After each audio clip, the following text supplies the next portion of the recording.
Get ready to match the stars. So welcome back Cotter, Ron Palillo, Brett Summers, Nipsey Russell, from Love of Life, Tootie Wiggins, Richard Dawson, from the Mary Tyler Moe Show, Betty White, as we play the star-studded Big Money Match Game 77. And now, here's the star of Match Game 77, Gene Raymer.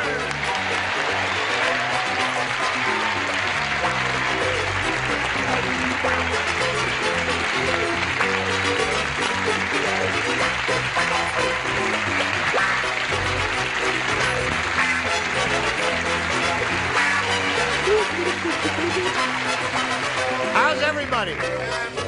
Nice to see all of you lovely people, and it's a great pleasure to welcome the new kid on the block. You don't get a chance to see the show because you're always doing something else, aren't you? I know. When we're on. Yeah. But we have a tradition here. When we get a new kid on the block, which you are today, Yes. we have to give her a proper welcome. Noblesse oblige. You're joking. Yes. No. You're dead serious? Yes, ma'am. Well, I kid you. Is this it? This is it. I'm That's sorry, this He's is the wheezing bad in news his I'm seat. telling You should you. help him. Come on now. You just fuck her up. He'll do all the Welcome.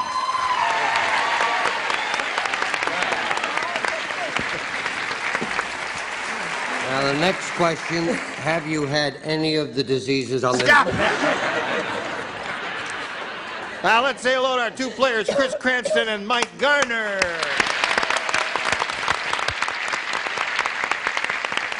How's Chris? How are you? Fine, thank you. This lady has won a pretty good bundle of money here. She has $1,200, and she's being challenged here by Mike Garner, who does something most unusual. Yeah? He's one of the few people extant today who flies a Ford Trimotor that was manufactured in 1927, was it? 28, Gene. 28, yes.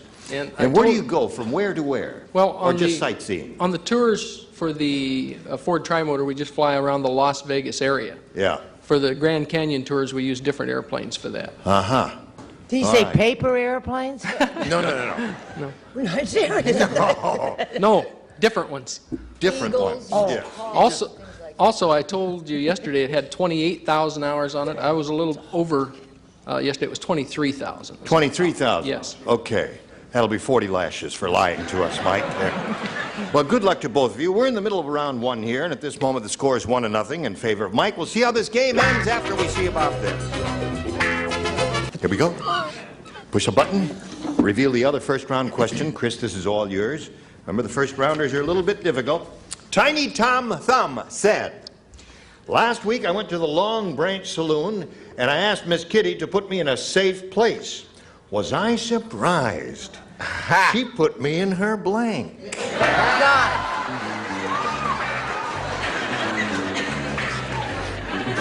Now listen, I'm finished, so I have a question to ask. You have a question? Now I have. Are the panelists allowed to say things like "Happy Birthday, Brooke Haley"? Or No, they you can't do say stuff "Happy like that. Birthday, Brooke Haley"? No, because even you though it's see- your 7th birthday and she wrote a poem and everything. Really? She wrote a wonderful poem To whom? to married people. Really? It goes like this: marriage is so you can drink beer together, cheer together, and show your rears together.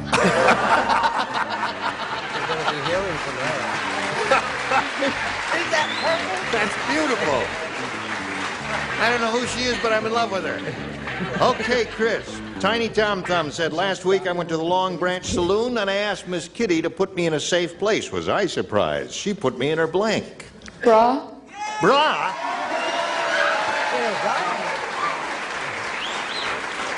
I knew she was a buxom lady, but that's ridiculous. She is so buxom in her bra. Oh, you're right. Well, okay.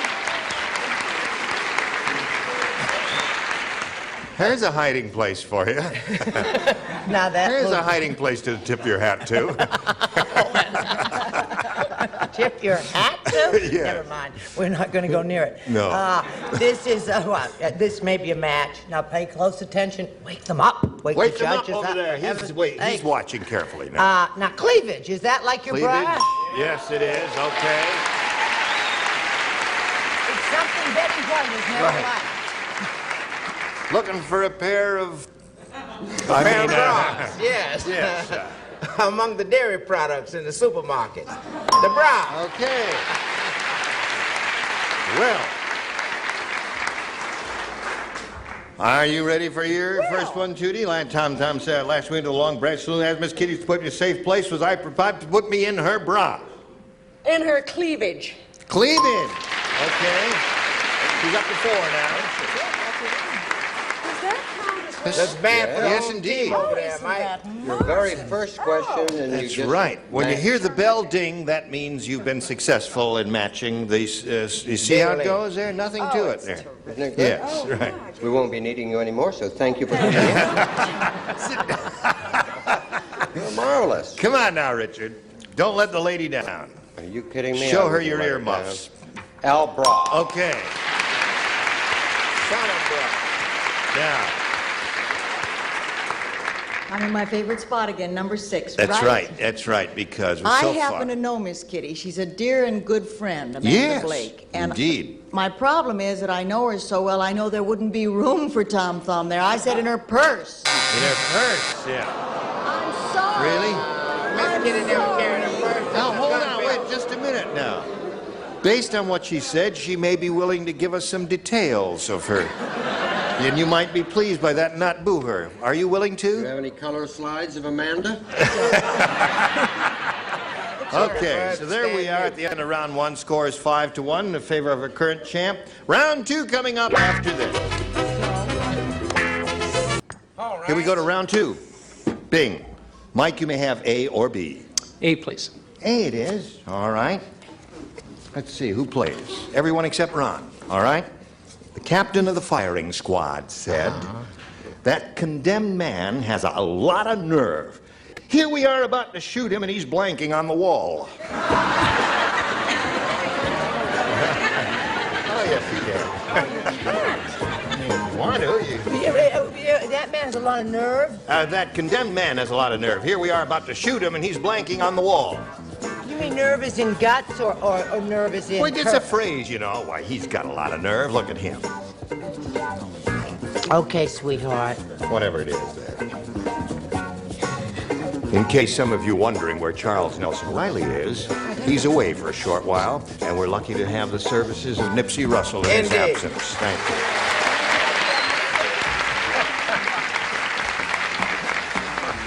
We love you, Charles, and we love you too, sugar. All right, ready? Here we go, Mike. The captain of the firing squad said that condemned man has a lot of nerve. Here we are about to shoot him, and he's blanking on the wall. Tinkling. Okay?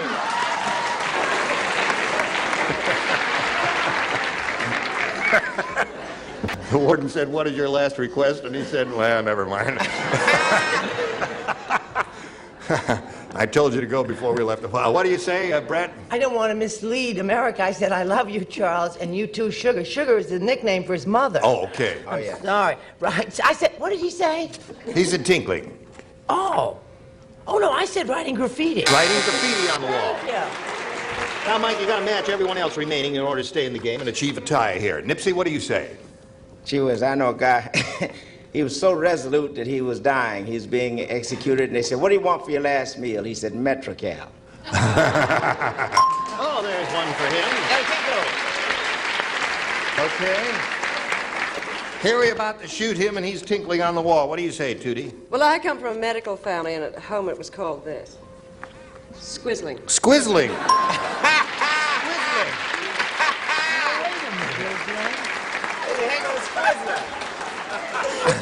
Now, Tootie, you must be. I've never gone for my annual physical, and the doctor hands you the. He says, "Go squizzle in this body." I've never had that happen. Have you? Well, my Has father anybody was- else heard that squizzling? Have you ever heard that? Yes. No. Yes. Have you heard that? Her Never heard of father it in my wasn't a life. doctor, her father was a nurse. In a glass of champagne, they put a squizzle stick. Oh, I see. What do you say, Richard? Squizzle or not to squizzle, that is the question. That is indeed. In another word, Al Tinkle. Tinkle. 5-4 the score. Here you are again, Betty. Have you ever had one of those days when you should, I know what you're going to do and I deserve it. I just thought, well, I thought tinkling was not a lot of nerve. That would be the natural reaction. But it takes a lot of nerve to be writing, and he couldn't Okay. cross the key. So that means Chris Cranston wins the game.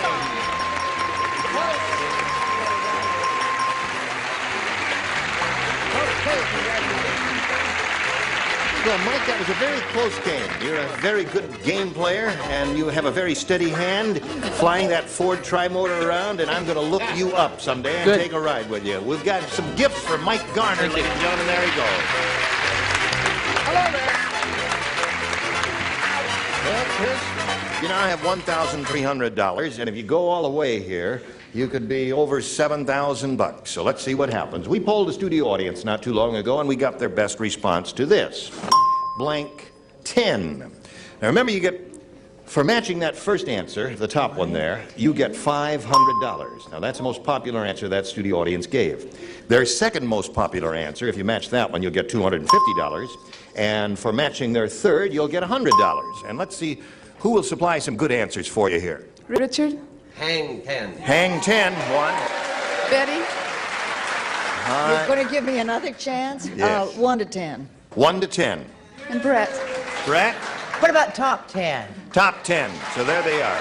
Top 10, hang 10, 1 to 10. It's your choice now to choose one of those or think up one of your own. Hang 10. Hang 10 it is. Richard's answer. The audience seems to be with you, Chris. Let's find out if you and they are right. We'll begin at the bottom and reveal the $100 response. Top 10. Good one, isn't it? Didn't think of it, did you? Okay, you're fired. 8, 9, 10. I was number 3 and I Oh, you thought said of top it. 10. Yes, Oh, I'm that's sorry. why turn on us. Oh, I really wonder. Yeah, somebody did say that. It was Brett. Brett, how soon I forget that you're up there. Anyway, we're looking for hang 10. May we see the $250 number? Big 10. Oh, the Central, yeah, that's that football conference in the Midwest there. Okay, last chance for hang 10. Slide it, Earl. All right, you've got it. Congratulations. Off and running. Good. Yeah. Listen, you've enriched yourself a little bit. You got $1,800 now, and you're going to play for 10 times that big number you just won, or $5,000. And remember, we'll give you the money if you match one celebrity exactly. Richard? Okay. Good luck to you, Chris. Here it is.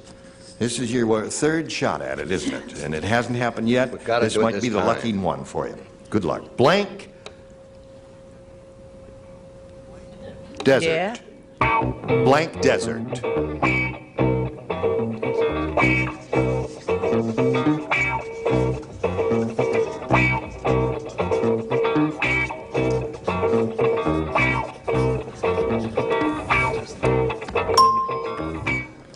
Hold it. Yeah, truly.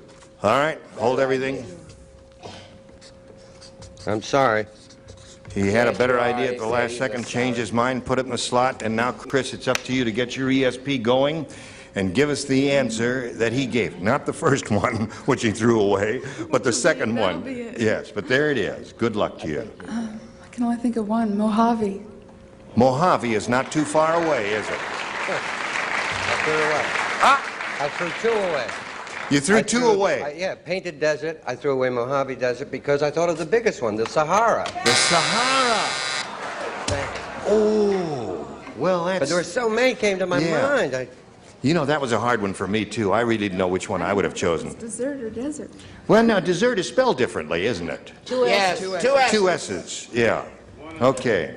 Well, listen, my dear, you've got your 1,800, and you're going to meet another player in a moment or so, and you'll have another shot at it, but right now we want you to have a shot at this. Okay. Let's all welcome Linda Say here. Nice to have you with us, Linda. Thank you. Now we're going to find out a little bit about Linda Say. Where are you from and anything else you want to contribute? I live in Marina Del Rey, Yeah. and I sell real estate in Brentwood. You show real estate? I sell She shows real estate. Right. And I teach a dance class once a week. What kind of dancing? Touch dancing? No, modern jazz. Modern jazz? Yeah, I try to keep in shape. That's very good exercise, isn't Yeah. it? Yes. Yeah. Well, you seem to have achieved that purpose. As you may see, if she wins and stands up here a little bit later. But good luck to you, my dear. We'll begin now by asking you to make a selection. You may have A or B. I'll take A. You want A? Mm-hmm. All right. Linda Say, want A. This is it. The cannibal prime minister said to Jimmy Carter, please send us another ambassador. The last one was blank. Aren't you glad you came? Having a good time? No, stick around there. Write an answer. Please send us another ambassador. The last one was blank. Good. You are going to preempt us one of these days soon, aren't you, with a special show? Oh, yes. Can you tell us about that? Certainly. It's a variety show. Yes. With 6 soap opera people doing Right. singing and dancing. Are you one? Yes, I'm one of them. No kidding. Have you got a date on that? 26th of May. 26th of May, yes. Well, But we'll be preempting this show. I think so, but... What's it called, my love? Yeah, have you got a name for it? Getting to Know Us Part 2. They did Getting to Know Us Part 1 in the fall. Oh, Getting to Know Us? part 2. And they're all CBS soap opera people. Yes. Or daytime drama people, as they like to say in the office there. Well, we'll look forward to seeing that, won't we? Good. Now, Linda, if you're ready, the cannibal prime minister said to Jimmy Carter, please send us another ambassador. The last one was blank. Eaton. Eaton. Now, what would you say? What would you? Tough? Okay, they got their own game going out there What in the did they audience. there. say? She said Eaton, and I they had heard a number of good answers there, which may occur here, so I won't repeat them. Ron? See, now this is a little pun, you see. He was too tough, get it? Too tough, right. They I had got the it. same thing, Yes. tough. They had to eat him to find out he was tough, right? You've cut your hair. Yeah. I like it. Oh. Do you gee. like it? No, I hate it, as a matter of fact. You do? Yeah. If you like his new hairdo, raise your hand. If you don't like it, raise your hand. See, they Maybe like you it. feel totally indifferent about it, right? How indifferent do you feel? Now, this may be a match. He was put in a large pot Put in a large pot with a good wine, with a good wine. vintage, A wine vintage. that is, and at. That is, and yeah, that's one. Okay.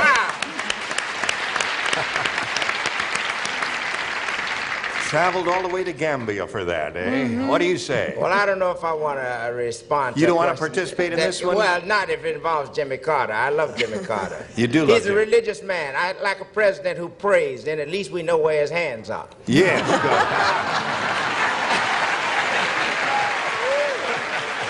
He was delicious.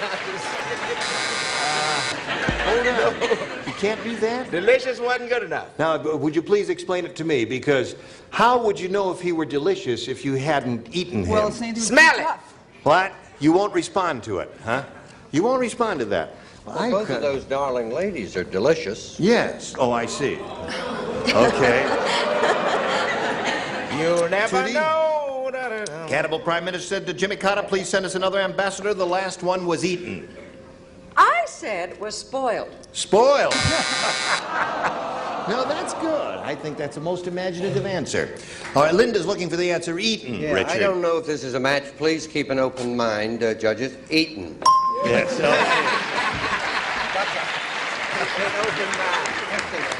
It was a tough decision you gave him, Richard, and they responded yes. Now, before we discuss this, remember what you said. I said delicious. Okay, so that's 2 for her, and now let's see how Chris does with her first rounder. I almost got you there.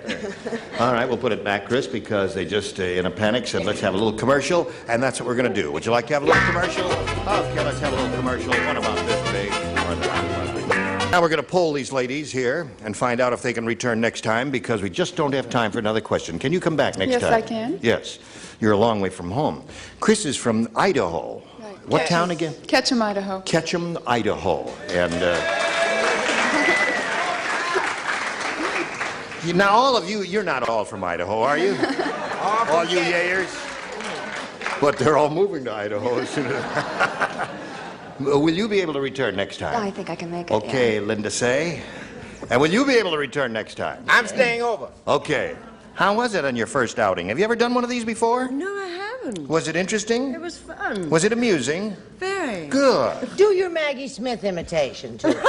I must tell you, Tootie, we got a postcard from a lady who said, I love your program, or I don't know what she said, but she signed it Maggie Smith. It was the lady who was on our show, a contestant named Maggie Smith, who wrote to me and you. Oh, but he thought it was the actress. I thought it was the real Maggie Smith, and I said, call her and see if she can book her on the show. And she said, I never heard of that show. Say goodbye. Say goodbye, Gene. Okay, Gene Raver, join us next time for Match Game 77. I tell you, Tootie, we got a postcard from a lady who said, I love your program, or I don't know what she said, but she signed it Maggie Smith. It was the lady who was on our show, a contestant named Maggie Smith, who wrote to me and you. Oh, but he thought it was the actress. I thought it was the real Maggie Smith, and I said, call her and see if she can book her on the show. And she said, I never heard of that show. Say goodbye. Say goodbye, Gene. Okay, Gene Raver, join us next time for Match Game 77.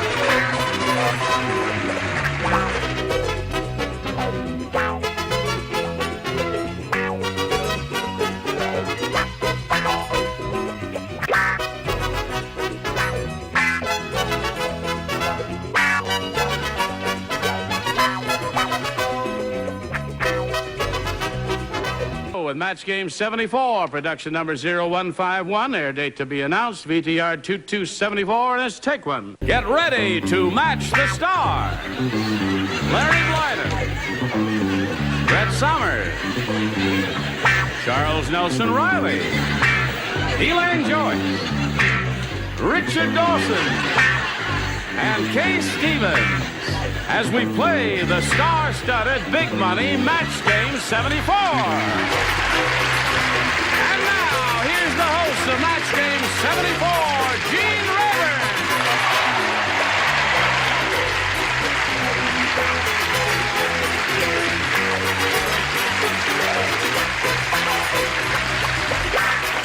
Hello, celebrities. I thank you for the warmth of your greeting, and I thank you for joining us. And shall we have a special greeting for the two new kids on the block, Larry Blyden and Kay Stevens, shall we? Okay. They've never been on our show before, and we're very happy to see both of them. Larry and I have worked together a great deal, of course, on What's My Line. He's a superb host of that show. Thank you, Gene. And at this instant, when you are watching this, he's in Bangkok. That's right. What does that mean? That means he's touring the Far East. Oh, okay. As soon as we finish, I'm leaving. That's a very exciting trip you've got planned. Yeah, it really is. Great. You're really going to Bangkok? He's going to Bangkok and all those places. Oh, yes, they have a lot of topaz there. Very cheap. Cheap topaz. Cheap topaz. Cheap I bought a topaz, lot I'll of make a note of that. Kay, it's a pleasure to do business with you. I'm happy to be here. I watch the show every day. And a girl? Yes, I do, and I think you're gorgeous. Thank you. Thank you very much.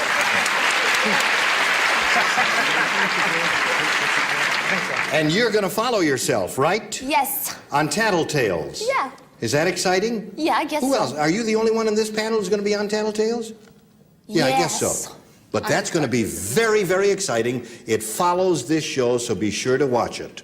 All right, let's say hello to our two players over here and welcome them, Babette Rutherford and Paul Fisher. Hello there, Paul. Babette. Paul is a current champ. He has got an even $9,000 to his credit.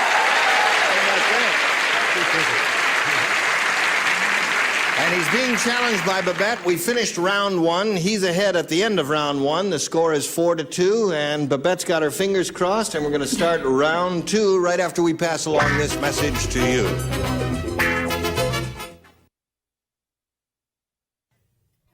Here we are. Shall we? Okay, we're going to begin round two. 4-2 is the score, remember. You as a challenger will make a selection, Babette. I'll take number A. A is what she wants. Now, last time out, she matched Brett and Charles, so the two of you will not participate.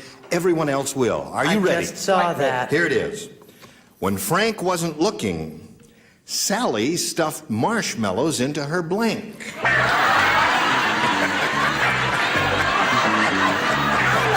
Answer the question. You want to answer it? I Well, like you want to play a little game with me? You answer the question, and I'll read your answer, all right? As soon as I think of something wonderful. That'll take a little while there. All right, Larry's ready, Charles ready.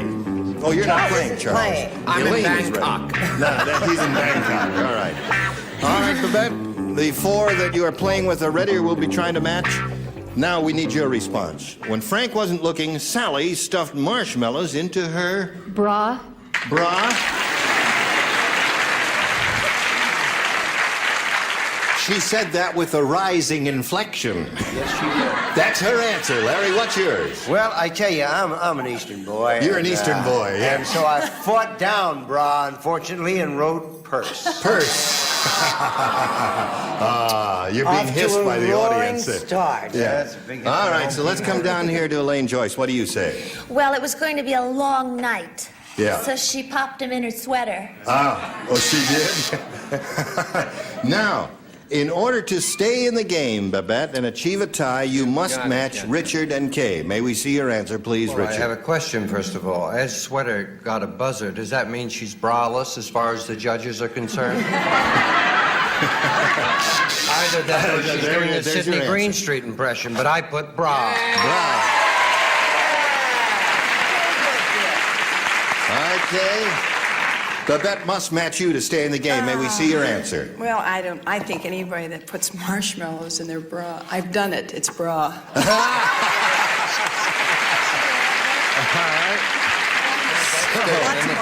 You did what you had to do, Babette. So at this moment, the score is 4-4. We'll go to Paul's question. Paul, you need one match to win your 5th game. Now, let's see. Last time out, you matched that position, that one, and that one. So this is only for Brett and for Elaine, okay? You two ladies only. Talk about pressure. One of the sailors Uh-oh. on the Santa Maria said, just between us, I think Christopher Columbus is blank.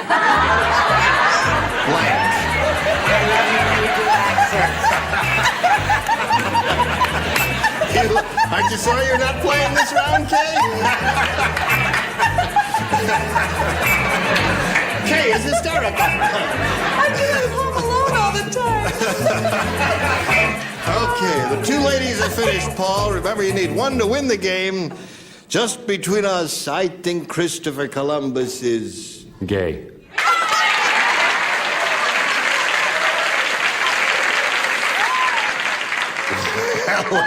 How long had they been at sea at that point? Their 27th day out. All right, Brett. Okay, you should have discovered the Canary Islands. Yes.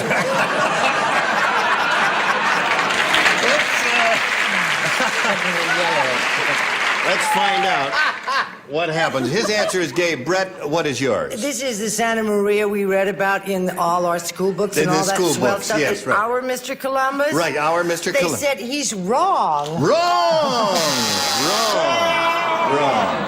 Okay, now we come to Elaine. Yeah. It was a long journey. Yeah. And I hate to distort history, but maybe he was.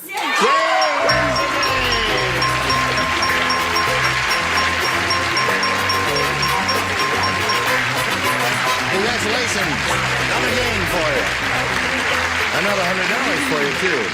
Well, Babette, we've certainly enjoyed meeting you. You're a marvelous contestant and a very pretty lady. We've got a gift for you backstage. Many thanks for being with us on Match Game 74. Babette Rutherford. And as for you, we'll get back to you for the Big Money Super Match right after we pass along this message for all our friends out there. Okay, here we go with Paul Fisher, who has won his 5th game, and now he's going to have a go at the Big Money Super Match here, where he can win over $5,000. Are you ready, Paul? Absolutely. All right, you look kind of calm today. I'm very calm. Okay, here we go. We polled a recent studies, choose them one at a time. How about Dick Dawson? How about Dick Dawson? My old friend, Buddy Hackett. Buddy Hackett. There's one answer. Another one? How about Kay Stevens? Kay Stevens, what do you say? I would Buddy? think a buddy system. Buddy system. That's when you go swimming and you have to have a partner. You're not whose too hand. thrilled, huh? You're not too thrilled with her answer. All right, there's 2. One more. And let's go with Elaine, since she was so good to me. Let's go with Elaine. Okay. Where would you like to go, Elaine? How about Buddy Boy? Buddy Boy. Buddy Boy. Now, Paul, you have Buddy System, you have Buddy Hackett, and Buddy Boy. You may choose one of those as the answer or give us one of your own, but now we call for an answer. What do you want to do? I'd like to go with Buddy Hackett. Buddy Hackett. That's the answer we are looking for. He's hoping it's under the $500. That first, may we see the $100 response. Buddy Boy is up there, the one Elaine gave you. That may be a good omen, Paul. We'll find out. Still looking for Buddy Hackett. Here's the $250 response. Buddy Ebsen. Good answer. Yeah. How quickly we forget. How quickly we forget, right. All right, third and last chance to find Buddy Hackett. Buddy Hackett, where are you? Are you under the $500 response? Yes! Attaboy, Richard! So, Paul, another $500 for you. That means now you'll be playing for 10 times that amount, or $5,000. Now, to collect, remember, you got to match one celebrity head-to-head. It has to be exact. Please choose one now. I got to go with Dick Dawson. All right, Richard Dawson. You will write, as you know. Paul will face me. I will get the $5,000. Blank play. P-L-A-Y. Blank play. Or blank play.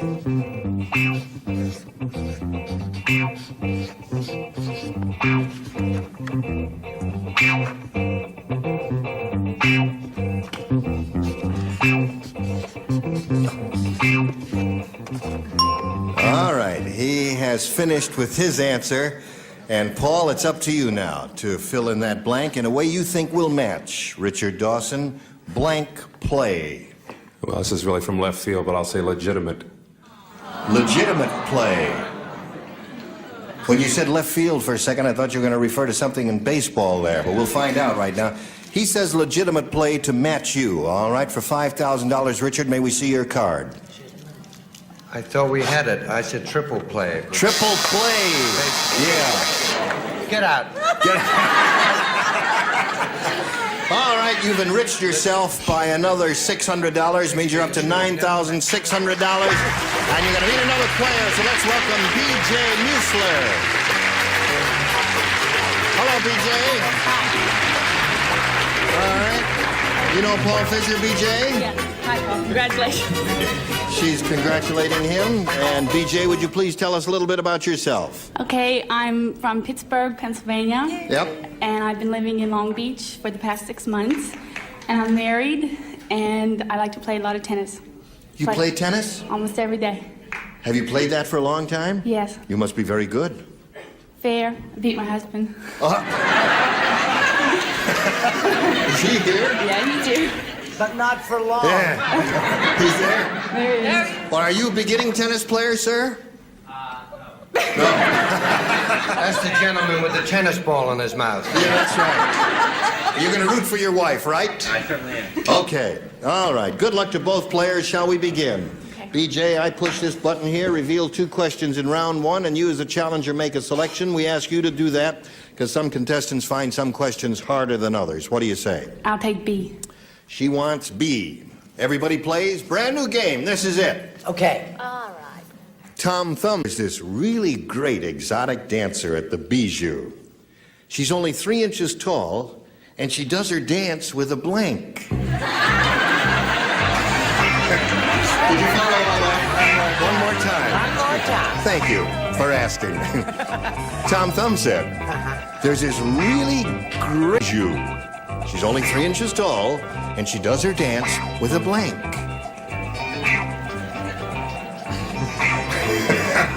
Now, don't think too hard. Oh. Oh. You're ready. Good for you. I'm Right. I don't want anybody to strain anything. Brett, we're waiting for you. Yes, and I'm ready, sweetheart. Just as ready as rain. Kay, what are you doing over there? Writing your mother. Okay. All right, they're all set. So, BJ, we call on you for a response. She's only 3 inches tall, and she does her dance with A midget? A dwarf? I don't know. a midget or dwarf. That's her answer. I can't think of anything else. She's at 3 inches, you know, is about this tall. Are you aware of that? Oh, 3 inches. Yeah, all right. That's her answer. Okay. Midget or dwarf. We have to accept that. Larry, what do you say? I can only say I'm disappointed. Why? Because I can't see her act. I think she'd do it with a feather. A feather, yeah. Small feather, yeah. Good answer. Brett, what did you say? I don't mean to stop a game in progress, but I have an announcement to make. Oh, you do? Yes. Now hear this. Charles Nelson Riley is not wearing any socks again. Again. Thank you. It's all right, Mrs. Riley. Pantyhose. I said pigeon feather. Pigeon feather. No Because match it's little, there. she was only 3 inches tall. Yeah, that's right. That'd do it. Midget is the answer. I she mightn't looked have for. any socks, but I have the best answer on this floor. It requires a lot of thought, but then she'd get a laugh after a while. She does it with a magnifying glass.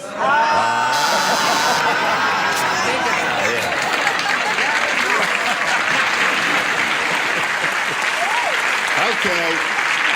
Elaine, hello, darling. Well, 3 inches, I mean, that's almost nothing, right? You can't even put taps on your shoes. So I said she does it with her trained flea. Does a dance with a trained flea. Okay. You gotta look quick. That's right.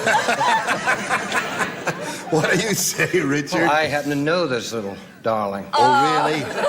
She did work with a midget at one time. It was like dancing with the Jolly Green Giant, but I put feather. Feather is his. She had right here. Right there. The rest of it. Yeah. That's strange. I was going to write feather, but I thought a feather would give her a hernia. Therefore, So I wrote bead, a small single bead. Yes. like a Okay. bubble, as it were. DJ, you didn't do well with that at all, I'm sorry to say. And Paul, we'll get to your half of round one, but first we've got to get to this little bit of business for you, and here it is. Here we go. We're going to go to the second half of round one. You ready, Paul? Absolutely. Everybody plays. Oh, goody. Yule Gibbons said... Oh, no, he said almost everything is edible. Then he proceeded to eat his blank.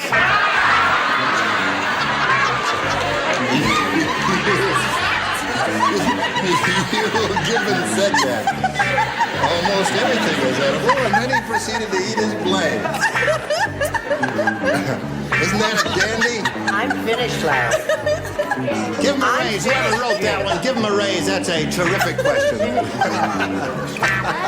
I know him. Okay. Everybody ready there? Charles.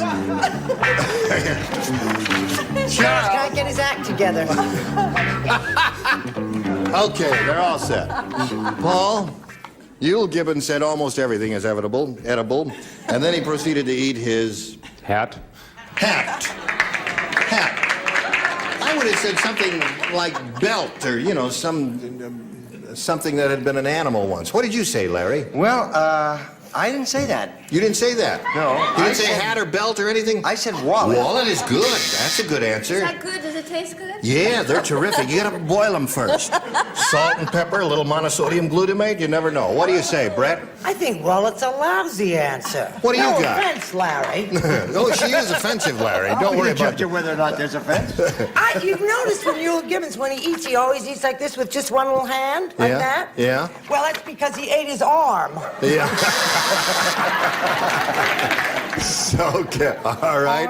Hat is the He answer was we're going looking to go for. for the cat, but he was hungry, so he had poodle parmesan. He had the door.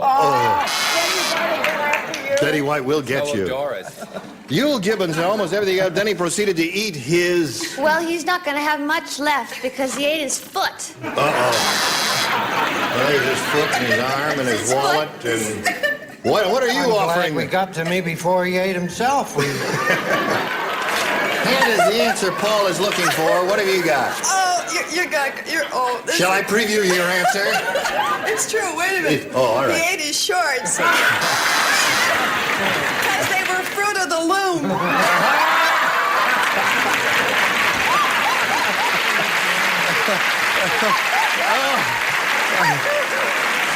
Kay is having the best time.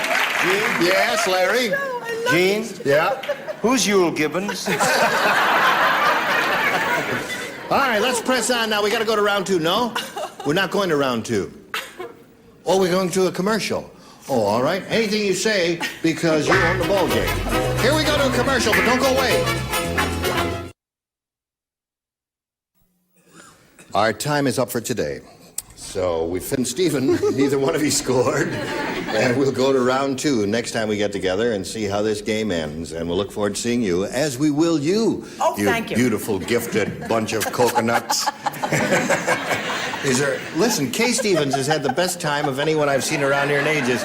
We just, during the commercial break, we had to get her some Kleenex because she's laughing so much, she's crying. Oh, I ruined my makeup. Aren't you glad you came? Yeah, I love it. I Good. love this. I think she's having a nervous breakdown.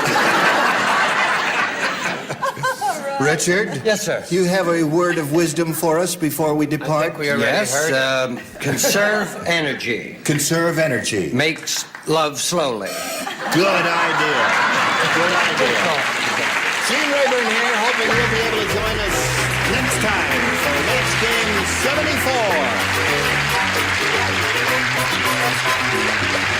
Today's consolation prizes are Westclock's Big Ben Futura, traditional Big Ben quality, colorful, easy-to-read dials, adjustable alarm from Westclock, a Tally Industries company. And heavy-duty Glamourine Rug Shampoo, the rug cleaner that's the efficient, easy way to clean or brighter rugs from Glamourine. And Profiles with a special formula of crack, feed, and heat germ. Tastes so good, everybody will enjoy it. Delicious Profile, a family affair.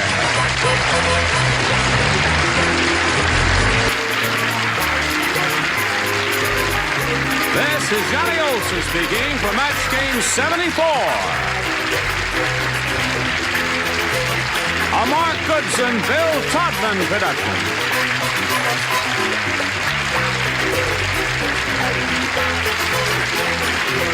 Stay tuned for Tattletales next over most of these CBS stations.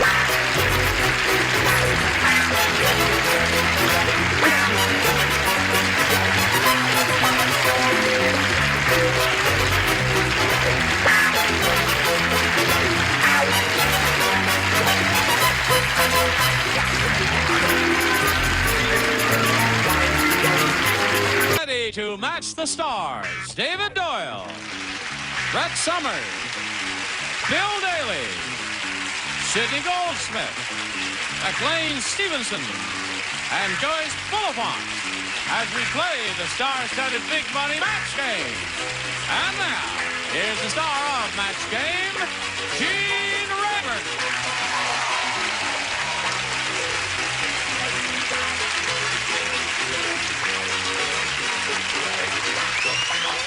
Thank you, Johnny O. Thank you, friends. You're gonna have a good time today. The birds are out of the cage. Those are real feathers. Yeah, this is the only time I feel like I'm flying. Like you're flying? Yeah, when I wear this hat. Really? That's the why I wore the hat. Because you feel like you're flying, I feel huh? like a bird. You look like Chicken Little. Oh, thank you. She loaned me her hat. We're roommates. How nice. Do you like it? Yes. It goes with my plaid shirt. Yes, right. You know what I feel like? What? I feel like I'm sitting between Chicken Little and Raggedy Ann. It's unbelievable.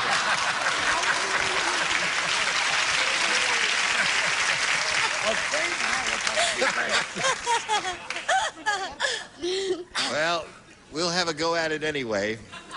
Let's say hello to David Brown and Janet Smith over here. You remember David Brown? From Baltimore, Maryland. You're a student, are you? No, I'm in real estate in Baltimore there. I work, my partner is my 80-year-old grandfather. Really? Right. I haven't been there in years. They say that Baltimore has had quite a rejuvenation. Yes, it has. Yeah. Beautiful now. Yeah. We can say anything we want about it because the show doesn't go to Baltimore. All right, and Janet Smith here from Garden Grove, California. That's Third-generation Garden Grovite. That's right. And her mother and her sister are here, rooting Brother. for her. Oh, your mother and your brother, Don't right. tell her I have a sister. She'll start to worry. All right, we don't want to worry your mother there. Let's go on and see where we are. Oh, we finished one game, and we're about to start game number 2. And, David, you have a choice of A or B. I will pick B. Yes, sir. Here it is. Did you see this? Did you put this up here? Yes, someone hung it backstage. I brought it out. It says, One possible reason why things aren't going according to plan is that there never was a plan. That's a thought for the day, friends. Put it right up there. I don't get it. See if you get this one. Rick said, that supermarket was really strange. Not only did the chickens have wings, the blanks had wings.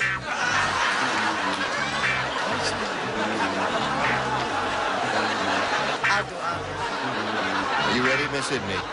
Yes, I am. I said. Oh, but no, I didn't ask you for your answer. Don't do it until I ask for it. All right. That's what the bishop said to the actress. All right. David, Rick said that supermarket was really strange. Not only did the chickens have wings, the blanks had wings. I will say clerks. The clerks? Yeah. The clerks had wings. What'd you say to that? Well, I think that this could be termed synonymous, the bag boys. The bag boys had wings. All right, there's one. Well, I was going to say customers, but you didn't say it was in West Hollywood, so I changed my answer. I said the rump roast. The rump roast, that's a good one. I said the steaks. The steaks had wings, another good one. One match so far for David. Let's see what we get from Miss Sidney here. Not only did the chickens have wings, the blanks had wings. What do you say? Well, I thought that, well, what I said was the eggs have wings. The eggs had wings. Oh, adorable. It's good, but no match. All right, McLean. Well, boys and girls, I bet you're all wondering what Uncle Mac said, aren't you? We already heard Chicken Little say eggs. In a minute, we'll hear what Raggedy Ann has to say. But for right now, Uncle Mac said checkers. All right. The checkers. That's two for David. Uncle Mac. Okay, Raggedy Ann. Oh, what I could say to you, but we're on television. This isn't what I said, but I thought of it later. What? It would have been funny. Angel food cake. Angel food cake I has didn't wings. say that, however. I didn't say. Wouldn't that have been good? I said Mr. Baltimore. I said Box Boys. All right. Wait for him. Well, that's a pretty good start for him. Larry the Lover said. Uh-oh. They said. Let's see you act that one. Is that a challenge? Don't challenge him. Why, Chicken Little? Why? Larry the Lover said, when I die, I want to give my body to science. Yes. Oh! But while I'm alive, I want to give my body to blank. Were you proposing to her, or was that a question? What was that? That was a question. Oh, was really? That was really a question. When I die, I want to give my body to science. But while I'm alive, I want to give my body to blank. All right, here we go. Larry the Lover said, when I die, I want to give my body to science. But while I'm alive, I want to give my body to blank. Raquel Welch. Raquel Welch. That's one possibility. All right. In the case of that, does she give her body to you? I mean, is it a trade? I had give it to the Masters and Johnson's surrogate lover department. Masters Johnson Surrogate Lover Department. Play the field, you know what I mean? Right. He is a great intellect, isn't he, to come up with an answer like that? Fabulous. Not funny, but intellectual. Well, I was going to say Larry wanted to give his body to a Tupperware party, but I figured she'd never get that. So I said he wanted to give it to the line at the Roxy. Uh-huh. Gosh. And the Roxy's been closed for these many years. I don't like to keep Actually, a you've breath. been closed for many years. I've been closed for many. I said Bo Derek. I was younger. Bo Derek. All right. We're looking for a Raquel Welch here. When I die, I want to give my body to science, but while I'm alive, I want to give my body to. Well, first, since everybody's been talking about chickens, I said that, and I forgot to draw my line to it, so I had to draw my line to it. Because nobody want to be with no chicken. So Really? then, do you like chickens? Well, yeah, I'll I'm start. not crazy about them, but I like chickens, yeah. Well, yeah. Oh, yeah, well, now, see, that turns me on. See, now you're getting to me. All right, let's get serious now. Oh. So then I said that he would want to give his body to women, and Raquel Welch is a woman. Yeah, but we can't match the generals and the specifics. We just can't do that here. Oh, But that was a nice try. thank you. You were covering everybody there. What do you say, Uncle Now, McLean? boys and girls, did you notice what Uncle Gene did to the two ladies? That's where eggs come from.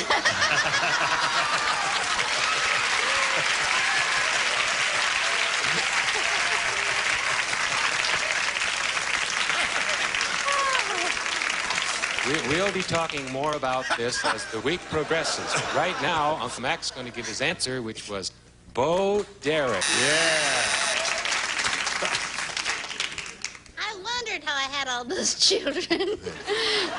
Uncle Mac, you should have told me before. I don't understand my answer. Do you think you will? No. That means you didn't understand the I do question. sort of understand. Yeah, I do. See if you can figure it out. Go. To Play-Doh. Play-Doh? Got it? What do you do with Play-Doh? You play with it. What? Give his butt. Want to give my body to Play-Doh? You are a Get it, weirdo. Ira? Do you get it? Nobody gets it. Nobody wants it. 3-0 to score the end of round one. A little catching up to do. Let's see if she does it after this. Here we go to round two. David, you're ahead, so that means you have to go first. B. All right. 3 people play. Brett, Bill, and Sydney. Okay. Ready? Here it is. Sure. Little Herbie said, my parents took me to a child psychologist who was so dumb he tried to measure my IQ with a blank.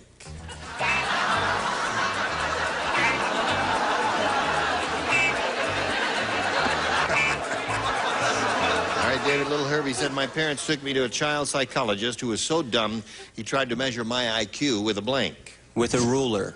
Good response. He said a ruler. Good answer.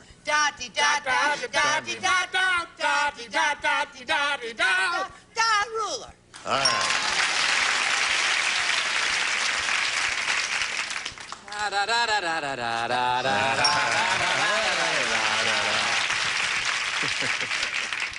All right, it's up to you, Sydney. You're going to be proud of me, Raggedy Ann.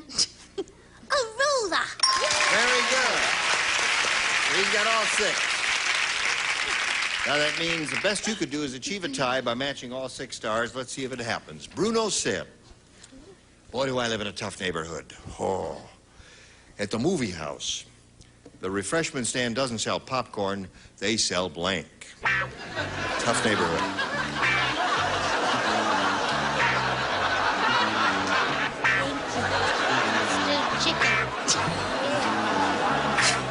A new chicken. All right, Janet. The chicken without... Bruno said, boy, do I live in a tough neighborhood. At the movie house, the refreshment stand doesn't sell popcorn. They sell blank.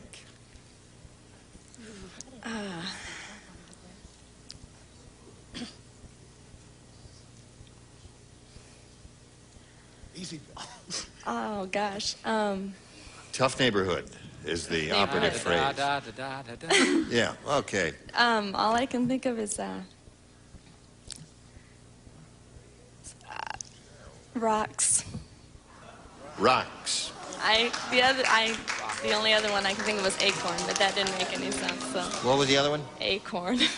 No, So I that couldn't wouldn't think of make. it. That makes less sense than rocks, which doesn't make any sense at all. What'd you say? I thought of the most depressing thing I possibly could, and they sell Saturday night specials. Saturday night special. All right, that means David wins the game. Hold up your cards, will you? Pop guns, guns, guns, guns, guns, guns. Everybody get guns. Janet won game number 1 and has a total of $500 coming her way, and we thank you for being with us here on Match Game. Janet Smith, ladies and gentlemen. There you go. On the blue spot there. And here we go. David, we polled an audience, said write down your best answer to this. Watch the blank. Watch the blank. Now, whom do you want to call on for a little assistance here? This is scary. McLean? Watch the birdie.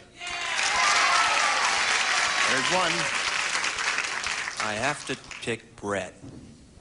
Watch the clock. Watch the clock. But I think Birdie would get. I'll try Sydney. Watch, Yes? watch the game. Watch the game. All right? Watch the idea. That's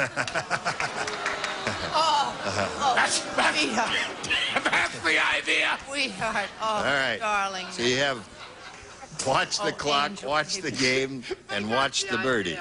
You want one of those or one of your own? Watch the birdie. All right. Let's see if it's up there. Watch the birdie is what we want. May we see the $100 response? Watch the show. A good idea. The next one says, watch the clock. All right. Here we go. And here we go for the big one. Yeah! Boy, David Brown. By the way to go, McLean. All right, you've got $500, and you could win a lot more, but we'll see what happens right after we see about this. And here again, the star of our show, Gene Rayburn. Thank you very much, John. Here we go. David hasn't been up here, and he's going to have to go at the really big money now. He's got the $500, and that means the least he'll play for is 10 times that amount, or $5,000. But, of course, he's going to spin the wheel, and we'll wish him the very best of luck in rooting for a double here and see if we can get for $10,000.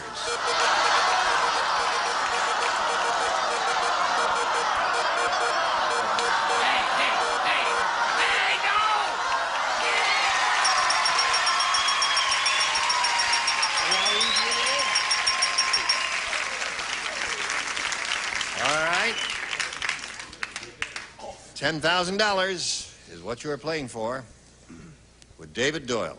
He's heavy into flop sweat. All right, here we go. Blank donuts. D-O-N-U-T-S. No help from the audience, please.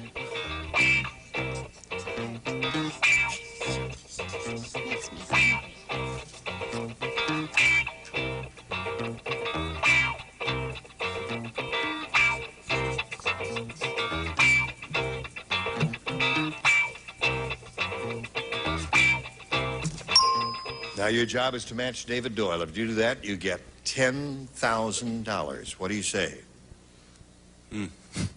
Sugared donuts. Sugared donuts.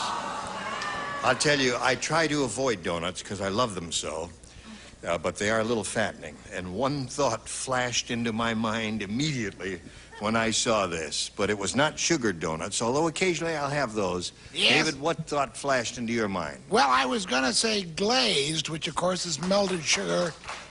And then I thought, well, no, what do you hear, donuts? I mean, if you're going to really make a differentiation, and I said jelly donuts. Jelly donuts. Jelly donuts, sugar donuts. I would have said Dunkin' Donuts because boy, they make them great. And they make great coffee and all that. Well, listen, you got $500, David Brown. That's not bad. Congratulations. Thank you for being here on Match Game. David Brown. Here comes Ginny Bradley and Leroy Upperman. How do you do? How do you do? Let's get acquainted. Leroy, tell us about you, please. Well, I'm from North Carolina. I've been in L.A. about 3 years. I'm a licensed attorney, a real estate broker, and part owner of a restaurant. Uh-huh. And a natty dresser. Well, thank you. So are you. Thank you, sir. And Ginny. I'm a housewife, part-time, I guess. I have 4 children, and I work for a management consultant firm. I teach tennis, and I do a little modeling. Good for you. So I'm busy. Yes, you are a busy lady. All right, Leroy, we'll start with you, if you please. B. You got it? Ralph said, some things just don't make sense. Like Blank wearing sequin pantyhose. Like something wearing them?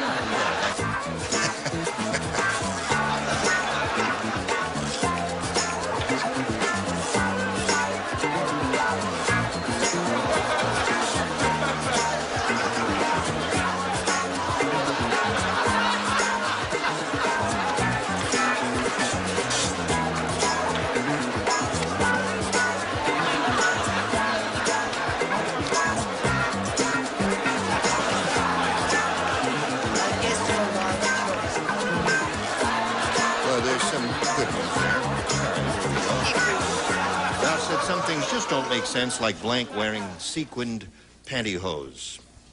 It's a tough question. I'll say Joe Namath, just because he did. Yeah.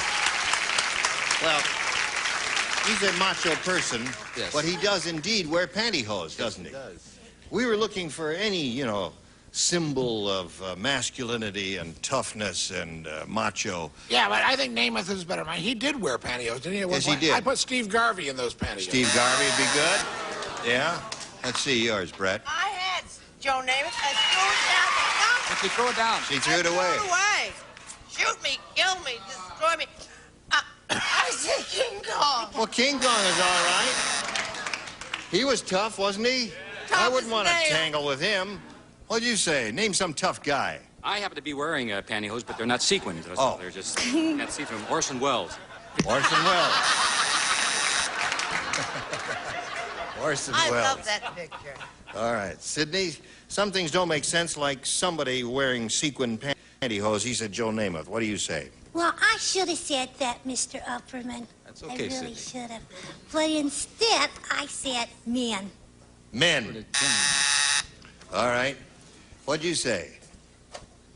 I say that there could be a little something going here between Leroy and Sidney. Might happen right here for the very first time. That's right, a first. Thank you, Mr. Upperman. You're welcome, Miss Goldsmith. Boys and girls, you stay tuned. Right. As I said, we'll be talking more about the laying of eggs as the week goes on. I said Mean Joe Green. Mean Joe Green. Now, there's a wonderful answer. That's a good answer. There are a lot of wonderful answers like that. Do you have one? Huh? She Can doesn't. I ask Uncle Mac? They're all dressed to get married and everything. She's got a hat and he's got a flower. Could we play married? I think You play the game? All right. Raggedy Ann's starting to lose some of her stuffing. I'll see what I can do in the shows. All right, let's see what you've got. You wanted mean, tough, Well, any hero? macho. Yeah, Macho. that would be the idea. I got it. Grandma Moses. Sure. They just don't understand me here. They don't. All right, we'll have a question for you in a moment or so. Now this for you, if you please. Well, listen, you've done it again. Certainly, I yeah. hope you'll be here tomorrow so we can repeat it. I wish I were here today. Yes. No, you were here today. And we'll all be here tomorrow for the match game. We thank you for joining us. Hope you'll join us then. Gene Rayburn here. Goodbye. Today's contestants will also receive Perfect Nail for beautiful nails. Coating gives nails protection from splitting and polish from chipping from Perfect Nail. Rice-A-Roni, the big flavor side. This is a quick, so easy. The one you saute and simmer with flavor perfection. Rice-A-Roni, the San Francisco treat. Spec Tea sore throat soother from Squibb. 3 formulas for sore throat relief. Spec Tea red, yellow with a caustic resin, green with decongestant. Hollywood Safflower Oil, higher in polyunsaturates and other oils. Hollywood Safflower Oil contains no cholesterol from Hollywood Foods.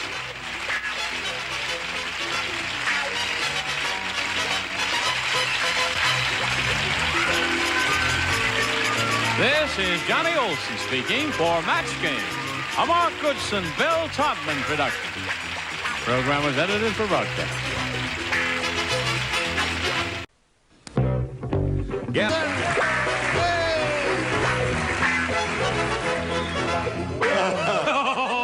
Another day, another time. Yes. How are you, group? I have to apologize for not wearing a tie. My wife stole it. Your wife stole your tie. Hi, sailor. You know. Well, you're wearing my blouse. Of course. Listen, you're a wild, but the most dignified person here is Richard Dawson. Let's hear it for dignity. Let's hear it for dignity. You see, they don't care. Oh, shut your mouth.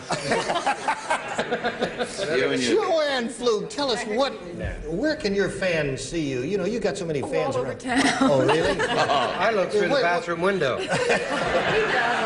What's your next motion picture venture, if any? Oh, well, rude. I'm off to Rome to do a picture. You are? Oh, yes, I'm big in Europe. And we're going to go diving for the lost continent of Atlantis off the coast of Spain, where they think it is. You mean, is that part of the picture? No, I'm going to do that separately when I'm over yeah. there. Well, my husband. that sounds like fun. Don't forget to take the iron lung with you, or I'm whatever going you to take a lot of down there. cameras. Yeah. Listen, how about saying hello to our current champ here, Helen Molnar? Hello, champ. Hello. How are you today? Fine. Now, you know, last time we met, you were going doing your thing here, and you won the game, and you did very well with the first part of the super match, and now you're going to go The second part of it, in which you will attempt to match one celebrity head-to-head for $5,000. Can't believe it. Okay, you better believe it, because it's going to happen right after this. All right, this lady has won one game, and she's got $600 to her credit. And she did the $500 trick on the first part of the super match, the audience part of the super match there. And now she's going for 10 times $500. And Moving that's her $5,000. Yes. So if you're all set for that, you know how that goes? Yes, I do. Okay, now the first thing you want to do is turn around and choose one celebrity. Well, I'll go with gorgeous Joanne Flug. All right, Joanne, you get ready to write. Helen, you face me. All right, and I'll get the question. Pack and leave. Now, Joanne, would you write your response to this, if you please? Sitting blank. Sitting blank.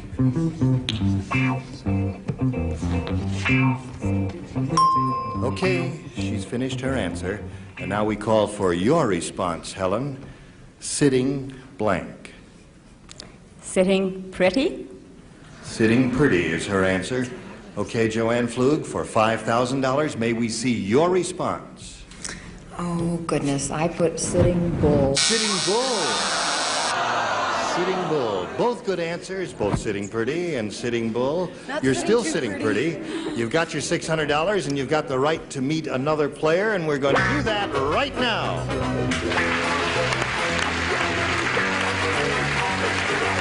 Hello there.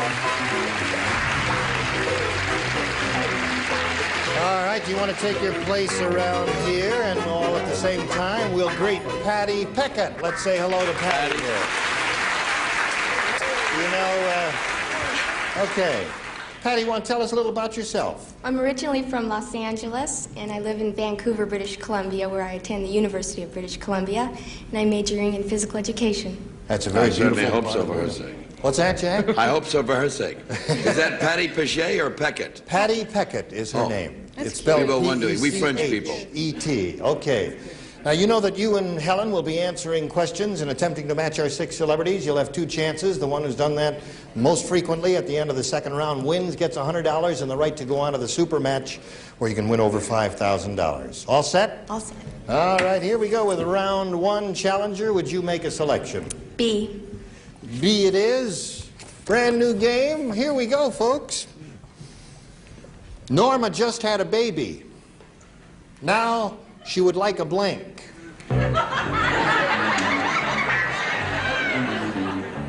Norma just had a baby. Now she would like a blank.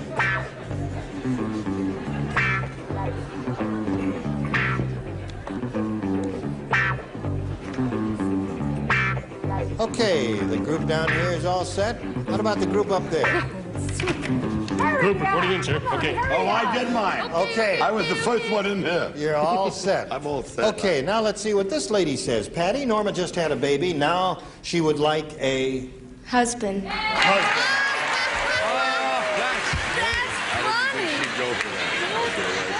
Sounds That's a modern hero. I tell you, whole show these going funny on. contestants are going to kill us. All right. Now, Dick, may we see your answer? I just said she wanted a rest. She wanted to rest. Take it easy for a while, because it was a difficult experience. I'll eat this, Gene. Okay. Norma just had a baby. Now she would like her answer is husband. What's yours, Barbara? With that sweet baby face, I never thought she'd say that, so I said babysitter. A babysitter. Sitter. No match there. Let's go to Jack. Oh, I just thought Norma got to like the process and the whole thing. I thought she would just like another. Another baby. Yeah. Okay. All right. You didn't score up there, Patty. Let's see if you score down here. Joanne? Well, I think having a baby is pretty difficult, so I thought she'd like a rest. All right. That's the second time that answer's Good come up. for you, Joanne. Thank you, An Dad. intelligent Okay. choice. I thought so myself. What do you say, Richard? Well, before she looked for a husband, I thought she would also have a rest. Okay. Or be arrested for looking for a husband. Husband! And she's got it upside down. Turn it right side up, and there is a match for you, Patty. Got a husband. Good All for you, right. Joe. Now let's She's a see modern girl. how Helen does with this one. Here's the second half of round one. Here we go. The highlight of the party was when Raquel decided to blank. The highlight of the party was when Raquel decided to blank.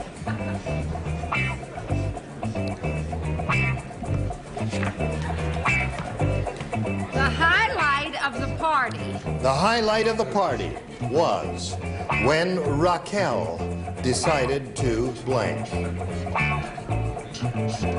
Okay. Now Shelley's finished, so Helen Molnar will call on you for your response. Strip. Strip is what she says. Okay, folks, that's her answer, strip. What is yours? that's my answer, strip. Strip it is. There's one match for you. Score is tied. Barbara? And that's my answer, too, only it's longer. Take off her clothes. Take her clothes off, matches strip, so that means you've got two. What do you say, Jack? Well, I saw Raquel perform in Lake Tahoe, you know, and Silicone Time. She got too close to the footlights. She's now a 47 long. And I went... and that's why strip. Strip is your answer. Another match for you, and you're up to three. We're talking about a different Raquel. The highlight of the party was when Raquel decided to... Oh, I went along with the gang, and I said strip. Strip it is. So you're up to four. What do you say, Richard Dawson? Well, actually, the highlight of any party I've been at where Raquel's been is when she left. But I put strip. Strip. Okay. All right. Now, Shelley. I wrote it, but I'm ashamed of myself. Strip. Well, you've matched everyone across. All six? So at the end of round one, the score is 6-1, and when we continue, you must match 5 celebrities to stay in the game, Patty, and we'll go to round 2 right after this. Score is 6-1 in favor of our current champ, Helen Molnar. And now let's go to round 2, and we remind Patty Peckett, you must match 5 celebrities to stay in the game. Patty, would you make a selection, please? I'll stay with B. B it is. Now, last time you matched Shelley, so now you'll be trying to match everyone but her. Oh, no. Percy's hobby was watching blanks through binoculars. Percy's hobby was watching blanks through binoculars.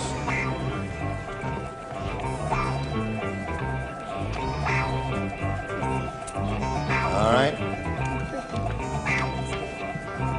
Got to match everyone up there. All set. Okay, now let's get Patty's response. Percy's hobby was watching... Girls. Girls through binoculars. All right.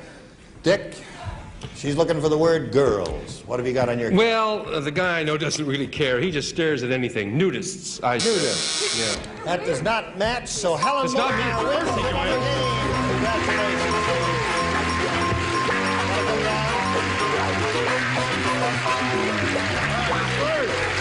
Girls first. You had girls. Well, it was close. See, it was close. Well, Patty, it's been a pleasure meeting you. We've got a gift for you, together with our thanks for being with us here on Match Game 73. Patty Peckett, ladies and gentlemen.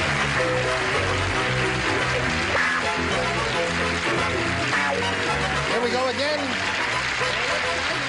It is exciting for you, and it's exciting for me, too, as we get around to the Super Match. Remember, we polled a previous studio audience, and we got their best response to this.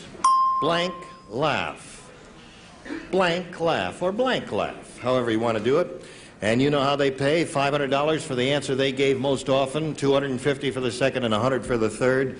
And you'll get some help from your celebrities, 3 of them specifically, so let's start choosing. Dick? Belly laugh. Belly laugh is what he says. Okay, one more celebrity, Jack Carter. That was going to be my first choice. After that, I'd always like to hear a loud laugh. A loud laugh. Or may I change that to funny laugh? You want to change that to funny laugh? Funny laugh. All right, he can change that to funny laugh. That's perfectly okay. One more, Helen. Richard? How about the last laugh? The last laugh. All right. So your celebrities have given you belly laugh, funny laugh, and last laugh, as we say. Now, you may choose one of those, of course, or one of your own. What would you like to do? Last laugh. That's your answer. That's the one that Richard Dawson gave you? We are looking for the last laugh. May we see the $100 response? Belly laugh is up there. That's the one that Dick gave you. Okay. We're still looking for the last laugh. May we see the $250 response? There it is, the last laugh. You've got the $250. Congratulations. That was Richard Dawson's answer there. Now, just for the heck of it, let's see what that $500 response is. Horse. Horse, yeah. Why didn't you say it? I changed my mind after. You change your mind after. All right, now you got $250 and the right to go on for 10 times that amount by matching one celebrity head to head. Are you ready to do that? I'm ready. Okay, turn around and choose one celebrity. I'll go with Dick. Dick Gautier? All right, Dick, you get ready to write. Okay. Helen, you face me. And this is the question. Dick, would you please write your response to this? Blank file. Blank file.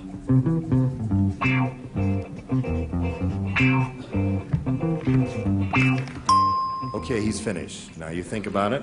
It's worth $2,500. How would you fill in that blank? Nail file. Nail file is her answer. All right, Dick. For $2,500, may we see your answer? I must be Watergate oriented. I said secret file. Secret file. Oh, that's too bad. All right, just to tally it up, what you won for the game and the $250 here, Helen, comes to $950. That's pretty good. And you'll meet another challenger right after this. Now let's greet our new player. Here is Levon Ogren. Hi, Levon. You ladies know each other and wish each other well, I'm sure. You want to tell us who you are and where you're from and all that, Levon? Oh, well, I'm Levon Ogren. I'm married. I have two lovely children, 15 and 16. You live in this area? Yes, Torrance area. Okay, nice to have you with us. And you know the challenger makes the first selections. You know how the rules go? Okay, would you go ahead and make a pick, please? I pick A. She picks A. Everyone will play since this is a new game. Phyllis said to Adolf. Adolf? You will kiss my neck! No. My mustache. No. I will read the question. You will write the answer. Sorry. Phyllis said to Adolf, "You've only one habit I can't stand. It's the way you blank." Did you hear all of that? Phyllis said to Adolf, "You've only one habit I can't stand. It's the way you blank."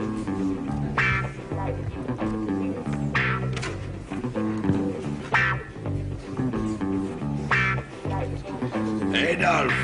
Okay. All right. Shelley, you ready? Everybody ready? All right. Now, Levon, may we have your response to this? Phyllis said to Adolf, "You've only one habit I can't stand. It's the way you..." The way you eat. The way you eat. Apparently he had bad table manners, according to Levon. Dick, what do you say? Well, listen, I didn't think that you just arbitrarily chose Adolf. I thought there was some meaning behind that, so I thought it was she didn't like the way he goose-stepped. He goose-stepped. You had a specific Adolf in mind. I certainly did, and see. so did you. All right. Peace on the mind. You've only one habit I can't stand. It's You're the right. way you what? Well, Barbara? I said bite your nails. Bite your nails. All right. She's looking for the word eat to fill in that blank. Well, I was also with Adolf in the last 10 days in the bunker. She didn't like the way he combed his hair, you know, like this. So I put that. One eye there. Okay, Jack. Now, what have you got here? Her answer is eat. What's yours? I have two. It's cuss or swear. Cuss or swear. In any case, that does not match. Eat. So, Richard, we go to you. That's very rude to criticize with your mouth full. Eat. Very good, Lamar. And you will enjoy. All right. You will eat and enjoy. Shelley, what do you say? Breathe. Breathe.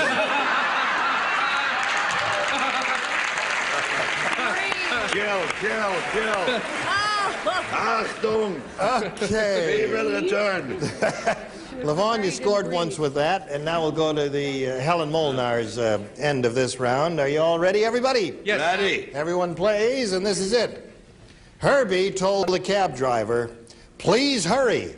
I have to get to the blank. Herbie told the cab driver, please hurry. I have to get to the blank. Was Herbie alone? I don't know. You got to make up your own mind on that.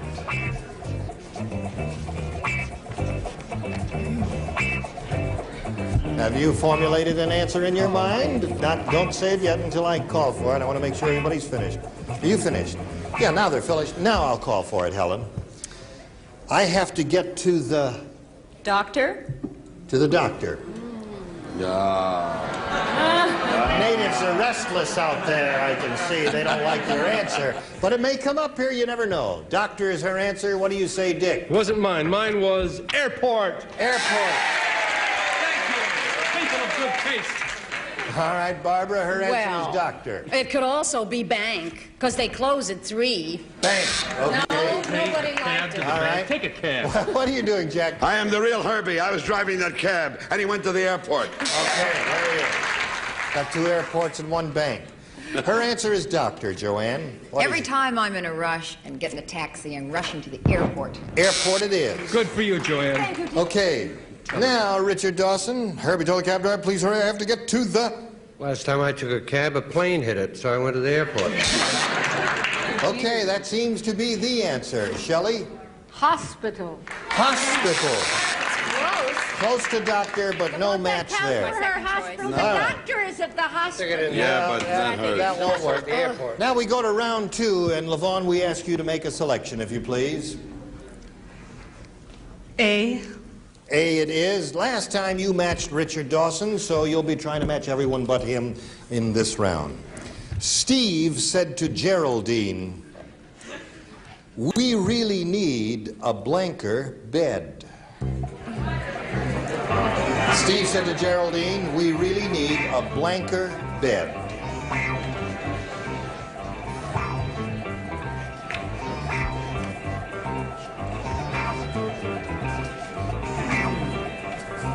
All right, the celebrities are ready, and now we'll call for Levon's response. What would you say? Steve said to Geraldine, we really need a blanker bed. A larger bed. A larger bed. Okay, Dick, what do you say? I said a water bed. A water bed. We all need a water bed. Barbara, what do you say? I said bigger bed. Bigger and larger, Bigger. is that a match? Yes, that is a match. Jack, what do you say? Well, being a bad back sufferer, I went for a harder bed. A harder bed. No match there. Joanne, looking for a larger bed. Yes, I am. I like a bigger bed. Bigger. There's another match there. We skip Richard and go over to Shelley Winters. Harder bed. Harder. We'll So you picked up 2 matches, and our champ has got her work cut out for her. We'll see what happens right after this. Now, next time we meet, ladies, we're going to finish this second and final round, and it'll be up to you. You're going to have to match 3 celebrities to stay in the game. Look forward to seeing you ladies next time. And now that just about does it for today's session of Match Game 73. I want to thank you, beautiful people. I hope to see all of you back here at some time in the not-too-distant future. Will you all promise to come back? I'll come to my dressing room. We'll talk about it. Too soon. And next time we meet, we'll have this galaxy of stars. Bert Convy, Loretta Switch, Charles Nelson Riley, Marianne Mobley, Richard Dawson, and Kay Ballard. Gene Rayburn saying so long for Match Game 73. Today's consolation prizes are Charm Go Wet, the completely portable gas grill that goes anywhere. Instant flame without starter fluids or charcoal. Charm Go products of Antioch, Illinois. And an assortment of fine Clairol products featuring Born Blonde Lightener and Toner. The toner with no peroxide. Born Blonde is real blonde. This is Johnny Olson speaking for Match Game 73. A Mark Goodson, Bill Todman production.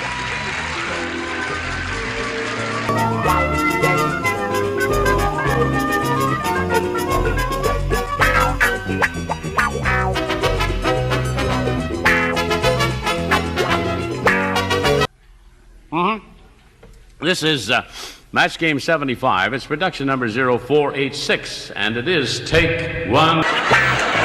Get ready to match the stars. Johnny Brown, Brett Summers, Charles Nelson Riley, Trish Stewart, Richard Dawson, and Marcia Wallace as we play the star-studded Big Money Match Game 75.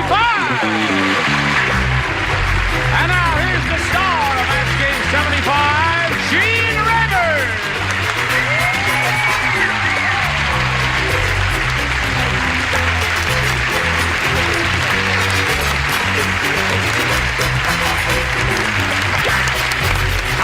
Everybody!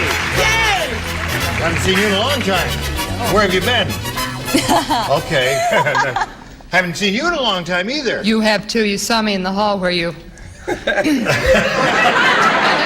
Just gave her a friendly, warm greeting. That's all I did. Ha! Now, we got a new kid on the block, and a little tradition among the regulars here is to give him a polite round of applause. Johnny Brown, we welcome you, sir. Nice to have you with us. My pleasure. Now, Johnny, that's the last kind word you're going to hear. That's it for the week, sweetheart. My daughter told me before I left home, she said, listen to Brett. Listen to Brett, that's right. That kid's as smart as a whip. Okay. Now, let's say hello to two smart ones over here, Bev Owens and Cindy Stanton. Ladies. Bev is our current champ. She's won one game. And she's got $350 to her credit, and that makes her happy. We started this game last time, and you had your first round question, didn't you? And you'd like to forget about that one, wouldn't you? Yes. Okay, we'll forget about it, too. Your first round question will come up in a minute or so, but right now we got to do lift off yesterday. This is your first round question, Bev. It reads as follows. Tiny Tom Thumb said, at our family's Thanksgiving dinner, we don't have a big turkey because we're little. Instead, we stuff a blank. That's what Tiny Tom Thumb said. Good. You got your aurifix in today before you came in. Charles, can you say that fast? Tiny Tom Thumb. Not with $9,000 worth of dental work. Can you say that fast? Tiny Tom Thumb. Tiny Tom Thumb. No, you didn't say it. Say it again. Tiny Tom Thumb. Okay. Let's hear you say that. All right, everybody ready? Well, the upper tier is not ready. We don't, at our family's Thanksgiving dinner, we don't have a big turkey because we're little. Instead, we stuff a blank. Now, turn that over like that and slip it right in there. That's right. See, when you do that, this light goes on, then I know you finished writing. I see. All right? Hang on with it. Everybody ready? Bev Owens.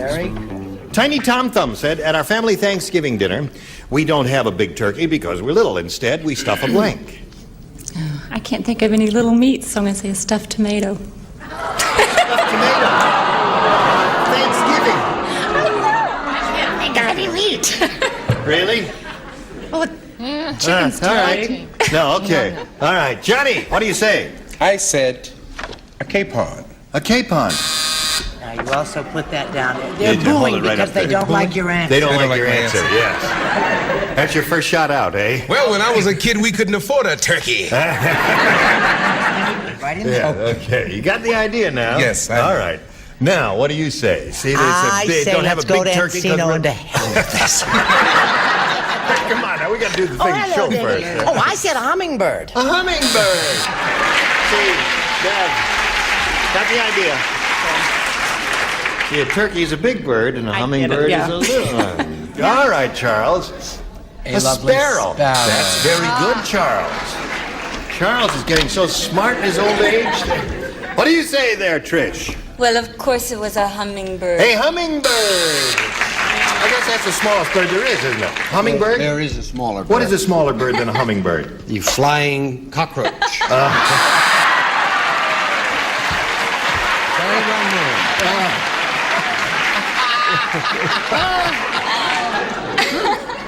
Those are June bugs. Oh, thank you very much. You've been eating June bugs all this time, and you thought they were cockroaches. No, the Tom All Thumb the kids family. were, yes. They're vegetarians Yes. now. They're on tomatoes. Oh, Marcia. Gene, Marcia. come out of your shell, Gene. You'll be a fine person. I hate to hit my peak too early. You know how I am. Yes, right. Cricket.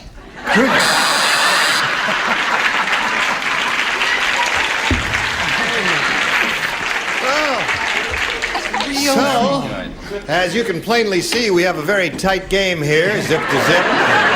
Go to round two, the final round. Cindy? A, please. A. Did you have A last time? Yes. Okay. The bank guard said to Bertha the stripper. Now wait, there's more. He says, lady, I don't care how valuable you think they are, you can't keep your blanks in our safety deposit vault. Come on now, write something now. Yes, you gotta do something now. Well, there are a lot of choices, you know what I mean? Yes, I know, you're thinking. You want to make the perfect answer. Yes. You can't keep your blanks. Yes. He says, I don't care how valuable you think they are, you can't keep your blanks in our safety deposit vault. Plural. Thank you. She says, Bertha the stripper is all there. The bank guard says, Bertha the stripper. She walked up to him. All right? I've never seen hummingbirds in the meat department. You haven't? No, I didn't know they eat hummingbirds. No, well, Tiny Tom Thumb shops at a different market. I mean, he doesn't go to Jurgensen's, those fancy places you go to. Brett, what are you doing? Oh, just writing home. Yes, come on now, put it in the slot there. All right? Yes, why don't you pick on Trish? Trish is finished. Her time will come, but now it's Cindy's time. The bank guard said to Bertha the stripper, lady, I don't care how valuable you think they are, you can't keep your blanks in our safety deposit vault. Tassels. Tassels. Well, tassels isn't bad. I mean, many of them do use tassels, don't they? Yes. And pasties and all kinds of things. What did you say, John? I said pasties. You said pasties. Is that a match? Well, pasties and tassels are not, they're two different things, you see. No, wait a minute. You know what a pasty is. You want me to draw you a picture? Stand up and show them. No. What do you say? Well, I was going to say silicone supply, but then I figured that really is valuable, That isn't really it? is, yes. So I said G, Whizziker strings. G strings. Okay, can't keep your G strings in our safety deposit vault. What do you say? I wrote it first. I didn't G-string. copy it. Oh, those eyelashes. Who knows where you're looking? Trish, what did you say? I thought it might be Bubble Bertha, so I said her balloons. Her balloons. Right. Well, she was, there are balloon strippers, Sorry, aren't they? Cindy. I mean, they dance with balloons, too. Sally Rand used to be a balloon stripper. Really? I thought she did it with fans. What do you say there? Another word for balloons. Boobs. Oh, I see. None of these crossed your mind, Cindy. They did. Oh. What crossed your mind, Marcia? Well, all these tidbits have been very informative, so to speak. Right. Pasties, a technical term. Pasties, a technical term. All right. Well, she said tassels, and that's one thing they do use. It was not a bad answer, but it didn't score for her. When we come back, you'll have your second round question. All you have to do is match one celebrity, and you will win another game. We'll see if that happens after we see about this. Now, here we go. Remember, all you need to do is match one celebrity to win the game. Here we go. Selma said... Excuse me, have you cut your hair? No, I haven't cut my hair. I'm just combing it over the ears, you see, instead of covering the ears. Now, a lot of people think I've cut my hair, but my hair is as long as it's always been. Isn't Well, I it like it. fascinating? I like it when it wasn't shorter. Well, exactly. Please. Anyway, Selma said, I didn't get a wink of sleep last night. All night long, the tidy bowl man kept blanking.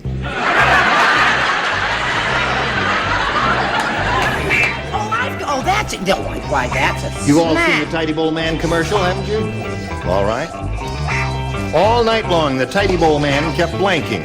Now, I have my answer written down. That's good. You have not yet finished yours, Good. Mr. Riley. So let us now, I'm now placing mine in here. That's enough. Don't distract him. He's mindless anyway. How can he be distracted? Okay, Bill. Selma said I didn't get a wink of sleep last night. All night long, the tidy bowl man kept blanking. Flushing. Really?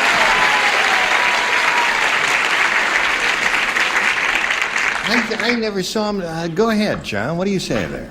I ain't doing too good here. You don't? No, stick around now. Gee whiz. Don't worry, you can get... I said splashing. Splashing. That's sweet. That's a sweet answer, but... Thank you, Mom. Did he do that in the commercial? I mean, the tidy bowl man, what did you say? No, darling, he rowed. That's right. Row, row your boat. Is that what you got there? Gently cross the boat and flush. Oh, he flopped. That wins the game. What else you got there? Flushes, singing and flushing. Come on down. Okay, we congratulate you. That's another $100 for you. You got $450 now. We got to say goodbye to Cindy Stanton. It was a pleasure meeting you. Pleasure meeting you. I had a really nice time. Thank you very much, Cindy. We've got a gift for you. Cindy Stanton, ladies and gentlemen. Goodbye. Now, here comes the big board. What? I get another chance. Yes, you do get another chance. And shall we have a go at it? Yes. All right. We polled a recent studio audience, and we got their best response to this. Charles blank. Now, the answer they gave most often...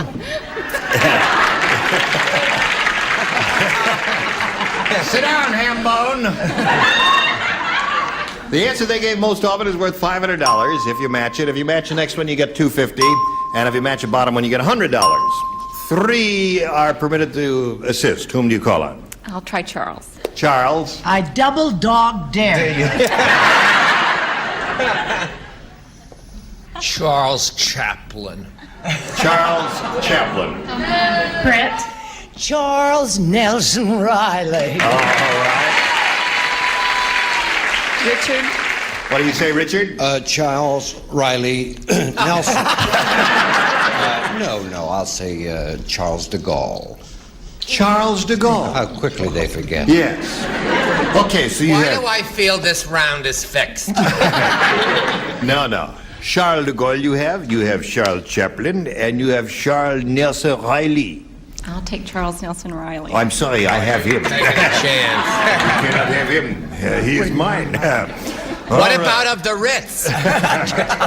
We are looking for Charles Nelson Riley. Let us find out if he's under their $100 response. No, he is not. Charles Atlas? I thought she was dead. All right, we're looking for Charles Nelson Riley. Let's find out what's under the $250 response. Charles Bronson. Hey, listen. No, he's very loud. I'll give the kid $20 anyway. I was up in Vermont doing some cross-country skiing, and I walked into the local grocery store in this little town, and there was Charles Bronson with about 4 or 5 kids following, shopping. He lives near there, in Vermont. Isn't that fascinating? All right. We are looking for Charles Nelson Riley, and we get Charles Bronson and Charles Atlas. Do we get Charles Nelson Riley? Slide it, Earl. Yes, we do.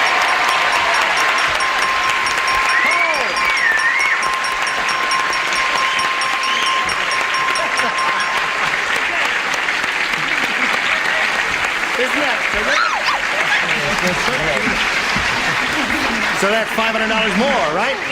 Now you got $950, Bev, and you're going to play for $5,000. To collect, you got to match one of them head-to-head. Time to choose one. Oh, I'll go with Brett since she gave me that. Okay. Brett, you ready? No, but go ahead anyway. Okay, here we go. This is $5,000. Hey blank. That's H-A-Y blank. Hey blank. Hey blank. Hey blank.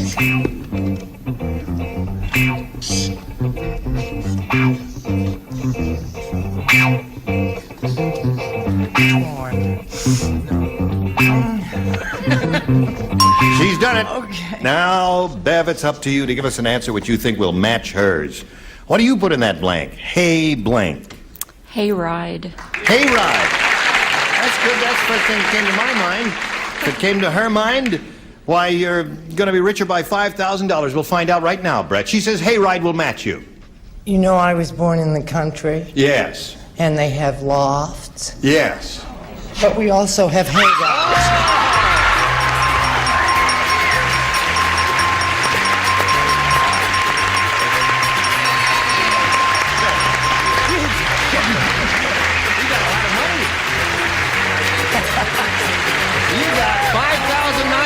$50, and we got a commercial message here for you.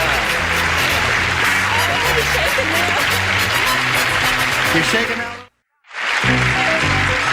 Today's consolation prizes are Presto's continuous clean broiler oven, the versatile double-duty appliance that cleans itself while you cook. Portable plugs in anywhere from Presto.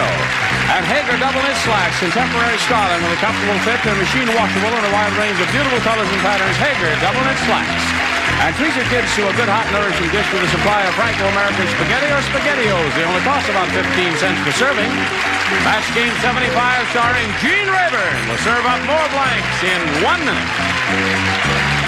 Now we're ready to carry on here and play another game. You ready, Bev? All right, then let's say hello to Judy Ross.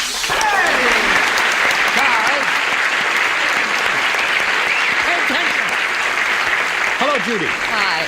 Now, Judy, please tell us about yourself. Well, I'm married. I live in West Los Angeles with my husband. He's a musician, and I'm a part-time secretary.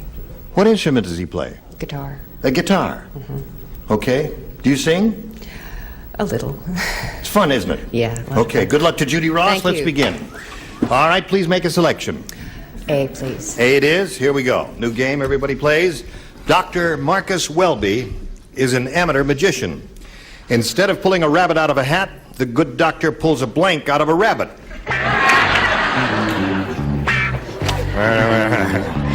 You've seen Dr. Marcus Welby, haven't you? Do his famous magician's act? Instead of pulling a rabbit out of a hat, the good doctor pulls a blank out of a rabbit. Out of a hat. Pulls. Nothing to that one now. Come. All right. Okay, here we go. Everyone keep in mind that I was first before Yes. Charles, in case we have identical answers. Marcia. I know, Gene, I know. Oh, really? Is he know. distracting you? No. No. My mind went. Oh, your mind went. It's your operation. I know. Instead of pulling a rabbit out of a hat, Yes, the good doctor pulls a blank out of a rabbit. Okay. My heart. Judy Ross. Dr. Marcus Welby is an amateur magician. Instead of pulling a rabbit out of a hat, the good doctor pulls a blank out of a rabbit. I have a blank myself. He pulls a... Well, what occurred to me was hair. A hare. Hair. That's H-A-R-E, hare. Is that what you mean? Mm-hmm. That's interesting. Pulls a rabbit out of a rabbit. What did you say, John? All of a sudden, I feel dumb on this show. I have a college degree, you know. I said a baby rabbit. Well, that's a match, isn't it? You said hare.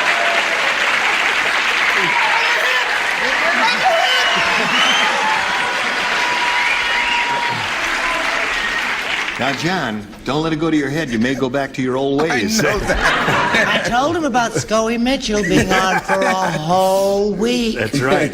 I think she's too clever for this show. Yeah. I said instead of pulling a rabbit out of a hat, he pulled a hat out of a rabbit. That's interesting. Charles? And I wrote it first. I wrote it second. I don't want you to think that I've changed because my name won the contest. I'm still a simple, wonderful person. What do you say, Trish Stewart? Well, I was going to be third, but then I thought, no, it's Welby, and so of course he would pull a rabbit out of a rabbit. A rabbit out of a rabbit. That's true for you. Isn't that amazing, Richard? Well, he could only do that if the rabbit was with rabbit. That's right. You can't go whipping rabbits out of just a single rabbit. No, you can't do that. No. However, you can remove the appendix. Instead of pulling a rabbit out of a hat, the good doctor pulls an appendix out of a rabbit. Right, he's a doctor, isn't he? He is, that's right. Certainly true. Hmm. Far be it for me to plead for mercy, but I was rushed. Hat. Well, no, that was not a bad answer. Not bad. Not bad Wrong, at all. but not bad. And that's two for you, right? Okay, now we've got this for Bev. Let's see what this says. One porcupine said to the other, "Boy, do you need glasses. That's not a porcupine you're trying to make out with. It's a blank." It says right there.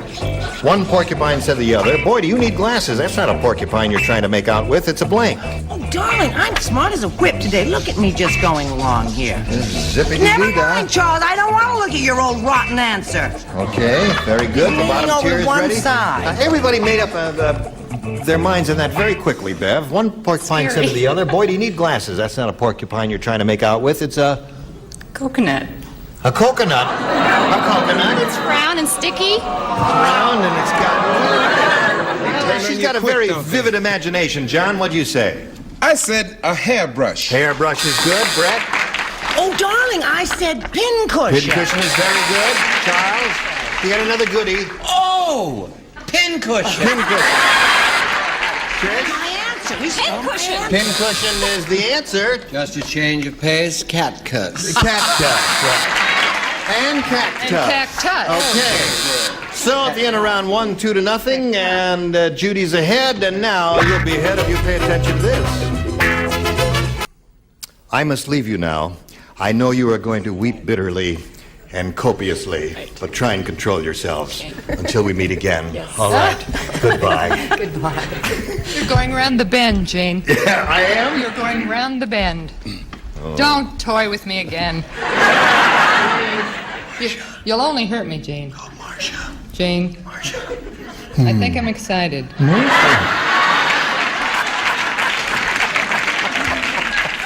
This is passionate Gene Rayburn saying so long until next time. Match game 75. Goodbye.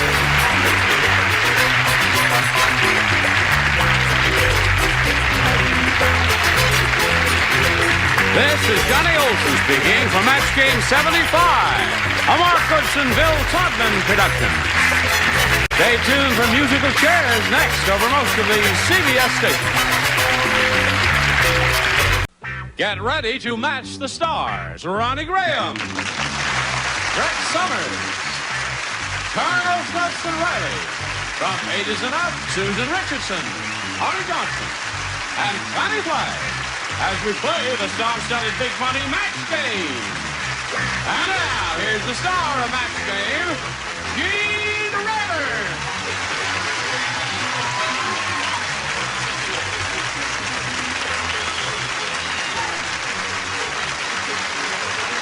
Thank you, friends. Here we go. Shall we? Yes. Hi, Gene. That's a clean remark.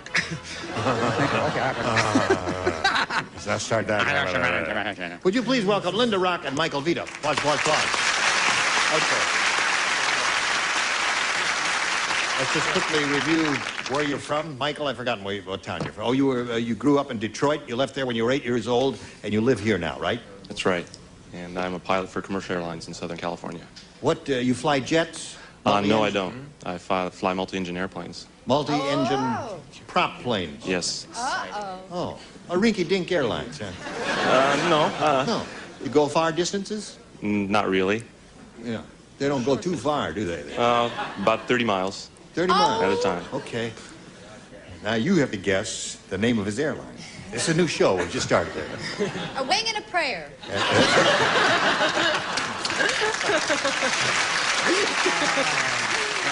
Now, Linda, refresh our memories about you. I'm a housewife with 3 daughters. Right. And my husband's a building contractor. I knew I heard that somewhere before. Okay, we're in the middle of round 1 here, and it's Linda's question, right? You want A or B? I think I'll take B. Okay. Paul said, when I was born, my parents left me in a locker room. Oh, for years I thought I was a blank. When I was born, my parents left me in a locker room. For years I thought I was a blank. Well, now, wait a minute. That's not fair for those of us we've never been in a locker room. Come on, you've been in one locker room. Good, yeah. Wait. Testing 1. Paul said, when I was born, my parents left me in a locker room. For years I thought I was a blank. Pair of sweat socks. I don't know. Okay, that's her answer. Why are they so cruel to the contestants? They just remove them. Yeah. What is that? They're trying to make her feel at home. Coliseum. That's right, exactly. If we are the lions and they are the Romans out there. We are the Christians, and they are the Romans. Whatever it is. Well, I don't know about that either. What do you say? What do I say? Yes. Sweatsuit. A sweatsuit. All right, that's something you'd find in a locker room. Anything you find in a locker room. What do you find in a locker roam? Now, let's let the judges be the judge of whether or not this is a match. I said a pair of dirty socks. Oh, naturally that's a match. Very good, very good. Okay, Chuck, what do you I say? said for years Gene, he thought he was a jock. A jock, yeah. Then you know what happened? What happened? What happened? He thought he was a jock for years. Yeah, Then then when he something grew up, What? he was a sissy.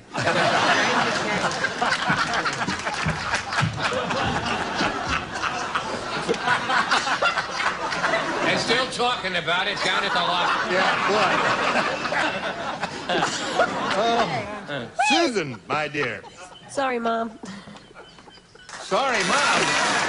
Does your mom have one of them? Yeah, does your mom wear a jockstrap? What's wrong? Yeah. Mom, take it off. Take it off. Take it all off. All of it.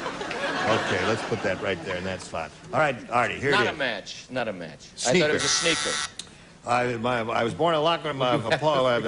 For years, I thought I was a... Susan. We don't say jockstrap. We say athletic supporter. That's what we say.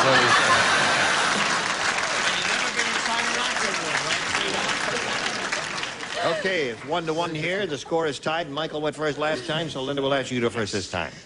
B, please. B. Round 2. Who's winning? Jim said to the sales girl, they said, I'd like to buy a bra for my wife. I want a size 7.5. And sales girl said, how'd you get that measurement? She said, well, I measured her with my blank. All right, Linda. Jim said to the sales girl, I'd like to buy a bra for my wife, size 7.5. And the sales girl said, how'd you get that measurement? And Jim said, I measured her with my blank. Hands. Hands. Oh! You know, He wore like you do a horse, 7.5 hands. Wait a minute. Measure 7.5 Wait a minute. hands. 7.5 hands? 7.5 hands. We Boy, go around. That'd make her a You need a 72 wheelbarrow C for cup. 7.5 hands. No, what she means is glove sizes come in 7.5. Yes, surely. But 7.5. I meant go all the way around the body. Oh, you mean Yeah. start here and Right. one day a hugging and a chalking and a begging her to be my bride. When I met another fella with some chalk in his hand, coming around the other side, over the mountain, coming around the other side. Remember that? Hugging and chalking, the Hoagie Carmichael? You don't remember it, thank you very much. Okay, Ronnie. Yes, what? My slide rule. Slide rule. 7.5? Charles held up a sign that says, don't call us, we'll call you. I'm right. No, you don't. No, you don't. Look, I went to all that trouble. Yeah. I said shoe, Gene. A good master. All right, that happens to be the definitive answer there. Okay, size 7.5. Sales girl said, how'd you get that measurement? Jim said, I measured it with my hat. Certainly, hat, 7.5. That's what I had. Men's hat sizes, you know, 7, 7.25, 7 1/8. That's it. What do you say? That's the same thing, Fileman. That's it. Okay, hat. What do you got, Miss Fanny Honey? Well, if you really want to know. I really want to know. I said coffee cup. Coffee cup. Now, tell me what a 7.5 coffee cup is. In Brett's case, demi-tasse cup. What? I don't know. I didn't understand the question, actually. You didn't. I see. Well, that's very kind and honest of you to say so. Well, the score is still tied. You could untie it right after we do a little business with America, so stand by. Watch this. We are ready to carry on. Now, Michael, you're in the catbird seat because all you need to do is match one to win the game. Here it is. Alfredo the bullfighter said, hey, in the bull ring, the bulls are always nice to me. And that is because I dress up as a blank. Alfredo was not a Mexican name. You either get the name with the accent or, you know. What do you want? Give us a name. Well, wait, I'll change it right now. No, you don't have to change it. I'll change it right now. I don't think Alfredo is a Mexican name. All right. Is it? How about Ricardo? Ricardo is Good, dead. in honor of Montalban. Right. Ricardo. Good. And you'll make the necessary changes in Right, in triplicate. Yes. I'll send it to duplicating immediately. Ready, everybody? Help it. Susan, are you ready? Susan is not ready. Yeah. Okay, put it in Charles the is slide. ready. Here we go. Mine. Michael. Ricardo, the bullfighter, said, in the bull ring, the bulls are always nice to me, and that is because I dress up as a... Cow? Cow is good, certainly. Very good. One cow wins the game for him. One cow wins the game One for cow him. wins the game. One cow wins the game for him. I say, Senorita Cow. Cow wins the game. What are the rest of you? Hold him up.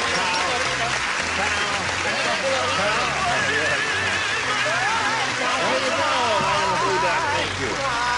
Well, Linda, you've got $250. That ain't bad, is it? Thank you very much for being with us here on Match Game. Linda Rock, ladies and gentlemen, there she goes. Ready? All right. I see you have biplanes on your tie there. Oh, World War I tie. Now, good luck to Michael Vita. We polled a studio audience not too long ago and said, write down your best answer to this. Waxed blank, $500 for you, Michael, if you match the answer they gave most often. If you match the second most popular answer, $250. And then if you come up with a match with the third most popular answer they wrote down, you get $100. Now, remember, just call on the ones who have a glimmer of intelligence in their eyes. Don't call on the dummies. Ronnie? Thank you. Thank you very much. Artie?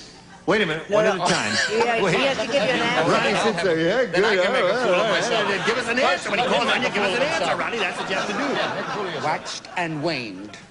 Waxed and waned. See what he meant about the dummies, Michael? Cancel his renewal. Sorry. All right, waxed and waned is one. Artie? Waxed floors. Oh, I got a better one. Ben. Museum. Waxed paper. Now, I ask you to think it over carefully. There may be some other answers that you might like better, in addition to those three, waxed and waned, waxed floors, and waxed paper. I'll go with waxed paper. Waxed paper. Let's find out if it's up there, and if so, where. Let's take a look at the $100 response. Waxed floors there. $100. That Okay. wasn't bad. Waxed and waned. All right, let's take a look at the next one, please. Wax beans. Oh, I love wax beans. Oh, do I love wax beans. Last chance for wax paper. Here we go. Bing! You got it, Michael.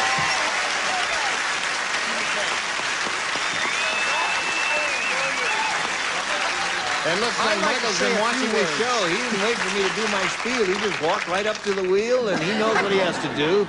Okay, let's find out if he's going to play for $5,000 or $10,000 here. Spin the wheel, and good luck to you. Let's all root for a double.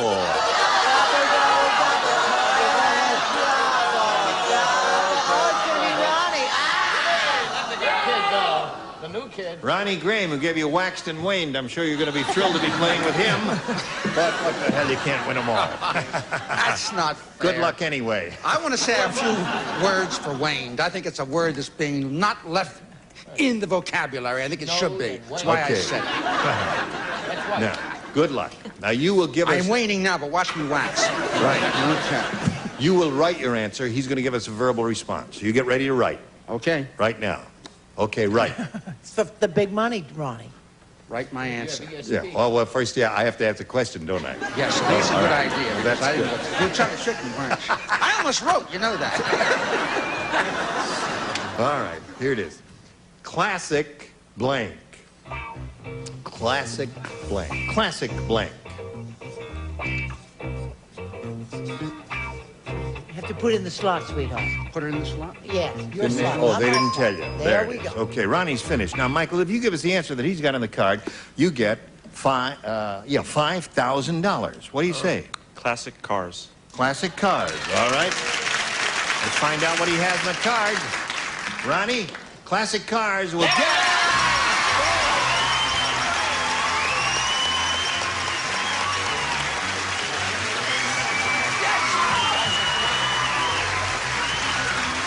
Congratulations. You got $5,500. Michael Vita. Thank you very much. Follow that tall, skinny guy over there. And we'll bring in Vern Duncan and Jackie Turner. Here we go.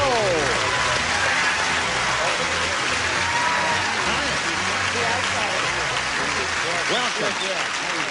Delighted to see both of you. 2 games for each of you.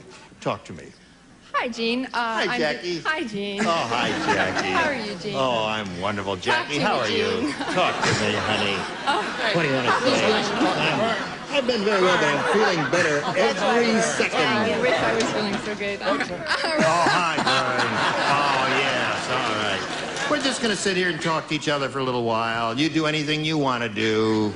Okay, now where are you from? I'm from Bullhead City, Arizona. There's no Bullhead City, Arizona. That's a tough job. Bullhead City, Arizona? Sure. Never heard of that. Yes. Where is that? It's on the Colorado River. Uh-huh. Mhm. What do you do there? I manage a restaurant, and I just became part owner of this Italian restaurant. Well, congratulations. Thank you. That's very nice. Thank you. Well, good luck to you there and here. Buona Now, fortuna. let's find out about Vern Duncan. How are you, Gene? Okay, how you? All right. We've been through that. Oh, we have? Gene's okay. Okay, thank Well, I'm married. Same woman for better than half a century. No kidding. Congratulations. That's marvelous. And I have 3 children, 2 sons and a daughter. Yep. 9 grandchildren. I'm retired. I spent about a half a century in aviation. As a little bit of everything. A little bit of everything. That's right, from A to Z. Well, in fact, wonderful field. If you know who Billy Mitchell was, yep, I once stood dress parade for him. You did indeed. Yes, sir. He was I a did. great pioneer in American aviation. He was and I rather guess it was an honor to get to dedicated know man him. to it. Yes. All right. Good luck to both of you. We'll start the game at another date, next February. Right now, we've got this. You're lovely, both of you. Oh, thank you, sir. You be sure to watch your show now, because little hair in your head could change your whole life. Oh, it's done all right so far. Really? Oh, yeah, with 9 grandchildren, I say you're doing okay. Now, Jackie, you can have A or B. I'll choose B, please. B for Jackie Turner. The day before Harry's wedding, Harry's girlfriend left him for another guy. Oh, goodness. So Harry went to their wedding. But instead of throwing rice, Harry threw blank. Brett was a pioneer in airlines and all. Really? Brett was a pioneer in airlines? Tell us He about it, dated Charles. both Orville and Wilbur Wright. Not you. Ready, Jack? Ready. The day before Harry's wedding, Harry's girlfriend left him for another guy, so Harry went to their wedding. But instead of throwing rice, Harry threw... Their wedding gifts. Harry threw their wedding gift. He's getting outraged at the audience. I'm outraged. At They're the wrong terrible. audience. Just, They turn in 1 second. Well, see, they're just... awful. They're venting their unresolved hostilities. Toward their own mother. Yeah. Resolve them, then come in. Show us your answer. All right. A fit. Instead of throwing rice, Harry threw a fit. That's good. Thank you. That's very good. Yeah. It's nice. It's not the definitive answer. It's clever. It's witty. It's very Ronnie Graham. It's very 50s. You must admit that. What I said was A, throw rocks. Right. I think that is a different. That would get to the point. I chose grenades, Gene. Grenades, eh? Susan, feeling hostile today? Spaghetti. Cook spaghetti. Oh, that was a mess, wasn't it? The same way. Right. Artie? I've gone to a lot of weddings with Charles. A hand grenade. Twice we met yesterday, too. That's right. I said hand grenade. Had 3 hand grenades there, Jack.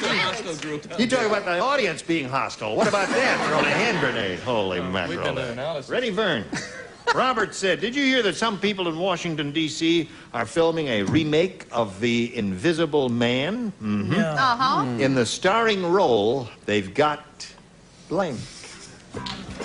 In Washington? That's the operative phrase. In Washington, D.C., doing a remake of The Invisible Man, and in the starring role, they've got blank. Think about it. Think about it, you know what I mean? Yeah. The starring role they've got. You finished in a big hurry. Well, this has Just a both little bit political there. and show business overtones, doesn't it? Oh, that's a He good has a lot one. of things going for him. Yes, excellent. Good. Invisible Man. Invisible Man. Washington, D.C. Invisible Man. Right. Washington, D.C. Okay. Who would star in that role? Uh-huh. Shall we write her a letter? She's not politically oriented. Vern, Robert said, did you hear that some people in Washington, D.C. are filming a remake of The Invisible Man? And in the starring role, they've got... Vice President. The Vice President. Vice President. The Vice President. Perfect answer. That's a good answer. Very good answer. Now, traditional political jokes in this country, the Vice President, everybody forgets who he is half the time, and he, in effect, becomes the Invisible Man, so that is really an excellent answer. It's the best answer. What have you got? I haven't got it. You haven't got it? Gerald Ford. Gerald Ford. He's been fairly visible lately. What do you say? Well, I figure anytime there's a political question, if you just write Nixon, you can't go wrong. Right. Well, I didn't know what to write, so I wrote this because I thought Henry might have been a friend of his, Teddy Roosevelt. Teddy. Teddy Roosevelt. Teddy Roosevelt. Speed up, speed up, Oh, speed up. No, I'm not going to speed up. This is as fast as I can go. Hello, Susan. I thought it meant someone you could see through, see right through, and I thought that would be Nixon. And everybody could see through him at the end, but not in the beginning. What do you got? This man disappeared several years ago. Spearwig, the Invisible Man. Would that he had always been invisible? I thought that was quite That's not good. a match. He was vice president. No. I take my job seriously. Yes. I thought a while. Who's the vice president? Walter Mondale. Right. Okay. All right. Stand by for round two. Right now, this for you. Oh, it's time to say goodbye. Goodbye. Thank you, G-Raven. So long.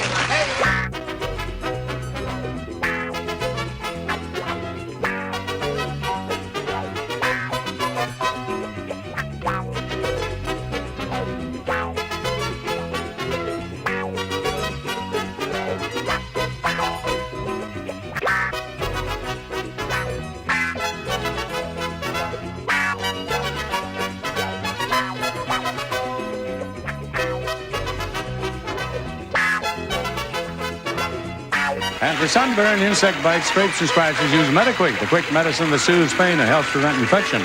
And B-Fresh makes every flush a deodorizing shower to automatically freshen and help fight bowl ring buildup in 3 original scents, plus new Powder Fresh. Put a shower in your bowl. And a paper-made family of products including freezer wrap to protect the foods you freeze, baking cups, coffee filters, and paper-made plastic cups for all occasions.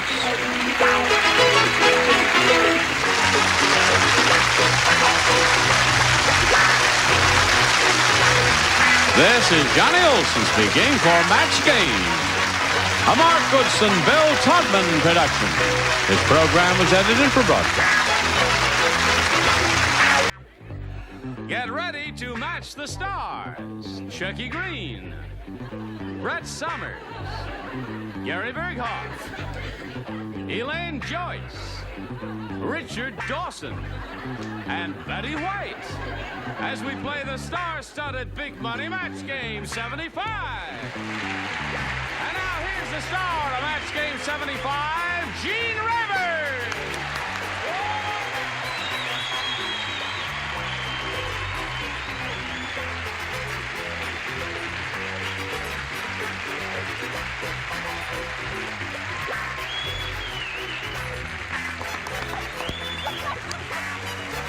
Thank you, Johnny O, and thank you, friend. Well, everybody's all riled up there. You ready? We're not going to start until you're ready. You guys ready over here? 1 and 2? 3's ready. Yeah, well, she's ready. What are those, caramels? No, those are busted buttons is what they're glued on there. I'm all glued together. Are you all right? Is everyone all right? No, but I'm all glued together. No. Sweetheart, no. I feel very undressed here. Is that the real you? Yes, but I mean, if I'm supposed to wear a jacket, I feel very bad because I didn't bring a jacket this year. He was supposed to wear a jacket, wasn't he? Yeah. How come you didn't wear a jacket, Shecky? I didn't have a jacket. That's Yes. why. You don't have a jacket? No. Oh. We'll take up a collection. Will someone give Shecky a jacket? Maybe if you had a nice evening dress. Yes. An evening dress would be fine. Down. I won't be able to write now. That's funny. That's funny. I borrowed it from John Wayne. You didn't have to tell me a thing like that, kid. All right, now you sit down there. And we're all going to say hello to our 2 players here, Pat Schrott and Sandy Jasek. How are you, ladies?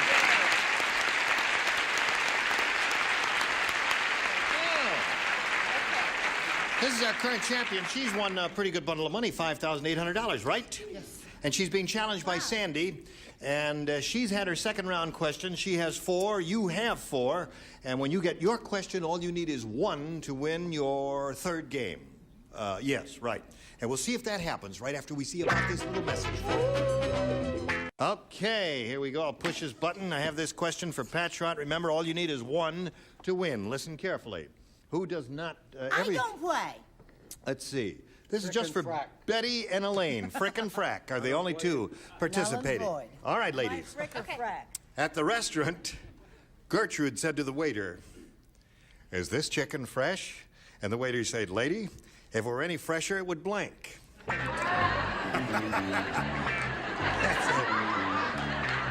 Is this... At the restaurant, Gertrude said to the waiter, "Is this chicken fresh?" And the waiter said, "Lady, if it were any fresher, it would blank." If it were any fresher, it would blank.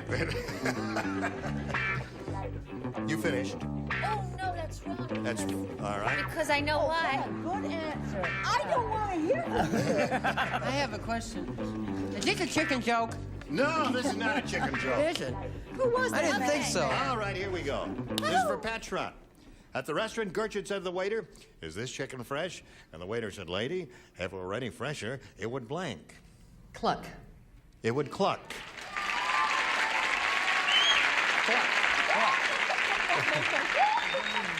One cluck wins the game. Do you cluck, lady? Not necessarily.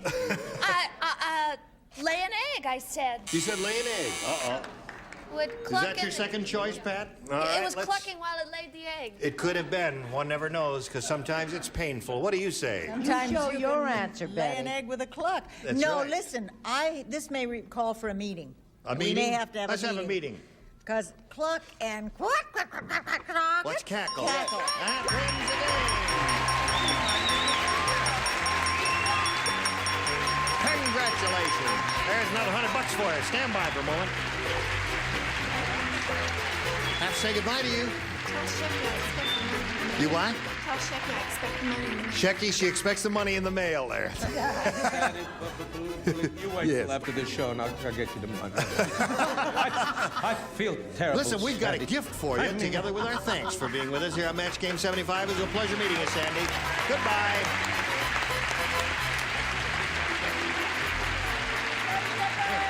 All right. There goes Sandy. You know, it isn't often you meet a lady with a 21-inch waist, and that's what she has. She's a very attractive lady, and so are you, and you're richer by $100. You're now up to $5,900, and you're going to have a go at over $5,000 here. You ready? I'm ready. We polled a recent studio audience. We got their best response to this. Ship blank.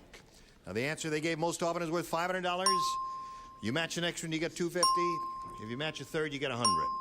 Whom do you call on? Betty White. Betty White. Oh, dear.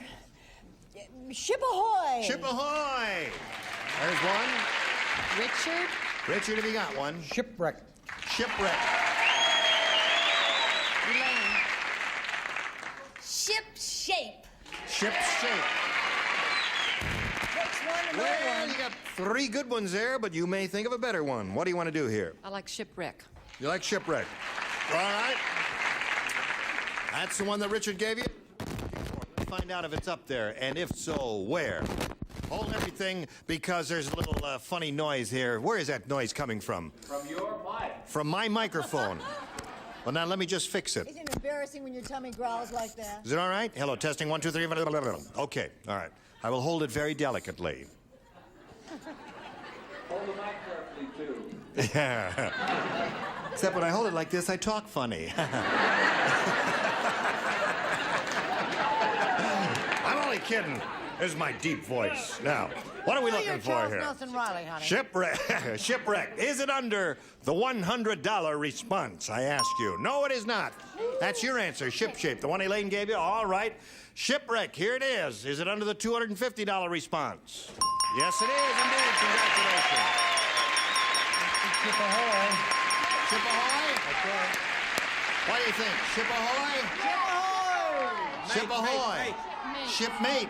Shipmate. Oh, shipmate. Ship Oh. out. No. All right. Here's a $500 response, just for the heck of it. Ship ahoy. Ahoy, ahoy. That's what Betty gave you. In the audience. What's that? A lot of sailors in the audience. Are there a lot of sailors in the audience? What's that? Oh, the day they gave. Oh, I see. Okay, so you've got the $250. Now you're going to play for $2,500. Remember, to collect that, you've got to match one of them head-to-head, and this will have to be an exact match. Which one do you choose? I'm going to take Betty again. I've taken Betty there. I'm sorry. She's taken. No, Betty, you No, get darling, ready to you've write. had her, not taken her. Okay. Blabbermouth, now it'll be all over town. Don't know what to say. Very nervous. All right, here we go. Betty, you get set to write. Here's the $2,500 question. Blank boots. B-O-O-T-S. Blank boots, or blank boots.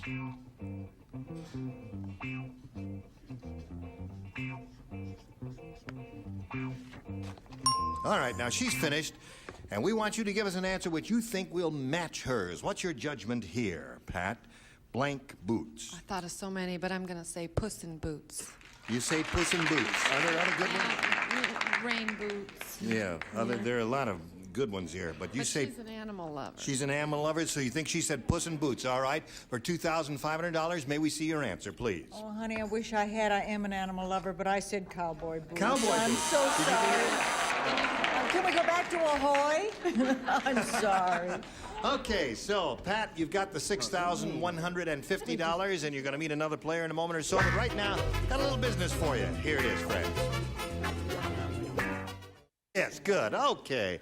Now, Pat, if you're set and ready to play another game, we'll present another player. Let's all welcome Terry Cluck. Hi, Terry. How are you? Yeah, Terry, where were you when we needed you? Clucking back there. You were clucking back there? Where does Terry Cluck live and all that? I live in San Diego, California. Yeah. With my husband Bob, who's in the audience, and we have 2 little girls, Jennifer and Amber, and 2 dogs. What kind of dogs have you got? Well, a poodle and the other's kind of a mixture. That's nice. They're Collie smart, those Shepherd. mixtures. You bet they are. All those mixtures are very smart. All right, are you ready to play? As ready as I'll ever be. Okay, let's play then. Terry, please make a selection. A. All right, new game, everybody plays. Zsa said, do you do Zsa? Who does Zsa? Do you Darling. do? Yeah, Zsa said, Darling, my new husband is a real practical joker. During our wedding reception, he glued my blanks together. Let's get Shecky to do his imitation of Zsa Zsa. Almost anything would be better. Oh, thanks a lot. Darling. No. Darling. I don't think I can do Zsa. You don't do Zsa. No, I don't do Zsa. Darling. No. What's the matter with you, I darling? never do Why my don't you do Zsa? You do Zsa. You don't do Zsa? Do you do Zsa? No, but most everyone else does. I do. Everyone else has done Zsa.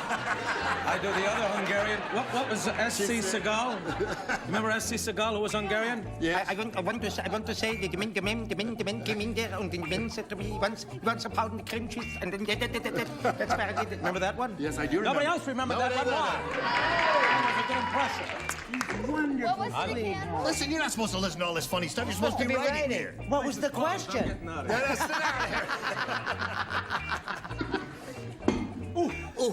What is that? Darling, my new husband is a real practical joker. During our wedding reception, he glued my blanks together, darling. Now, there are a number of good choices here.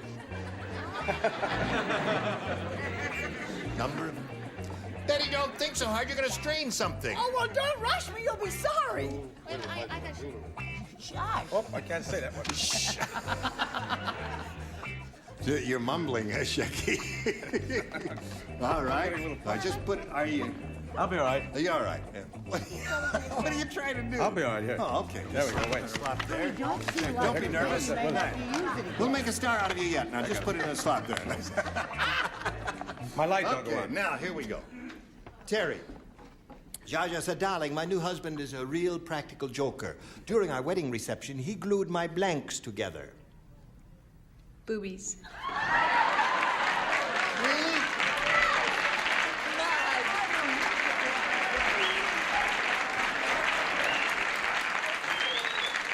She said, You heard what she said. I'm not gonna say it. Go ahead. I'll tell you the truth. I wanted to say that, but I wanted to. This is my first time on the show, and I didn't want to be disliked. So I said rings. Rings. Well, now, she does wear a lot of rings, and her mother's in the jewelry business and all that. All right, Brett. This actually could be termed a euphemism. A euphemism? or something of that. Stones. Stones? How about stones? No. How about dead drunk? Leave that lady alone now. You be kind to her. She's over 29 years old.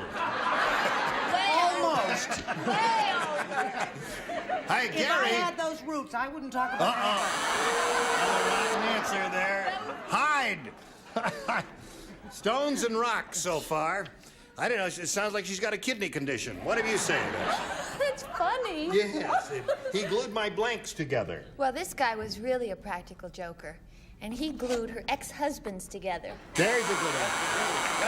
That's a And it very was an orgy. Yes. That's lovely. Lovely answer. Beautiful. All right. You're so sweet. Late end, her husband could reach from here to Barstow. I was only saying before the show to the fourth funniest man in America, Mr. Shaggy Green, I said, one of these days, the word boobs will come up. Okay.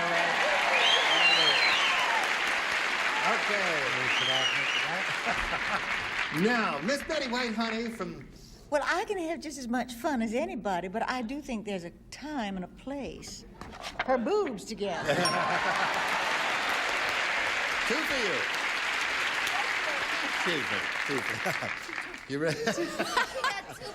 She got two, yes, of course.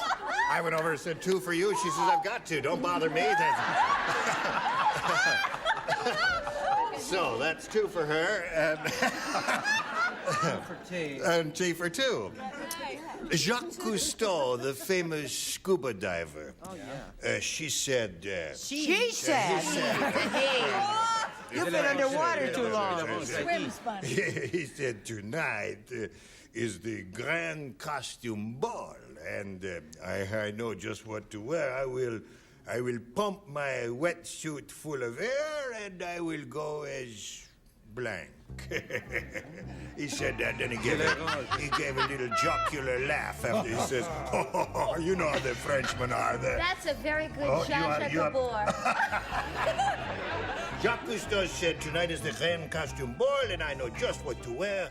I will pump my wetsuit full of air, and I will go as blank there. Okay. All right. What's that? Go as a blank? No, it's just go as blank. That's all it says here. You do not remember? You wrote the question and you forgot so soon what it says here? He's, Mal de Mer, the producer. No, you can't.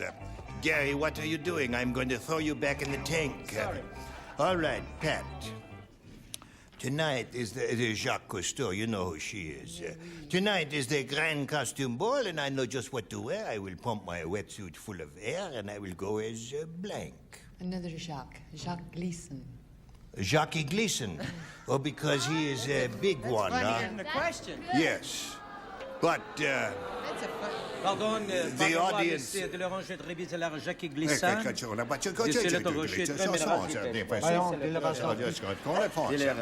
Jean-Pierre Armand, de l'oranger de rébis Balloon. A balloon is balloon is not. Qu'est-ce que c'est then? What do you say? Darling, you would go as a penguin. A penguin. I pump my wetsuit full of air and go as a penguin. No, let's Watch it now. I told you for the last time. Jacques Gleason. You know how I am with aquariums. As a blowfish. A blowfish. Of course. Oh, yes, blowfish. She say blowfish. Don't get me. What do you say? What do you mean, She. Goes from Jacques Cousteau to me. Little girl, what do you I say? say if the shoe fits, I said, put it on. wait a minute, it's my turn. That's right. I said that he blew it up and it got huge, enormous, right? And he went as a submarine. Is a submarine? A See, they didn't submarine, blow. yes. She is looking for a Jackie Gleason. All right, so what do you say? I know Jacqueline Cousteau quite well. Oh, yes. Jacqueline? You know, he dives with all of his men. He has white suit. White wetsuit. Ah, you blow it up. Oui. Go to the ball. Oui. As Moby Dick. Moby Dick. Ah, yes. Very good. The little lady on the end. I'm afraid I blew it. A balloon. A balloon. Well, I'm sorry we got no Jackie Gleasons for you. So there's the end of round one, and the score is 2-0 in favor of Terry. And now this message for you, then you come right back for round two. Here we go to round two. Okay, Terry? B, please. B. All right. Richard and Betty do not participate. Everyone else does. You all remember Fanny Fox, the Argentinian bombshell? Yes. Okay. Well, She's going into the history books, and don't you forget it. yes. Now, let me go on with this, if you would, please. Wilbur Mills just got her an important job in Washington. Now, she's Fanny Fox, the blanker of the house. Wilbur Mills just got her, Fanny Fox, a job in Washington, and now she's Fanny Fox, the blanker of the house. I love it when I get the answer. You got it right away.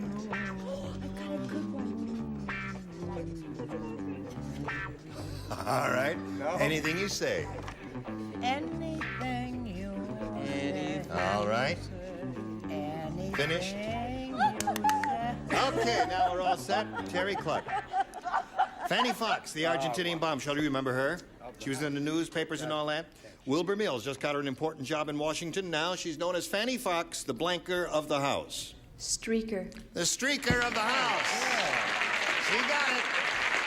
She got it. Mine rhymes with streaker. It's speaker. The speaker but of the I really house. You want to know something? What? What does that mean? Is it recess? No. No. That means... In a way, it's recess. In a way, no. I wanted to really say what she said, but I didn't say it. You didn't say it. You thought of it and rejected it. Yeah, I don't know Trust why. your first impulse. I don't know why. Trust your first impulse, yes. I'm beginning to hate myself. All right, Brett.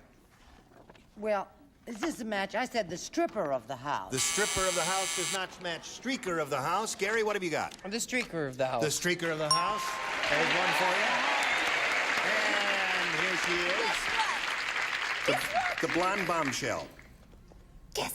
Guess. Yes, I did. Oh, you Streaker. did it. All right, that's 4 for you. Okay.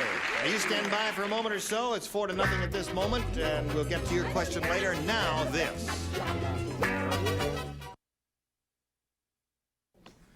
Now, Terry and Pat, we've got to stop right here. I'm sorry to do it in the middle of the second and final round, but that's the way it is. Our time is up, and we'll look forward to seeing both of you next time. Score is 4-0 in favor of our challenger, Terry Cluck. Terry. Now, Hiya. what was I going to ask you? Oh, you're in some thing that's coming up.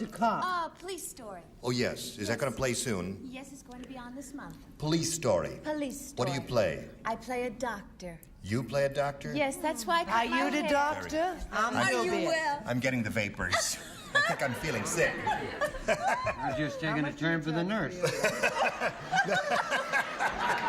She's a doctor, not a nurse there. Always beginning. Is there any other service we can perform? You're going to be at the Fontainebleau in Florida. Fontainebleau in Florida. Fontainebleau. Miami Yes, Beach. and my husband's opening at the Winter Garden Theater in New York in Dr. Jazz. That's a musical comedy on Yes. Broadway. Terrific. We wish him well. And You, my sir. wife isn't In working. my pool tomorrow about 10. Okay. Gene Rayburn, Match Game 75. Join us next time. Goodbye.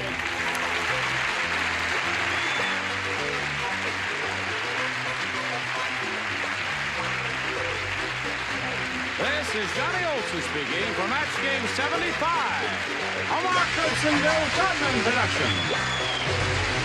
Stay tuned for Tattletales next over most of the CBS stations.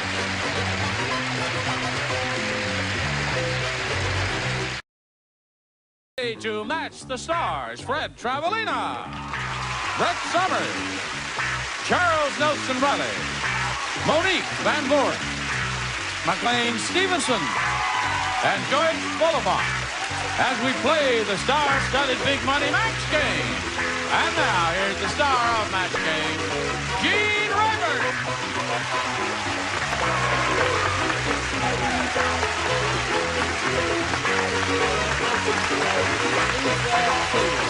Hello.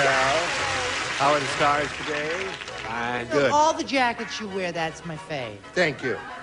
It's a classical herringbone pattern, isn't it? herringbone, yeah. Herringbone, right. Would you welcome our two new players, Lisa Kinley and Bill Gorsline? Welcome. Now, let's get acquainted. Lisa, tell us about you, please. Well, I live in a town a little bit north of San Diego. It's called San Marcos. Yep. Right. And while my husband goes to work and he's a butcher, and while he's making the bacon, I'm home slopping our 4 pigs. But that's not counting my husband and my 2 children. I jazzercise and I watch lots of soap operas and I do needlepoint and make ceramic wind chimes. Ceramic wind chimes. Yeah. They make a nice sound, do they? Yeah, like Chinese. Right. That's nice. Okay, Lisa, good luck. Bill, what about you? I'm from Alaska, where I helped build the Trans-Alaska Pipeline. And now, thank you. Now I work as a watercolor artist, and I do paintings of vintage classic cars. Really? Name one. Bugatti. Yep. There's the Bugatti at, well, there's several. Now, do you do them from life? Do you go and find a classic car and copy it? Or? Well, I've done throughout the United States, so I have done from the car and from the photograph also. Right. You know, it works. Well, that sounds like an interesting vocation, right? Oh, I enjoy it. It's good. my life. All right. Good luck to both of you. Here we go. Lisa, A or B? B for my little boy Brian and Batman. All right. Sally said, my husband the butcher. Is that a coincidence? She could have chosen A or B. You know, B says my husband the mechanic, but A says my husband the butcher is a butcher through and through. The only way I can make him feel romantic is if I dress up like a blank.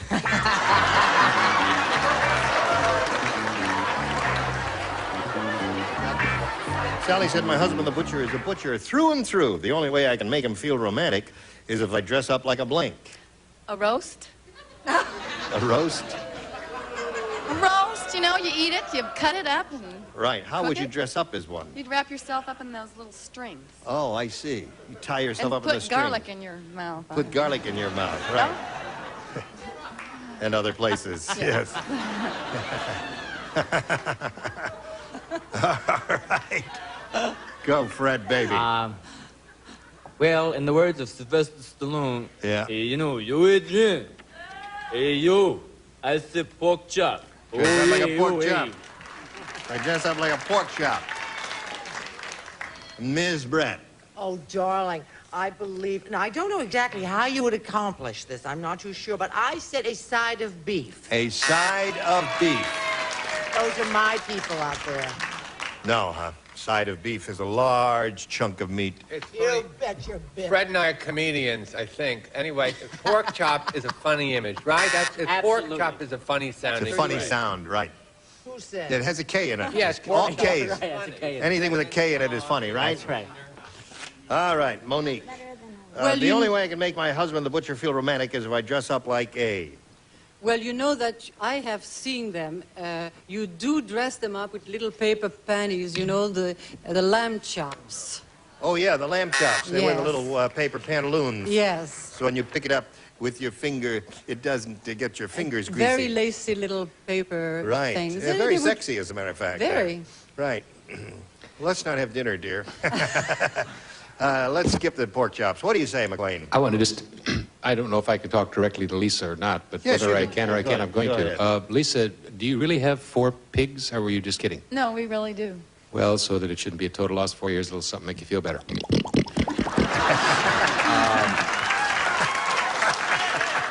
I said lamb chops. I tell you, he's full of surprises. We've known McLean a long time. He was on the show the first year we were on the air, 1973. Until this moment, I did not know he did pig imitations. Aren't you lucky? Tomorrow, who knows what tomorrow? All right, Joyce. I said a rack of lamb with pantaloons. A rack of lamb with pantaloons. All right. Didn't get a roast there, Lisa. Let's see what we've got for Bill here. Your round 1 question. Fat Frida is so fat. Oh, I'm sorry. It's Fat Fred, not Frida.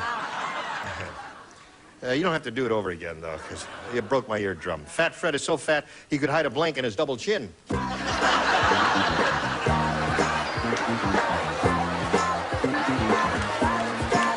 have that sweater tucked away for the summer, huh? Your sweater. Boy, I'm called fat. Now they tell me I smell like mothballs. I wouldn't put up with that if I were you, Fred. I'd pelt her to mouth. No, I can't do that. All right, here we go. Really? Fat Fred is so fat he could hide a blank in his double chin. Pig. A what? Pig. A pig. Fat Fred is so fat he could hide a pig in his double chin. I said, even though it looks terribly written, a pound of meat. A pound of meat. See? Fat and he's... Right. All right. All righty. To Brett? some people, this answer may be vaguely familiar. But I said a side of beef. A side of beef. Everyone has meat on his mind, Charles. I don't eat meat. I said, I don't know why, a Panasonic clock radio.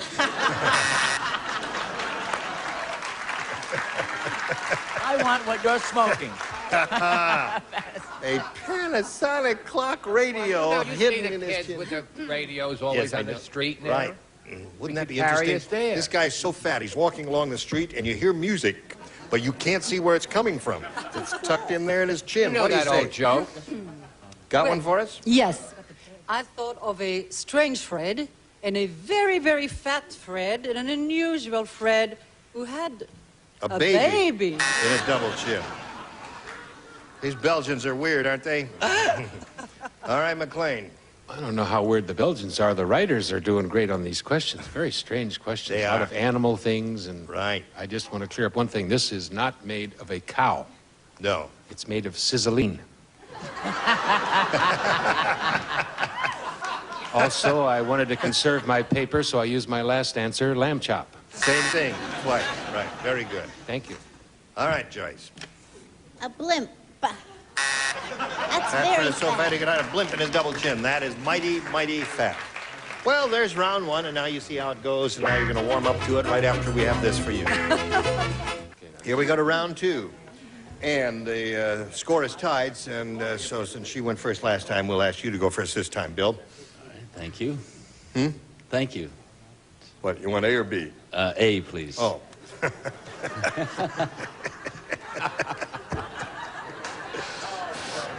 I said, you go first? He says, okay, thank you. All right, here we go. Old Oscar is so old.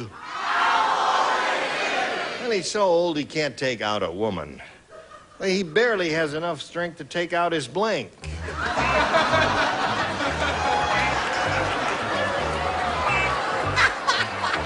Here we go, Bill. Old Oscar is so old he can't take out a woman. He barely has enough strength to take out his blank. Well, this is a tough one. Go for it, baby. Take out his Don't pet say- dog. Take out his pet dog. All right? Barely has strength enough to take out his pet dog. What do you say, Fred? Well, What?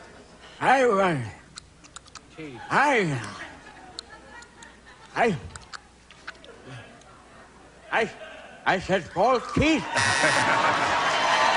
Very good. Yes. Lisa, if things keep up like this, you're home free, sweetheart. I said teeth to all Fred. Teeth it is. All right, Charles. The tooths have it. My father was a watercolorist. Dog. Really? Do you have any of his paintings? I used to work for Paramount Pictures in the 30s, which was all watercolor. Outdoor displays. There were no pictures. When you pushed a movie, Yeah. it was watercolor, airbrush watercolor. No photograph. I have a lot of his things. And some of them are T-shirts. You mean cartoons? No. Pictures, watercolor. Watercolors. Airbrush. You know airbrush, what they do? Yeah, I know. But I in the understand. 40s, they came to use, like Burt Reynolds in I Want You, you know, the picture. Oh. In fact, And this that's Picasso- For watercolor. promotional work, yes. I mean, we'll move right on because you'll probably want to tell about broccoli or something like you always do. Old Oscar barely has enough strength to take out his... I was going to say lamb chop, but I knew it had been used before, so I used trash. Trash is good. McLean, what do you say? I was going to use lamb chop, but I had used it before, so I said garbage. Garbage.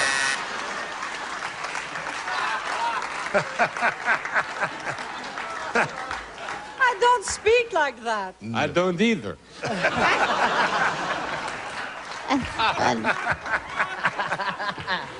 All right, Joyce. That's very good. Thank What you. is good? It was. Take out his teeth. Couldn't take out his teeth. All right. Now we come to you. Here we go. Ready? Bob said, you know you've had too much to drink at the party when you smear blank on the hostess and pretend she's a sundae.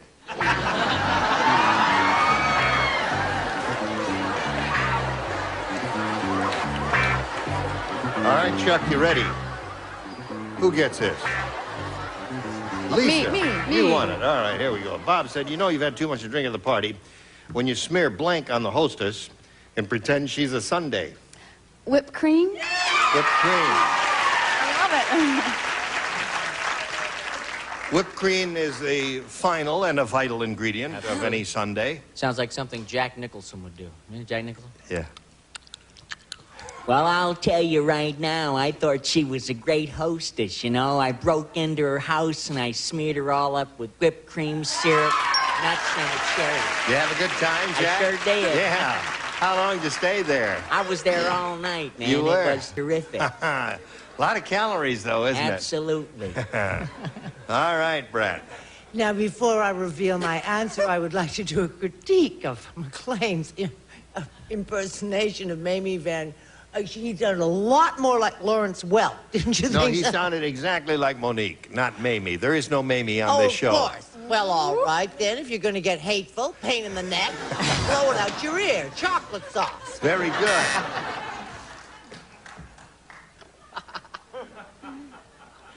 Perhaps Mark Goodson, our producer, is in New York and just saw that display and now will shop for a replacement, as I've been pushing. Notice how the cameras change when I'm saying something important.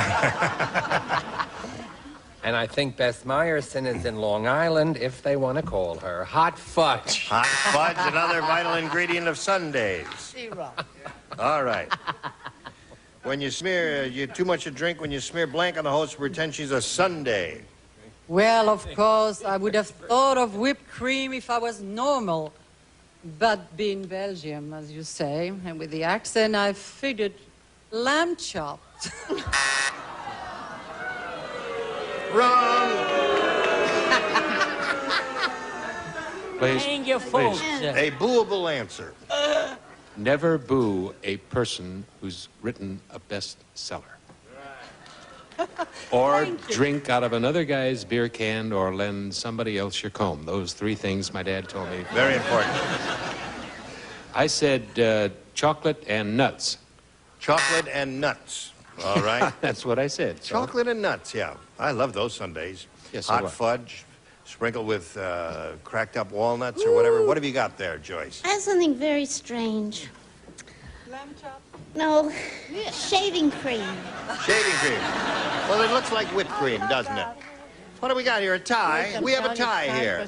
All right, we'll go to a commercial and see what we do about a tiebreaker right after this message. And here again, the star of our show, Gene Raver. John.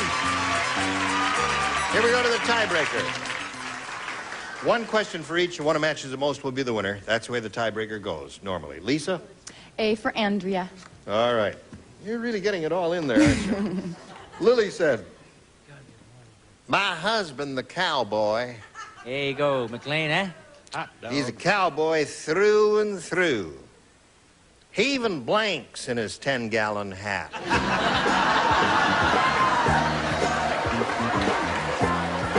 All be easy for you. All right, Lisa, here we go. Lily said, my husband, the cowboy, is a cowboy through and through. Why, he even blanks in his 10-gallon hat. My husband is a cowboy. Is he really? He makes addition- love in his 10-gallon hat. He makes love in his 10-gallon hat.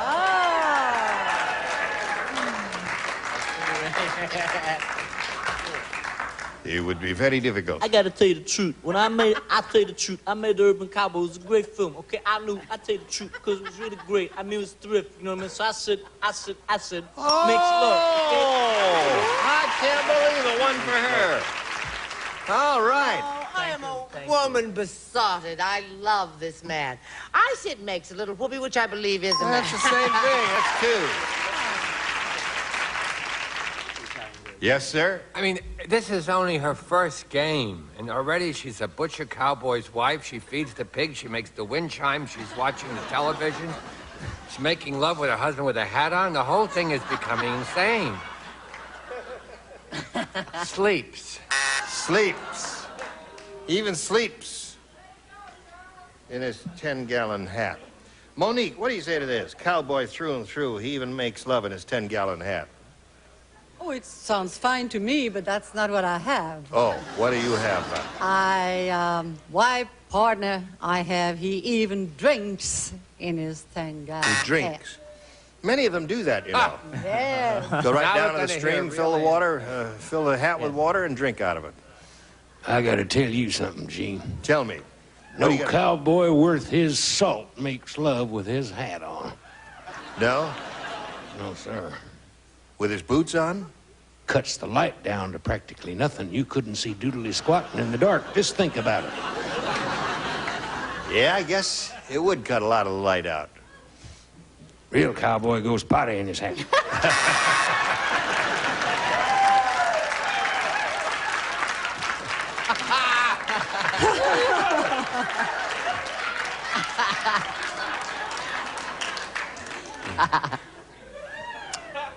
All right.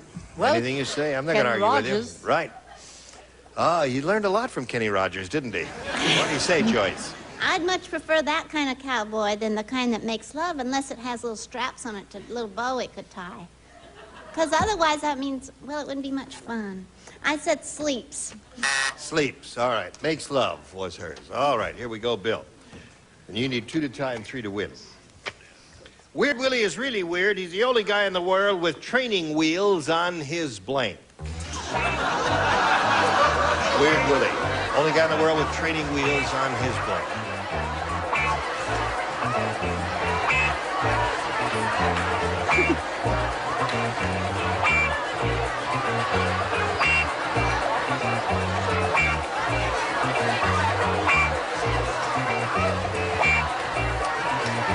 All right, Bill.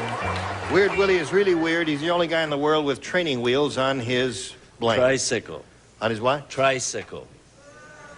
Tricycle. Tricycle? Fred? Is that weird? I don't know. I know a lot of weird people. I said on his car, preferably a Volkswagen. Very good. Training wheels on a VW. No, he married a girl who was just out of the convent on his wife. Really? Charles? The comedians match Volkswagen. VW. Right. All right, Monique. Only guy in the world with training wheels on his. Well, he's very weird. He's never really learned to walk the right way, so he got training wheels on his feet. Hey, that's funny. Right? Not a match, but funny. McLean? I said car. Car. Good answer. Thank you. All right, that means Lisa wins the game. Joyce, what'd you have? Come on down, Lisa. All right. Now we're going to spin you off here, but only just for a little while. We'll be back later for game number 2. In the meantime, we got this message for America.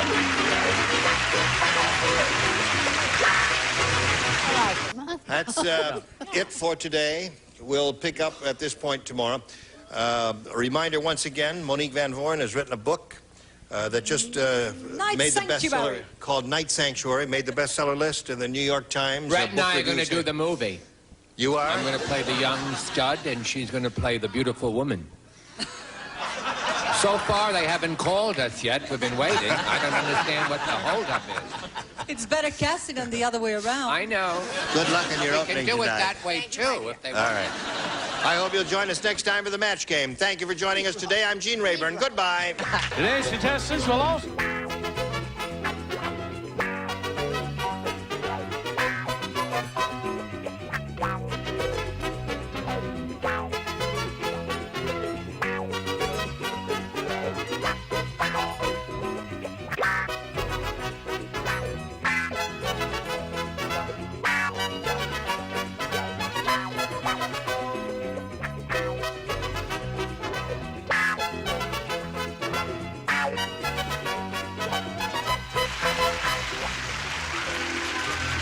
This is Johnny Olson speaking for Match Game, a Mark Goodson, Bill Troutman production. The program is edited for broadcast.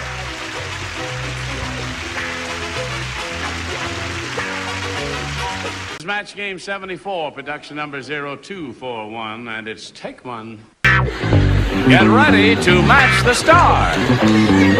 Don Adams, Brett Summers, Charles Nelson Riley, Mitzi McCall, Richard Dawson, and Elaine Joyce as we play the star-studded Big Money Match Game 74. And now, here's the host of Match Game 74, Gene Rivers.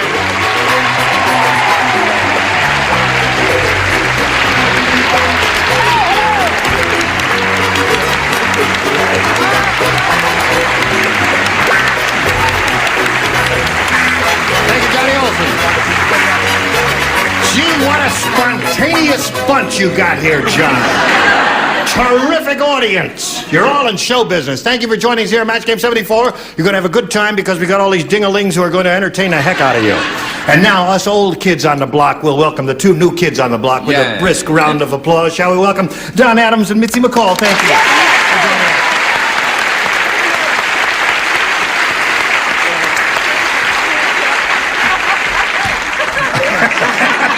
He would, too. How are you, old Don? All right, Gene, how are you? I'm very well. It's nice to have you here on this stage. You do me better than I do. That's right. Well, I guess they're all ready, so let's say hello to our player over here and current champ, Beth Horning. Hi, Beth. Beth has won one game. She's got $200 to her credit, and she's ready to have a go at the big money. Are you? Yes, I'm ready. The big money being the big money super match of over $5,000. And I think we better go to a commercial before the whole stage goes up in flames. Okay, here we are with Beth Horning. She's going to have a go at over $5,000. You ready, Beth? Yes, I'm ready. All right, let's begin it then. We polled a recent studio audience, and we got their best response to this. Hip blank. Now, the answer they gave most often is worth $500 to you if you match that one. Then if you match the next one, you get $250. If you match the bottom one, you get $100. 3 celebrities are allowed to suggest answers. Whom do you choose? Richard. Richard, what do you say? Hip, hip, hooray! Hip, hip, hooray! There's one answer for you. Elaine. Hip hugger. Hip hugger. That's Richard. That's Richard. That's Richard. And you too, Gene. Yeah, that's right. Billy Barty. Oh, that's a short jump. All right, that's 2 now. And Brett. And Brett. How about hippity hop? Hippity hop. No? Yeah. All Okay. right, never mind. No, that's You'll it. be sorry. Hippity hop. Hippity hop is one answer. Hip hugger is another. And hip hip hooray is another. You may choose one of those or suggest one yourself. What would you like to do? I'm going to go with hip hugger. You're right. That's Elaine's answer, right? Okay, hip hugger is one we were looking for. Let's find out if it's up there, and if so, where. First, may we see the $100 response? Hip bone. You know, the hip bone connected to the knee bone, and the knee bone connected to the head bone, and the head bone connected to the... Well, anyway. It's not a What are we singing looking for audition, here? We're looking for Gene. hip hugger. Here is the $250 response. Hip hip hooray! Who said that? Richard said that. All right. Last chance for hip hugger. Here is the $500 response. Hip hugger! You've got it. Congratulations.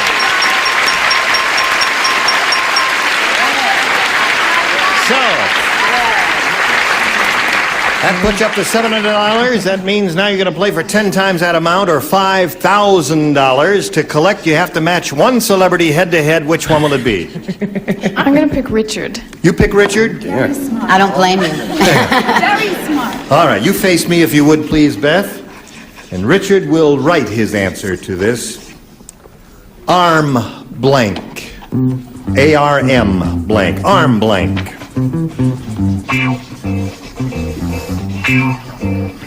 Arm blank.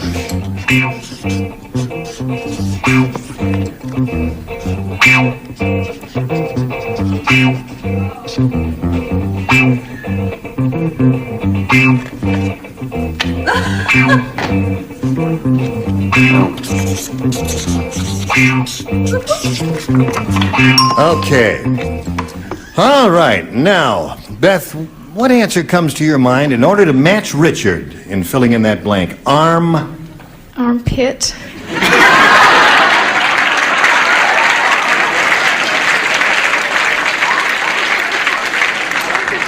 Beth, do you think a cultivated English country gentleman would say armpit in front of millions of people on the telly? I hope so. Well, for $5,000, Richard, would you show us your armpit? Show us your card, please. Darling, I'm sorry. I couldn't write that for $6,000. I said arm wrestle. Arm wrestle. All right, you write armpit if you want it. What was your answer? Armband. Yeah, I wrote that first and threw it away. I saw it. You did that. Why did you throw that away? I just had a feeling she wouldn't say armband. She didn't say it, did she? She said armpit. That's what she said. I heard her say it right here on this stage. She said armpit. Well, anyway, listen, Beth, you got the $700. Nobody can take that away from you, and you're still the champ. You're going to play another game, so let's meet another player right now. Here comes Timothy O'Keefe.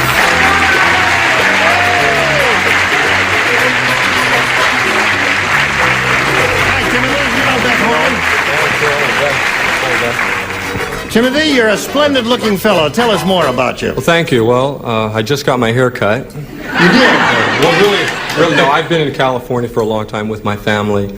I'm originally from the East Coast. Oh, you are? In fact, yes. I'm working out here right now, and I have about 30 kids, although I'm not married. Oh, really? Yeah, Would you like to explain that? I'm teaching elementary school. I see. And your kids are rooting for you? Good luck to you, Timothy. I hope so. And good luck to Beth. Here we go. I'll push this button and reveal the questions here in round one, Timothy, and ask you to make a selection. A, please. A is what he wants. Everybody plays. Brand new game. Mo the Eskimo said, "No more streaking for me. The last time I streaked, it took 4 days for my blank to thaw out."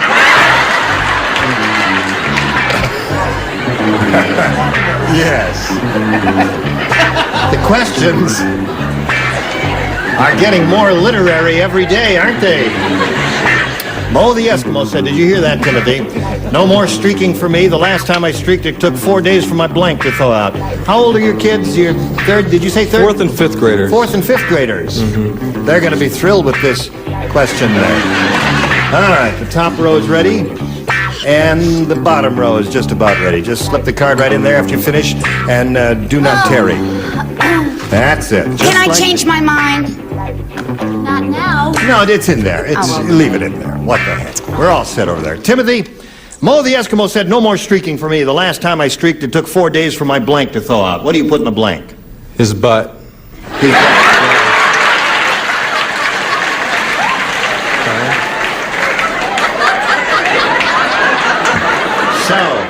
That's what they say in the fourth grade, huh? Those fourth graders have taught him a lot, haven't they? Don, you heard his answer. What's yours? Butt. An armpit? Yes. This is only the beginning of the show. That's really what's going to happen tomorrow. 5 more to go, Don. Yes. Fingers. His fingers. Okay. Yourself. Now, wait a minute. He's a veteran. How can you do that to him? Brett? Do you know that Timothy could play Charles Nelson Riley in the movies as a young man? Wouldn't that be wonderful? As a matter of fact, he could, couldn't he? Yeah. Isn't that marvelous? And I love his Harold Teen tie. Yes. Would you like to show us the answer? I'm doing a review. Yes. I said his wife. His wife was with him. You didn't say that he was an unmarried person. Okay, Charles. You know, Johnny Olsen could play you in the movies. I said body, I'm sorry. 4 days for his whole body to thaw out. All right, now here's the first response from this young lady. A real dummy response. Here she is. I'm from Pittsburgh, and it gets cold there. Yay, Pittsburgh! And your nose gets, and it's like icicle, and for the nose is what I said. Sorry. 4 days for his nose to thaw out. All right, what does the veteran say? I'm from Guam. And we're told to tell the truth and nothing but. So there's one butt. Well, a delicate way of putting this whole thing for a girl to say that. I mean, I could just come out and say, but... What girl? You can't say that. So this lady on the end, quiet please, said, buns. So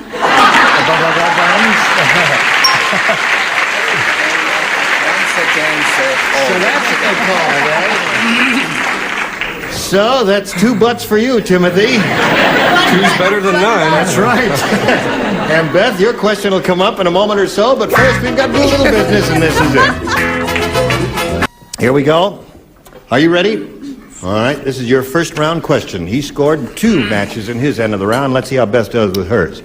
Sydney said to the psychiatrist, "If you think I'm crazy, you should see my wife. Yesterday, she tried to blank my rubber duck." Sydney is speaking. Did you hear that, Beth? Sydney said to the psychiatrist, "If you think I'm crazy, you should see my wife. Yesterday, she tried to blank my rubber duck." John, you're very quick. I was Charles. Quick mind. I put armpit to everything. Charles? Charles has been in New York for 2 weeks. Yes, I know. He went to do What's My Line there. How was it? Everything It okay? wasn't What's My Line. It was what was around it for 2 weeks. That only took a few minutes. Oh, I see. I'm wild and young. All right, Beth. Sydney said to the psychiatrist, "If you think I'm crazy, you should see my wife. Yesterday, she tried to blank my rubber duck." Cook. Cook. Cook a rubber duck. Beautiful. I see. That hadn't occurred to me, but that's not a bad answer, Don. What occurred to you? Squeeze. Squeeze my rubber duck. Squeeze my rubber duck. She liked that rubber duck, huh? Okay, Don. Brett, what do you say? I have squeezed many a rubber duck, and I don't consider myself crazy. Really? We do. I don't want any comments. I said she tried to kill my rubber duck. Tried to kill my rubber duck. But I think Cook is a better answer. Cook is a very good answer. Charles? Joining a trio of crummy answers, I Float my rubber duck. Yeah. Upper tier really blew it that time, folks. You were rotten. What do you say? Here we go, lower tier. Number 1 rotten answer. Try to sink my rubber duck. Sink my rubber duck. Thank you, sweetheart. That's not a bad answer. Some of the people out there like it, but there are weirdos everywhere. My Richard Dawson will have a Richard will have a brilliant answer. Yes. Trying to make up for the old arm wrestle gag, I carefully wrote Cook. Okay. Now, Miss Elaine, honey, what do you say? I want to take odds here. You want to take odds? Yeah. I just want to see what everybody thinks. Well, let's see. Let me see now. Do you Elaine? think I would get it? Do you Try think I to would date get it? your rubber duck. Sure, you're sitting next to me. I think you'd get it. We'd say Cook. Yes. No, I happen to know that ducks are very tender, especially rubber ducks. So she tried to... Cook. Okay. You know what I mean? So that ties the score. 2-2 is the score. I push the button and ask Timothy, the challenger, to make a selection. I'll take B this time. B is what he wants. All right. Richard and Elaine do not participate. Everyone else does. The pirate said, "I have had so much to drink, I'm seeing double. It looks to me like Long John Silver has 2 blanks."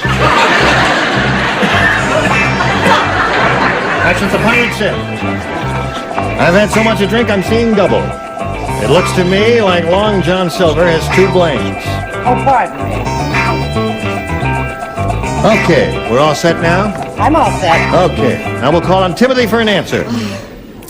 Pirate said, "I've had so much to drink, I'm seeing double. It looks to me like Long John Silver has 2 blanks." 2 wooden legs. 2 wooden legs. 2 wooden legs is a good answer, Don. I think it's a dumb answer, because that's what I have. 2 wooden legs. What do you say? I say, hi, honey, how Hello, are you? sweetie. Hi. Nice to see you. You're going to be cross with me, are you? Yes, I'm going to be I want cross my with daughter home before 9, sir. I said 2 good legs. 2 good legs. Yes. That doesn't match. No. Timothy's going to be You should have cross said with her. legs. That's half a match. The 4th graders are going to come up and mug you in the parking lot. What do you I say? just said legs. Legs, no match. Says wooden legs. Really? No, can't do it because he said wooden legs, and that does not match. What do you say? Hooray for the new kids. Wooden legs. Okay. So you pick up 2 more. That means now the score at this moment is 4-2, and we'll complete this round. But first, we've got this for you. Here it is. Here we go. Second half of the game. Our final question, our final round. You've got to score 2 matches to stay in the game. However, Beth, if you score 3, you will win another game. Now, Richard and Elaine do not participate. Everyone else does. Goody. When the midget went on a date with Big Gladys, he wore a pair of stilts so they could blink.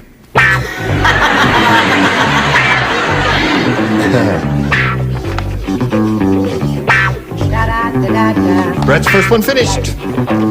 Very well done, Charles. Thank you very much, Doctor. Okay, here we go. Now, Beth, when the midget went on a date with Big Gladys, he wore a pair of stilts so they could... Kiss. Kiss. Kiss. She says kiss. 2 kisses for a tie. 3 kisses will win the game. Don, are you offering a kiss? No, I put dance. Oh, dance together. The old dance on the stilt tricks. That's what it is, Don. Okay, what do you say, Brett? I put dance too. You put dance too. Okay, you've got to match Charles and Mitzi to stay in the game. Charles, it's a tense moment, Charles. You mean I just turn the card around and they applaud? Yes, that's it. All right.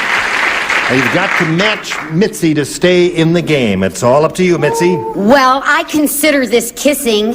Do you consider it kissing? Necking and kissing? Whatever. Now they do not consider giving Kirill Peavy the winner.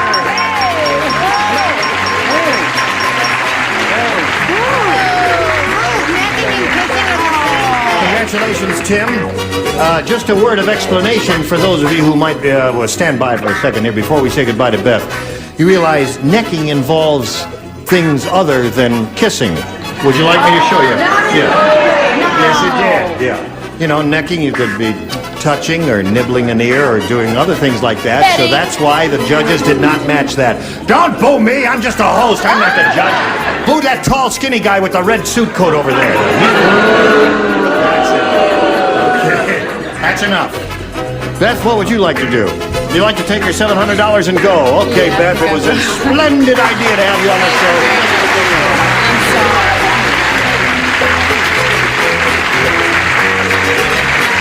Ready? I'm ready. Okay.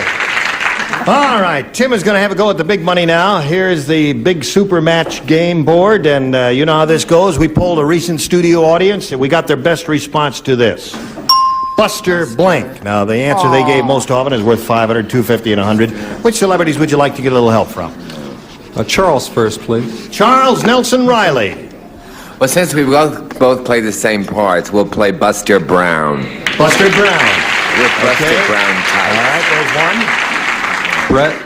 How about Buster Crab? How about Buster Crab? Okay. And Richard. And Richard.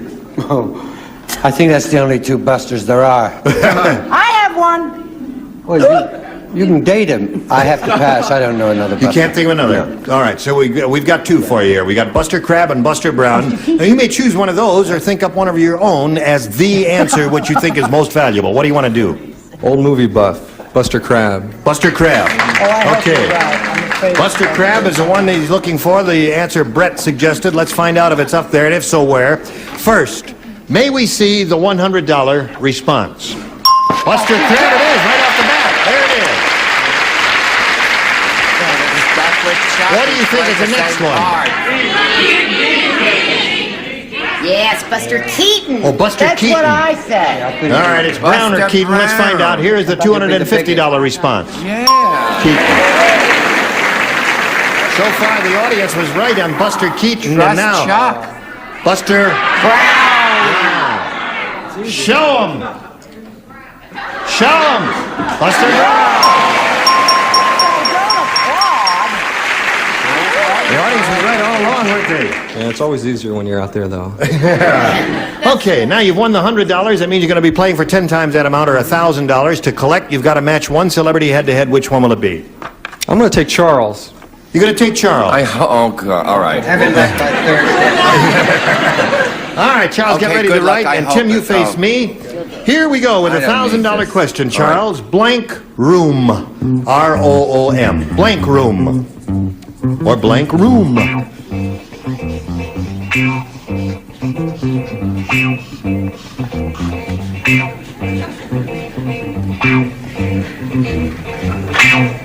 Okay, Charles is finished. Now, Tim, what answer do you come up with in order to match his blank room? Bedroom? Bedroom. Okay, Charles, for $1,000, may we see your answer? I'm sorry, I said bathroom. Bathroom.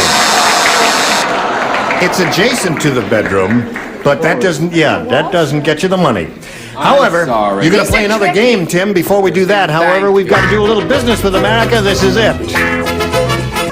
Listen, I had a good time, and I hope you did too. Did you have a good time? Oh, you're so cute. How could you not have a good time? You're so gracious. You're all going to come back tomorrow, and we'll have another good time, right? Okay. Sure. A lot of laughs. Terrific. All right, this is Gene Rayburn, hoping you'll be able to join us tomorrow for Match Game 74.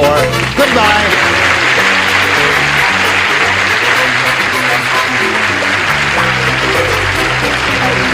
This is Johnny Olson speaking for Match Game 74, a Mark Brooks and Bill Topman production. Stay tuned for Tattletales next over most of these CBS stations.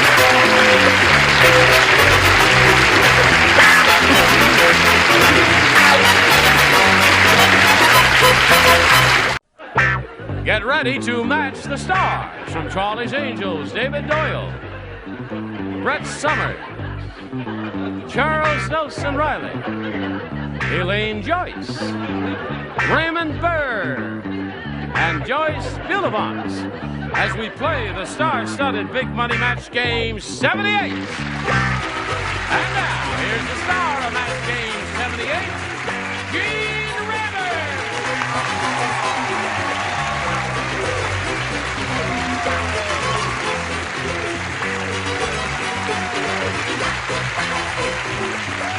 Hey, John, how are you?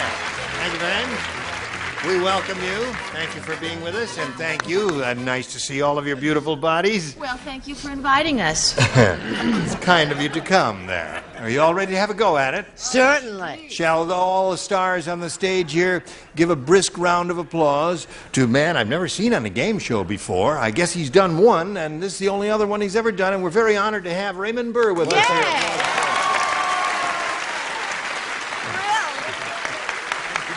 You're going to have a good time. Yes, I am. I don't care what your agent told you. No, I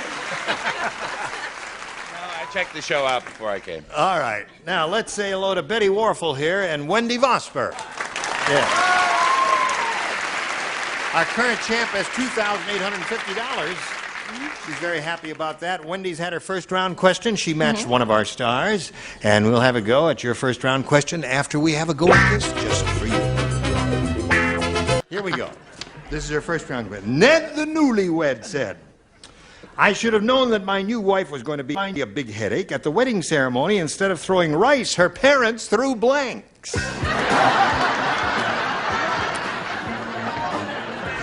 I should have known that my new wife was going to be a big headache. Big headache. Operative words. At the wedding ceremony, instead of throwing rice, her parents threw blanks. All right, Betty Warfel. Ned the newlywed said, I should have known that my new wife was going to be a big headache at the wedding ceremony. Instead of throwing rice, her parents threw blanks. Aspirin tablets. Aspirin tablets.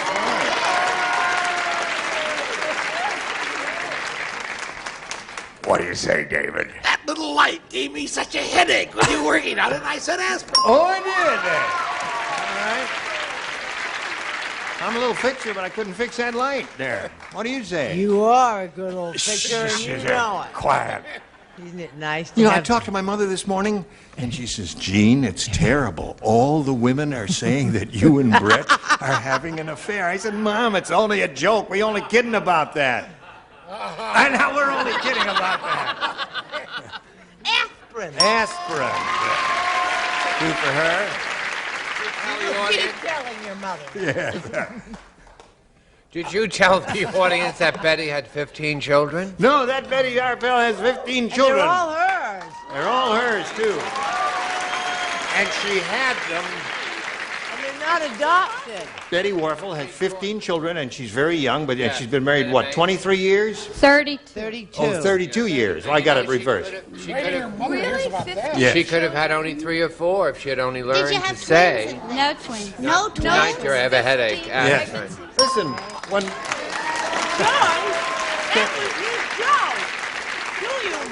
Joy, let us all remember, when one person is speaking and the camera's on that person, and he's going for a joke, the rest of us should shut up. Shall we all remember that? Thank you very much. Oh, really? All right, Elaine. There's a lady who knows. Oh, everybody talk now. Let's do it. You turned to me and you kindergarten. Give unto others. You turned to me and you said that she's had 15 children, and Joyce asked her were there any twins or triplets, and she said no, 15 pregnancies. I mean, that's incredible. No wonder she knows about aspirins. But Move on through it. Yes, I'll do it again. I have an end. At the wedding ceremony, instead of throwing rice, her parents threw blank. Pop rocks, Pop rock. which would give her a headache. Okay, that'll do it. All right, here's Raymond Berry, first time up. Go get him, Raymond. They won't let this card back. Get it out of there. Aspirin. 4 for Betty. Okay. Here comes Big Mouth. Just show it and we'll chat. At the wedding, they threw punches. They threw punches. Says her rights, her parents threw punches. Thanks. A little bit hostile on the parents' part. That's not a bad answer, Joyce. It's give you all a right. headache. Okay, now, Wendy, here's what you have to do. You have to choose between A or B. B. And you have to match 3 stars to achieve a tie and stay in the game. All right, here we go. Nick said, driver's license pictures are awful. The only time people actually look like their driver's license picture is after they've been in a blank. Oh, I got You don't play, David, because you matched in the previous round. That's very good. Charles, we're waiting for you. Now you're ready. Okay. Wendy, Nick said driver's license pictures are awful. The only time people actually look like their driver's license picture is after they've been in a... Accident. Accident is good. How do you say to that, accident? Only time they look is after they've been in a... Accident. It's about time. Yes. What's about the time you hit the car in Westwood again? Parked. Accident. 4-3 is the score now. Creeping up on Betty Warfel there. Elaine? Could we just pass on by? Why? You didn't say accident? I don't know, did I? No. I don't either. No, I didn't look. No, I didn't. What was the question again? The only time you look like your driver's license picture is after you've been in a... Coffin. Okay. They loved it. Yeah, I can see Thank that. you. I thrive on that. You drop the other shoulder and they'll still boo. There. Hello there. He'll just do anything to see it. You're up, Raymond. Accident. Accident it is. So it's tied 4-4. Okay. Miss Guess Joyce, what? honey? Guess what? Accident. You got it. There it is. Now, after we come back from this message, you need 1 to tie and 2 to win. So come right back and see how this game turns out. Hello there. Yes. How are you? Yes. You ready? That? You know what Who you have was to do? that masked man? That was 1 to tie and 2 to win. Say, everybody here is aware of the fact that George Washington had wooden teeth. You all know that, right? Yes. Now, to keep them looking good, he brushed regularly, and twice a year, he saw a blank. Oh, I don't write, and I Now, have let's the see. answer. You don't to. play because you matched in the previous round. How many The are upper there? tier does not play at all. Now, it's it's just Raymond Joyce and Elaine. All right? Joyce Null and Elaine, void. this week. Joyce, yeah, Joyce and Elaine. We get that all the time. All right. That's one person. You all know that George Washington had full wooden teeth? You all know that, honey? Well, to keep him looking good, he brushed regularly And twice a year he saw a... Carpenter? Carpenter, she says. She says twice a year he saw a carpenter. What do you say to that? I think that was a wonderful answer. And I polled myself 100 times, and 98% of the times I said carpenter. Carpenter. Tie score 5-5. One more carpenter will win the game. If he doesn't get the carpenter, the game ends in a tie. I hate this game. Why? I don't know. My mind just goes funny. Your mind goes funny? Not only on this game. I said he sees a lumberjack. A lumberjack. I'm sorry. No, that's not a bad answer, Joyce. You shouldn't worry about that. That means the game ends in a tie, and you shouldn't feel bad about that. So, to break the tie, we'll push the button, reveal one tie-breaking question for each, and the one who has matched the most celebrities will be the winner. When did you want A or B? A. A it is. Here it is. Everyone will play in the tiebreaker. Come on, Raymond. I'm gonna Tough cheat. Teddy said. Tough Teddy. Teddy. Tough Teddy. Oh, I thought you said. Cool it. Animals. Marie. Is this Welcome Back, Carter, or is this Match Game 78? He says, my school was really tough. Yeah. I'll tell you how tough it was. First, the school orchestra kidnapped the janitor, see? Then they put the janitor in a blank. First, the school orchestra stole the janitor. Right. And then They put the janitor in a blank. Tough Teddy. Elaine, you going to stand around and talk, or are you going to do this? No, I again? was just, we were just commenting about the weather. Tough Teddy said, my school was really tough. First, the school orchestra kidnapped the janitor, then they put the janitor in a blank. Tuba? In a tuba. No. Now, David, she said tuba. What do you say? Terrific answer. I don't know if this is the same instrument or not. The bassoon. A bassoon is not a tuba. No? He's a real classical musical lover, isn't he? A tuba is not a bassoon. What do you I say? don't know whether this is the same thing or not, but I know bassoon is, but I said tuba. Is it tuba?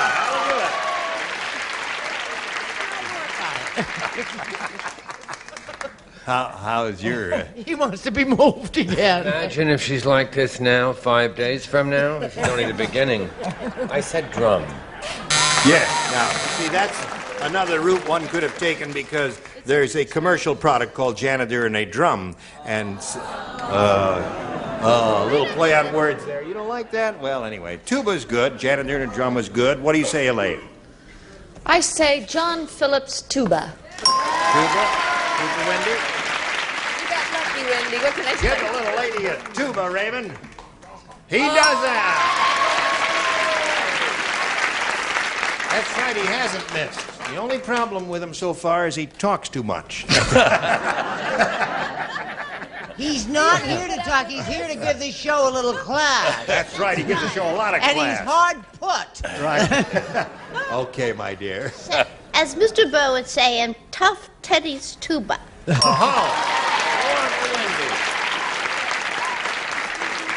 Now you need 4 again to tie, 5 to win. The obstetrician said to little Miss Muffet. Look out. I like that, Elaine. You're kidding. He said, I don't know what you've been doing, but you just gave birth to a 9-pound blank.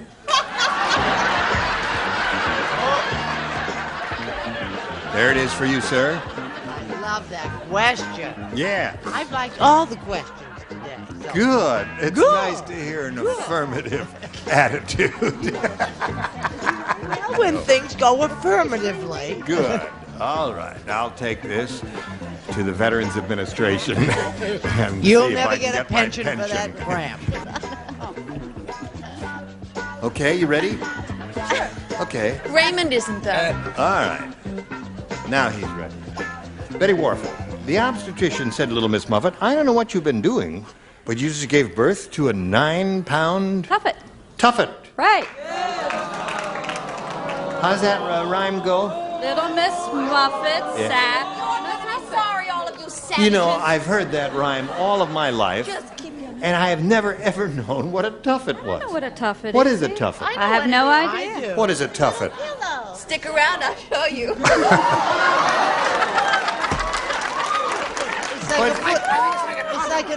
Like a little ottoman? Yeah. You're playing it straight, aren't you, David? Yes. Yeah, okay. I believe it. Tuffet. Tuffet. Tuffet. Okay, one for Betty. Go ahead. And there's the lady who knows. And with 15 kids, children. she ought to know what a tuffet is. Tuffeta. That's 2 for her. All right, Charles. Spider. A spider.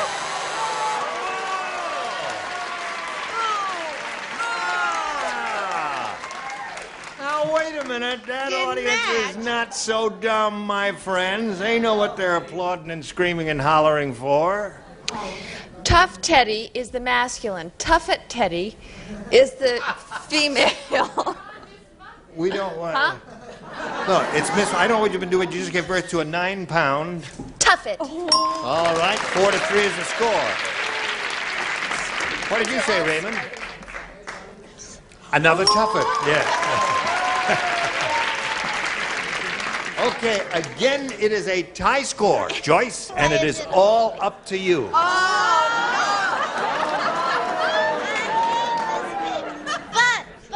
But, remember what your response was for. Here it comes again. Okay. That's 2 ties in a row. I wish you'd stop toying with each other and one of you win this game. Let's see what happens after this message. Okay, thank you, Johnny O. Now, once again, we have to turn off both of these lights here and all of those. And, we have the other tiebreaker. I must have pushed the button while my back was turned here. Wendy, you may have A or B again. B. B it is. Everyone will participate. If you are ready, here it is. Okay. Sam said, "I'll never play catch with King Kong again. It's too dangerous. You could get killed trying to catch a blank." I'll never play catch with King Kong again. It's too dangerous. You could get killed trying to catch a blank. A blank or an blank? A blank. Doesn't make any difference. The article doesn't make any difference. Don't worry about that. Just I have to go by the article. Oh, no, you don't have to. Don't turn on the man. He's a very celebrated television actor. You're turning on him in that suit again. I thought you said it was only brown when I turned on him. Brown and gray and purple. Oh, that's right. Called the Reuben Brothers fungus. You attack everyone. He got that on a score of 1 to 10. How come the top tier is finished and the lower tier is George not? threw away my pen. He threw away your pen? I have another one, that's all. He did. He took my pen and threw it away because I was giving him a 0 for his joke. Okay. Wendy, have you been thinking about it? Yeah. Have you got one? I think so. I don't know. All right, here we go. Sam said, "I'll never play catch with King Kong again. It's too dangerous. You could get killed trying to catch a blank." All I can think of is giant banana. A giant banana. Well, would King Kong play catch with a giant banana? I don't know. Maybe a whole stalk of bananas. What do you say? The only picture that came to my mind was him standing on first base, which was the Empire State Building, throwing airplanes. Throwing airplanes. That would be good. Correct? Well, I didn't say whatever it was. I said trying to catch Fay Ray. Tossing Fay Ray back and forth. Fay Ray was the girl. No, Yeah. Thank you, sweetheart. I have to explain it to you. Fay Ray was the original girl who played the original girl in the King Kong And that movie. he was in love with. And he was in love with her, and he carried her all around. So But he would wouldn't still throw her have her around. in his arms, right, if he was playing football. He wouldn't throw her around, though, if he loved her. Would he, Charles? I've been thrown around by many a man who's been adored me. That's what everyone says. I was just sitting here wondering if I should renew for next season. Airplane. Wendy is looking for the answer, a giant banana there. Elaine. Oh, brother. I said Fay Ray also. 2 Fay Rays so far. What came to your mind, like Raymond? it. I thought No, careful. throwing Fay Ray around was very good. Good idea. Okay. See, they didn't boo you. Yeah. Yeah, they did. No, they didn't. They did. You got my leftover. Nothing is sacred. Yes? Well, I just went for the obvious old thing because I thought that if you were playing with King Kong and he hit it this really hard, you could get killed, a fly. I mean, that's what you can. Catching a fly? Well, that's what it is. All right. That's all Betty, right. all you need to do is match one, and you will have won your second game. Pat Pending, the inventor, said. Pat Pending, the inventor, you got it? You see? He said, I just invented a jukebox for people who hate music. You drop a quarter in the slot, and it blanks the record of your choice.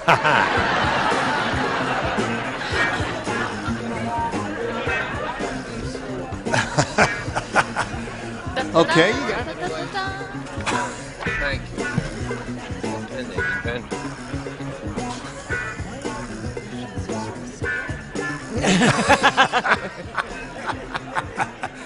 Okay. I'm finished.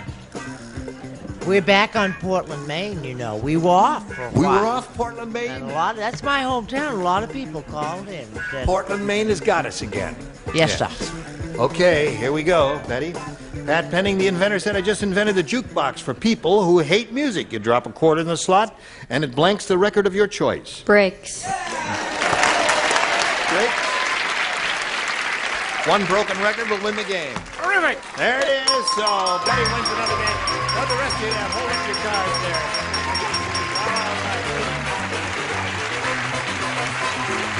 Well, Wendy, it was a pleasure to meet you. Pleasure We'll being send some here. gifts your way. All kinds of wonderful things you'll enjoy. Wendy Vosper, ladies and gentlemen, will spin her off and spin a message for you. Here we go. Thank you all. You're wonderful. Now, what's the name of your movie? Guide for the Married Woman. No. No? Chips. Oh, Chips, With yes. everything. It's a Halloween show. That's tomorrow night, Yes, right? I play a ghost on it with my husband, Bobby Van. Okay. Join us next time for Match Game 78. I'm Gene Rayburn. Goodbye. Raven, you were wonderful. Thank you.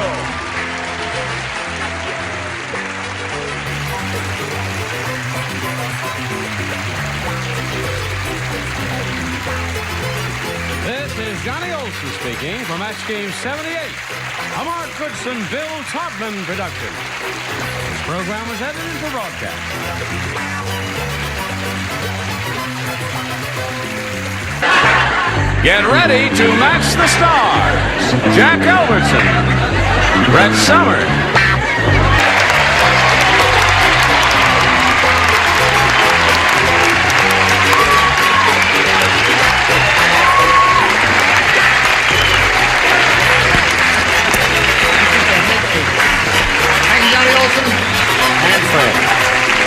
Well, look at who here. Good to see you And again. look at who here. You know, last time we worked together, where was it? What's my line, That's right, yes, That's right. yeah. Nice to have you here. Nice to we see you. have a little tradition here. We regulars give a polite round of applause to the two new kids on the block, Jack Albertson and Little Red Gray. Delighted to see you. First time. Yeah. Now, she's very good at games, Jack. I don't know about you. It all depends on what kind of games you're talking about. Fun and games. Those kind, honey, you're a little old for. Don't bet on it. I guess we're ready, so let's say hello to our two civilians over here, shall we? One civilian, I beg your pardon. There are usually two people sitting here. In this case, there's only one. Here's our champ, Becky Prince. Hello, Becky. Hi.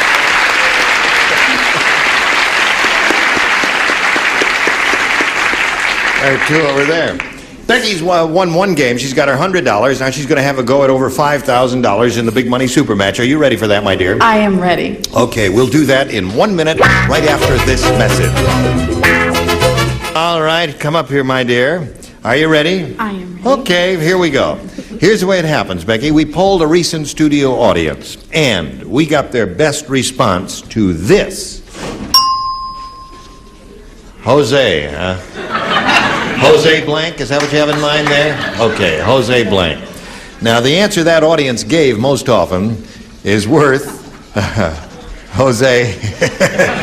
We have a cameraman who's on number 4, whose name is Jose, who's just a prince of a fellow and a card. He's a little nervous, his camera shakes a lot, but what the heck, you can't have everything. Anyway, if you match the answer that audience gave most often, you get the $500. And if you match the next one, you get $250. And if you match the bottom one, you get $100. Now, whom do you call on for some help here? Jack. Jack, what do you say? Jack, right off the Told you bat. to write it. Yes, okay. Jose. Yes. Blank. Jose Blank? No, you don't have to write it. Just Oh. give me a verbal response here. Don't listen to her. It's my show. Brett, shut up with you. Okay. Yes. This one is knocking me out of the box here. Jose Feliciano. Jose Feliciano. There's one. Now, who else you want? Charles. Charles, what do you say? Well, I got two that's a very good one, but I'll give a crummy one. A song I once sang in a show called what was the show? How to Succeed in No, Business? I forgot. It was called Jose from Far Rockaway.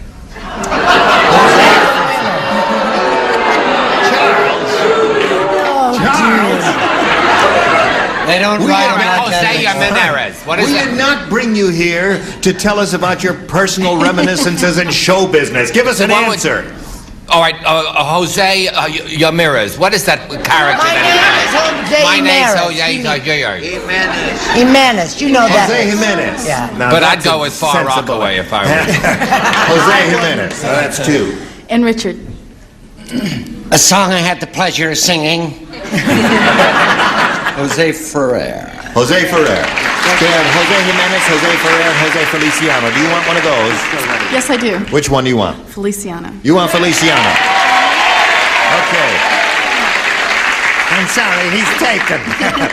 All right, we're looking for Jose Feliciano. Let's find out if he's up there, and if so, where. First, may we see the $100 response? Jose Greco. He lives in Far Rockaway. Dances on the beach. Right. We're still looking for Jose Feliciano. I don't care what Charles says. Let's see the $250 response. Jimenez. That's very good. You gave that, didn't you, Charles? Right, I do all 9. Yes. Last chance for Jose Feliciano. Here's the $500 response.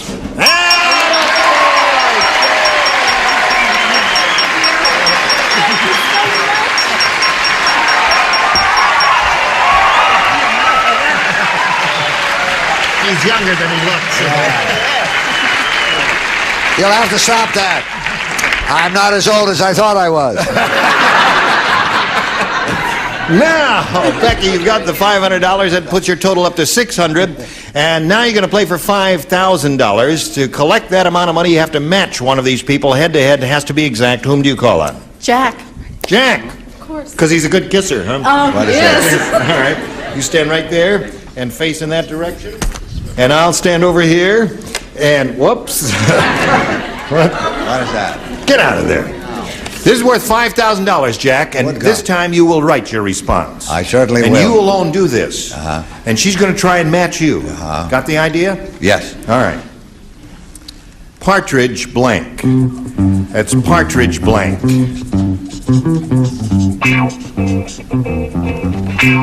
it right in the slot there. And when you do that, they ding the dinger. See that? All right. The dinger No, is just done. leave it, honey. He doesn't have to go all the way. Oh, I'm Just sorry. leave it on the edge. All right. Okay. Now, he's finished, and Becky, we need your answer. One you think will match his. What do you say to that? Partridge blank. Family. Partridge family. Okay, Jack. For $5,000. She says Partridge family will match you. What do you say? Oh, I'm so sorry. Oh!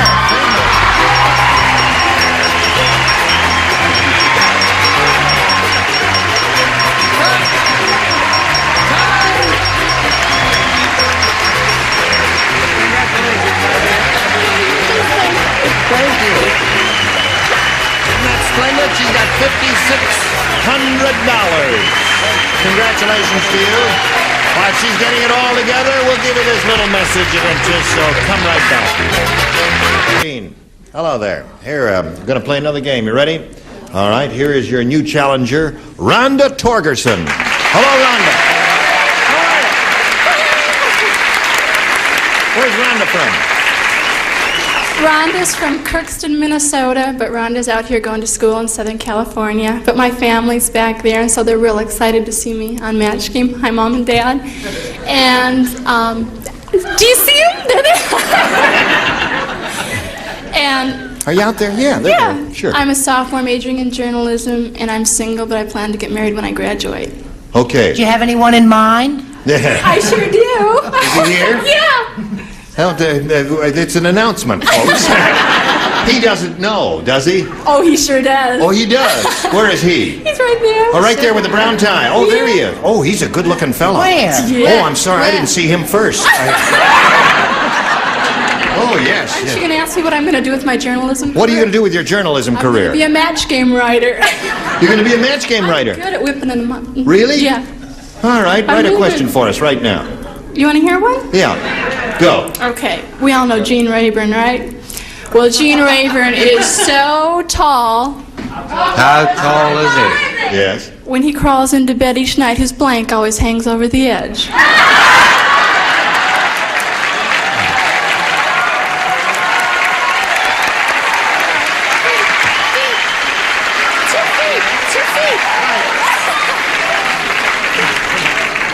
I think you just got the job. Well, I guess we better get on with it here and look at some of these questions that our regular group have written for you. Rhonda, please make a selection. A, please. A. That was very good. Thank you. I think she has possibilities. By Jove. And I'm always in one. Listen. Yes. When the 98-year-old man married his 97-year-old sweetheart, they spent their honeymoon in a blank. They spent their honeymoon in a blank. 98-year-old man and the 97-year-old sweetheart spent their honeymoon in a blank. In a blank. Oh, In a blank. I got it. How are you? Oh, just fine, thanks. And yourself? How are you? Pretty soon, huh? Yeah. Yeah. Right. Right. That's it. You got it all, Richard. Presto. Oh, you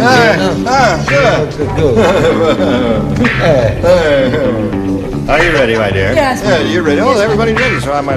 Oh, no, Patty's not quite ready. The little woman's writing for two. Yeah, she's writing for two, so it takes her a little longer there. Patty's going to have a baby in 2 or 3 weeks, right? Either that or she's doing Sidney Greenstreet. Now, Rhonda, when the 98-year-old man married his 97-year-old sweetheart, they spent their honeymoon in a blank. In a rest home. In a rest home. He said in a rest home, Jack. What do you say? I said in a gurney. That, as you know, is the thing they wheel you in to the operating room on. Oh, really? How do we know you said that? I'll prove it to you. Lied to you before? Oh, no, there it is. Jack, if you just down there. hold it right up Oh, there, I'm you see sorry. sometimes they want to get a picture of it. In a gurney, that's, Yes. yes. What is a gurney? He says that's the thing that they wheel you into the operating room in. Oh, I was in a gurney once. You were? I don't want to hear Gurney, about it. New Jersey. That's Kearney, New Jersey. shame. Now you can take it out and throw it away, and I don't ever want to see it again, Jack. All right, now you are on, my dear. Now let me... Oh, my gracious, I said rest home. Rest home. That's one for you, Rhonda. 98-year-old man married a 97-year-old sweetheart, spent their honeymoon in I a... said hospital bed turned up to high. Turned up to high. All right. What do you say, Lynn? Well, I sort of said a rest home, but I didn't quite because I said an old people's home. Old but people's that's sort home, of- is that a match? Yes, it is. Yeah, that is. You scored there. That means it's the second round. Now you throw it away. Tear yeah. it up? You don't have to tear it up. No, you don't have to eat either. And you don't have to be ashamed of that. The way they treat old people. Yeah, that's right. They throw them right in the slot there. I What did you knew say? the old codger. What? He was a risque devil. Oh, what? They spent their honeymoon in an oxygen tank. The time just flew away. She loved it. Every moment. Oh, she was so happy. Hey there. Hello. How are you? Okay. Being a pregnant person, Yes. I was close. A nursing home. Nursing home and rest home. There you go. That's 3 for you. That's a good start for her, isn't it? Now, let's see what kind of a start Becky has here. Here we go. Frank the carpenter went sleepwalking. When he woke up, he discovered he had nailed his blank to the floor. Frank the who, dear? Frank the carpenter. Frank Went sleepwalking. Yes, and when he And he woke nailed up, his blank. he nailed his blank to the floor. May I have this dance? All right. Brett is finished. Charles is finished. Splendid. Did you know you're not the only person who's up for an Emmy in this crowd? Who else is up? Edie Panda, the lady who does our hair. Yeah, she is, but And she's... I hope she wins. I do too, because she's a marvelous lady. But she's not going to be at the same event I'm going to be at. Well, but she probably would she's go in the if big you time, asked you her. say. She's in nighttime. Oh. Gene and I will be on a raft in the Hudson. That's right. He's going to be one of the presenters there. And this boat is going to sail up and down the river while they do the thing. Everybody ready over there? Yeah. What's that? Oh, it's all happened already, as of the date. You mean we're that far ahead? Oh, isn't that interesting? Well, let me do this two ways. I wonder if I won. Congratulations for winning. Yes. Tough luck. Now you'll snip out which one you want. That'd be a little edit. No, the losers can jump overboard. Listen, Frank the carpenter went sleepwalking. When he woke up, he discovered he had nailed his blank to the floor. What do you say to that, Becky? Wife. Wife. Well, the audience is not too thrilled with that. I guess they didn't care for that answer. Have you got a better one, you think, Jack? I don't know if it's any better, but I said he nailed his shoes to the floor. Nailed his shoes to the floor. Well, I think they like that better than her answer, yeah. All right, Brett, what do you say? Don't be so quick to scoff. There were certain pertinent facts you didn't know about Frank, like when he was standing up, he didn't like his wife. Right. So his unconscious came rushing to the floor and he nailed her. Thank you. Nailed her to the floor. All right, Charles. I said foot. Nailed his foot to the floor. And that's it? In honor of Jose Greco. Yes. What did you say, Lynn? Well, because Jack and I are newcomers, we thought alike, and I said shoes. You said shoes. Shoes is not bad. Not bad. What have you got there, Richard? Not bad. Not bad. I thought it was marvelous. We're not here to debate the merits of your answer. First day of welcome. No. No, let's sit down there now. Remember, you're a star. Oh. What's your latest film called? Don't worry about it. What? What's your latest film called? The Happy Hooker. Really? Yeah, it is. Oh. Have any small parts left over? Naturally, I said wife. Wife. That's 2 for you.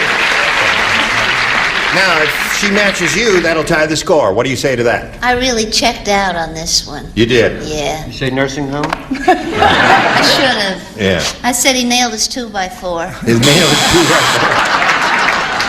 Not a bad answer.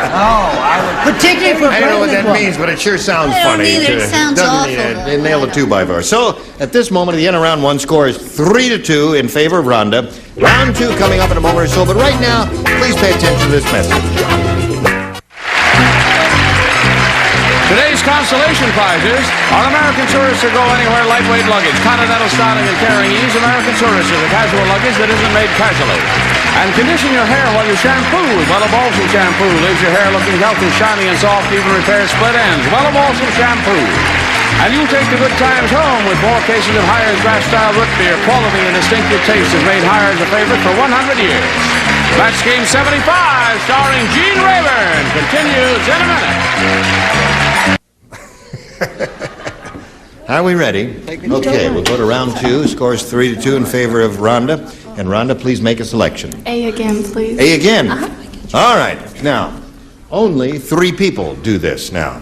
Jack, Charles, and Richard. Clarence said, "My wife is a rotten cook."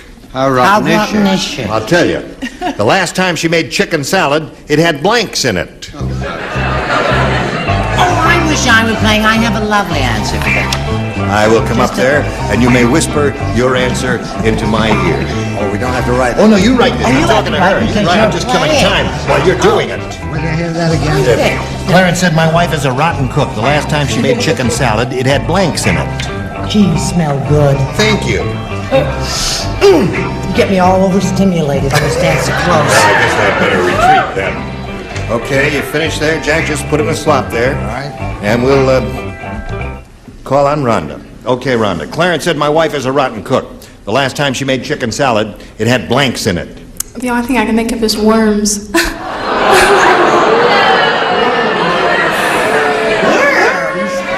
I say you want to be a writer, eh? You really do. Okay, well, she said worms, and we have to accept that as her answer. What? She just wrote the one question. She just wrote the, oh, that's it. She was the one question. Yeah. I think she just lost her boyfriend. What'd you say, Jack? Well, I figured since the wife's a rotten cook, she made a turkey out of the chicken salad, so I said turkey. Last time she made chicken salad, it had turkeys in it. You and she are going to get married. That's right. Well, that's two rotten answers, Charles. I said shells in it. Shells? Eggshells. Oh, eggshells. Not egg salad, chicken salad. All right. So far, we got three rotten answers. Hers and those two. Well, it could be the altitude. It could be.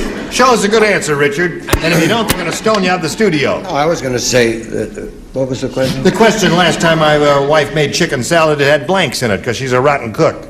Well, of course, the only answer is feathers. Isn't Feathers! it? Got it? Feathers! Alias one. Now, Becky, you need one to tie, two to win. Here is your question. Who does not play? Brett does not play, and Richard does not play. Everybody else does. Here we go.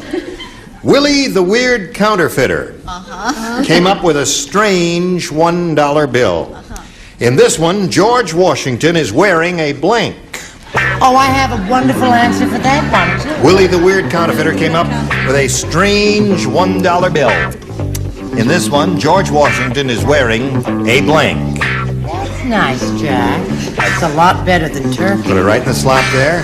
What is it? No one can see it there. That's it. That conceals it. Okay. May I just have a peek at yours there? Terrific! I don't know. Charles. After it's over, I will tell you what he asked me. You will not believe it. Okay. A person, an American person who's lived in this country their whole life and gone to school here.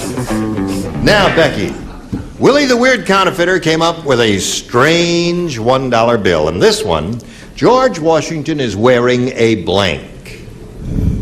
I draw a blank, too. You draw a blank on that one? But wait. Wearing a bathing suit. That was a blank. Right up there with worm.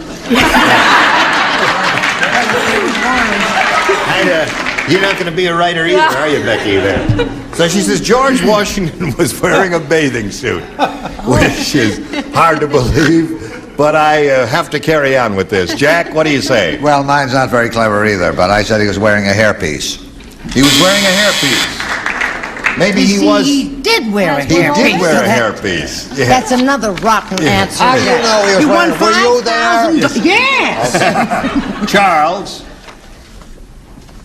Beard. Beard. What was it? He leaned over to me and said, Sheila, did George Washington have a beard? I said, no, of course not. He said, are you sure? I said, no. So he leans over to Jack Albert and he says, Donald, did George Washington have a beard? He wouldn't take my word for it. Imagine a person not knowing. Why do you waste the country's time? All right. The answer that Becky is looking for is bathing suit. What do you offer? Well, I can't help it. I thought maybe he'd gone a little weird, too, and had a dress on. Oh, really? Now, you got to match Patty to stay in the game. Patty. Yo. Yep. I said that he was wearing a tasteful ball gown. So that means Rhonda Torgerson wins the game. Congratulations. I was going to say goodbye to Becky Prince, but she's not too unhappy about leaving. I'm thrilled. $5,600. Goodbye, and as she spins it off, we'll spin this message for you. Ring. Listen, we just have, you have 10 seconds. Read this aloud and say goodbye. Goodbye.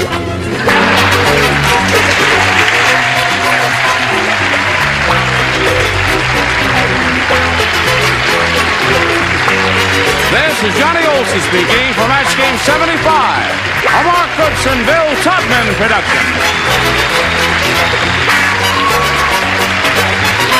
Match Game 74, production number 0149. Air date to be announced, VTR 126 of 74, and it is take one.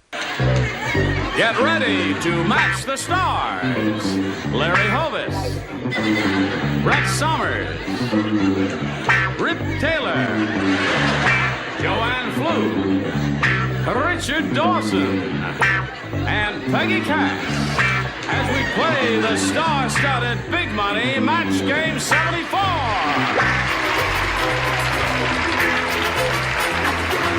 And now, here's the host of Match Game 74, Gene Rivers.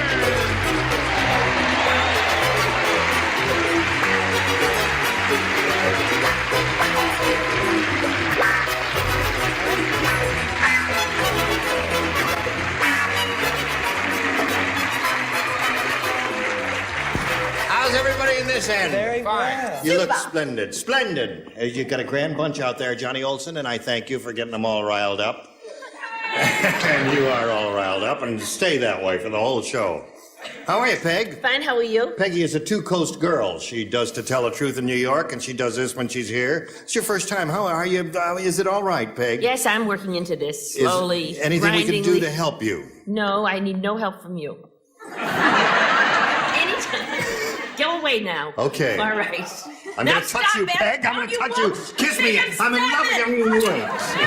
Oh, get a room. Oh, why did the children call? How rude. Let's say hello to our two players here, Paul Fisher and Pat Raymond. Hello there, players. How are you? Everything okay, Pat? Paul is a current champ.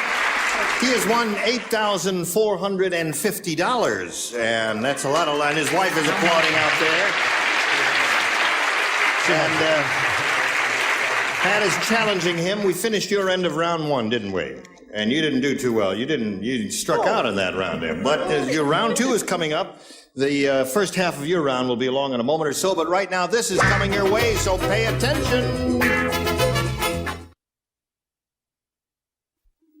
Okay, we're all set to finish what we started last time out, finished first half of the round. Now here's the second half. This is for you, Paul. Listen carefully. Everybody plays, and this is it. Norma was a very resourceful waitress. When the restaurant ran out of dishes, she served the soup in her blank.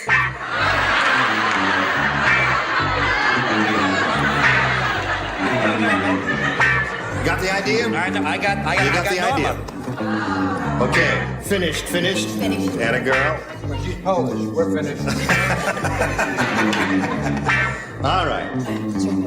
Don't think too hard, Larry. Could you get... There we go. That's hard. Okay, Paul. Norma was a very resourceful waitress. When the restaurant ran out of dishes, she served the soup in her... Apron. Apron. You were wrong him, and he's already won over $8,000. Ooh, don't boo the winner there. She said, "Here, would you like a little soup, madam?" No, thank you. Oh, okay. How about you, sir? Would you like a little soup? What did he say? He said apron. He said apron, too.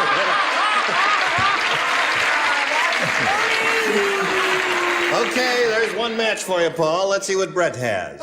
I started to say apron, but I decided it was a dumb answer. So easy to say. And then I looked at Rip's shirt, and he promised me that he would lend it to me because he made it. It's full of soup. Look at it. Is that a smart shirt? That's and he's smart. I'm gonna buy. So I said apron.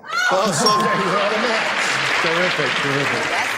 That ain't such a dumb answer. I was talking to dumb Brett, and I looked at her, and I put bra. She likes a lot of soup. 2 cups. Make it 4 cups. I don't care. I don't know about those. How Make it a about big you? cup. Yes. Good. What did you say? My shooting star. All right. I wanted to say something about Paul. I ran into Bo Bridgers before the show, and he said he used to be a champion shooter on the basketball team. This guy, Paul Fisher? Yes, he no did. kidding. She tells the dullest stories. Team. What does that have to do with your answer, if anything? It's nothing. I just wanted to throw it in there. Really. Well, I don't know. I thought of Cinderella, so I thought of her old shoe.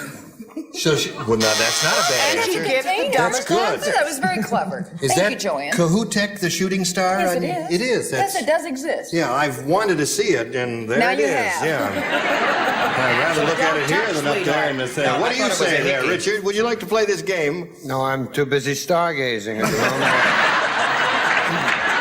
Where were we? His answer is apron to the question, when the waitress, the resourceful, ran out of dishes, she served the soup in her... Well, she served it in her bra. That's soup one side and a finger bowl on the other.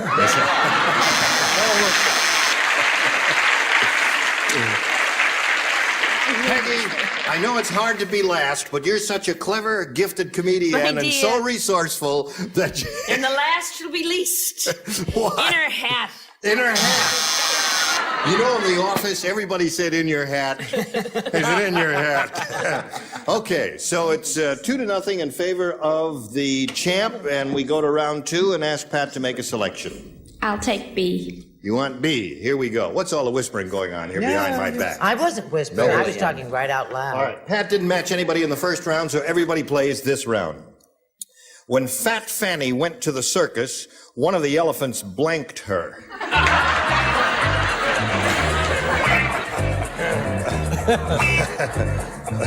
When Fat Fanny went to the circus, one of the elephants blanked her. Well, there you are. That's it, folks. I certainly won't steal that answer. What are you looking for? Can I help you, Rip? I'm looking for a room. One of the elephants... Blanked when Fat Fanny went Fanny, is she in town again? Yeah, that's right. When Fat Fanny went to the... one of the... no peeking at her answer. Mine is a terrific answer. That's okay. Just leave that there. All right. You know Fanny, she likes... Somebody's running his fingers up and down my icy Now, spine. can you use up 2 cards? And it's never been done 2 before. cards? Yes. What are you doing back there? It feels good. I think I'll keep talking. No peeking at the Are you bride ready? before the wedding. Yes. All right. Now I have to see if I have this right. Are you already down here? Okay. Naturally. Now, Pat, when Fat Fanny went to the circus, one of the elephants blanked her. Kissed her. Kissed her. That's a sweet answer. That's a good answer. All right, Larry, did the elephant kiss Fat Fanny? I don't know. You weren't there. I took a shot, though. I said kissed. Kissed. Very good. There's one, Pat. Brett? I felt kissing was a little too impersonal. Really? I said, now you'll understand this when you see it, fell in love with her. Oh, that's sweet. That's another sweet answer, just like Look kissing. how they have turned on me. Yeah. Rotten people. What do you say, Rip? Well, you know Fat Fanny. Yes. From Holden, many years ago. From Holden, Kings Beach Massachusetts. and Yeah. North Martha's Vineyard. She kissed. Kissed. The elephants kissed. All right. Miss Shooting Star of 1974. Thank you. Well, what else would an elephant do to a big fat fanny? Well, you could remember her. Wait a minute. Hello? Except kiss her. Kiss her. Okay. Now let's see. I still like my if answer. Richard breaks the spell. I give up. What else can an elephant do? Show and tell. You answered it. Not only kissed her, gave her a peanut every 3 miles. All right. Peggy, are you in the ball game? No. Cry a little. I'm sort of in the showers. He What? sprayed her. Well, that's what they do. They go. Water. Oh, I see. Would you do that again? Very good. Thanks. Okay, you're hired. All right. So, the score is I think 4-2 you just got in the insulted, middle of Peg. round 2, our final round. Paul, we'll get to your question, but first we've got to get to this and do a little business, and you come right back. Here we go. Let's finish this round. 4-2 is the score in favor of Pat at this moment. Paul, you need 2 to tie, 3 to win. All right. Last time you matched Larry and Brett, so the two of you will not participate. Will So we lay out? You will lay out this round. What did I say the last She time? said falling in love. I had the match.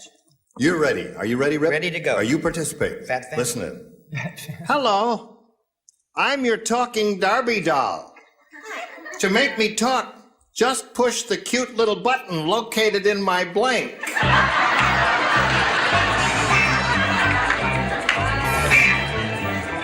Did you hear me say that? With my own tongue? Good. All right. 2 ladies are ready? Peggy, change your mind, No, but I that's said it a in a woman's different way. privilege. Oh, you didn't write either. No, he matched last time. Whoa.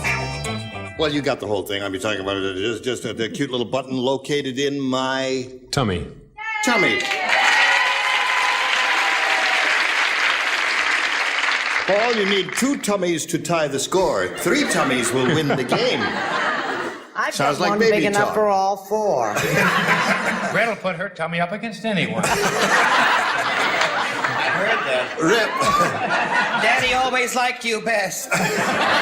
Would you? It's show and tell time. Yes, Rip. I have an orange, but the same thing, a navel. How about navel and tummy as a match?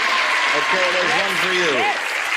Good. Navel and tummy is a match, and we're going to call on you because you're in it too. I forgot that. Thank you. Everybody knows the button on a doll is in its back, not its belly. And Oh, really? Back. Oh, it's in the back. Yes, it is. I've never owned a Darby doll. Barbie. Well, we say Darby because I don't know. commercial it's announcement. a copyright thing or something. What do you say? What was the question? I'll tell you what I say. Just keep your clothes on and show us your card. All right. That's the back of it. There's the front. The belly. Belly! All right. Now that ties the score, Paul. Peggy, if he matches you, he wins another game. Good gravy. Good gravy. That's a good. Oh, I got to write that down. Well, where else would you have it except your belly button? Belly button wins the game. Congratulations.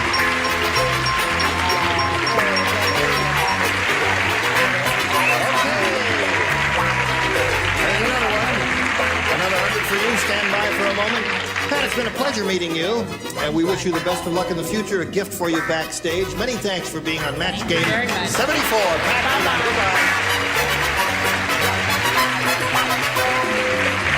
Well, Paul, this is the 3rd time you've been up here. You know how it goes, so let's not fiddle around. Let's get right to it. Okay with you? Let's do our thing. All right. Here we go with a big money super match where he can win over $5,000. We polled a recent studio audience, and we got their best response to this. Make blank. Now, the answer they gave most often is worth $500 to you if you match it, second $250, and the third $100. Little help from celebrities. Whom do you choose? Joanne? Joanne Flug, how do you finish that phrase? Make. Now, don't get any ideas. But the first thing, I mean, really, well, Yes. well, Oh, get on with it, Joanne. Yes. it's easy for you all. Go ahead, now say it. Now, Why don't you push her belly button? make love? That's sweet. It's a very lovely thought. She says make love. All right? Terrific idea. Terrific. My wife's in the audience. I'm married too. But still not around? for long. I don't know. I think we got to get on with the game there. Okay. How about Richard? Well, I don't know. Richard. You'll have to ask him yourself. Richard, I didn't kiss on the first date, I must tell you that. Make believe. Make believe. Yeah. All right, one more celebrity. Rip. Rip. Make Rip. believe, make love, make. Go ahead, dear. What does Have you that got one? say? I have make believe and make love, but I also have make love, not war. We can't do a phrase like that. Well, You why want don't to, you would just you say accept make love, war? not war? No, they'll accept that. Is that your phrase? Yes. Make love, not war is Yeah. the third one. Okay, so you got 3. Make believe, make love, and make love, not war. By Leo Tolstoy. There. You may choose one of those or think up one of your own if you'd like. What would you like to do? No, well, since love's the first thing that popped into my mind, I've got to go with that. Okay. Not war. No war. Love. Okay. That's Joanne's answer. Well, we'll find out if make love is up there, and if it is up there, where, in what position. That's the one we're looking for, make love. May we see the $100 response? There it is, right off the bat.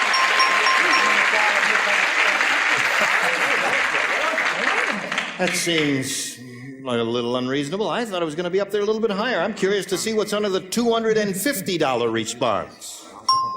Make believe is Richard Dawson's answer. Make up. What do you think? Make a wish. Make up. Make a wish? Make a wish. Make up? All right, we'll all find out together now. Here's the $500 response. Yeah. Make up. You were right. Audience was right. Make up afterwards. Yeah. Afterwards. Well, you know, it's hard to think under pressure up here, and I didn't think of makeup until until you said it out there in the first row. Okay, you've won the $100. That means you're going to be playing for 10 times that amount, or bing, $1,000. And to collect the $1,000. To collect the 1,000, you've got to match one celebrity head-to-head. Has to be exact. Please choose one now. I'm going to take Joanne. She's been good to me. All right, Joanne. What does that I think your wife is getting a little nervous out there in the first row there. No? Okay. I hope she'll be good to me. How are you? Okay, Joanne, get ready to write. You face me if you would, please, Paul. Here is the $1,000 question. Sun blank. S-U-N blank.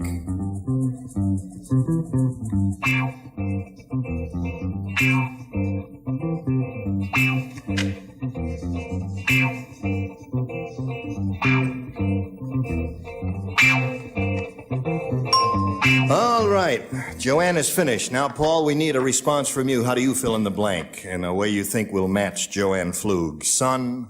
Tan. Suntan. Don't awe him. He's the champ.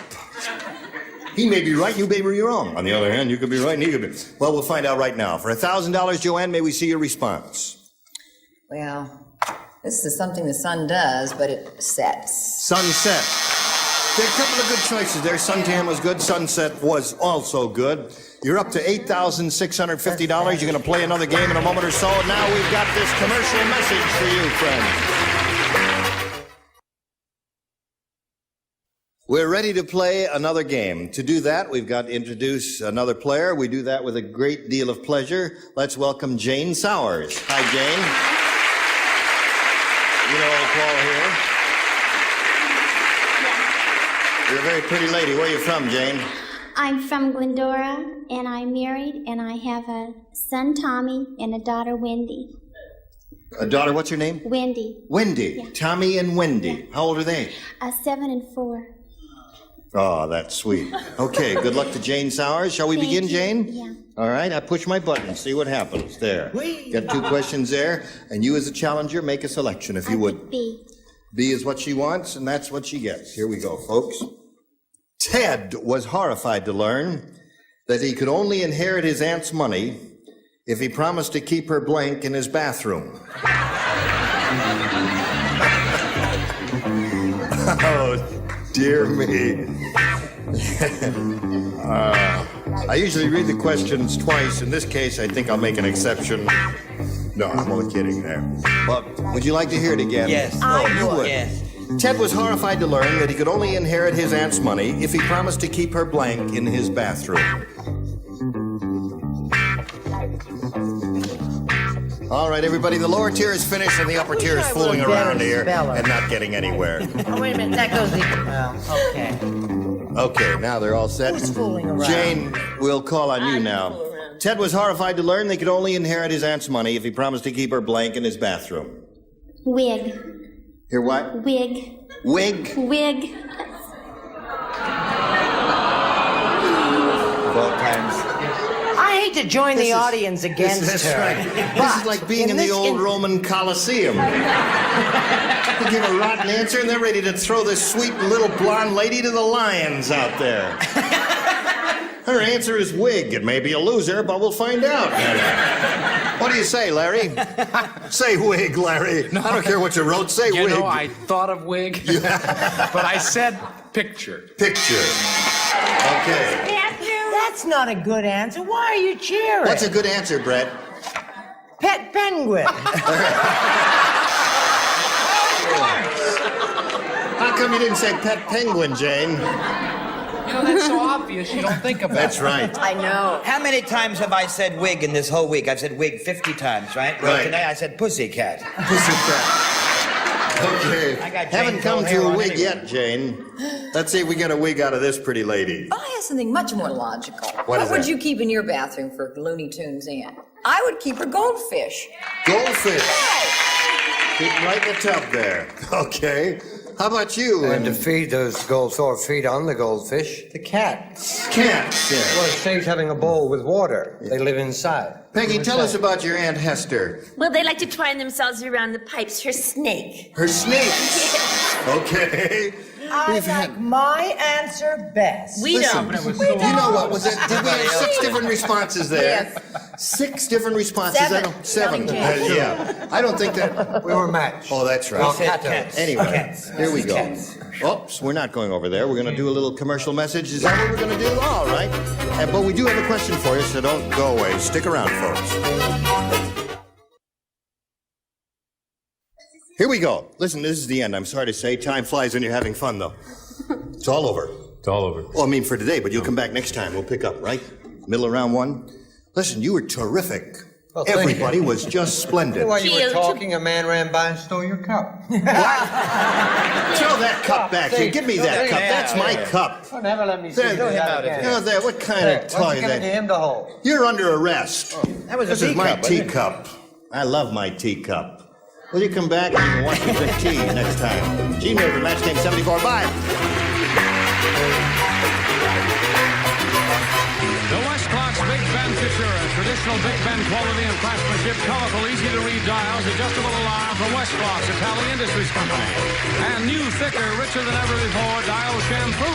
The shampoo with special managing agents leaves hair soft with a natural-looking shine. Dial Shampoo. And Profile with a special formula of crack-free to heat germ. Tastes so good everybody will enjoy it. Delicious Profile of Family Affair.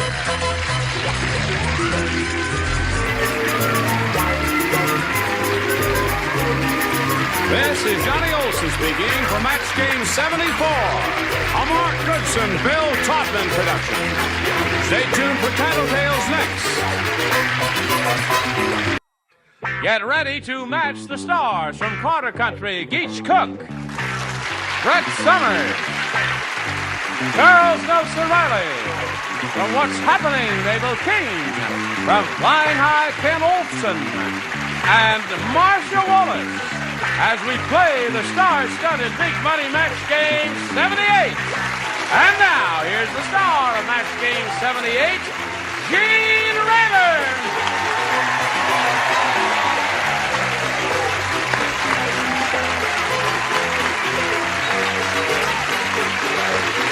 Hello, Johnny O. How are you? Oh, I see they found my microphone. Was it returned or did you build a new one? Isn't it great the way they talk to you here? A new one. Is that a new one? Thank you, Mark. Yeah. Well, it's beautiful, and I thank you for doing that. And it's been since the first or second week we were on that we had 3 new people on one show at one time. Guess and we who have they to are? welcome all properly. What a blast. You got a lot of lipstick on, huh? Am I going to do a whole show with a lot of lipstick on me? I'll tell you what you do. You kiss me now and I'll kiss you later. Oh, all right. Okay. Watch it. Hi, Gene. Is that all? I'll see you after the show. Oh, all right. Now, listen, for those of us who were not around when you explained it on other television shows, you have to tell us where you get a name like Geach. Geach. Well, I tell folks that Daddy raised dogs, and he gave them all the good names. Yeah. That's what I got was Geach. Okay. There's 2 tickets for a Broadway show. For you. They're the 3 new ones. What are we, the 3? Shut up. Because she's very upset.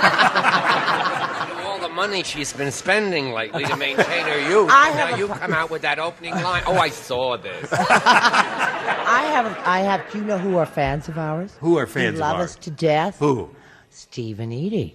Oh, I Steve went and to Edie. a party and they said, say hello to Gene. Oh, and we they're love you. wonderful, And they wonderful. said, you save our blanks on the road. I hope that isn't that marvelous. I'm I going to love see them them. soon. We're going to do a little thing together. I'll tell you about that later. Now, would you welcome Dean Nichols and Hank Lenhart? Okay? Dean Nichols here is the current champ with a total of $3,800. And she's being challenged. Where are we? We're going to start with a tiebreaker, aren't we? 3-3. All right. Are you both ready for that? Ready. Ready, Hank? Yes, I am. Okay, we'll do the tiebreaker right after we do this for you. Here we go. Turn off the lights, please. 1 tie-breaking question for each. The one who's matched the most will be the winner. Hank, you may have A or B. I'll take A, please. A it is. Everyone will play, and A says this. Have you heard about the new movie about a frog? No? Well, I'll tell you about it. It's called Deep Blank. New movie. New movie about a frog. Oh, good. You got it. That's all right. Hank, have you heard about the new movie about a frog? It's called Deep Blank. Deep Croak. Deep Croak. Okay. Geach, he said Deep Croak. What do you say? Well, I said ribbit. Deep Ribbit. Well, that's a croak. Ribbit, croak. Did you all know that Geach is from Texas? How could you tell? I just am awful good at guessing stuff like that. So we compared notes, all the cute people who come from Texas, including my darling Angelique, who's my children's godmother, Croak. Croak, that's cute for you there, Hank. I never go to porno movies. No. So you never heard of Deep Throat? No, because it's not any good to see someone have more fun in an hour and a half than you've had in a lifetime.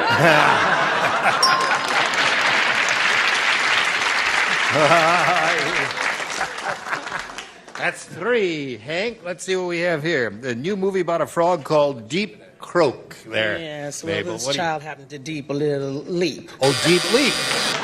Deep Leap. Another thing a frog does. Well, Ken, what else does a frog do, if my anything? frog's legs were X-rated. I've got a croak. Croak. Now, when you finish with it, I just have to get this. When you finish with it, you throw it away, especially a rotten answer like that. You throw that away there. Back again. Okay, Marcia, my dear darling. Gee. Oh, Marcia. I just love a good frog question. Croak. Okay. Now, Dean, here's the way it is. You need 5 to tie and 6 to win. You ready? Ready. Harry said, I am never going back to that rotten bar. I asked the bartender for a stiff drink, and he brought me a glass full of blank. Asked the bartender for a stiff drink. Okay, Dean, here we go. Harry said, I am never going back to that rotten bar. I asked the bartender for a stiff drink, and he brought me a glass full of... May I see it? Sure.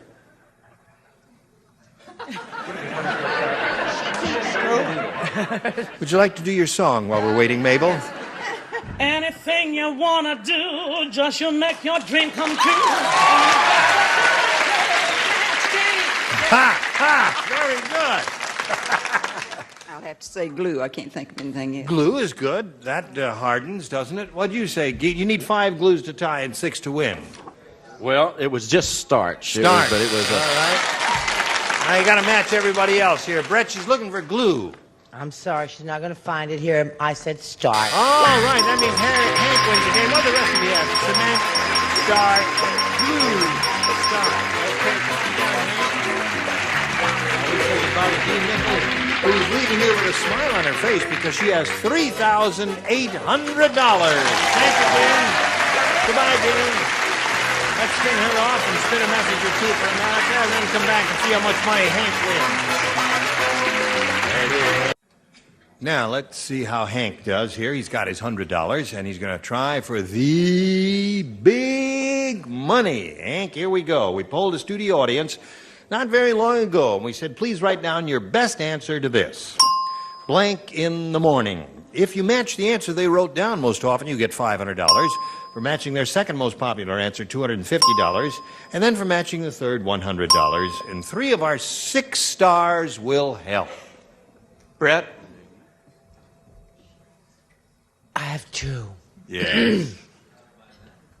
Early in the morning. All right, there's one. Charles? What's the song Diana Ross? No, that song is 18/6. I hate him. I don't know, touch me in the morning or what I always hear in the morning. What? What's your final choice? First thing in the morning? First thing in the morning. Okay, that's it. Mabel? Mabel, have you got one? Yes, first thing in the morning is what I What do. did Charles just said that? Both of them, as a matter of fact. Yeah. Take his other Early in one. the morning it is. Well, no, Brett No, I said that said one, that, Mabel. Oh, that's You have to- tacky. yes. You have to say one that hadn't been said before. Now, Mabel, I point out to you, the third position is always very difficult. So there may not be a good, strong answer left. So just say anything that comes into your head. And steal one from Ken there if you want to. In the morning. Blank in the morning. Love in the morning. Love in the morning. All right. Whatever turns you on, Mabel, or whenever. So you have love in the morning, first thing in the morning, and early in the morning there. Hank, you can choose one of those, or maybe you've got a better idea that you'd like to use your own. I'll try early in the morning. Early in the morning. Okay, the one Brett gave you, let's see if it's up there, and if so, where. Let's reveal the $100 response. Joy in the morning. That's the same thing as first thing in the morning, isn't it? May we see the next one, please? Oh, that famous old song. It's 3 o'clock in the morning. All right, last chance here. May we see the big one, please? Early in the morning. Got it. Okay. All right, Hank, you've got another $500. And that means at least you'll play for us 10 times that amount, or $5,000. But if you get a good lucky spin of the star wheel, you'll double your money and play for $10,000 instead. Good luck to you. Here we go. Let's see if he doubles his money here.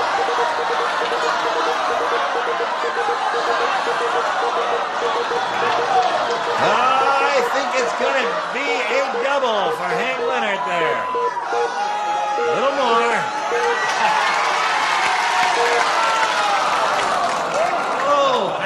You had it for sure, but it just slid past there. Okay, $5,000 with Brett. If you're ready, my dear. Yeah, sure. Okay. Here we go. Hoover blank. Hoover blank. Hoover blank.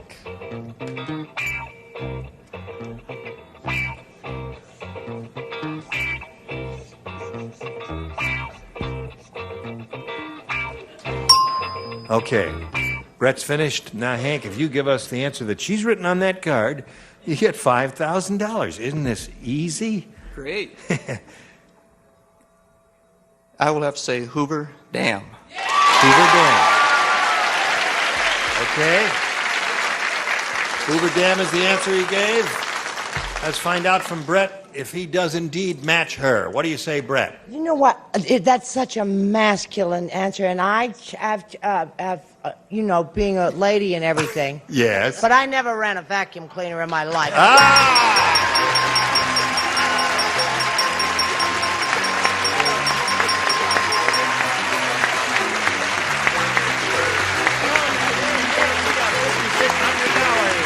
Who's out there rooting for you? My mother and father, my in-laws, and my wife. That's your father with a striped tie there? Yeah, right. Oh, that's good. And that's your mother to his right. And who's the lady to his left? I think that's my wife. Oh, that's your wife. Okay, congratulations, Hank. $5,600. Now let's bring on your next challenger, Nancy Shantz. Here we go.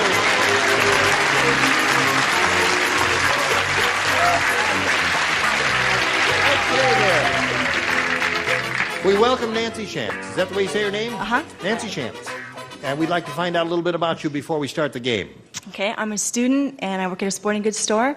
I jog, do a little photography, and I have 2 sets of grandparents that are celebrating their 50th anniversary this year.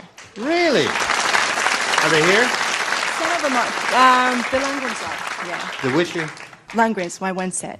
One set is here. Yeah. Well, that's nice that you brought, where are they? Would you raise your hands? Right there. Okay. Nice to have you with us.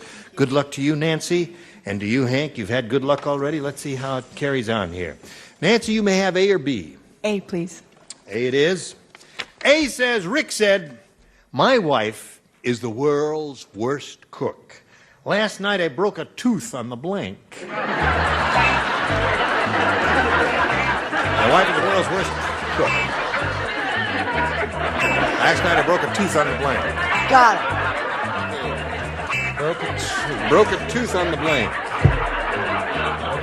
An overcooked When blank. you go back, would you give that to Hank? Well, that's the one that won him the big money there.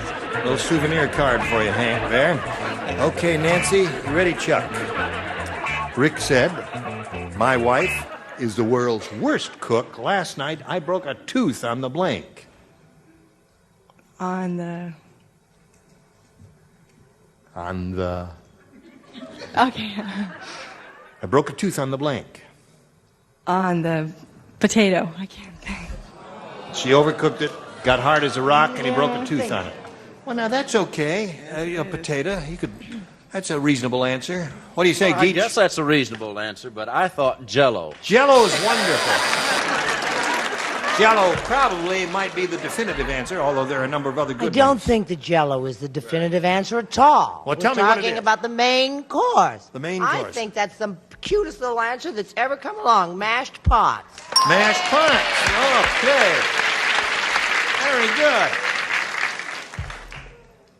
What? He'll tell us in a I moment. said soup, consomme, or broth. That was Boring, boringer, most boring. No, that's very good. Charles, I think that's quite good. Quite good.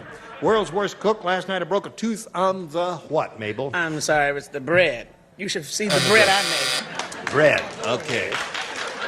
Do it. You leave it in the oven too long, eh? I can put a hole in the wall, darling. All right, Ken Olson. Well, I grew up in a household where my mother was such a bad cook, she burnt it, and it was Jell-O. Can you imagine? Burned the Jell-O and broke a tooth on it. Okay. Did you ever take a bath in Jell-O? No, well, No. that's okay. Later. Oh, listen, I'll try it. I'm sure you would. I mean, it was your idea. Yes, it was. I'll buy the Jell-O. I've missed you. Yes, I have missed you too, my dear. Well, Nancy, there you are. You've had your baptism by fire. You have one. Yours will be along in a moment. Right now, this message for America. Gene Rayburn. Okay, Johnny O. Hank, you want A or B? B? Okay, fine. B, anything the same. Jim said, I must have been raised by dogs. I get a very strange urge every time I see a blank. That's what Jim said. Questions. I'm having a swell time. Good. Geach, huh? Yes, I'm ready. Yeah, yeah. I decided That's that your was real name, right, Geach? I mean, it's not a theatrical name. Is that the sort of name somebody would pick? I mean, your to name go wasn't on the Ronald stage? Coleman or something like that, and you change it to Geach Cook just for theatrical I'll purposes. bet it was his mother's maiden name. Could be. Okay, Hank. Jim said I must have been raised by dogs. I get a very strange urge every time I see a... Well, I have two answers. Since I'm a firefighter, I have to say hydrant. Hydrant. Okay. Hank, the firefighter, says hydrant, Geach. I was thinking on the scoop laws, but I said fire hydrant. Too. Fire hydrant. Oh, yeah, you mean... every time I see a scoop. Right, okay. Brett, you're talking about New York, right? Mm-hmm. With, I don't even understand his answer. I mean, and some of my best friends are from Texas and all of that, but boy, he sure talks funny. Yes, he do. Sure do. But Turn the hose on him. Fire hydrant. All right, that's two for him. Yes, sir, Charles? I was going to say cute cocker, but I didn't because you wanted to use, your own nicknames from high school. So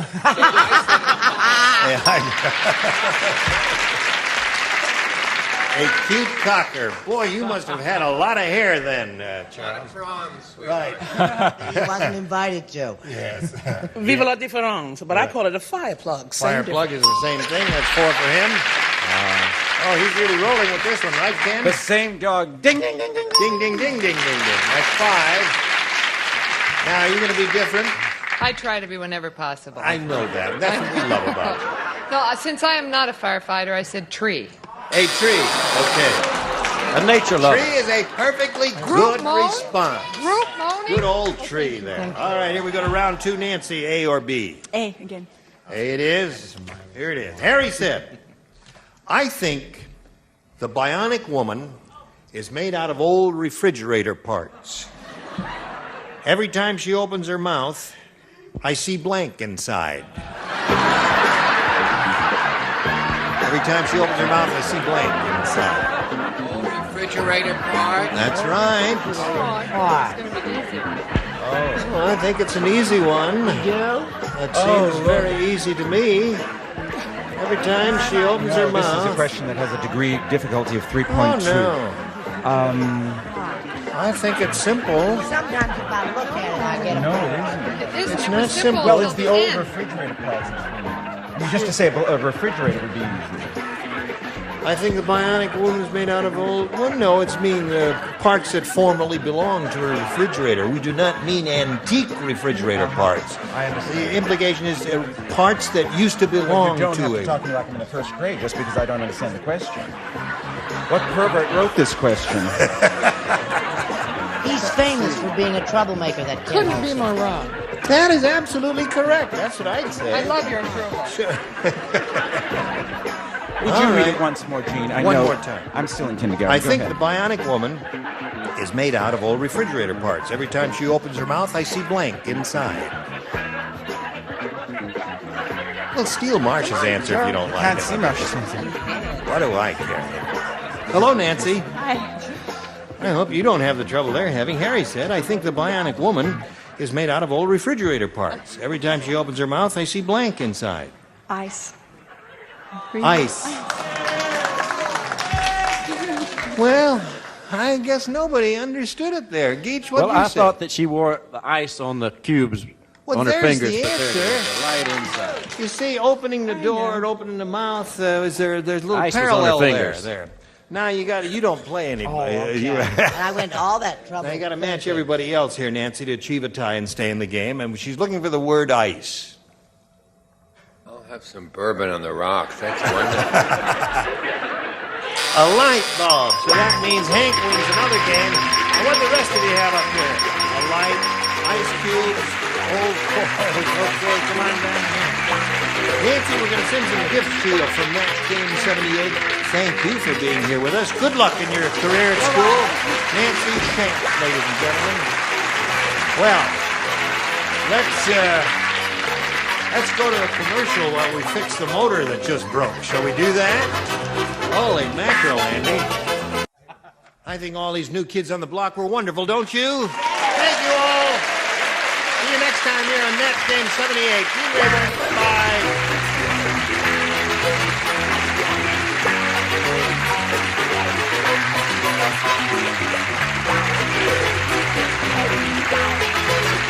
This is Johnny Olson speaking from Match Game 78, a Mark Goodson, Bill Trotman production. This program was edited for broadcast. Get ready to match the stars. Gary Berghoff, Brett Summers, Charles Nelson Riley, Brenda Dixon, Richard Dawson, and Patty Deutsch as we play the star-studded Big Money Match Game 75. And now here's the star of Match Game 75, Gene Rayburn.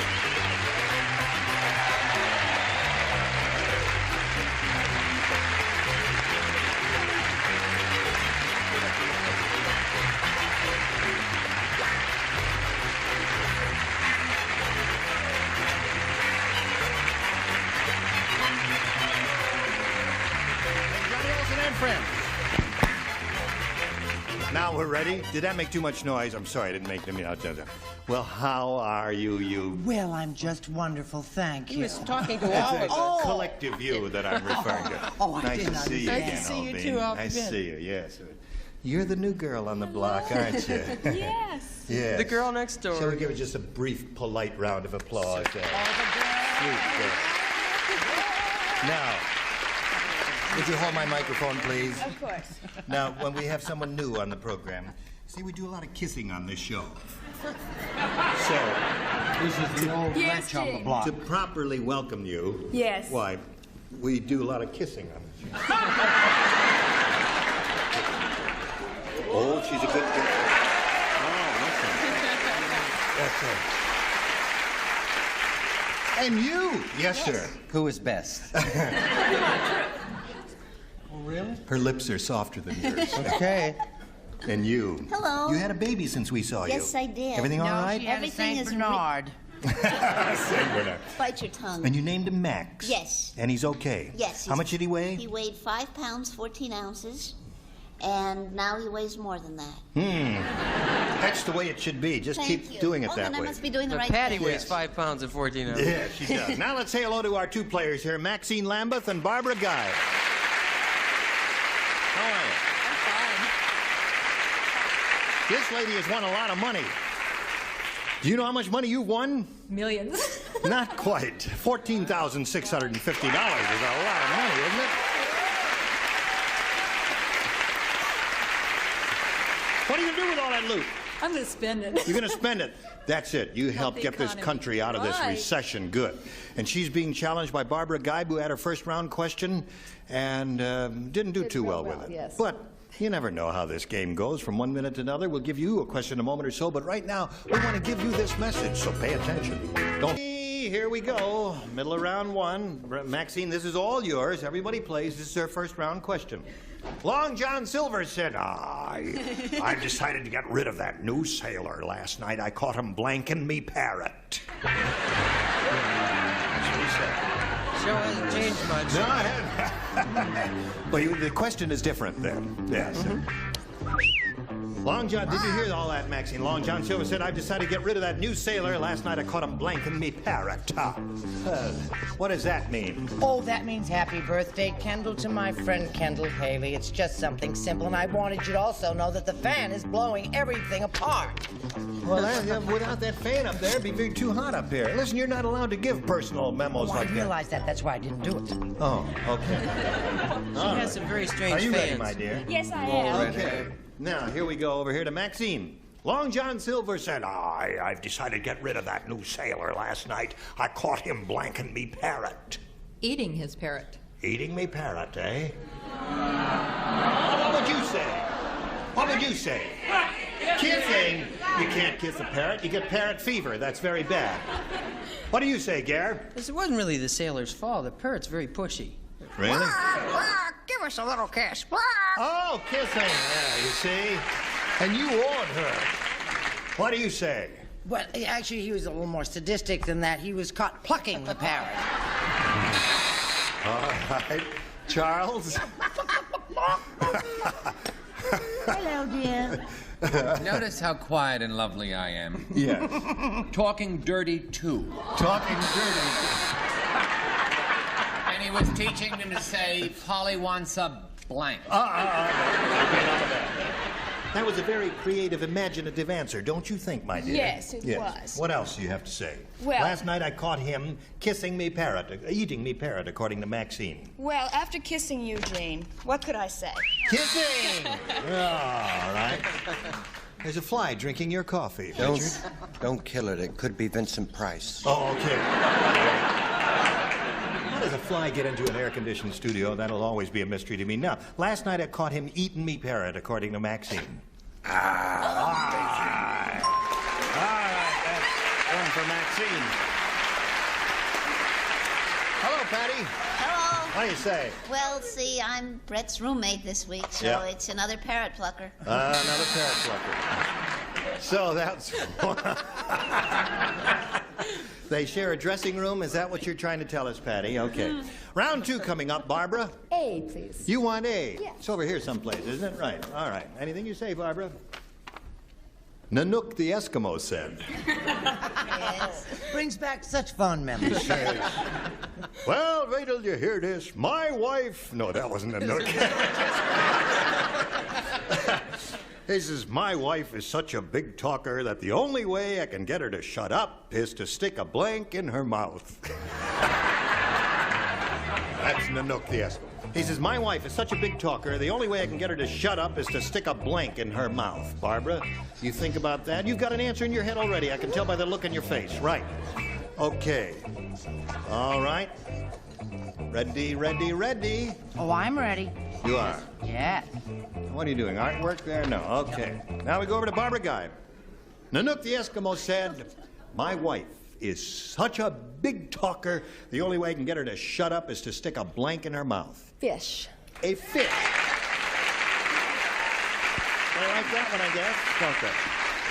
The audience likes her answer. There's a lot of other answers, though. There are? I'm surprised I got fish. Fish. One for Barbara. Oh, the little lady a fish? That's from a man whose wife is about to give birth any minute, but don't be nervous. Harpoon. I said he's like a little... Oh, stop that! A harpoon? Yes, you harpoon her. She shuts up forever, honey. Are you feeling a little hostile today? Oh, golly gee whizzikers, no. Not at all. Mr. Wright has come into my life Oh, at last. how wonderful. The wrong one all over again, but Mr. Wright nevertheless. Charles. This sort of sums up that new romance, an icicle. An icicle. Barbara Geib is looking for a fish to stuff in that Eskimo lady's mouth. I wish I had a fish for her. You don't? I don't. I have a snowball. Snowball. A snowball. All right, Richard. Best way to stop them talking? What? Put a walrus in their mouth. Oh, boy, that's a lot of blubber. Certainly is.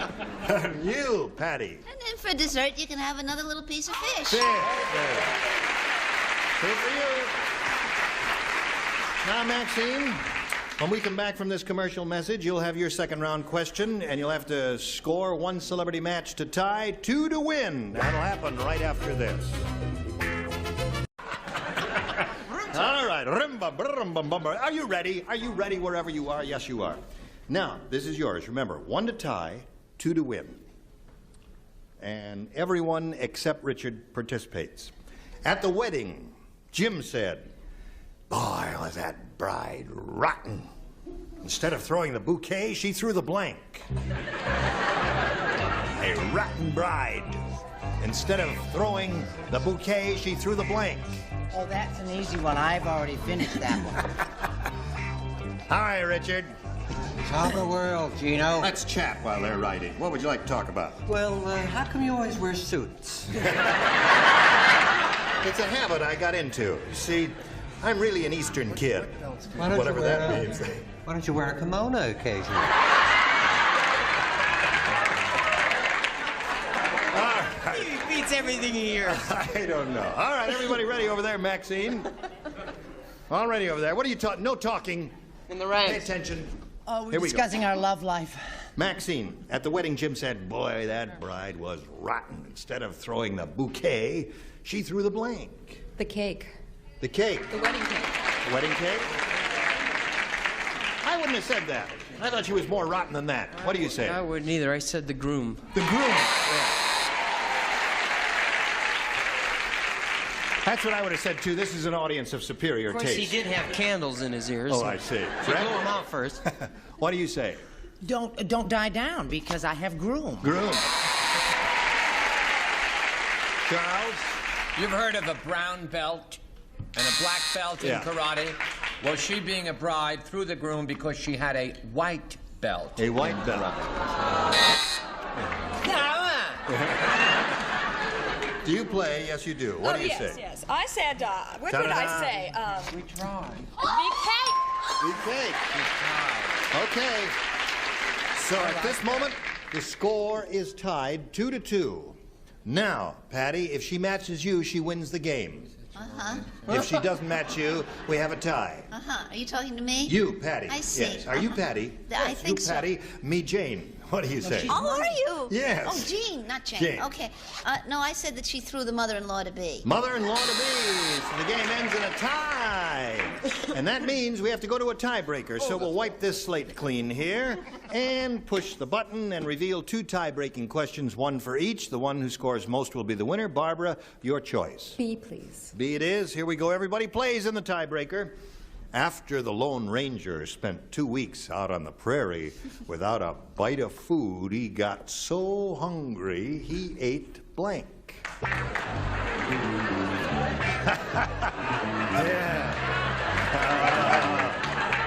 You're not going to get me to play your silly little games. I just stand here and read them. That's all I do. Can you read it again? Yes. After the Lone Ranger spent 2 weeks out on the prairie without a bite of food, he got so hungry, he ate. I know. You do? Okay, yes. Okay, she's got it. It Hi, was Joe. Charles who asked you to read the question, and you leaned straight into I Brenda's didn't hear her. blank. There, read it to her. Oh, you're finished. I'm ready. You don't need me, do you? You don't need me anymore. Now that you don't need me anymore. Yes, I do. We're very close friends. That's true. Okay, we're all set now. Come over here to Barbara. After the Lone Ranger spent 2 weeks out on the prairie without a bite of food, he got so hungry, he ate... Tonto. Tonto.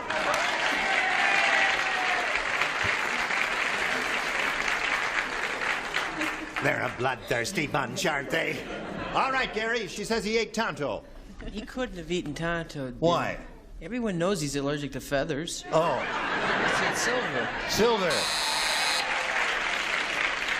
Well, Tonto and Silver, I think, are both good answers. Do you have one of the good ones? Well, you know, there have been moments in this game show when I've been picked on for my answers and booed by that group out there.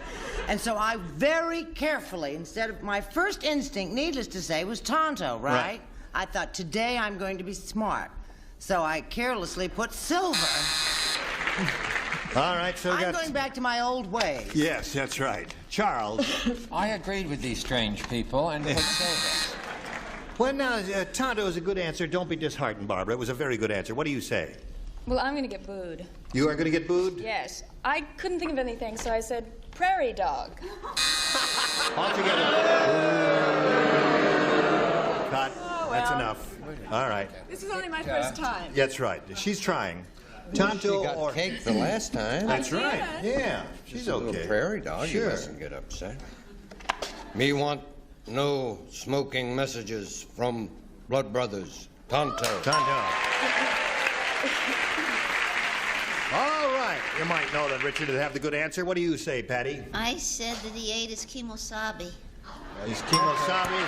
That's a match. So that's 2 for you. Now again, when we come back, 2 to tie, 3 to win. Hurry back and see what happens. Now, we're ready to carry on. If you're ready to carry on, Maxine, this is all yours. Thank you. Remember, 2 to tie, 3 to win. Dumb Dora is so dumb. She puts blank under the arms of her chairs. That's under the arms of her chairs. She puts blank. That's how dumb Dora is.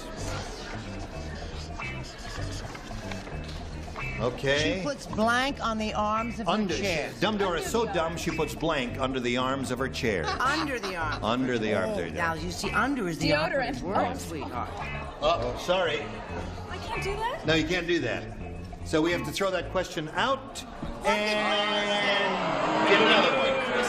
Give me kisses. What did Brenda say? We'll go to the next one. Next tiebreaker, and ask you to make a selection, Maxine. I'll choose B. B, all right? Throw those out, if you please. And do these. If you do that again, I'm going to have to belch in the mouth.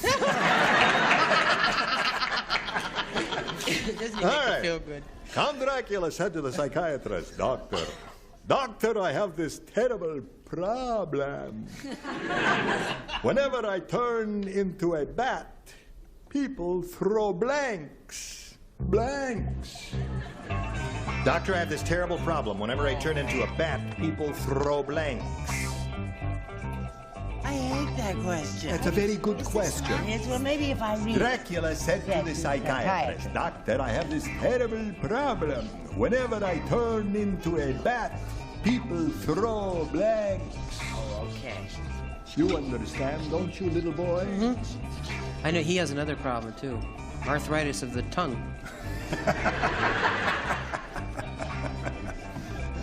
How's your wife? She's fine. Good. Say hello to her, will you? Any day now. Well, any day. Oh, really? Any day now? Any minute. Any minute. Any It could minute. happen at this Oh, very, dear me. even as we speak. Okay. Now, here we over to Maxine. That's enough. Cry. Don't He's a do baby cry. Count Dracula said to the psychiatrist, Doctor, I have this terrible problem. Whenever I turn into a bat, people throw blanks. Flames. Flames? Well, you know how they did in all those scary movies with the flames. Oh, they threw flames at him. I know that's a bad answer. Everyone knows. I don't know. Everyone knows that. Yeah, what? What do they do here? Dracula was a flaming bat. Baseballs. Okay. That's a little touch of humor there. I didn't even get it until you said it. Yeah, That's very very- good, Gary. very What do you touching. say, Brett? Oh, I just got his answer.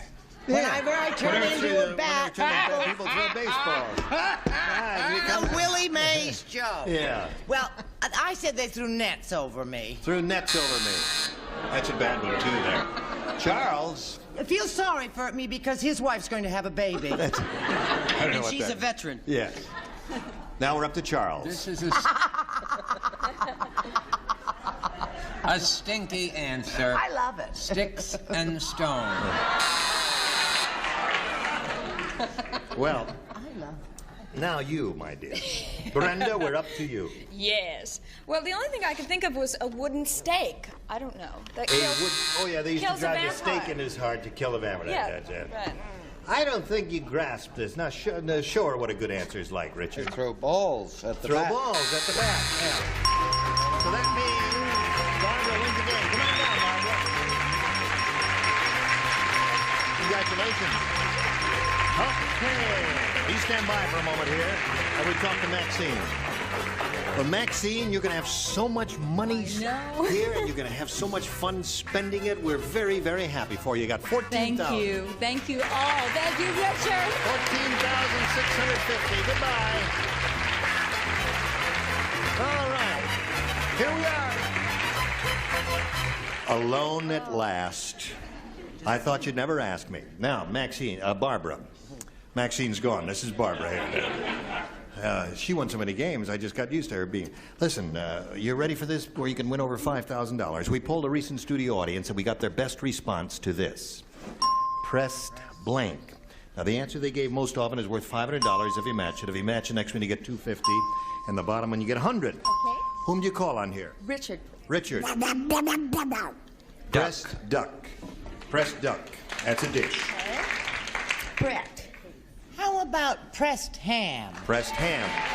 That's two. Gary? Gary, have you got one?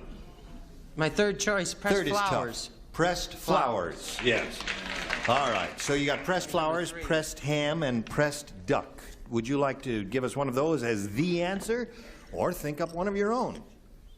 Okay, I'm going to say, this is hard. Yes, it is. It's a hard one. Okay, I want to say pressed flowers. Flowers is the one she's looking for up there. She, of course, hopes it's under the $500 response. But... Sorry, I can't take the shock of it all. He fell us off his chair here when you chose his answer here. Let's find out what's under the $100 response. Pressed for time, which is a good answer. Did you think of that? No. Okay. Looking for pressed flowers, is it under the $250 response? Pressed pants. They went for a whole different scene. Yeah, they really did. So Pressed far, they duck. haven't given us one answer that we heard up here. Last chance for pressed flowers. Here's the $500 response. Duck. Barbara. I'm sorry. You did? No, you didn't blow it. Listen, that was a hard one, as you said. That so, was tough. listen, you've got the $100, and you're going to play another game here in a moment or so. But right now, we've got this little message for you. Why did you trust him? Here we are again. No, it's time to say goodbye. Say goodbye. Goodbye. Well, we got 20 seconds to kill. So. Yes, Charles. What are you doing, Charles? What am I what? What are you doing, Charles? I'm pressing my flowers. You're squashing your flowers. Oh, no, it's Give that perfect. lady And I back am her pressing flowers. my ham. Yeah. Team Never Met 1075. Join us next time. Goodbye.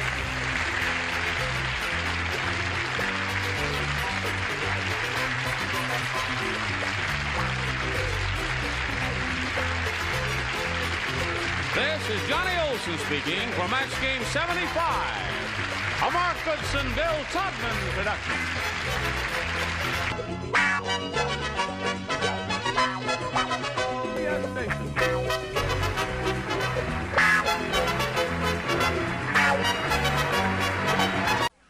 Get ready to match the stars from the Rockford Files. Joe Santos, Fred Summers, Charles Gelston Riley, from Happy Days, Lori Mahaffey, Phil Daly, and Marcia Wallace, as we play the star-studded Big Money Match Game 79. And now, here's the star of Match Game 79, Gene Rayburn.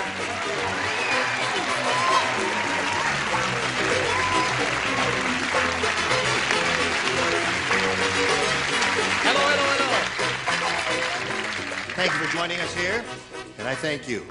Well, thank you. Thank you. No, Thank thank you. you. Thank you. No, No, thank you. Thank No, you. no, I thank you. Thank you. Thank you very much. You were wonderful. Thanks a lot. So that's our show. Join us next time. Welcome to the Thank You Show. You're going to do a little jogging today, are you? No, what do you mean? I got a jacket on. Yeah, oh, no, that's all right. You're wearing your jogging shoes, though. Where? You can see underneath this? Yes. I have X-ray eyes. I can see right through there. Superman.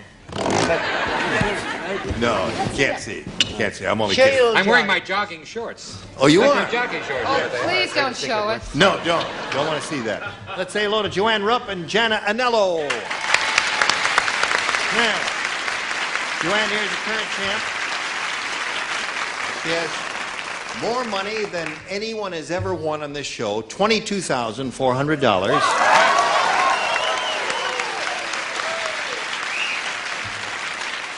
Now she's being challenged by Jana Anella, who had her round one question and pulled a zip on it, huh? Okay.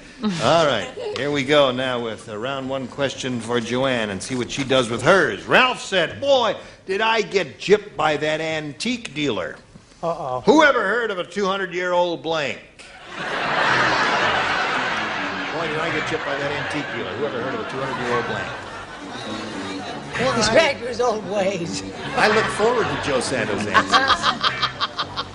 You know, Joe, I don't know what this means. His kid is here again plays today. I such think a we're going to tough have to guy. get him out to help. But I put he it plays down. a detective, you know, Jim Garner's boss or some, all right, I don't know. And here he's so sweet and he's like a puppy dog. Hello, Joanne. Ralph said, boy, did I get gypped by that antique dealer. Who ever heard of a 200-year-old Radar range. radar range? Yeah. Microwave oven is the generic term, if I remember correctly. What do you say? I was thinking of something else, because this shouldn't count. No kidding. I was thinking of yesterday. 200-year-old chicken. You had to be there. He's giving us yesterday's answers today. That weren't right yesterday. Or if this happens to be a Monday, then it was Friday's answers he's giving. I don't know what day it is. What do you say? He's always, you've heard people being a beat behind. He's Yeah. like a whole week behind. No, I said a 200-year-old radio. A radio, right. I was watching this show recently, and you were on it. Or maybe it was a nighttime show I was watching.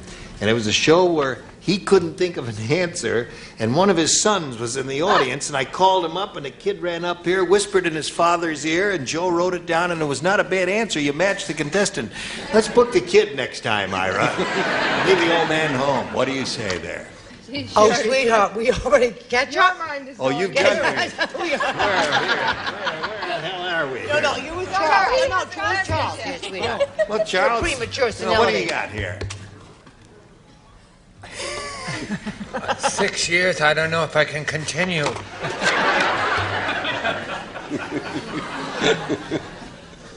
I try to work it all out with my analyst, and I say the money's good, and he's got chicken too. And the people are nice, and we're having beef stroganoff later with noodles, not with rice, like the last time. But I said a remote, and why are only 2 people laughing? You see, remote color television.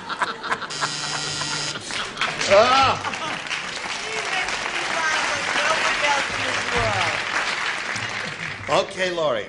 I got gypped by that antique dealer. Who ever heard of a 200-year-old? Toilet. Oh!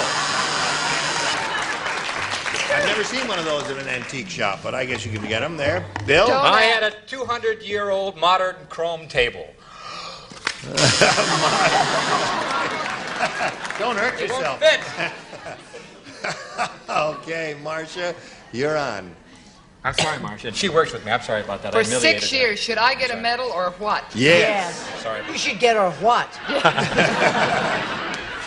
TV set. TV set, right.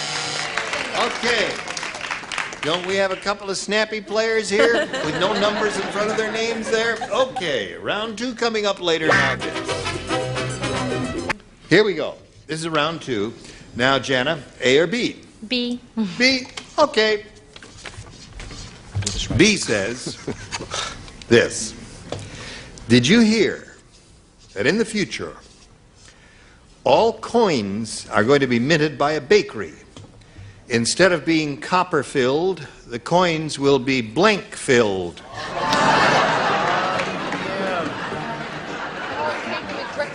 It did? Yes. Let me just take a little peek here now. Yeah. Yeah. Oh, I'm so glad I need your approval. Yes. Just put the thing in the card there. All right. He's finished. Did you hear that in the future all coins are going to be minted by a bakery?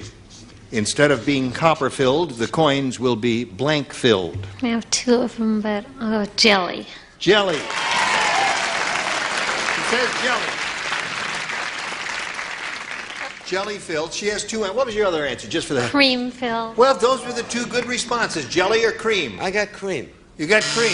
All right. Some people like jelly, some people like cream, but that's good. No, What do you there's got? a third answer. There is a third answer. Now, wait a minute. What, cream, There is jelly, a third what? answer No. that is Chicken just a filled. wonderful answer. It is also your play on words. Dough-filled. Dough-filled. Money, dough, copper, penny. And now you see, those are my things. You know what? Even the writers didn't think of that when they wrote the question, did you? You didn't think of dough-filled, did you? Aren't you, Asha Mehta? Yeah. Okay. The psychiatrist said it will pass.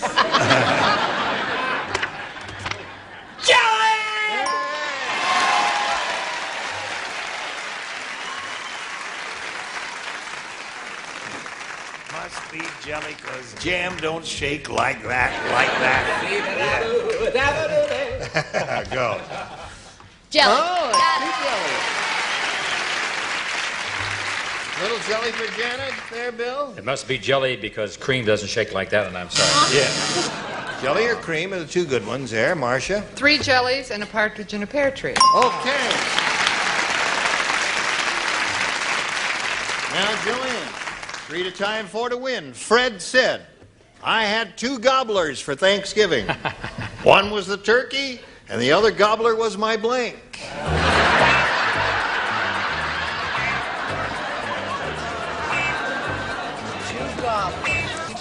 Okay, Brett, put it in the slot. Sure, Joanne, Fred sweetheart. said, I had 2 gobblers for Thanksgiving. One was the turkey, and the other gobbler was my blank. Wife. Okay. There you go. I guess I must like that. I didn't understand too. You didn't understand too? So you put No, I chicken. yeah, no, because I put the S at the end of it. Oh, okay. The other gobbler was my In-laws. in-laws. Okay. They talked a lot. Gobble, gobble, gobble, gobble, gobble. I said my mother-in-law's. Good. All right. 2 of those. Mother-in-law. Mother-in-law, 3 of those.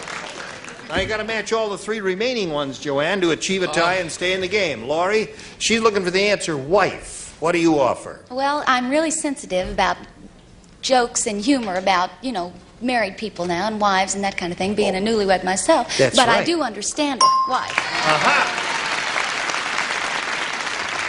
Okay, that's 1 for her. What do you got for her? What's in it for me, baby? I said wife?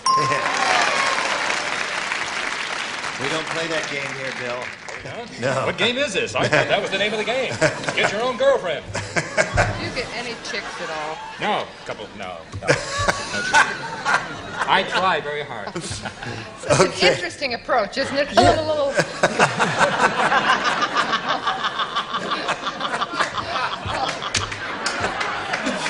Oh, Marcia, you cracked me up there. I'm sorry, mother. Mother-in-law, so that means Janet wins the game.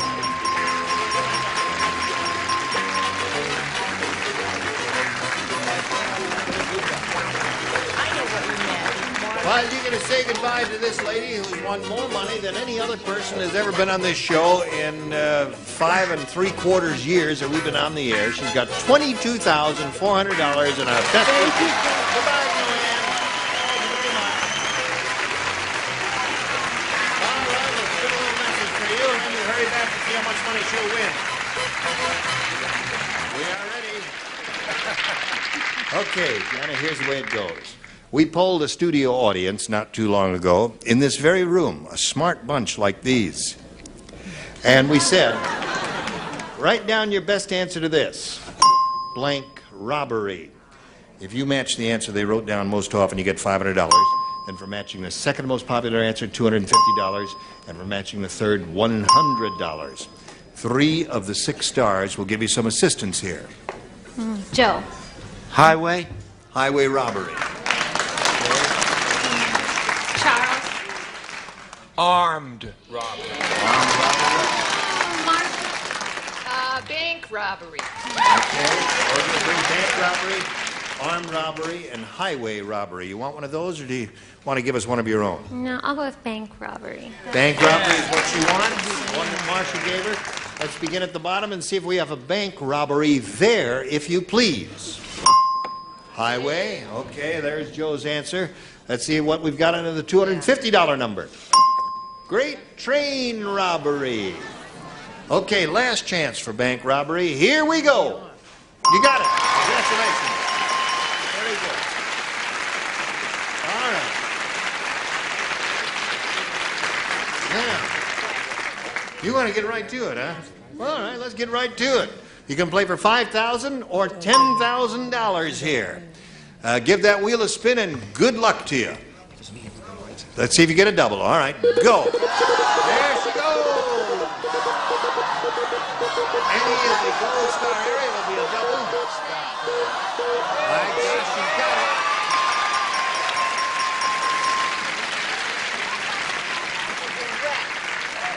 All right. You're going to play with Joe Santos, and you're going to play for $10,000. Now, I'm going to have to ask you to face me, because even if you could see his answer, you couldn't figure out what it is. There you go. Good luck to you. All right, Joe. Now, you'll write your answer, and she'll give me a verbal response. When you write it, put it in the slot if you please. Here it is. Good luck. Going to blank. Going to blank.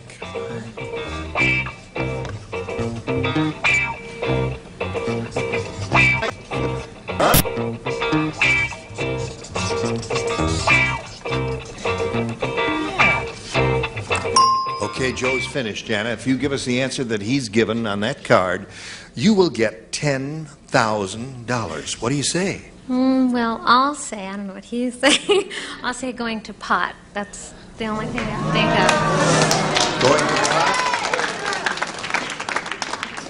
of. Going to pot? Yeah. Yes. You know, she's going to pot. Yeah. That means disintegrating. Yeah, Yes. Not, I told you to go before we left the house. You don't mean that. Oh, all right. No, it means smoking grass. Or smoking grass either. All right, she says going to pot. Joe. I feel terrible. Why? No, Did you think of know, that? because I'm a little bit more optimistic, and I thought you were too. I said going to heaven. Going to heaven. Died and going to heaven. Okay. Well, I guess there are 2 good answers there. Well, Jana, you've got a total of $600 to your credit, which is yours irrevocably, and you're going to meet John Mason now. Here he comes.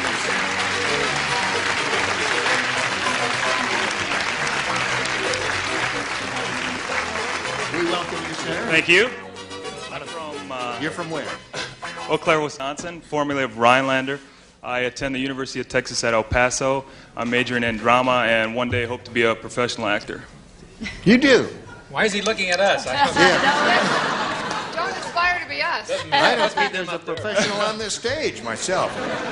Well, no, good luck in Thank you adventure, very much. and good luck here too, John. We'll begin by asking you to choose A or B. B, please. B it is. How many more years of school you got? 2. 2. Okay. Unlucky Louie said, "Hey, let me tell you about my lousy luck. A blank has a better sex life than me." Oh, come on. What is it about sex life? Unlucky Louie said, A blank. Here, "Let me tell you have about it, my lousy luck. A blank has a better sex life than me." Sex life than I do. Or Just than think of your I, own to self. be more grammatical. All right.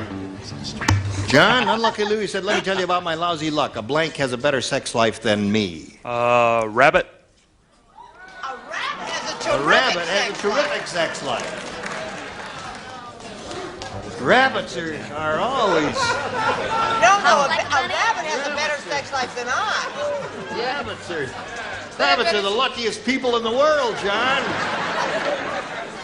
I wish I were a rabbit again. Yes. I'm going to stick to my old standby, chicken. Okay.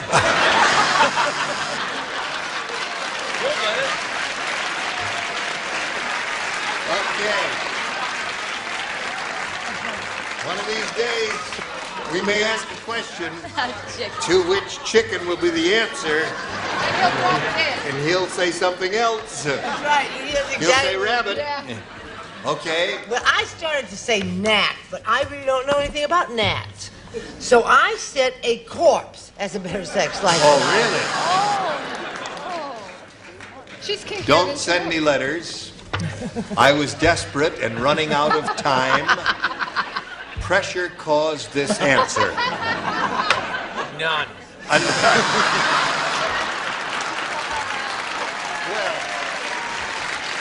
see, Charles apologizes for that answer, but it happens to be the definitive answer. Okay? Laurie, are you ready? Ready. Okay. Go. I don't know whether they have a sex life or not, but not much of one if they do. A bug. Bug. I don't know. I've never seen bugs fooling around. I have. I'm not a peeping Tom. If two flies are flying around there in a corner, I turn away and I say, what do you say? And say, Helen? This is going to be the one that's going to get me off the show. This is going to be the one. You're going to love this. No, watch this. A sterile rabbit. That's good. Well.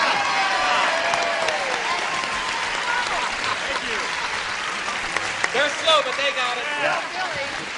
Sterile rabbit. No, see, honey, for them to get it, it's important that you pronounce the word correctly. Yes, well, I can't do that. That's right. Did that win? Did I get it? You mean a sterile one that doesn't rabbit. play around too much. That's Yes, right. Well, I've been sitting next to Bill Daly, and I accidentally bumped into Joe Santos. Yes. So I said chiclet. Okay. A chiclet. A chiclet. Oh, indeed. It's catching. Okay. Now, stand by for your question. Right now, we got a little message for you, America. Here it is. Yeah, okay, yeah. Here we go. Now, Jana, this is yours. First round question. Dan said, I go to a medical school that really prepares a doctor for his future. It's the only medical school in the world that teaches a course in blank. I go to a medical school that really prepares a doctor for his future. It's the only medical school in the world that teaches a course in blank.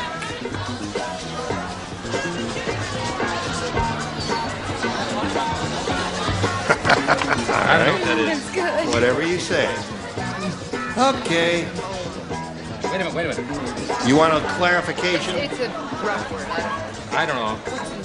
Oh, just write I what don't know you've what been this writing means. down all week, Dan Bill. said, I go to a medical school that really prepares a doctor for his future. It's the only medical school in the world that teaches a course in... I know this is going to be terrible, but bill collecting, that's the only thing I could think That's of. the definitive answer. Oh, okay. Bill collecting, she says. What do you say, Joe? I didn't say chicken, but I said business. Is that... Business. No, I had to think about it for a second, but you were on the same wavelength, but she was a little more specific. What do you say? Have you ever seen a poor doctor? Think of finance. Finance? See, everybody's idea was the same, bill collecting and finance, but not quite a match. Charles? Get along. 1 second. Come along. Get along, little doggy. Get along.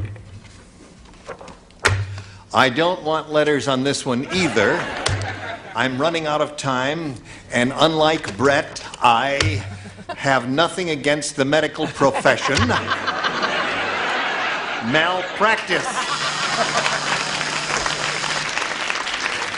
Okay, Laurie, go. This is the result of malpractice. Embalming. Oh, dear.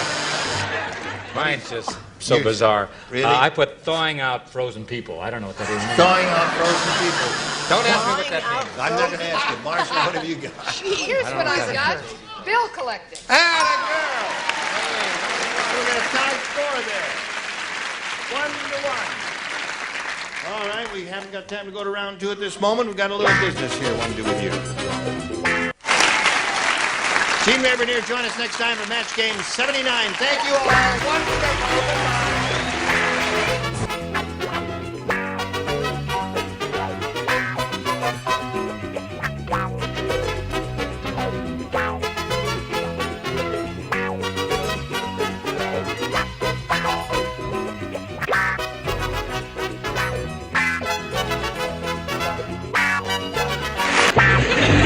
ready to match the stars. Scully Mitchell, Brett Summers, Charles Nelson Riley, Joan Collins, Richard Dawson, and Patty Deutsch as we play the star-studded Big Money Match Game 75.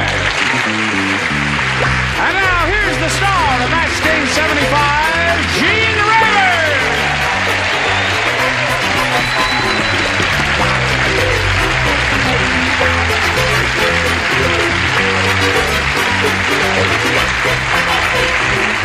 Johnny Olson and friends. Doesn't she look like something out of The Great Gatsby? The Great Gatsby. Yeah, that was. Oh, they had a lot of That was the chicly dressed. 1930s. And she looks as old as Zelda Fitzgerald. I didn't mean it, Joan. I was only kidding. It's a little touch. She was just funning you a little bit. You look very chic. And So do you. Thank so you. do you. Yes. I love your tie. Thank you. We make a lovely couple, don't we? Well, make me a couple and I'll tell you. Dickie, the thing I ever heard. All right, what do you say? We say hello to the two players here, Doug Brady and Lynn Taylor. Okay. Doug is the current champ. If you were with us last time, remember he won a total of $600, and he just missed winning the $5,000 by hair's breadth. Yes, one letter of the alphabet, as a matter of fact. Now, we started this game. We're in the middle of round 2, and it's 2-1 at this moment. When we come back and give you your question, you must match one celebrity to achieve a tie. 2, however, will win the game for you, Doug, and we'll see how that turns out right after we see about this. Okay, we are ready to carry on. Are you ready to carry on? Yes, I am. All right, Doug, this is all yours. Listen carefully. Count Dracula's head. I wish I had a quart of blood. No. The Transylvania Blood Bank just foreclosed on my loan. By dark of night, they came and repossessed my blank.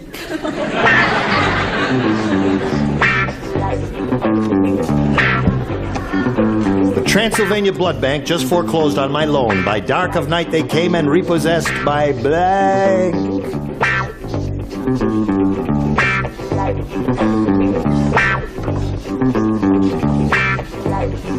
Everybody ready up here? No, not quite. I was trying to remember what the word was. You're the only one who doesn't play. That's right, old Because you Bright matched Eyes you in over the first here. one. Right. Okay, Scully's ready. Joan, Richard are ready. Waiting for Brett and Charles. They're not worth waiting for. All right, come on now. Put that thing. All right, we come over here to Doug Brady. That's not what my new beau says. Count Dracula said, the Transylvania Blood Bank just foreclosed on my loan. By dark of night, they came and repossessed my blank. Vampire teeth. My teeth. That's not bad. Wait a minute, let me write that down. Yeah, write that down. All right, he had big fangy type teeth, Scully. Have you enjoyed yourself, Doug? Yes. End of the line is what he's telling you, Doug, but don't listen to him. You never know about what can happen up here. I'm surprised because anyone who is familiar with Count Dracula and so forth knows that he drinks his blood through straws. He does.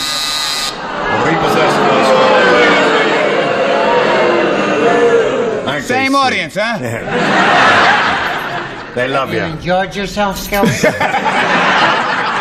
going with him. I'd go with Doug, huh? The two of them are leaving together. What'd you say, Brett? Well, it took me a little time to think of what it was I wanted. But as it turned out, it wasn't worth the effort because I said syringe. Syringe? No, don't boo me. What are you thinking about? Oh, wait, we'll find. When they start applauding, you know we've come to a good answer. Charles? Don't count on it. I said his bats.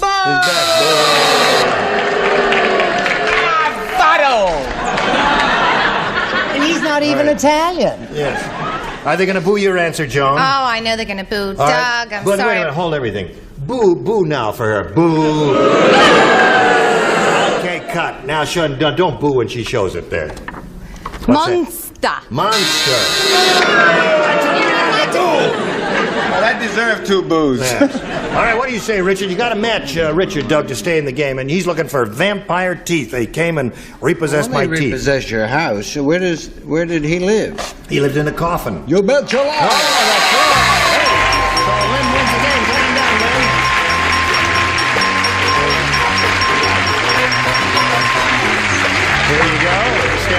moment. Well, we're going to talk to Doug Brady. Doug, you won just enough to get back to Daytona Beach, didn't you? It was well worth it. I enjoyed it very much. Now, did you bring the group with you? Any of the family? No, just myself. You just came alone, eh? All right. Came alone. They'll welcome you back with open arms because you're a peachy kid and a nifty dancer, and we say goodbye to Doug Brady. Hello there. You ready? I guess so. Good. Now, Lynn Taylor's going to have a go at over $5,000 here. Let's see how she does. She said she's ready, so we'll go right ahead with it. You've got your 100. Let's see how much more you're going to win. We polled a recent studio audience, got their best response to this. Buy blank. Oh. The answer they gave most often is worth $500 if you match it, $250 if you hook up with that one, $100 for the bottom one. Whom do you call on? Brett? Brett? Bicentennial. Bicentennial. Yeah. Look at me like that.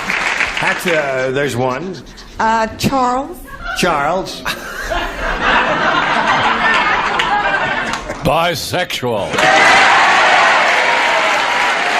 Furthermore, Gore. We've got to go on now. Control yourself. Okay. Richard? I don't believe in buying it. Anyway, what did you say, darling? Bifocals. Bifocals? Yeah. Okay. Oh, sure, you're cheer sexual and someone with bad eyesight gets a boob. Right. Bunch of freaks here. What, Charles? I was going to say biplane, but my answer's more fun. Yes. Okay, so you got bifocal, bisexual, and bicentennial. Do you want one of those, or have you got a better one in your head? After all, you're a school teacher. You're a very smart lady. You can figure this out. What do you think that audience did? Oh, this is so hard. I'll go with bisexual. Really? Okay. Follow me. All right. Bisexual is the one she wants. By George. Whatever turns you on. What do I care? All right. Bisexual. Let's find out if it's under the $100 response. Bilingual. Aha. Okay. That's We're a popular favorite. Yes, indeed, it is. We are looking for the answer bisexual. May we see the $250 response? It is there. Congratulations. Did you honestly think it was going to be there? Did you really think it was going to be there? No. What do you think is under the big one? Centennial. All right, here it is. Earl, slide it. Centennial. Why did you say that? I couldn't decide. You couldn't decide? No. Okay. Well, listen, you're up to $350 now. Get the money, Mama. That's right. I think you should get twice the money for bisexual. I would think so. Yes. Don't ask me. I'd like to chip in a couple of dollars. 10 times 250 means you play for $2,500. Which celebrity do you think you can match to collect that amount? Richard. All right, Richard. Gave you bifocals, of course. You turn around this way, and I'll get the question here and ask Richard if he's ready. Yep. Blank rat. R-A-T. Blank rat.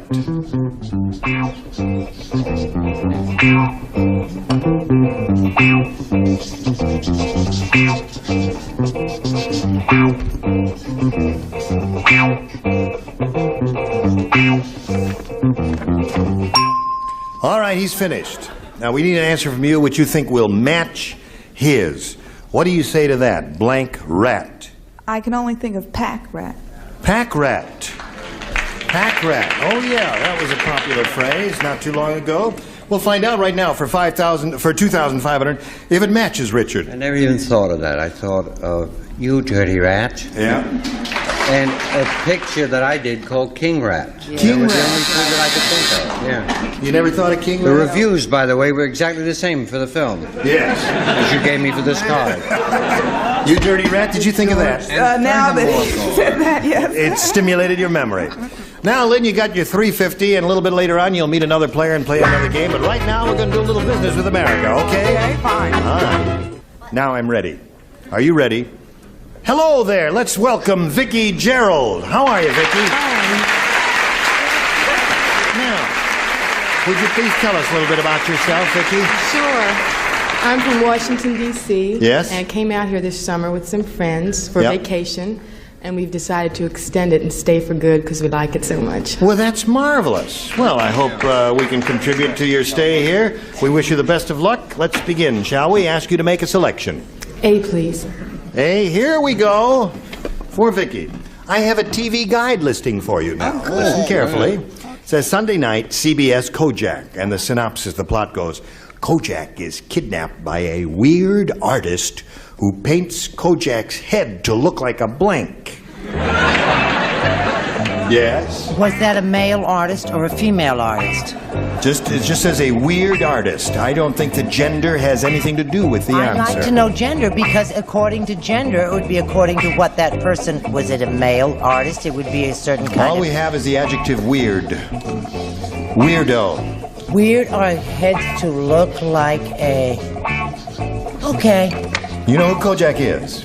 No. He's a bald-headed actor. He is? Yes, from 2nd Avenue in New York City and 71st Street. I thought Yep. he was Hubert Humphrey's cousin. Write an answer already. That's good. Just put it right in the slot there. That's it. Your manual dexterity is remarkable. My manual, my e-manual. Yeah. What did you say? Leave her alone in Castadas. Leave her. She came with me and she's leaving with me. All right. Pick up picks. That's what that says. I have to remember to do that tomorrow. Vicki Gerald. A TV guide listing, Sunday night, CBS Kojak. Kojak is kidnapped by a weird artist who paints Kojak's head to look like a...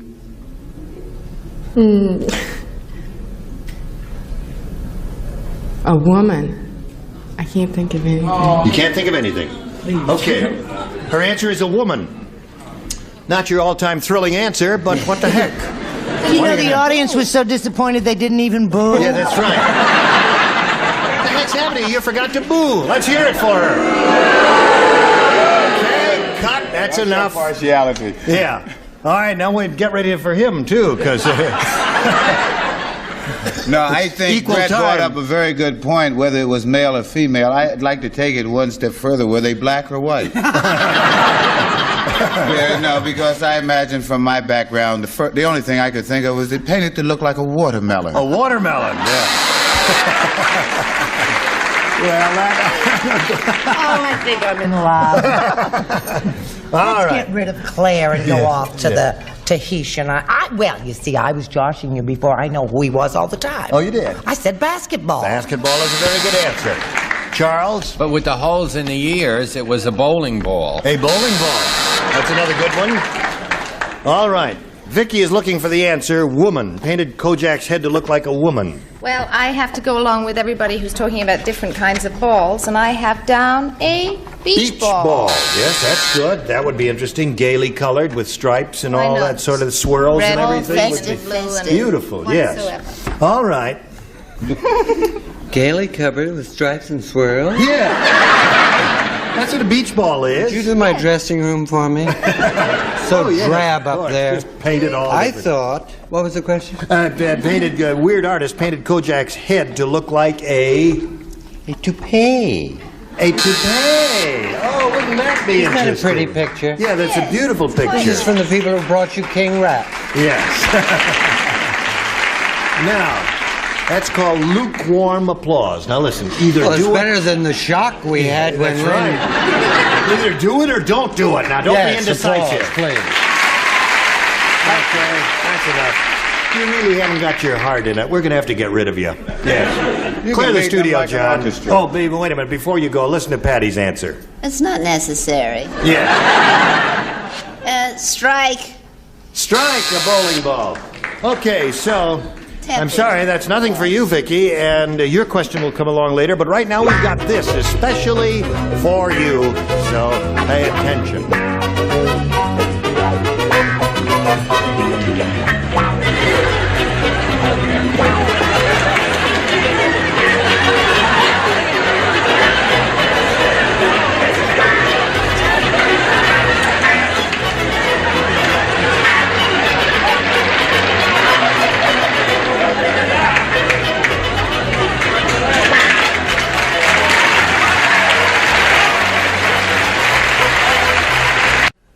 Here we go. Second half of round one. Ready, Lynn Taylor? This is all yours. When Otto... Who? Otto. We've never had this fella on the show before. Oh. Otto. When Otto tried to be the life of the party by putting a lampshade on his head, Sally went over and blanked him. Remember Otto? He was at all those Condé Nast parties. Otto, you remember Otto? Yes, Otto the He used to Otto, attend every party. He was a member of the Algonquin Round Table, and he was a very charming fellow, witty fellow, storytelling. Put a lampshade on his head. Sally went over and blanked him. Of course she did. All right. You can throw that one away. That's it. Ready up there? Is there an obvious answer to this When one? Otto tried to be the life of the party, well, the first round questions are, can be... A little out of You filter. didn't run a field there. I'm sorry there. Sally went over and Cut it out, you two. Oh, thank you. We're just sitting here You weren't talking. doing anything, officer? Yeah, nothing. We're all in the back seat. What are you doing down there? I don't know. Come on now. You got to do something here. Okay. Okay. Everybody's ready. The redhead is going to put in the slot in a moment now. Lynn Taylor, it's up to you. When Otto tried to be the life of the party by putting a lampshade on his head, Sally went over and blanked him. Lit him? Lit him is a good answer, yes. The past tense. Sally went over and lit him because he had a lampshade on his head, Well, in order to lit him, Yes. you must plug him. Plug him. Oh, she plugged him in. Right. Okay. I don't know. Well, blanked, you see, lit is the past tense of light. And she How said, does one do that? well, you see, have when the to- lampshade's on the head, Yeah. all right, you just turn the switch. Look at that. See the way his eyes lit up? Don't stop now. You made an old performer very happy. I'll show you what kind of show this is. it's one of those. Yes. All right, Brett, you're up. Well, you know, I was thrilled with my answer, and I turned to Charles and I said, and yours is already in the slot, so don't try and steal it, right? We have the same answer, and it matches hers. Turned him on. Turned him on. A little play on words. Lynn, Charles. Couldn't you just turn it over that long story? Turned him on. Okay, 2 for Lynn. Joan Collins, what do you say? I just say that she punched him, that's all. She punched him, slugged him. That's good. I knew it. I Yeah. was waiting for that. That's enough. Don't make her feel insecure. What I do you already say? do. She's already a You nervous do. wreck. Aw, No, poor. not too much. No, good. Plugged him in. Plugged him in. That's all I could think That's of. all you can think of. All right, and you, my dear. A reprise of Plugged Him In. A reprise and plugged him in. Okay. Thank you. So that's 2 for you. Now we go to round 2 and see what happens here. Vicky? Take B this time. Okay. B, here we go. Didn't match anybody last time. Everybody blazed. Don Rickles said, I'll never insult a plumber. The last time I tried it, the plumber rammed his blank down my throat. Hey, I'm sorry you went so fast. Well, Don Rickles talks fast. He's I know it. I'll never insult a plumber. The last time I tried it, the plumber rammed his blank down my throat. Quickly now, the plumber. Well, I am. I'm going Don as quickly Rickles? as Don Rickles. I love Don Rickles. Do not.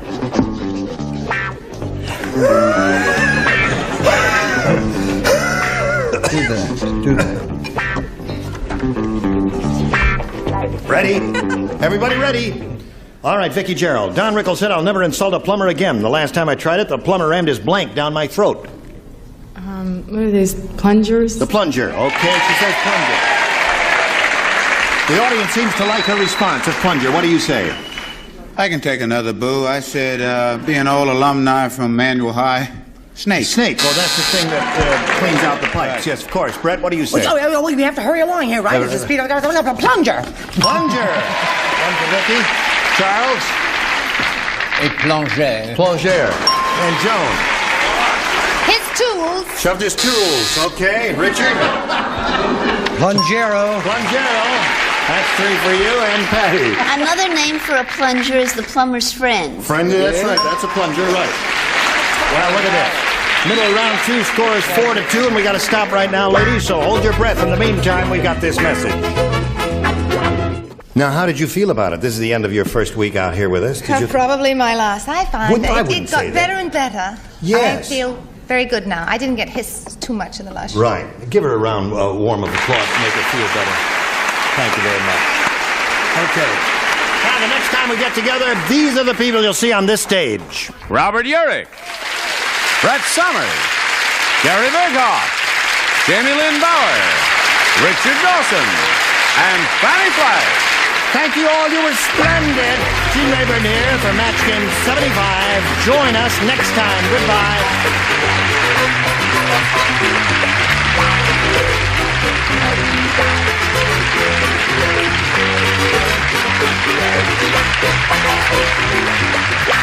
This is Johnny Olson speaking for Match Game 75, a Mark Goodson, Bill Todman production.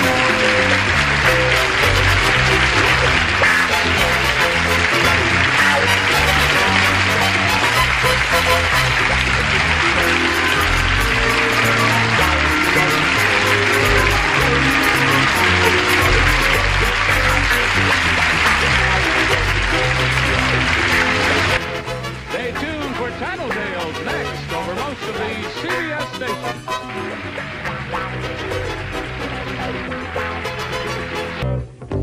Get ready to match the stars. Robert Culp, Brett Summers, Jack Klugman, Joanne Flug, Richard Dawson, and Pat Carroll as we play the star-studded Big Money Match Game 73. And here's the host of Match Game 73, Gene Rayburn. Hey!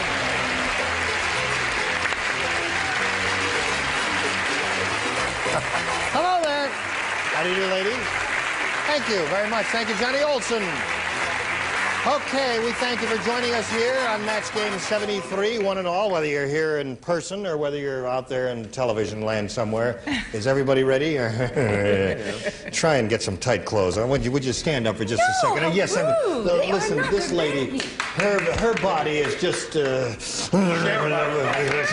sit down. Joanne, you have nothing to be ashamed of. That's true. Now, would you like to try for something to be ashamed of? Okay. I think they're ready. Let's say hello to Mary Morrison and Sue Ragland here. Hello, Sue. Sue's our current champion. Those of you who were with us last time know she has a total of $6,800 to her credit, and she's going to be challenged by Mary Morrison. Would you tell us a little bit about yourself? I'm from West Covina, and I'm a veterinarian assistant. West Covina. Mm-hmm. And you're a veterinarian's assistant? Right. Okay, anything you say, Mary. It's all right with us. You want to be a veterinarian? That's fine. All right, we'll start this game right after we pass along these messages to you. Steve. Okay, here we go. All right, you ready, ladies? You know that Mary, you know that you and Sue will be answering questions trying to match our 6 celebrities, and the one who has done that most often at the end of the second round will be the winner and have a go at the super match where you can win $5,000. Would you please make a selection? B. Mary Morrison wants B, and if you're ready, this is it. Sir Geoffrey was deathly afraid of getting blank in the jungle. Sir Geoffrey was deathly afraid of getting blank in the jungle. Not the city. That's Geoffrey, Geoffrey. You remember Sir Geoffrey? Yes, I remember him well. Did he ever get rid of that? Did he miss when you catch it? Okay. Lower tier is ready, upper tier. Oh. And so is the upper tier. Okay. All right, Mary Morrison. Sir Geoffrey was deathly afraid of getting blank in the jungle. What do you say? Attacked. Attacked in the jungle. She says attacked in the jungle. Let's see what you say, Robert Culp. Well, the man had an attack of malaria. Malaria. Sorry. No match there. Brett, what do you say? I think I'm getting old. I think sex has become just a gender to me. I said malaria. Malaria. Well, she meant attacked by an animal, I guess. Oh, I thought you meant... Oh, I see. Oh, no. Gender attacked. Yeah, not Sir Geoffrey. You never... At her age, she don't care animal. Attack him in the jungle. She doesn't mind. Malaria. Malaria. Everybody says malaria so far. What do you say, Joanne? Well, I always heard when you went to the jungle, you always got malaria. Yep. I guess that's the answer so far.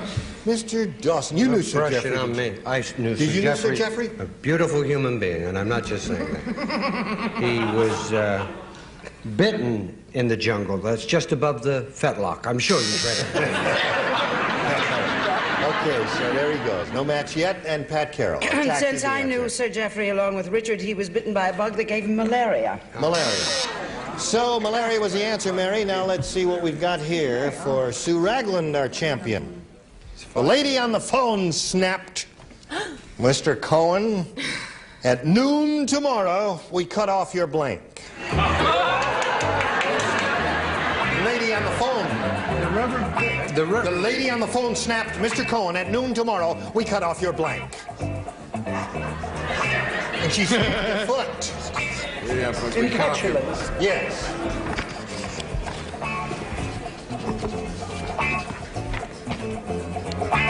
Easy, right? Easy question. Well, I guess. I don't know whether it's easy or hard. Some are easy and some are hard, depending on how you look at it. Sue, what do you say? The lady on the phone snapped, Mr. Cohen, at noon tomorrow, we cut off your blank. Telephone. Telephone. He says telephone. It was the first choice, yes. I said water. Cut off your water. Okay. He thought of telephone and he put water. All right. Why did you think of water when it was a person on the phone? Well, he could have been cutting off his water. Look at this. Clarence Darrow, give the answer. Okay. Cut off. Moving right along, Brett. The lady on the phone. I've talked to those ladies on the phone. Cut off your service. All right. No Doesn't match that match No, with her because it could be telephone gas service? or something else. Oh, Jack? no, they only call it phone service, Chief. Electricity. Electricity. So far, no match. Telephone is her answer. What do you say, George? I was just told that on the phone the other week, and it happened. They cut off our electricity. Electricity. Gotta pay your bills. That's it. What? It's free. Yeah. Richard? The lady actually said we're going to cut off the water, and he said, do you have any advice? She said, cut down on fluids. Had to be there. Okay, Pat. The only people who have any service left to call you to tell you they're cutting it off is the phone company. There it is. There's the match, Sue. So there's one for you. And I guess we're going to go to round two, right? Here we go. Mary? A. A. You must match one celebrity to stay in the game. The movie producer said to Jill, we're going to shoot this entire movie in blank. The movie producer said that to Jill. We're going to shoot this entire movie in blank. I'm getting very tired, Gene. You are getting tired. Yes. What can we do to revive you? I don't know. Find your own letter. The movie producer, we're going to shoot this entire We're going to shoot this entire movie in. Am I holding things up? Okay. All right. Here we go. We're just about ready. So, Mary, we call on you. Movie producer said to Jill, going to shoot this entire movie in... Hollywood? In Hollywood. Yeah. Mary Morrison says in Hollywood. She must match once to stay in the game. Bob? I Hollywood is her did answer. this once, but it wasn't in Hollywood. In the nude. That's right. Crew and everybody. That's the way to do it. Bob and Carol and Ted and Alice there. All right, Brett? I said in the nude. Would you believe that? You said in the nude. I don't get in it, but I Seems to be said the answer. Mary, Jack? I said in color. In color. Okay. I thought of all those. You thought of all those? All those, but I put down Europe, because I'd like to go to Europe. You can shoot a movie in Europe. Sure. Hollywood is their answer. You're getting close to the end of the line here, Mary. Let's see if it happens. Richard? Said in color, and the colors will be black and white. All right. Mary, you must match Pat to stay in the game. May we see it? Well, because I've been the only actress ever asked to work in clothes in the nude. In the nude! So Sue wins another game. Congratulations, Sue. All right, come on down here. There we are again. Mary, we thank you for joining us. We've got a gift for you, together with our thanks for being on Match Game 73. Mary Morrison, ladies and gentlemen. Bye. All right. You're going to have a go at $5,000 again and see if it happens. But first, this has to happen, and then we'll come right back. All right, here we are, folks, ready to carry on. Did you catch him on camera? Fella handing me the mic? No, good. All right, we don't have to pay $33.60. That's it. Out. Okay. Are you ready? Yes. You know what we're going to do? No. I'm going to ask you to explain it to me. We're going to have a go at $5,000 here in the Super Match. We polled a recent studio audience, Sue, and we got their best response to this. Blank Walker. Blank Walker. The answer given most often by the audience is worth $500 if you match it. Second most frequent response, $250. The third, $100. 3 celebrities can help, one at a time, make your selections. Well, Jack? Jimmy Walker. Jimmy Walker, former mayor of New York. Okay. Pat. Baby. Baby Walker. Baby Okay. Walker? Yeah. Is there such One more. Richard? Well, I know a girl who was a great swimmer in Venice, and she was a streetwalker.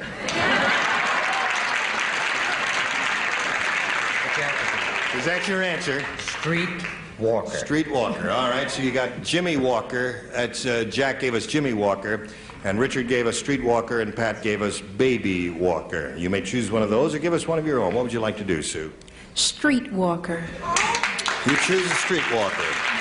All right, that's the answer we are looking for. May we see the $100 response? There it is. It's worth every penny.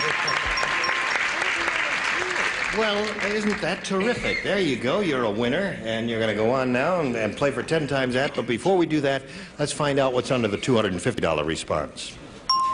Jade Walker. Oh, yeah. I want to say that. That's a good answer. And the $500 response. Let's see if it's up there. Johnny Walker. Now plugs, please, back there. May I ask who Johnny Walker is? Oh, it's Scott. I don't know. It's an old friend of somebody's there. All right, you've got $100. That means you'll play for 10 times that amount or $1,000. Now, to win the 1,000, you've got to match one celebrity exactly on a head-to-head basis. Whom do you choose? Jack. Jack Klugman. Ready, He's an Jack? old man, sir. No, he's not. He's going to write his answer to this. You face me, and here's the $1,000 question. Blank up. Blank up. Oh. UP up. Oh, my God. Wait a minute. No. Wow, wow. Yeah. All right, he is now ready. And if you're ready, we'll call for your answer now. Sue, how do you fill in that blank up? Wake. Wake up, she says. All right, Jack, for $1,000. Shut up. He said, shut up. All right, so you've increased your winnings by $200 altogether in this last game. So you're now up to an even $7,000. Very good. And you're going to meet another player. Here comes John Stern. Hello, John. Okay. Get aboard the carousel, say hello to John, and John, you tell us a little bit about yourself, where you're from and all that. I'm an architecture student at UCLA pursuing a master's degree, and after that I'll probably do a degree in urban planning. I also do consulting work in the computer field. That sounds like a pretty interesting life. A lot of work. A lot of work, and good luck to you here, John. You know that you and Sue will be answering questions, and here we go with round one. Some of our contestants find some questions tougher than others. That's why we ask you to make your own selection. A or B, it's up to you. I'll take A, please. A is what he wants. Everybody plays, and here is your first assignment. Little Red Riding Hood said to the wolf, "If you're really my grandmother, show me your blank." If you're really my grandmother, show me your blank. Don't talk to me about the easy way.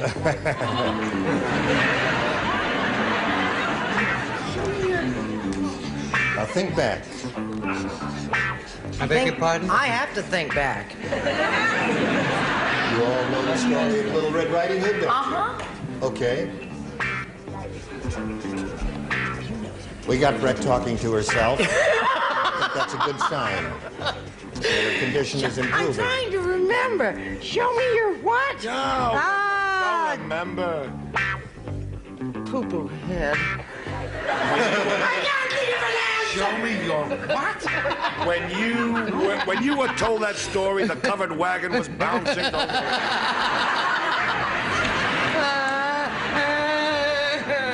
Okay, we got a response from Brett. Now we get a response from you, John Stern. Little Red Riding Hood said to the wolf, "If you're really my grandmother, show me your teeth." Teeth. Teeth. Teeth.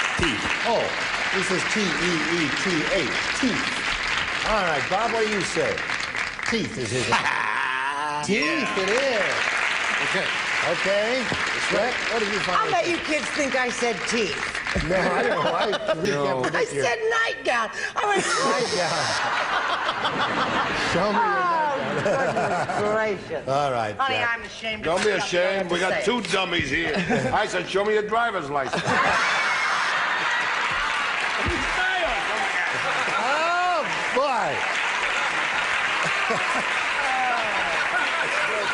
Actually, he said driver's license. Can you believe that? No, I can't. I don't It's cute believe but that. dumb, very Yeah, dumb. may we see yours? Of course. I know all those things by heart, and it's teeth. Teeth. John, you got another match there. You're up to 2 now. All right, Richard. You're absolutely right. It is teeth, unfortunately. I thought it was wedding dress. I feel a bit embarrassed. But it's better than show us your muscles. Yes, it is. All right, John Stern's looking for the answer, teeth, and it's up to Pat Carroll. Oh, here's to our damn teeth. Teeth it is. Okay. 3 for you. And we'll see what happens with you right after we go to this, and then we'll come right back.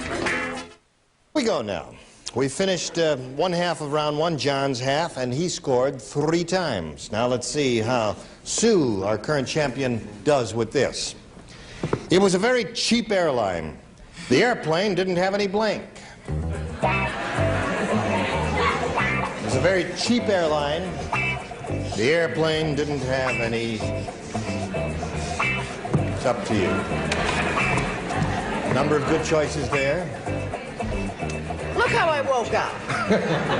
Glad you like. Oh, that's very briskly done. Look how nobody cares. Very good. You did that one in record time. All right, Sue, what do you say there? It was a very cheap airline. The airplane didn't have any. Seat belts. No seat belts. No seat Boy, that's really El Cheapo. Okay, Bob, what did this airline not have? Awful close. This would be very awkward, but they didn't No have seats? seats. Wait a minute, everybody just stood shoulder to shoulder and... Well, they had little straps to hang Oh, on I to. see. Oh, I'm sorry.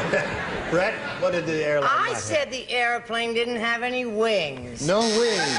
Which is better than nightgown. You've got That's to right. admit that. The airplane didn't have any nightgown. That would be a better answer than no wings. What do you Look, say, I'm Jack? falling I apart. said, can we pass on? I said, Could you sew that up for me? Could you pass on? I said, Come on, folks. no motor. No motor. Seat belts is what she wants. Joanne, what have you got? I have half of it. I have seats. All right, no match there. Close. Richard? Yeah, they didn't have any motors, and the way they flew at a given signal, everybody... Oh, as I said, and then off into the wild blue yonder. Oh, I see. Okay. What do you say? Most of the airlines I've been on, if you have enough of this, you don't need the seats, the motor, or anything else. Liquor. No liquor, yes. Okay. So you did not score with that, and we'll go to round 2 and ask John to make a selection. I'll take A again, please. A is what he wants. Here it is, folks. Raquel lost all her money in the poker game, so she bet her blank.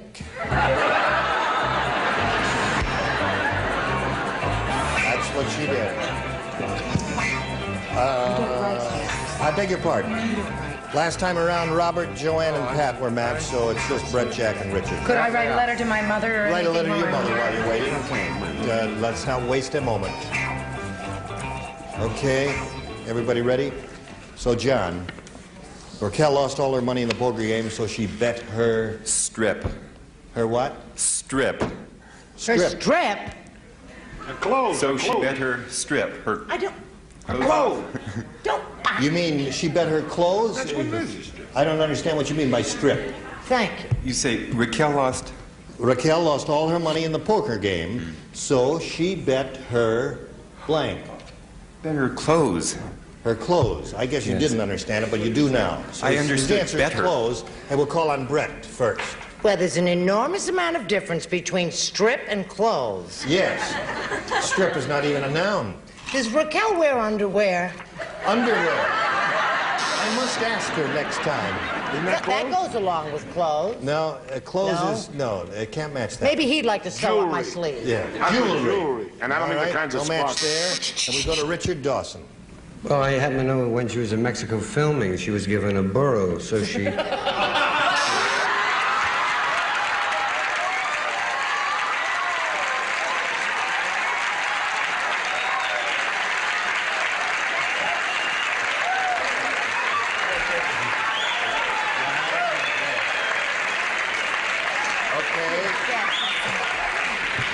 So, moving along as quickly as we can. We're going to pause now for this message. Okay, we've got to stop right here.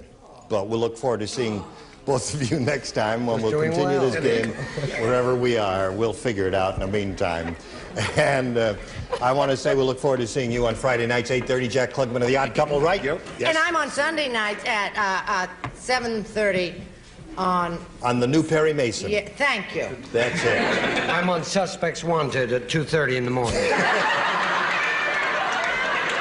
This lady's got a movie in general release called... The Brothers O'Toole, What do you comedy play in it? western. I play a western type lady who runs a boarding house. John Aston stars in it. It's a fun family type comedy Is it western. playing around now? Yeah, it's in national release. Yeah. And it's fun for the whole family. Where did you do this? Around here? In Colorado, which is Oh, nice on really? location. And you had a vacation and you went trout fishing and did all that? Huh? No, I worked. Oh, poor lady. All right, we'll look forward to seeing all of you next time. Gene Rayburn saying so long for Match Game 73. Join us next time. Thank you. When we'll have these celebrities. Nipsey Russell, Loretta Swit, Charles Nelson Riley, Brett Summers, Richard Dawson, and Betty White.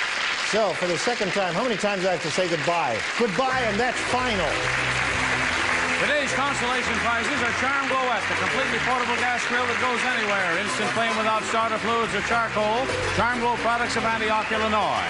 And Snowy Bleach, the exclusive blended formula with extra washes per box, save for whites and colors, Snowy Bleach.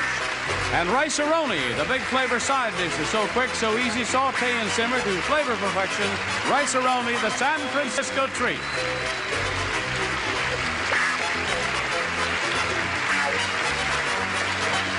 This is Johnny Olson speaking for Match Game 73, a Mark Goodson, Bill Todman production.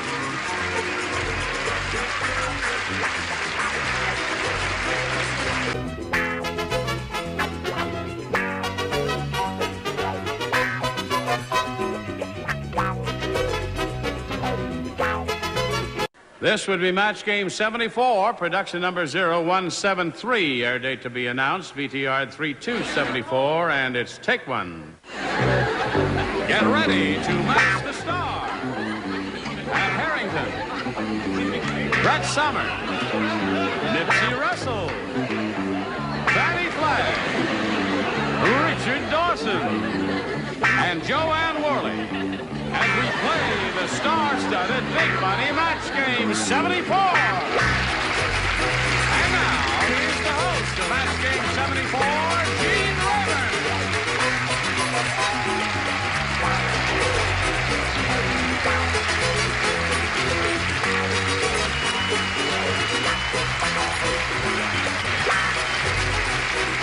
She was whistling a tune, and I thought, why waste it there? How are you? Good. Hey, listen, did you know that Pat Harrington and his wife did Tattletales, a show that follows ours here on CBS? Was that fun? I knew there was something I didn't like about him. Were you really good? Yeah, a lot of laughs there, we aren't were there? excellent. We were marvelous. Oh, I bet you and were. And the MC, Bert Conrad, is a great... Oh, That's Bert Convey, who's a host of Tattletales, which follows us No, here. we had a lot of fun. All right, are you ready to greet our two players? Right. All right, let's say hello to Barbara McAllister and Susan Alt. Hello, ladies. Score is 1-0 at the end of round 1. And in a moment or so, we'll begin round 2. Are you ladies ready? Ready. Okay, we'll start that round in a moment or so. But first, we got a little message, and this is it. Okay, here we go, ladies. Push the little button here. Reveal 2 questions. Second and final round. 1-0 to score. Barbara, as a challenger, you make a selection if you would, please. A, please. Once A. Now, last time you matched Joanne, so you do not participate. Here it is. It was so cold on Treasure Island that the pirate threw his blank onto the fire. Got a great laugher out there somewhere. Or someone who'd been on Treasure Island with that pirate. I don't know. He may be sitting on the pirate's blank. That's right. I will indeed repeat that. I'll repeat it for both you and for Barbara. Oh, just it was so cold on Treasure Island that the pirate threw his blank onto the fire. All right. I have every confidence that I may break my string of bad matches.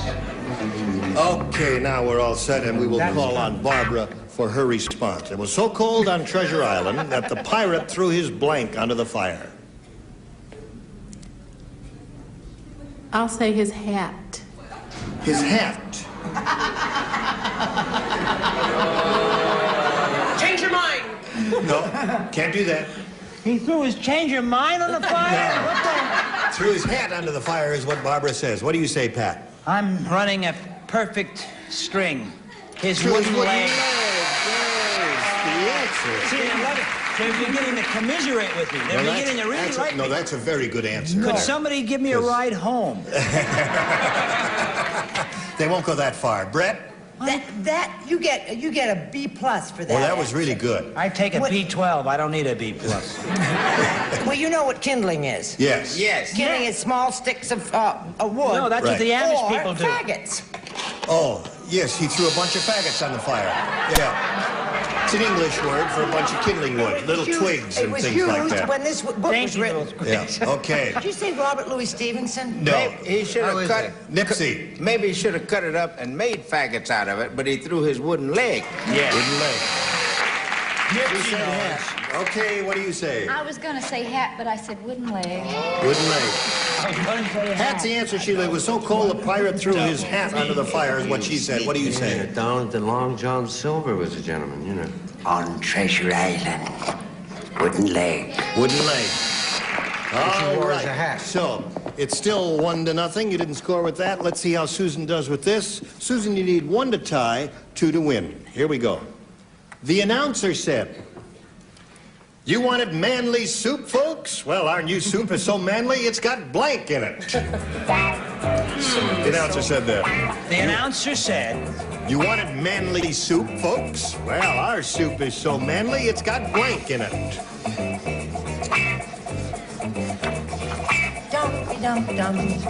Finished, Brett. Finally got the hang of it. Okay. Finally got the hang of it. Come on, I'll change my mind. You can change your mind quickly. Come on. Just your mind. Okay. Not your clothes. All ready. All set over there? Yeah, all set. All right. Now, Susan, the announcer said you wanted manly soup, folks. Well, our new soup is so manly, it's got blank in it. Oh, boy. I'm sorry, I can't think. Well, now, just take a deep breath and just think about it. Our soup is so manly, it's got... Today, dear. Manly. Gene, help her, Gene. No, I can't help her. She's got to come up with it herself. Assist her. Be thoughtful, Our new soup Gene. is so manly. Vibrations. It's manly. It's got Muscles in it. muscles in it. That's all you had to do. Okay, she says muscles. I am very happy to say my string is intact. Here. Oh, God, Well, you liked her answer, didn't you, Pat? Yes, I did. Yeah. Only because I prompted you to prompt. Okay, Brett. What? Pick a card. Soup is so manly, it's got man in it. Our soup is so manly, it's got men in it. But mighty manly soup there, Nipsey. Susan, we've got to stop meeting like this. Muscle. That ties the score.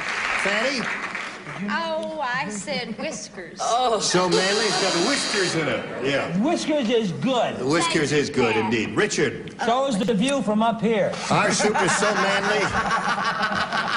It's got hair. Hair in it. Right, Yeah. right. Hair. That worries me. I'll She's match looking this clown. for muscles. Joanne? It was a difficult question. I threw away meatballs and put in mussels. Oh, that ends the game. Congratulations. Come on down. So there's another 100 for you. Stand by for a moment or so.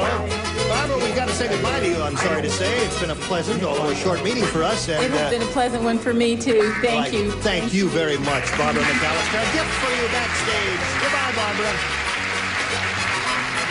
Well, that was a nice lady, wasn't it? Now, she's going to have another go at the big money super match here, but first we got a little business, and you come right back. Now, this lady has won her second game. She's up to $700 in cash, and she's going to have another go at the big money super match here. You ready, Susan? Ready. Okay, here we go. We polled a recent studio audience, and we got their best response to this. Boston blank. Now, the answer they gave most often is worth $500 to you if you match that one. If you match the next one, it's $250. And if you match that bottom one, it's $100. Okay, now you're allowed a little help from celebrities. Get some suggestions and some ideas from them if you wish. Which one? Nipsey Russell. What do you say, Nips? Strange that it's the most famous one, but I'd say Boston Strangler. Boston Strangler. Yep, okay. Richard. What do you say? That gentleman did a lot of good, you know, for door-to-door salesmen. Yes, he did. Boston beans. Boston beans. Okay. Nobody. And Joanne. Well, one that's really is Boston Begin, but I don't know if the audience people know that. Oh. So I'm going to say Boston, Massachusetts. Yeah. Boston, Massachusetts. So, now, the three answers you have suggested by celebrities are Boston Beans, Boston, Massachusetts, and Boston Strangler. You may choose one of those as we call for an answer now, or give us one of your own. They're in Atlanta. I've got one that of my own. You want to use your own? Go ahead. Go ahead, Let's baby. hear it at least. No, I'm going to stick with Nipsey and go with Boston Strangler. I was going to say Boston Tea Party. Boston Tea Party, you thought you might say, but you've changed your mind. I'm going to go with Boston Strangler. We get You very go with the few Boston historical Strangler? I'll go with the groups Boston here. Strangler. Don't stand so close to me. Okay. All right. Boston Strangler's the answer we're looking for. We're going to find out where it is, if indeed it is at all up there. First, may we see the $100 response? Boston baked beans. That's Richard's answer, and a good one, too. All right, still looking for the Boston Strangler. Where are you, Boston Strangler? Are you under the $250 response? Boston Tea Party is what you thought of, and you would have won right here. All right. Last chance for the Boston Strangler. Come out wherever you are. Are you under the $500 response? Yes, you are.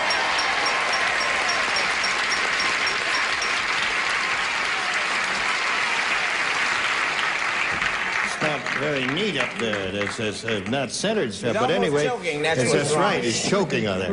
Okay, now Susan, you've won the $500. That means at this moment you're going to play for 10 times that amount, or Or Richard Dawson. $5,000, or Richard Dawson. You want $5,000 or Richard? Which one do you want?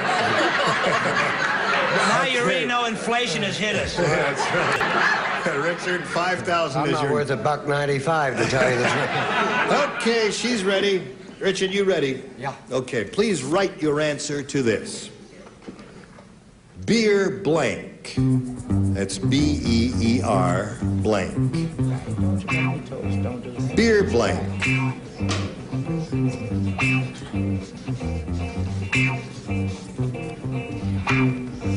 Okay, he's finished. Now, Susan, we need a response from you. How would you fill in that blank to match Richard Dawson? Beer? I've only got one thing. Beer Barrel Polka. Beer barrel Polka. polka. It's the only thing I've got. Yeah, it's a famous song, isn't it? Or was of yesteryear. Now, Richard, for $5,000, may we see your answer? I thought we had it. I said beer barrel. Beer barrel. Yeah. Ooh, close. Yeah. Very close. All right, he just said beer That barrel. polka cost you $5,000. The polka cost you, it was an expensive dance, my dear. $5,000. All right, Susan, that means you are now up to $1,200. You're still a champ. Gonna meet another player, so here comes Michael Schmidt.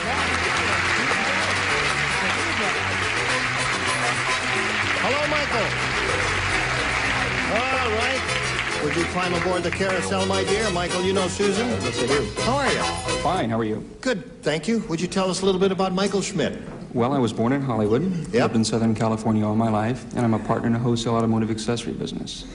Okay. Nice to have you with us, and good luck to you, sir. Thank you. You know how the game goes? Yes, I do. So I'll push the button, ask you, the challenger, to make a selection. B. He wants B. New game, folks. Okay. Here it is. Yule Gibbons isn't doing any more commercials because the last time he made one, he ate the blank.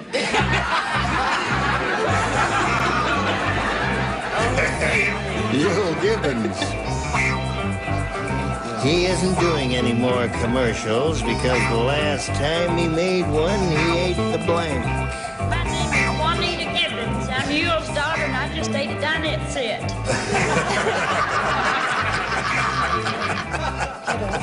All right, Pat, we're waiting for you. There. Let's see, is everybody finished down here? Just go ahead, sweetheart. It's too late now. Come on, go ahead. Slip it in that slot there. Let's go. Michael Schmidt, we call on you. Yule Gibbons isn't doing any more commercials because the last time he made one, he ate the blank. The camera. The camera. He ate the camera. Well, the camera's a good answer. See what luck he has. Yes. Okay, Pat. You like his answer? Oh, God, I don't want to show you what I... Oh, yeah. Now, wait a minute. Let me just take a little peek here. Make sure it's going to be a... Hey, take that home. No. You're going back east. Take it home. No, listen, Here's $1. Take it home. No, I'll get a show. The dumbest answer in the history of this show. He ate the box of cereal. All right. That's too literal, pal. No. You're not going to last. No, that's good. Okay, Brett, what do you say? You're not going to last. What do you do to that microphone? He's sort of the Joanne Flug of the upper tier, isn't he? Yes, he is, he is. He ate the tree. He ate the tree. No, you know that little tree that he stands next to in the commercial? All right, Nipsey, what do you There are say? many things that are eatable. I don't want to be guilty by association of these two unaccomplished people. He ate the camera. Camera. Michael, you got a match there. What do you say, honey? Michael Schmidt says you will get the right answer. I say camera. Camera. There you go. That's two for you. Be sitting down there. You want to be sitting down there. What do you say? Oh, my I'm Yule Gibbons, and I eat cameras. You eat cameras. Joanne? Even though he actually ate just part of the lens, it was the camera. The camera. That's funny, you know. That's right, you are perfect people down there. But how come nobody said he ate the director or the producer or, you know, any of the parts of vegetarian. That's too obvious. Oh, he was a vegetarian. Oh, I see. Okay. 4-0 in the middle of round one here. We're going to pause for a moment or so while we change the menu, and then we'll return. GSN presents... That show could have run a lot longer than it did, but some dummy vice president at CBS got so excited at our high ratings that he put us in 3 different time slots in a year. Our ratings never came back, and then he canceled the show. Network vice presidents are brilliant men. Stay tuned for more of That 70s Hour on GSN. Brilliant. Today's consolation prizes are the Weekender by American Tourister, designed to go everywhere by land, sea, or air. Fiberglass reinforced construction, strong, lightweight luggage by American Tourister. And Profile with its own great flavor from the special formula of cracked wheat and wheat germ, just right for toast. Profile, it's a matter of taste.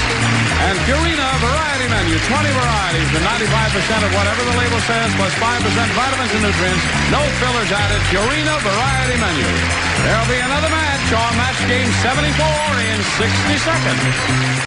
Now, let's complete round one by reading this question for Susan. Everybody plays. I have to play? Yes, you have to play. You have to play. You committed yourself, We don't and here we want you go. to play. But Can I you have a to proxy? play. Hold on now. Listen. While on vacation, Dumb Dora said. Now he can play. I forgot to pack a bra, so I'm wearing 2 blanks. Dumb Dora said that. She said, I forgot to pack a... Are you listening? Oh, yeah, I forgot to... I forgot to pack a bra. I think I got it this time. You really? So I'm wearing... I really think So I I'm got wearing 2 blanks. Let's see what he's right. Now, don't peek. Now, leave him alone. Come on, leave me alone. He's I got to like to be think. surprised. Come on. No, leave him alone now. Just don't peek. Okay, we'll all find out together. Susan, while on vacation, Dumb Dora said, I forgot to pack a bra, so I'm wearing 2 blanks. 2 whats? Boy. 2 boys? No. Some vacation. Yeah. She never went back to her old job, did she? What do you say? I forgot to pack a bra, so I'm wearing 2... Cups. I can't think of anything. Cups. 2 cups. 2 cups. 2 cups. You know, I was gonna... No, I'm not gonna cop No, out. just... I'm just gonna show the folks what I got. 2 hankies. Yeah. 2 hankies. Right. Okay. Now we move from... 2 hankies. Which is Dumbo better over than to 1 Brett. hanky and a panky. Yeah. All right, Brett, what do you say? Track 1. Go, Brett. Well, that poor little girl, she's joined Pat Harrington, hasn't she? Cups, indeed. Of course, cups. Cups is the answer, Susan. Nipsey? I'm not sure about the spelling, but I am sure about the ethnic headgear. Wearing 2 yarmulkes. Yarmulkes. Yes. Those are little beanie-type caps that some people wear. Let it go, Gene. Leave it alone. We don't type beanie cap. Well, I had to. How would you describe a yarmulke? Except that it looks As a like half little a bra. beanie, a half a bra. Right? Okay, that's a yarmulke. What do you say? Well, I was on a vacation with Brett. Yes. And it happened to her, and she used 2 knee pads. However, I wrote Band-Aids. 2 Band-Aids. Not in your case, 2 sweetheart. Band-Aids. No, that wouldn't work, would it? There. Okay, 2 Richard. bandages. I happen to know that she wore 2 handkerchiefs. 2 handkerchiefs. One this way. I don't have to match him. And one that way. Okay. And you thought yarmulke was a bad answer. Forgot to pack a bra, so I'm wearing 2 blanks. What do you say? I happen to know what ladies really do when they forget bras is they borrow a T-shirt. She wore 2 T-shirts so people couldn't see through. Okay, all right. Band-Aid, sure. So at this moment, at the end of round 1, it's 4-1 in favor of our challenger, Michael Schmidt, and we go to round 2 and ask Michael to make his choice. Well, I'm going to stick with B. B was lucky for you last time, wasn't it? You got 4. This time it's only Pat and Brett. Pat and Brett, the only 2 participating. Here we go. You mean we have a set losing round here? Now, here we go. Walking home from the costume. Now listen, folks. Yes. Shh, quiet now. All right. Walking, it's a serious show. I know that. Walking home from the costume party, Harry dead. saw a huge Great Dane and said, uh-oh, I never should have dressed up as a blank. You got the picture?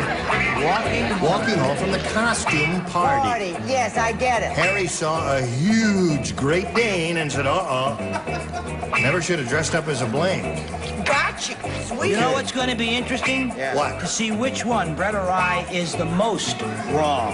Brett, Well, now, who's going to think this over? All right, he's going to think this over now. Wait a minute. Hold everything. Let's get a Quiet. response from Michael now. Walking home from the costume party, Harry saw a huge Great Dane and said, uh-oh, I never should have dressed up as a... As a cat? As a cat.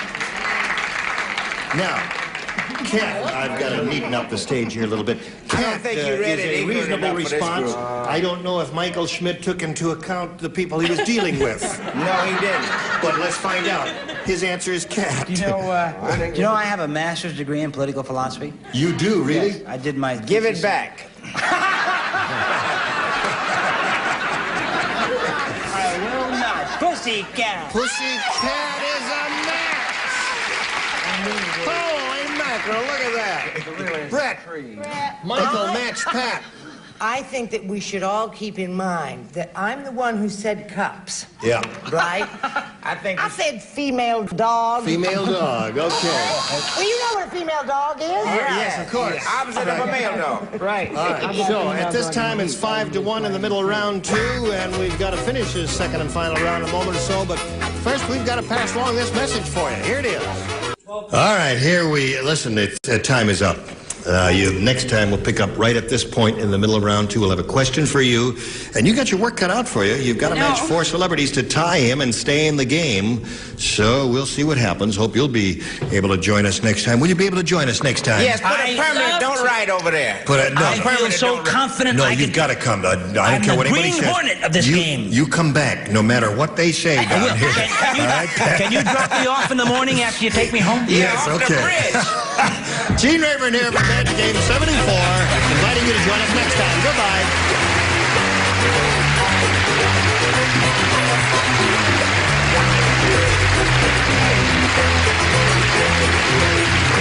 This is Johnny Olsen speaking for Match Game 74, a Mark Goodson, Bill Todman production. Stay tuned for Tattletales next over most of the CBS stations. Get ready to match the stars. Tom Poston, Brett Summers, Charles Nelson Riley, Barbara Sharma, Richard Dawson, and Patty Deutsch as we play the star-studded Big Money Match Game 76. And now here's the star of Match Game 76, Gene Rayburn.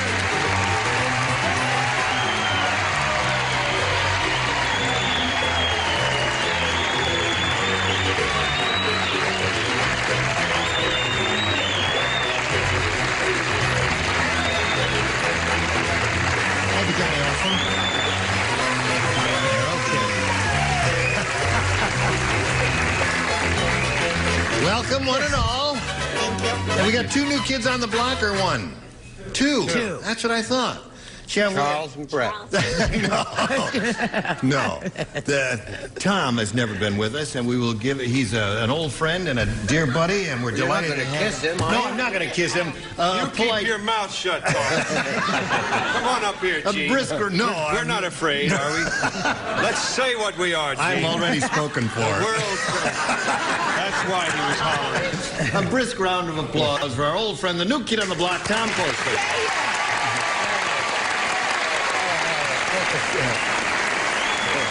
Our thing is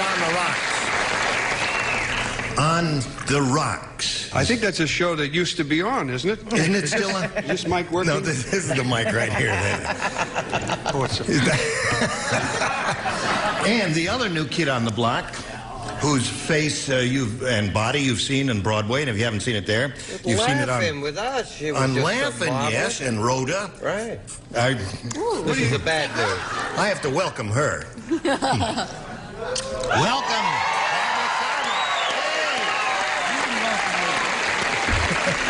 Now would you like to say hello to Carol Biddick and Gwen Fury? Hello, ladies. This little lady here, if you haven't watched the last couple of days, she has won a mountain of money. She has $15,100. It just goes along like old men with her.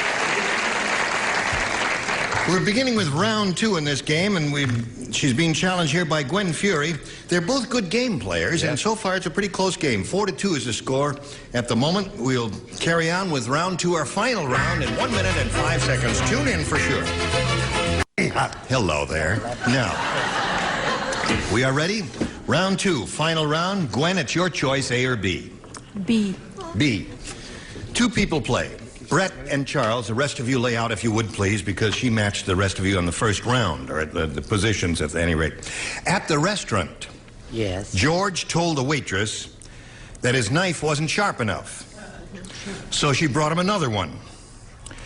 To show him it was sharp, she stuck it in his blank.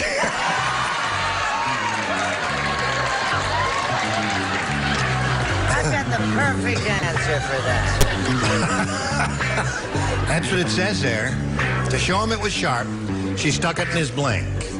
In his blankety, blankety, blankety All right. blue. I got a great answer. Well, then write it down there. Let me see. I've already finished mine.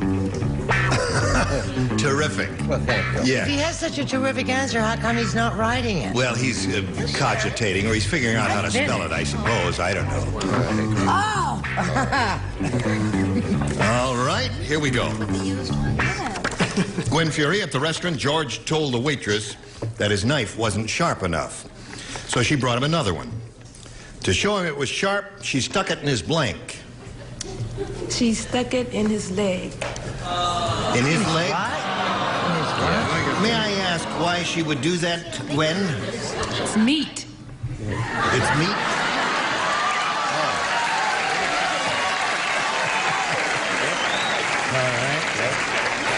I can just visualize her rummaging around under the tablecloth looking for this guy's leg. Ah, gotcha! Hello, Tom. What do you say? She said leg. He's not playing. Oh, he No, doesn't let me play. say. No, don't you say that. can't. Just you and you. You're the only two who play. What do you did say? she say, honey? She said he stuck it in his leg. You know what? Charles said he had a wonderful, marvelous, terrific answer. Leave him alone. No, she was as mean as a snake. She stuck it in his heart where it belonged. Stuck it in his heart? That was a hostile gesture if I've ever heard of one. What do you say? Well, I was going to put another answer, but I didn't think that I would be able to match her, and I try to match. Yes. But what waiters have is tips. She stuck it in his tip. But Heart. Said heart. I want to Okay. match. So, Gwen, you remain at 4, and now Carol, with her question, she must match 2 to tie. Yes. However, 3 will win her 7th game. Now, she matched 2 people in the first round. She matched this position, Richard's, and yours, Tom, so you lay out again. Tom, why don't you go in the dressing room? We'll call you when we need you. I was one of the best players you ever had on here when I wasn't That's here. right. I never miss. Here we go. Gunga Dingy said, instead of a watchdog, I have a watch elephant. If a burglar comes into my house, my elephant will blank on him.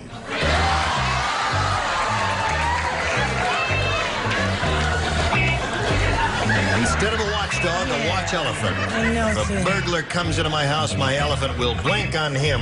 There are a lot of choices, aren't there? Yeah, there are a number of good ones. That's good. That's very good. Just put it in the slot there, and away we go. Da, da, da, da. That tune just haunts you. Okay. Da, da, da, da. There we go. What? That's better how I can dance to that. What? Who? Broderick Crawford. What's that? Highway Patrol. Broderick Roderick Crawford just came by. He's late today. Yes, My he is. elephant will... Are you still fiddling around there? Oh, heavens, no. Not. There you go. That's fine. And away we go now. Over to Carol Bitting. Carol. Gunga Dingy said, instead of a watchdog, I have a watch elephant. If a burglar comes into my house, my elephant will blank on him. Tinkle. Tinkle on him?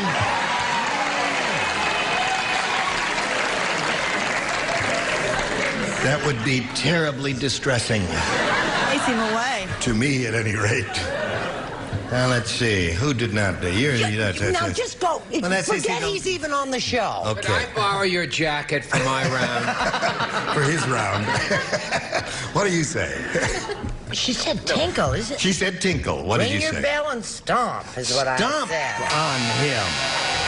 If a burglar comes into my house, my elephant will stomp on him. That's very good. Thank you, Yes. darling. Just a moment or so. We'll be ready there. Don't sweat it all up for him now. Any credit card? If a burglar comes into my house, my elephant will. You're under arrest. Oh yes. That I said stomp. Elephant stomp. Elephant stomp. Listen, Carol. It's like you know the hustle.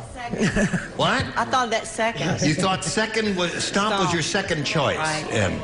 and tinkle was your first. Now you must match Barbara and Patty to stay in the game. If a burglar comes into my house, my elephant will tinkle on him. According to her, what according to you? Oh, well, my elephant sits. Sit. So that means Gwen Fury wins the game. Look at Patty.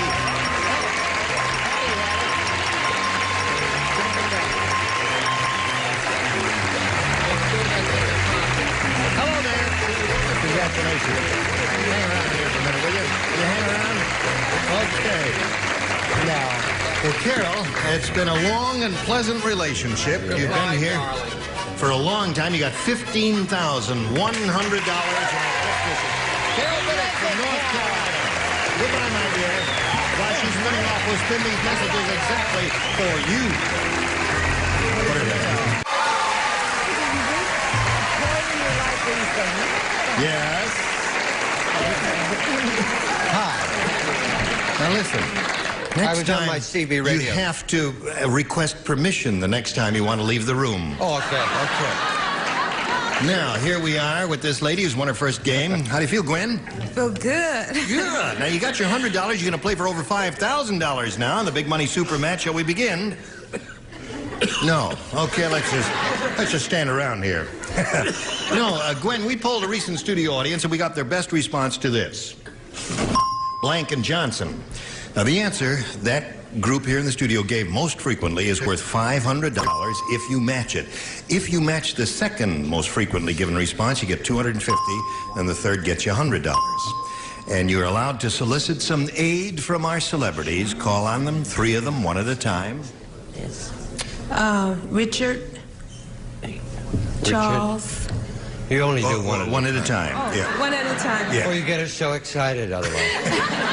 Okay, Richard. Well, a book that I spend a great deal of time studying because I want to improve. Masters and Johnson. Masters and Johnson is Charles. one. Charles. Why not keep it in the family?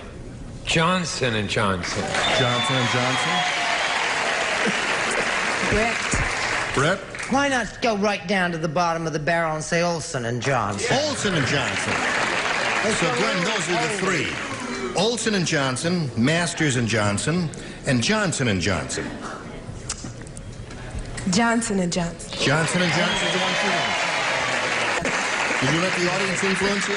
No, that was the first one that I thought of. Okay, let's find out if it's up there, and if so, where. Let's begin at the bottom, then reveal the $100 response. Olson and Johnson is the one that there were some old folks here that day. Yes, indeed there were. Okay, let's find out if Johnson & Johnson is under the $250 number. Masters & Johnson is Richard's answer. We're going up the ladder. We're getting there. This may be the one. Watch it carefully now. All right. Earl, slide it. Yeah. Johnson & Johnson. Very good.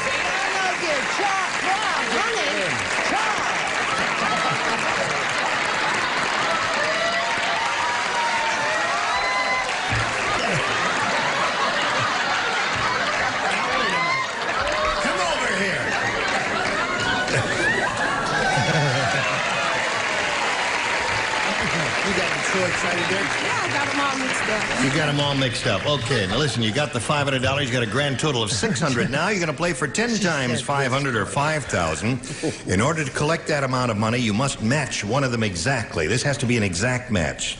Choose one if you would, please, Gwen. Charles. Okay, Charles, get ready to write. And you swing around here, if you would, and face fix me. His hair. Yeah. Good luck, everybody. All right, here we go. It's worth $5,000 now. Sentimental blank. Sentimental blank.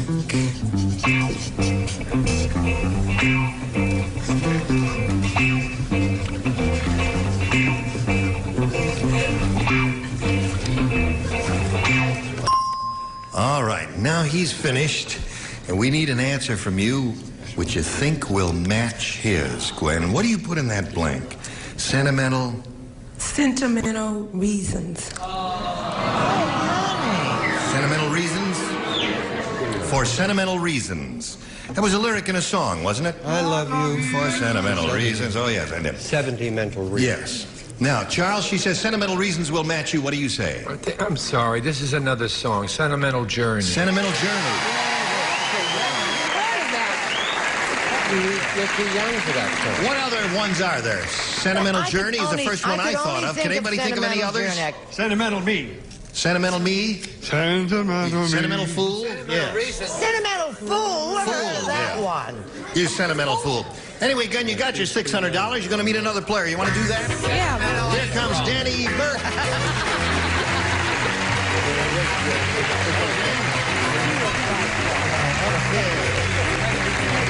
Get to know each other.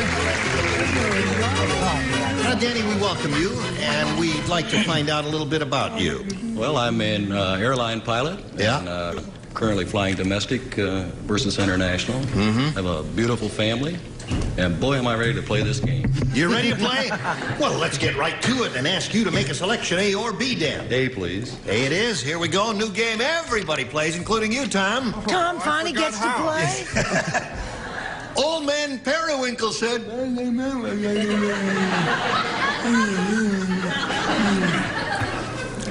My wife and I just had our second honeymoon. We did the same things we did in our first honeymoon, except this time we did them blank. I got...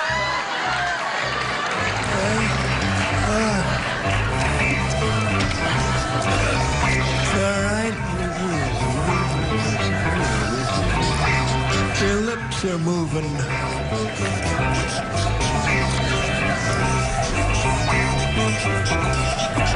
Good. Put that down. Finish writing that. You're under arrest again. Why am I so crazy about Charles today? Stop there, little girl. How old are you? Yeah, I'm sorry, you're too old for me.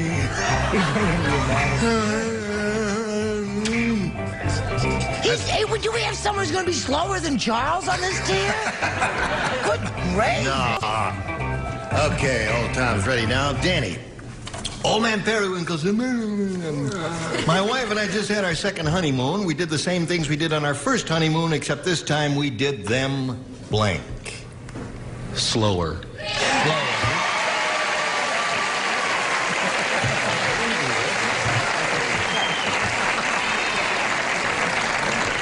The audience loved his answer. They're gonna love yours? Only this time I went in the bathroom and cried. They love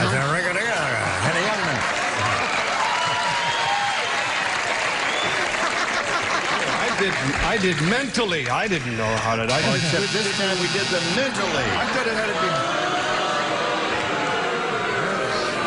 I'm an old man. I forget. The audience has a love-hate relationship with you. I can see that. First they cheer you and then they boo you. What did you say? Do you remember the day on this show you said, what can we do in 30 seconds? And I said the same thing you used to do in 30 minutes? Yes. But so I said they did it with a lot more alacrity, or, for those who don't understand that word, or faster. I just did it the reverse, yes. You were thinking slower and you wrote faster. What the hell do you know about it? How old are you?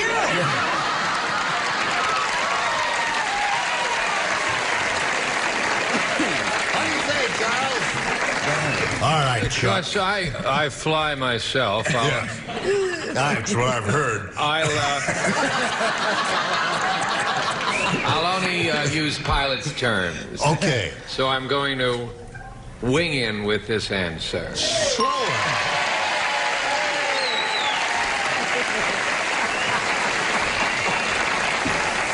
Okay, Danny, that's one for you. Good. We did our did the same things we did on our first honeymoon, except this time we did them slower. According to Danny. What do you say, Barbara? Oh, we did them less. Did them less? What a sweet answer, Barbara.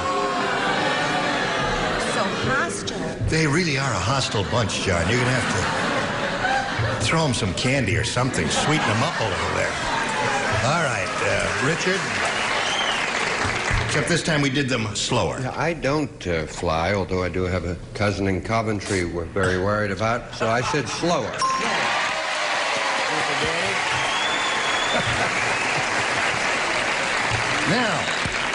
Now we come to Patty Deutsch. Yo, Yes. see, I figured they were so old. Yeah.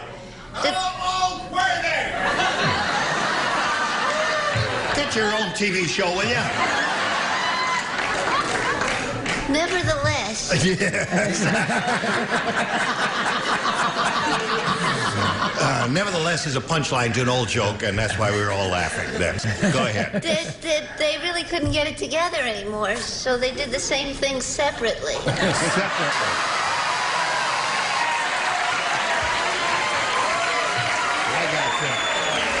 Okay, Tom, that's 2 for you. Your question will be long in a moment or so, but right now we've got this, especially for you. Today's consolation prizes are first. From Amity, a ladies' two-piece ensemble featuring the ultra-French purse pills easily removed from hidden compartments through the change purse. Amity. And Hoover's Tri-Pan, the top floor is the middle fries, the bottom warms, like having 3 appliances in one Tri-Pan from Hoover. And a selection of 52 varieties of fresh, delicious Dunkin' Donuts, jelly, glazed, and baked donuts. Something's always cooking down at Dunkin' Donuts.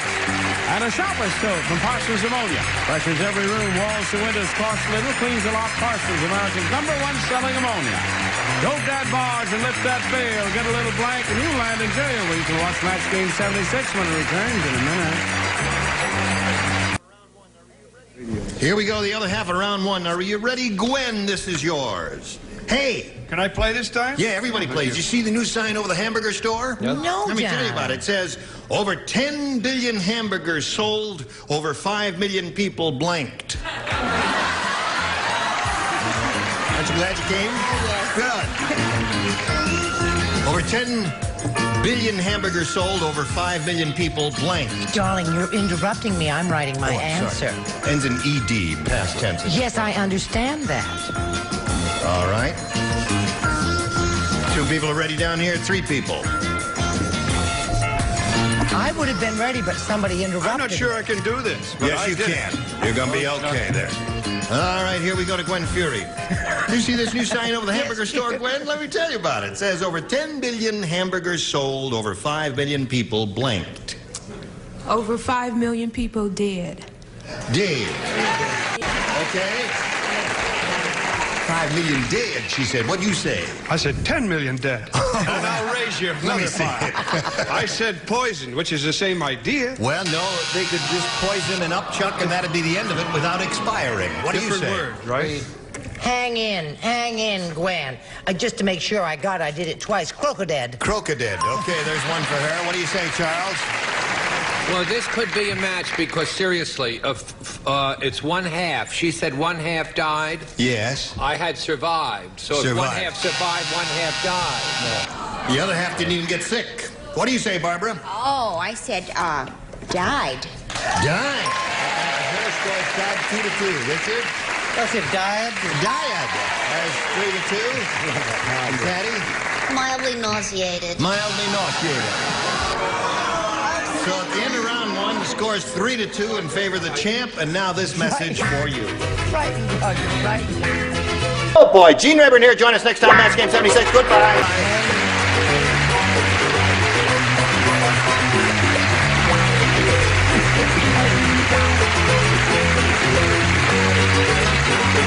This is Johnny Olson speaking for Match Game 76. A Mark Goodson, Bill Todman production. Stay tuned for Tattletales next over most of the CBS stations.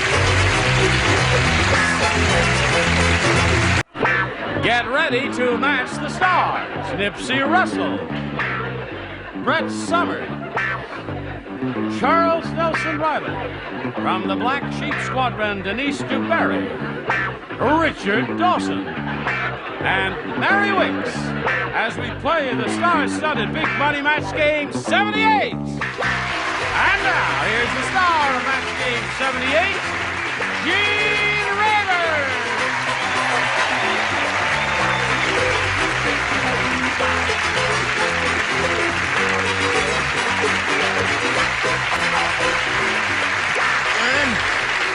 Friends, are they all ready, John? They're all ready up here. Oh, we're ready. Hello there, you beautiful people. Hello there, beautiful Gene. Are you all right? Sure. Yeah. Have a new kid on the block, don't we? I know you're very upset. Yeah, I hate to see him suffer this alone. Oh, the poor thing. Yes. He hates this. If you part. can't handle it, Gene, we're here to help you. Shut up. Got your own show. We have a little tradition here, as we have some brisk, polite applause from our celebrities to welcome you. I will, I will plant a small, gentle kiss on your lips. Oh, all right. that all right? That's all right. okay. Polite applause, please. Thank you. Welcome, Denise DeBerry. Yeah, you kiss like a vacuum cleaner. Richard is so jealous.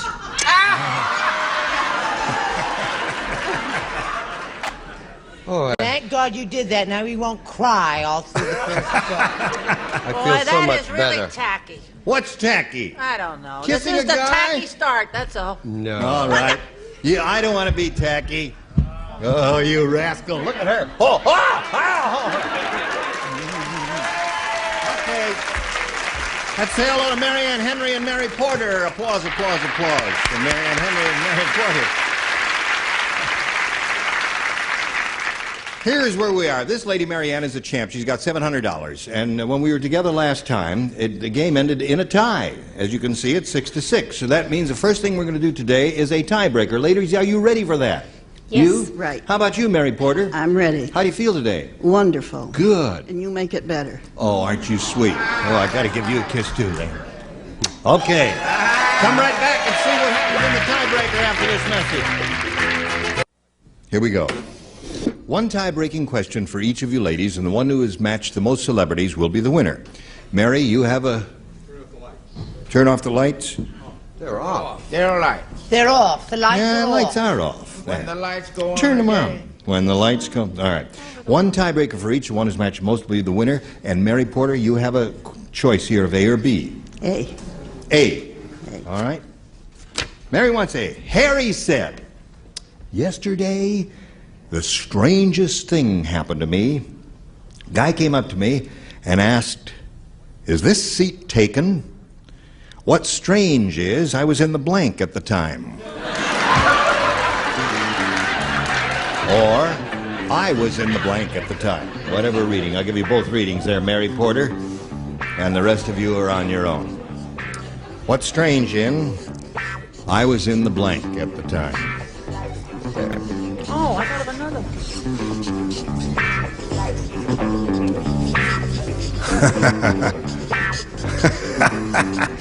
All right. They're busy writing, Mary. Now they're just about set. Okay. Harry said yesterday, the strangest thing happened to me. A guy came up to me and asked, is this seat taken? What's strange in, I was in the blank at the time. In the John. In the John. Okay, Mary Porter. She said, I was in the John at the time. I'm not the least bit surprised. And to add some dignity to this show, which is sadly lacking in dignity at times, I said, the toity or the gentleman's lounge. Same thing. I think John is a good euphemism, too, don't you? Yes. John who? I don't know him. You're not talking about John Travolta? No, I'm not. Oh, didn't we have fun when we went disco sure did. dancing? We went discoing, John Travolta style. We were the cutest ones on the floor. Poor Yeah. Helen. I loved it when she fell down, didn't you? No, Helen didn't fall down. What, she But was drunk? Brett threw her back out, and next day couldn't get out of bed. She was so wild. I said the men's room at Grand Central Station. Men's room at Grand Central. Okay, Chuck. I gotta call Cashbox Magazine. Disco just was set back 20 years. I sat in the men's room of the Continental Trailsway bus waiting for the 201 to Cholita. You almost said Cleveland. Yeah, I know. Change your mind at the last minute. He wants to go to Toledo. Attention. Now, here is the first answer that this lady's going to give on her first appearance on this program. And we're all waiting with bated breath, aren't we? Yeah. Okay. Our other Helen. I for it, said baby. the public restroom. Public restroom. Well done, my dear. He's asked, is this seat taken? And what's strange in is I was in the John at the time. El Toity. El Toity. There you got 5. She's doing very well with this. You going to slow her down a little, Mary? Well, I Wick? tell you, in restrooms, you have Johns, you have showers, and you have tubs. Right. I had John first, and I changed it to shower. Well, you have days like that. You Yes. can't lay up a cent. You'll be liking it better. Now, Mary Ann, 5 to tie, 6 to win. Fat Frida is so fact. When she wears a flower print dress, she looks like a blank.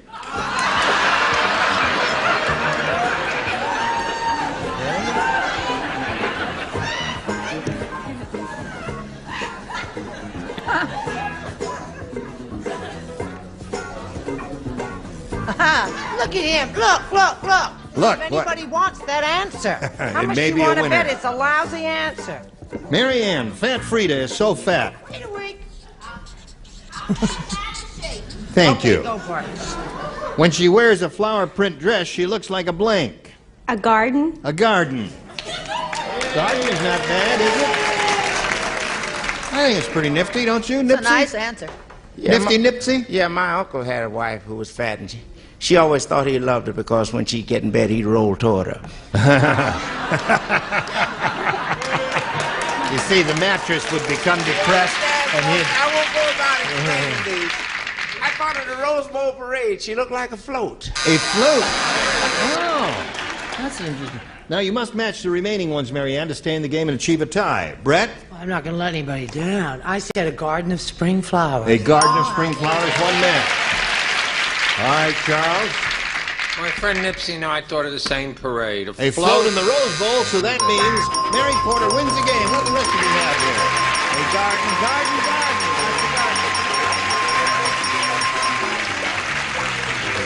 Congratulations to you, my dear. Take one step down there and step over there in that blue spot in the rug. Now, Mary Ann Henry, we're going to leave you with $700 to your credit. Together with our thanks for being here.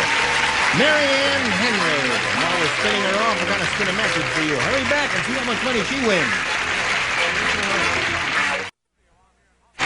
If you'd like to come to the studio out here in Hollywood and see Match Game 78 in person, we'd love to meet you. Write to us.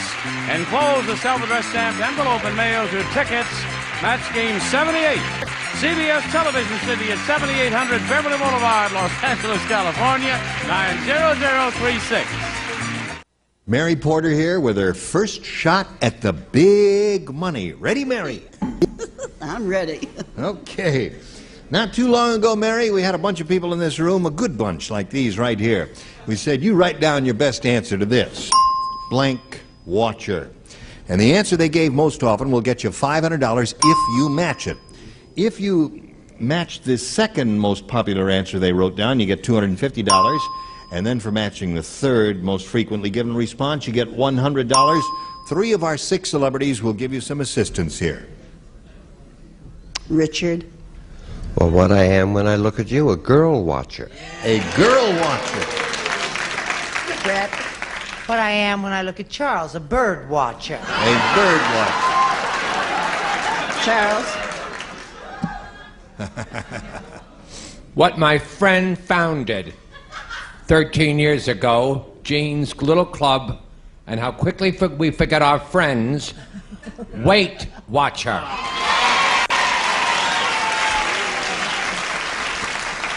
It's hard to get a simple answer out of Charles, Mary. But we love him anyway.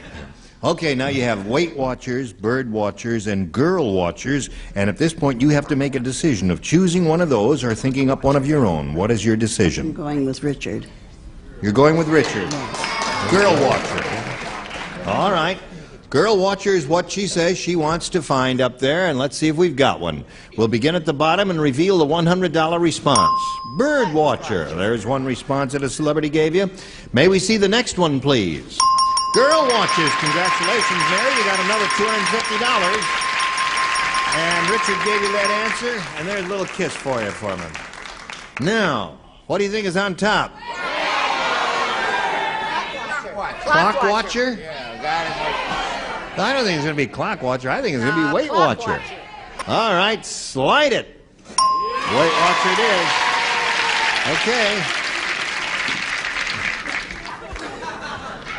He's saying hello to Gene Niditch and all of her friends. Who is abroad, by the way, and won't get the message. No, she's back, but you'll never see her again. Now listen, Mary, you've won $250, which means you played for 10 times that amount, or $2,500. That's a sizable sum. To collect the money, you have to match one celebrity. Richard. Okay, you're going to stick with him all the way. Good luck to you, Mary. This is it, worth $2,500. This is what it says right here on this card. Skate blank. That's S-K-A-T-E blank. Skate blank. Well, he made up his mind quickly. Now we ask you to make up your mind. No, don't have to do it quickly. Give us the answer that matches his. We give you $2,500. I dreamt of skateboards all night, so I'll say board. Really? Why did you dream of skateboards? No. Do you dream of skateboards often? No. No. Oh, I see. Hello, Dr. Freud. We've got this lady dreaming of skateboards here. All right, Richard, she said skateboard will match it. Because I dreamt of skate keys all night. Aha! And I was very bored. Aha!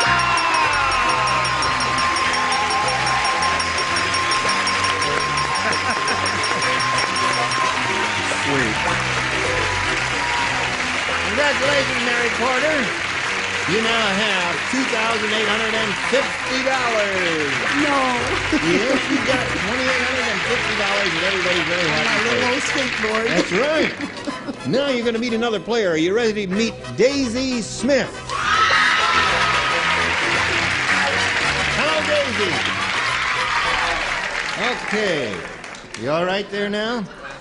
Hello, Daisy. Praise the Lord. Praise the Lord. Yes. Right. All right. Praise the Lord. That is a greeting, isn't it? Yes, it is. And in your faith? Full Gospel Church of the Sons of God. I see. And praise the Lord is the way that you greet one another. Yes, we do. Well, I think that's a nice custom. Where are you from? I'm from Detroit, Michigan. I think you brought half the town here with you, didn't you? Are they all here? Oh, no, not all, just a few. Just a few. Yes. Anything else you want to say about Daisy Smith? Well, I live in Detroit, Michigan. I have 4 children. Yeah. My oldest daughter is 17. I have one 15. I have a son 14, and I have a little one that's 5. I see. And we all live by ourselves, just us 4, 5 with me. You know, we have the Lord with us and everything. And no husband, you know. Oh. You know, I had to kind of put him down, you know. Oh, I see. One of them kind, you know how it is. I've seen him before, yeah. We've got a lot of them around here. Yeah. Okay, Daisy Smith, good luck to you. We'll get to the first question in a moment or so, but right now we've got to get to this. Today's consolation prizes are first, Franciscan Sea Sculptures Dinnerware, timeless beauty and durability with a fragile look of China, 6 patterns in sand and white, Sea Sculptures by Franciscan. And from Munsingwear, the Grand Slam shirt, comfortable mercerized cotton, and the famous penguin on the pocket. Munsingwear, the people who bring quality and fashion to life. And Garden Scene Planterware, designed to complement plants and interiors in contemporary and classical styles in a wide variety of colors, finishes, and sizes by Phillips Products. And a cosmetic tote bag and gift assortment of Sally Hansen nail products. Baking hard as nails with nylon, America's #1 nail protection, Sally Hansen. Back again now with Gene Rayburn. Thank you, Johnny Olson. Here we go.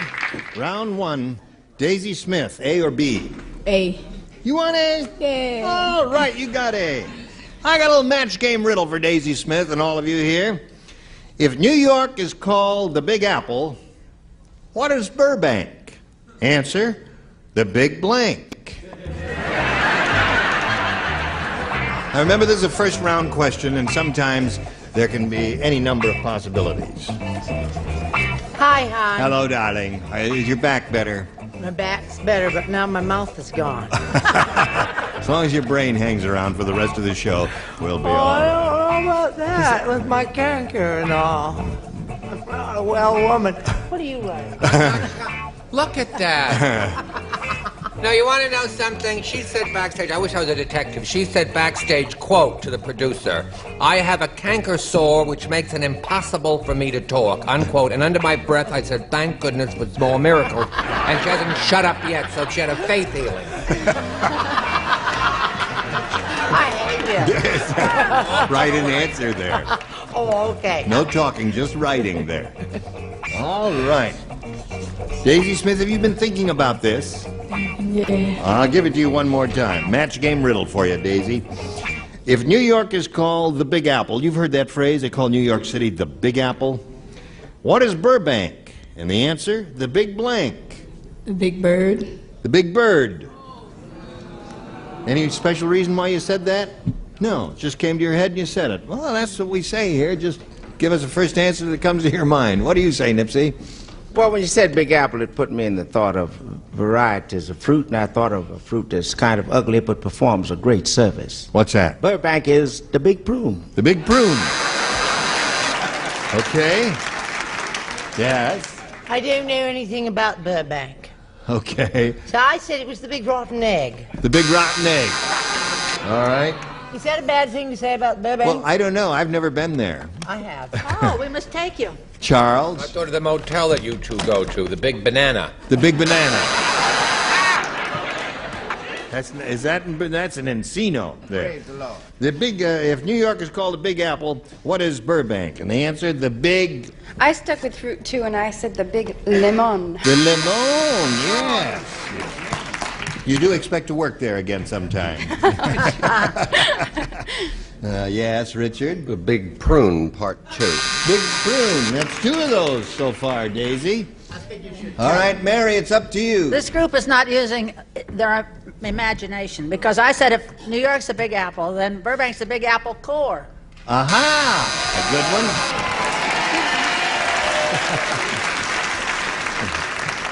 Now, Mary, let's see what we've got for a first rounder for you. Rita said to the psychiatrist, "Doc, you gotta help me.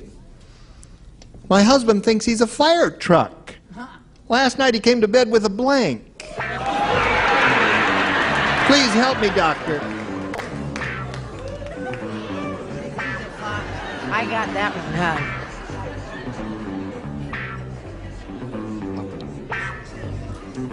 huh? Okay.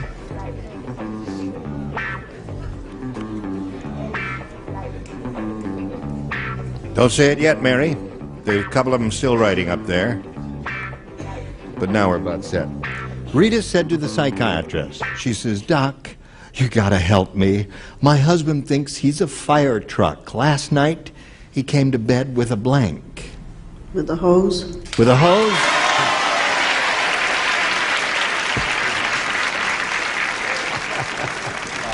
You sure give funny answers.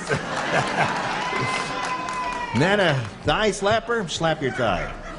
Atta girl. What did you say? I don't know. I've seen some ridiculous answers. That's so ridiculous. What you say? Came to bed with a what? With a hose. A water hose. I never heard of There it is. Okay. That's a thigh slapper, according to Mary Porter there. I think Mary Porter is as cute as a button. Right. And I wouldn't let her down. A big old hole. A big old hose.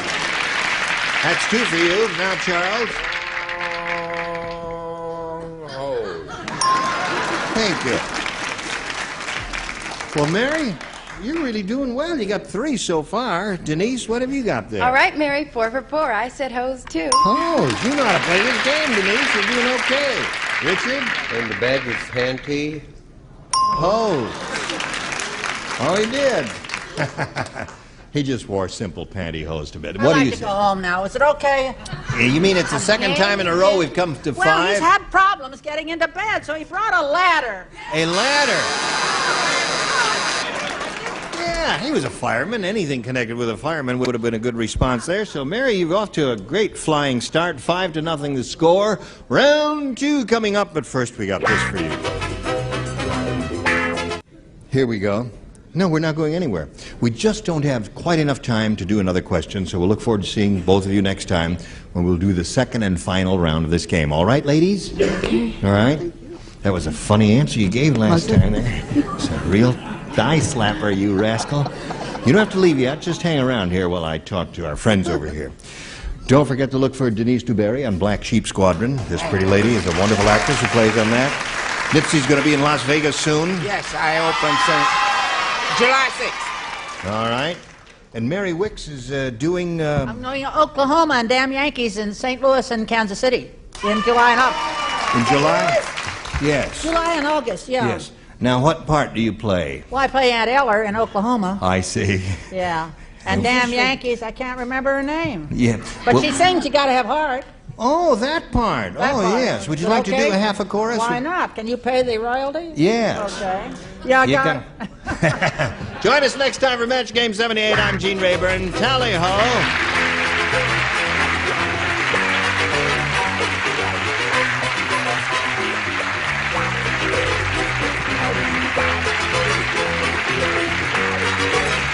This is Johnny Olson speaking for Match Game 78, a Mark Goodson, Bill Todman production.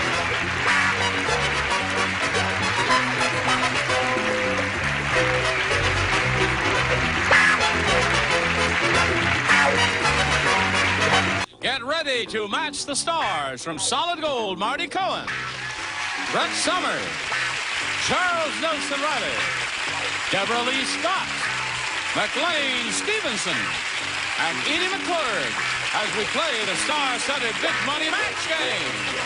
And now, here's the star of Match Game, Gene Rayburn.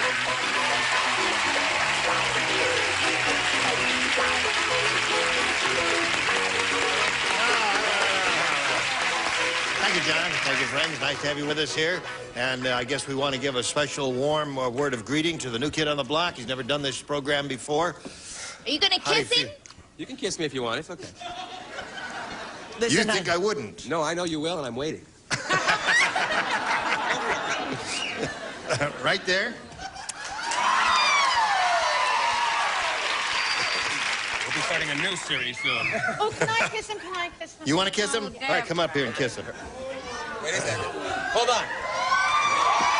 All right, cut. 1, 2, 3. That's enough. Cut.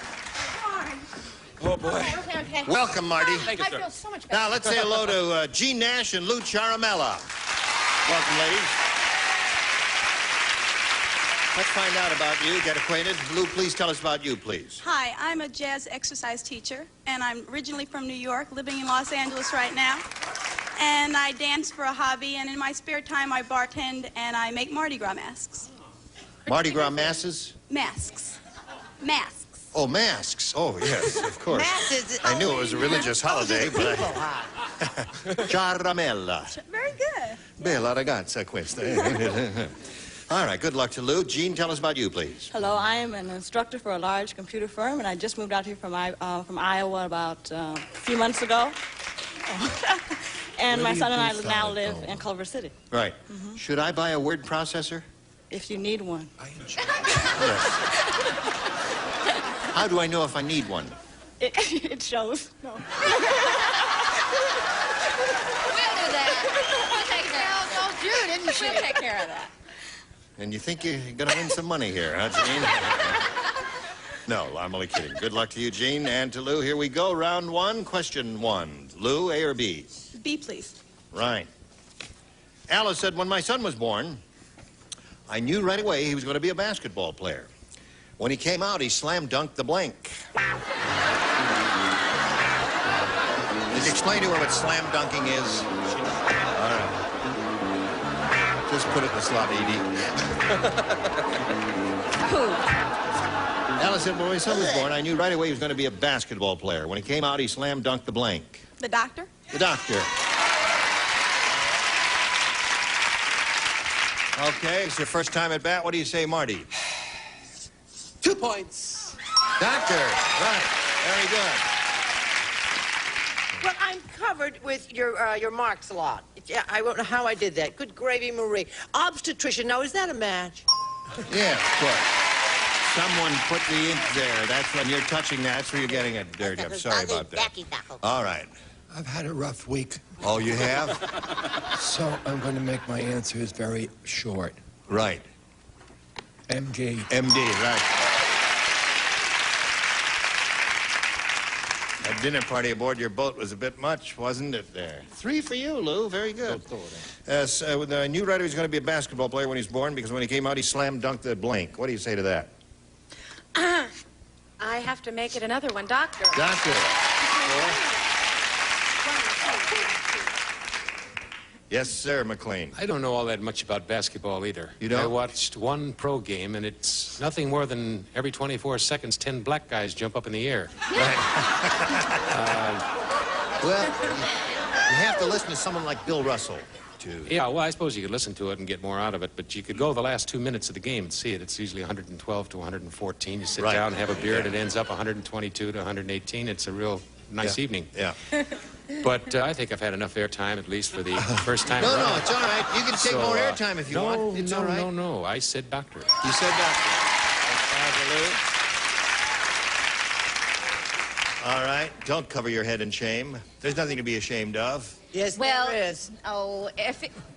if we were all perfect, it would just be so dull. Yes, it would be a boring world. You know, if we were perfect. all just perfect, Right. we'd just be too smart. I'm you the know? only perfect person on this stage.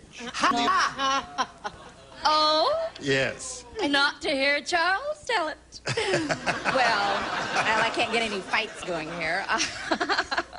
This is the stupidest answer ever written. It's the mask. Can't even say it. No, forget it. The doctor's Forget it. mask. It's all over. The The best answer was unacceptable. Okay. 5 for Lou. Now, Gene, let's see what we have for you. Got a little catching up to do here. Bernie is the world's greatest salesman. He could sell an hour. He could sell an hour in a. The word process. Yes, I could need.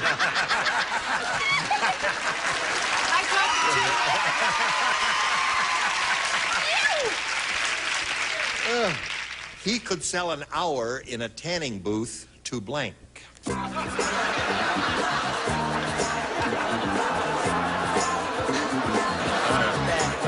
Bernie is the world's greatest salesman.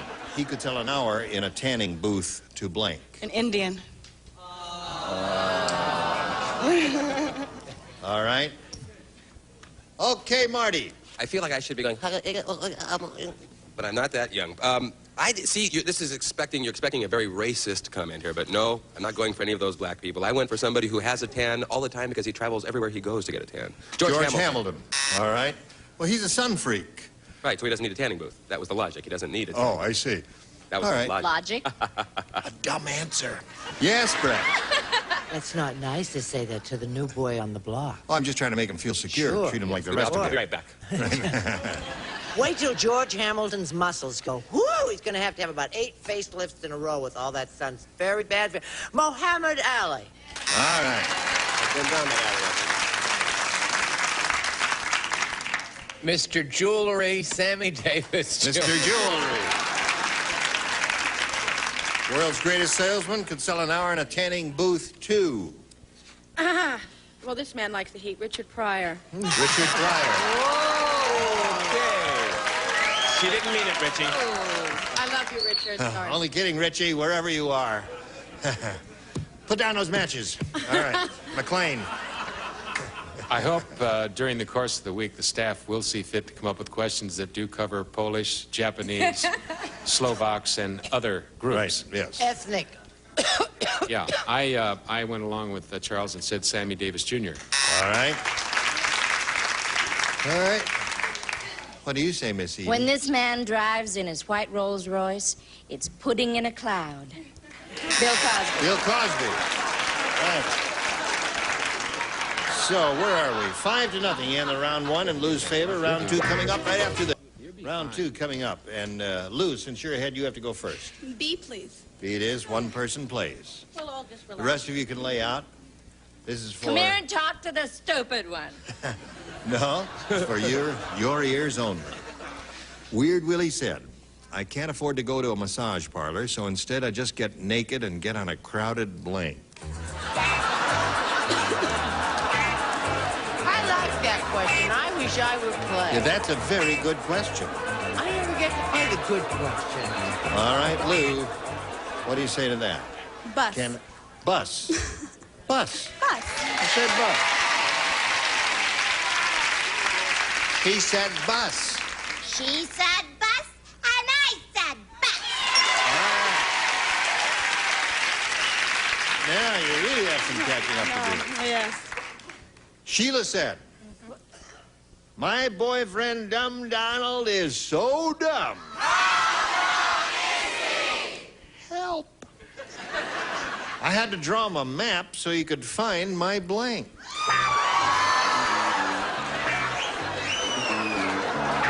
Let me just see see that for a minute, Angel, baby. Sheila said my boyfriend dumbed I had drawn a map so you could find my... All right, Gene. Here we go. Sheila said my boyfriend Dumb Donald is so dumb I had to draw him a map so he could find my blank. Body. Body?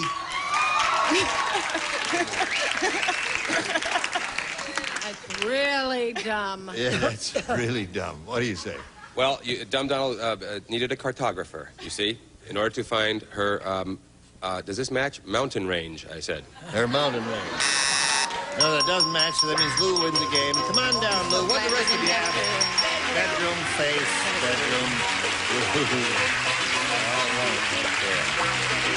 Now, we're going to spin this wheel around here so that we'll go backstage for a little while, but you'll be back later for game number 2. Okay, Gene, goodbye. Hello.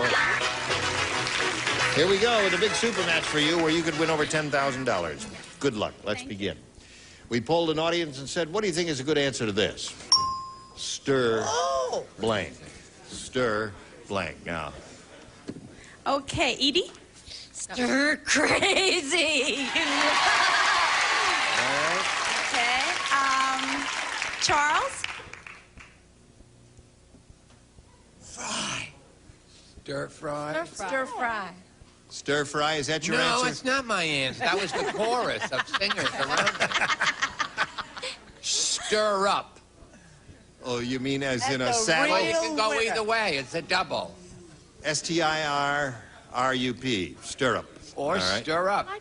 Or stir It's up. the Well, you Dewey. got to make up your mind. One answer. Stir. Well, don't turn on me. Stir up. Stir Give up. one answer. All right. Stir. You That's can it. spell it any You way can't you give want. 2 answers, Charles. Stir up.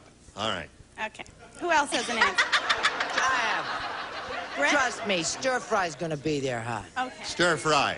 Yeah, you're right. Stir fry.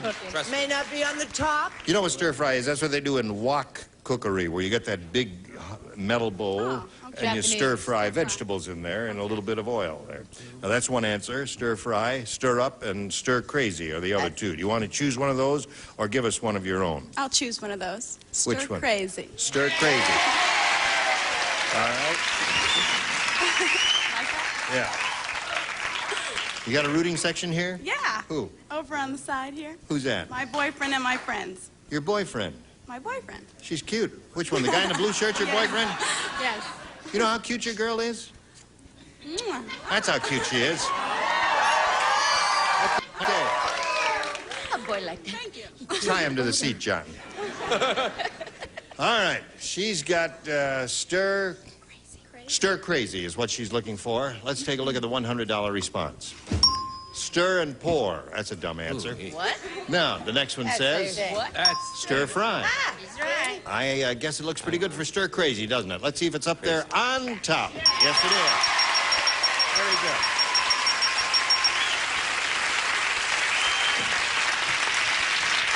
Now, Lou, you've got $500. That means the least you'll play for is 10 times that amount, and we'll see how you do with that right after we see about this. The star of our show, Gene Rayburn. Okay, John, thank you. Here we are with Lou Chavramella.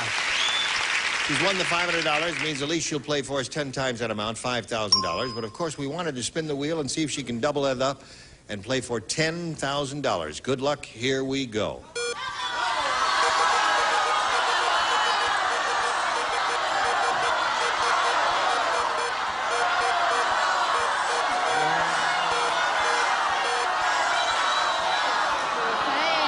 Now the wheels goes faster today. Gonna play with McLean. If you win, he's a wonderful kisser.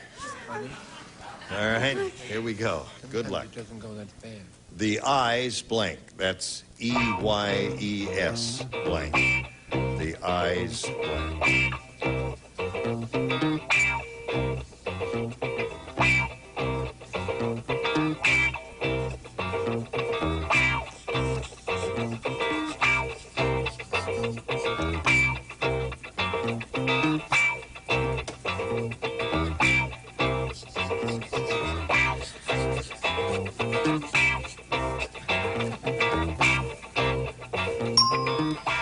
All right, your job is to match McLean. If you do, you get $5,000. What do you say? The eyes have it.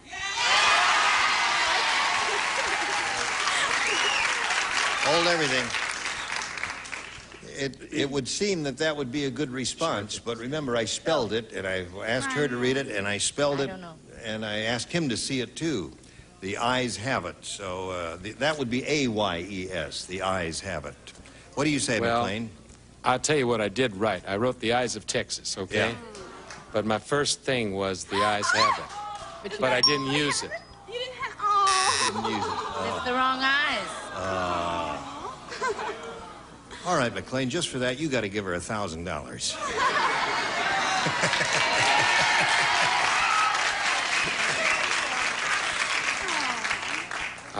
Will you take American Express? Sure. All right, Lou, you've got a total of $500 and a shot at another chance being up here with game number 2, so let's get Gene Nash back here for game number 2.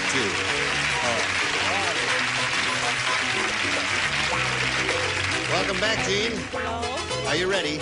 Yes. Good. Then we'll have a go at it right now by asking you to choose A or B. B, please. Right. Tony said, I've got a really strange insurance company. It's called Mutual of the Jungle. I'm only covered if I'm run over by a plane.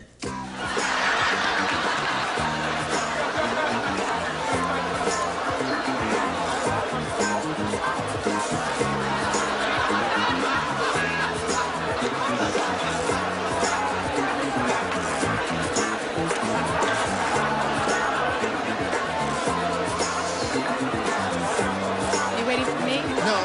The upper tier hasn't even finished yet. Marty's ready now. There's Miss Brett putting her card in the slot. And soon Charles will be ready, so we'll begin.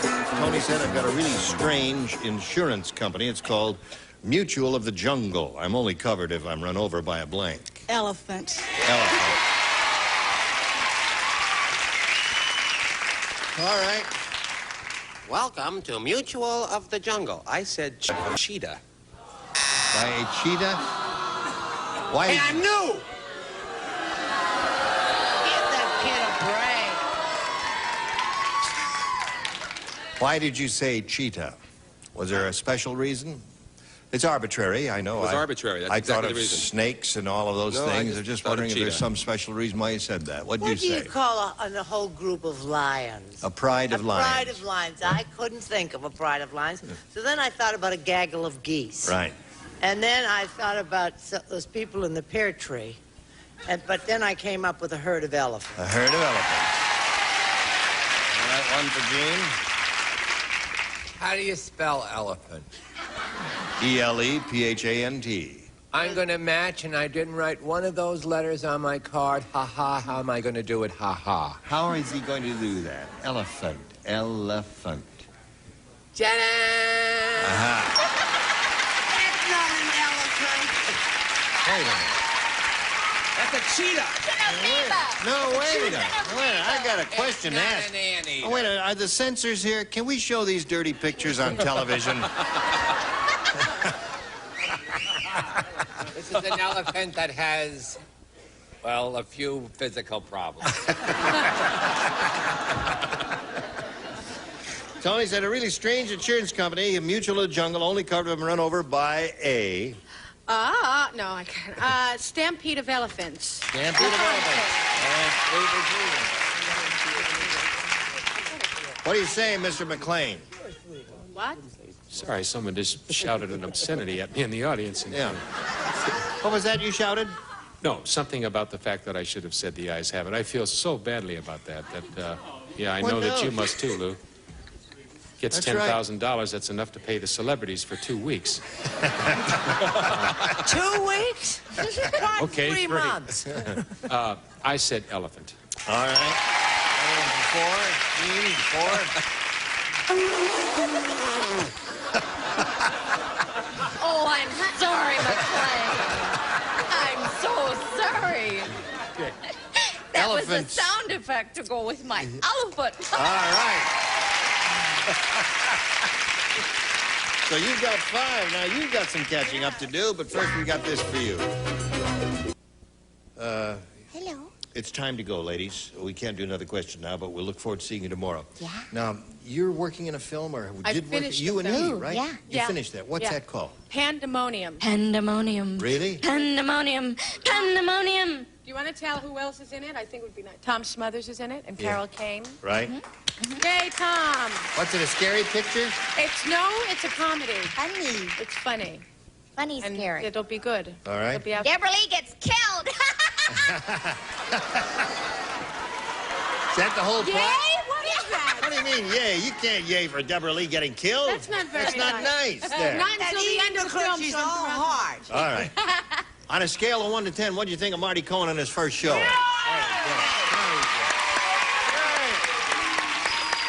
right, okay. Gene Rayburn, join us next time for the match game. Thank you, goodbye. Today's contestants will also receive...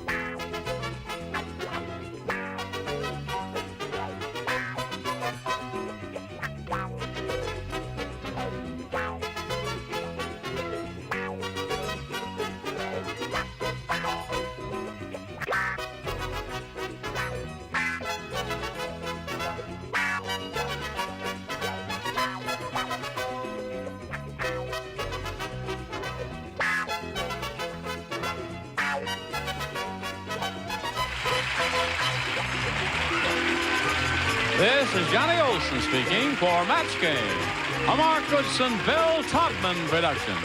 This program was edited for broadcast.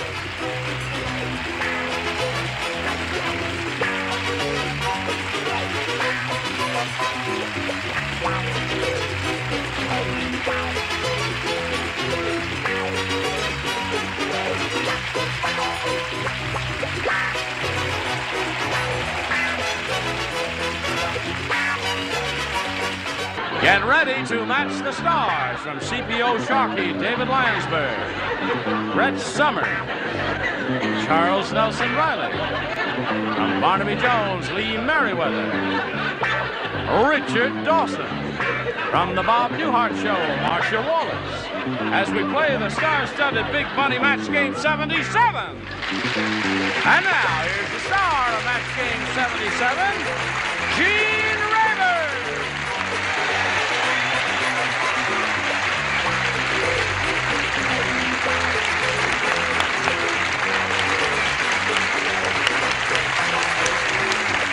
Thank you, my dear. All right, John. You're going to stay in the business. Terrific. Everybody ready over here? Yes. Oh, yes. Right. You're not ready. Semi. Is there something I can do for you to get you ready? Don't toy with me. Oh. Well, I'm serious. Let's welcome our two players, Chris Jensen and Lenore Johnson. Chris is the current champ. She has a total of $5,700. And she's got her fingers crossed. And she's being challenged now by Lenore Johnson, former resident of Michigan. A little teeny weeny town, 800 people. What's it called? Marion, Michigan. Marion, Michigan. Yes. No. No. What part of the state is it in? It's not quite halfway up, a little south of halfway. Yes, it's a beautiful state. Yes. All right, ladies, good luck to both of you. We'll start this game right after we do a little business with America. Ready? Here it is. Round one. Lenore, it's up to you to choose A or B. B for Blossom. Who's Blossom? My maiden name? Oh, Lenore Blossom. Yep. Lenore Blossom. A fair rose if I've ever seen one. Oh, thank you. Sally said, my husband drinks so much. Oh, we did that wrong. No, it was my mistake, not yours. Sally said, my husband drinks so much, the only exercise he gets is blanking. Husband drinks so much, the only exercise he gets is blanking. My husband drinks so much, the only exercise he gets is blanking. That's not really tricky, Charles. He must, I bet he's had 47 diet drinks this week. You put too much ice in there. Don't show the name, we'll get letters. Okay. Write your answer. I'm just stalling for time. I thought you were just coming for a friendly visit. No, I'm stalling for time. I don't like this stuff. I never drink this stuff. It's that diet yuck. Pop it in. I didn't name anything. Just because it doesn't come from Russia and it's not transparent doesn't mean it's bad. You're touching my body. I can't help myself. It was there. I said, touch it. I am irresistible. There's... So-so. Oh, You really are toying with me. All right, Lenore. Sally said my husband drinks so much the only exercise he gets is blanking. Lifting his arm. All right. Well, that's elbow bending, lifting your arm. That's the only exercise you get when you drink a lot, right, David? Not the only exercise. What else do you get? Belching. Oh, belching. Well, that's, nonetheless, yeah, that's okay. Brett? I don't want an argument from those people over there, whoever it is that does the buzzer, because I know this is a match. Bending his elbow, which is... Certainly. Okay. One for Lenore. Gotcha. Okay. He got the ding without even uttering a word. Now, Lee, the only exercise he gets is... Throwing away the empties. Throwing away the empties. That's very creative, isn't it? Very, very good. Thank you, Richard. The only exercise he gets, because he drinks too much, is blanking. Tinkling. Tinkling!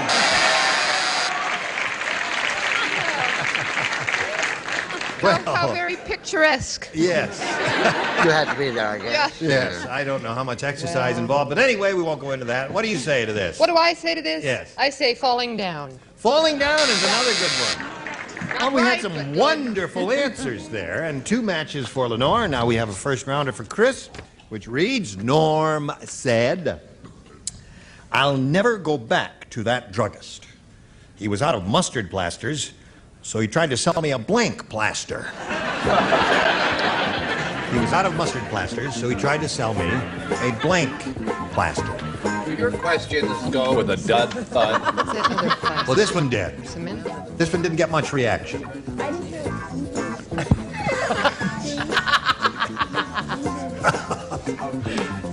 Yes? I didn't hear it. Oh, you didn't hear the question. You didn't miss a thing, dear. This guy says, I'll never go back to that druggist again. Oh. He ran out of mustard plasters, so he tried to sell me a blank plaster. Don't say it, till I make sure everyone's finished. Chuck right in Charles there. isn't finished. What is wrong with him? Nothing. Nothing. Now he's finished. Norm said, I'll never go back to that druggist. He was out of mustard plasters, so he tried to sell me a blank plaster. I don't know. What is your first instinct? Remember, you're going to do that. I know. What came to your mind Cement, instantly? plaster. What's that? Cement, plaster. Oh, you're thinking in terms of plaster. I see. I see.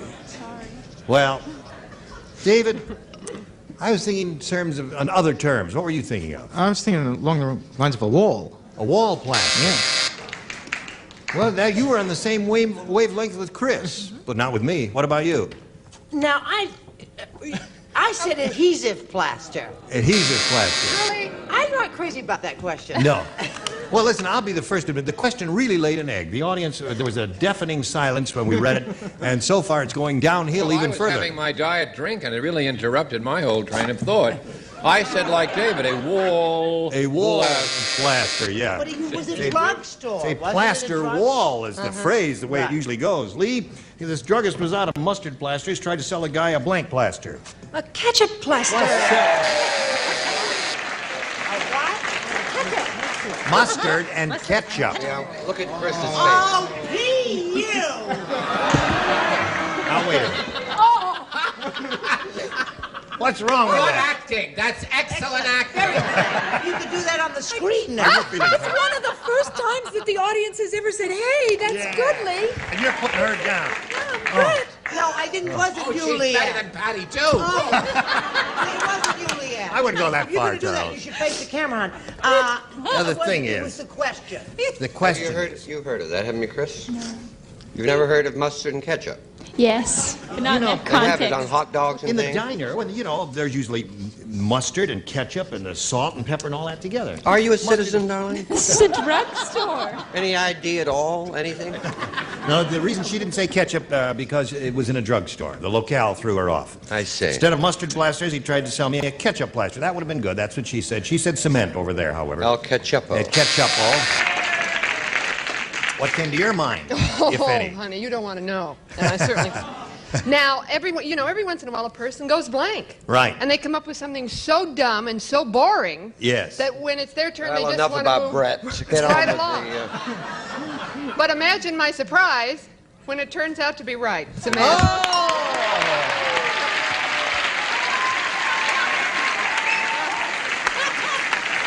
Let's hear it for Marcia! Yay!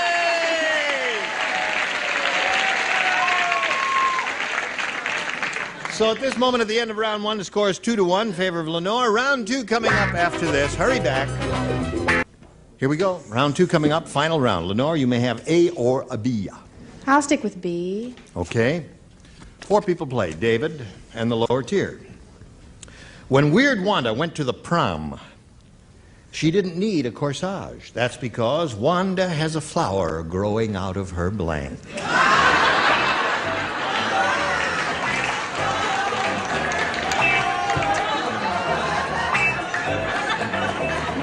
Wanda has a flower growing out of her blank. Got it. Good. You don't play. You don't play, and Charles doesn't play. He said very clearly, David and the lower tier. This is upper tier, and that is lower tier. Really, if you just go over those simple things a few times each day, I'm sure everything will work out fine. Where do you buy your clothes? At the nautical shop. Why? Now, Lenore, when Weird Wanda went to the prom, she didn't need a corsage, and that's because Wanda has a flower growing out of her blank. Her ear. Her ear. All right, she gave one of the places where a flower might bloom. David? I've never pinned a corsage on someone's ear. You haven't? No. Where do you pin them? On a chest. Okay. There's a flower growing out of her chest.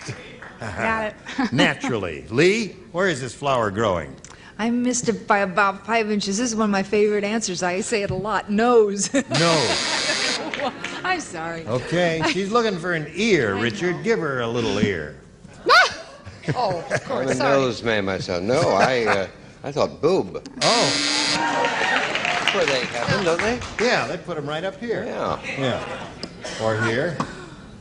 Yes, well, yours was growing right from in the middle. Well, I don't want to mention where it was. Where the peat moss was there. This is it. I have here for you a truly tasteless answer, which is very embarrassing for me because it's such a tasteful show. Yeah.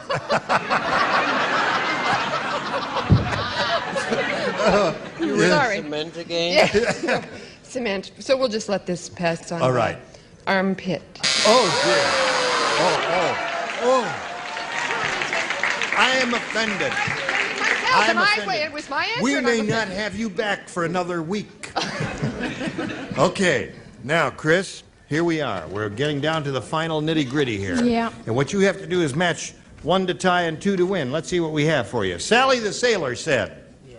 Sally the Sailor. Are you listening to me, Chris? Yeah. Terrific. She said, I just fell in love with the Johnson twins. And this time it's for real. Look, their pictures are tattooed on my blanks. Look,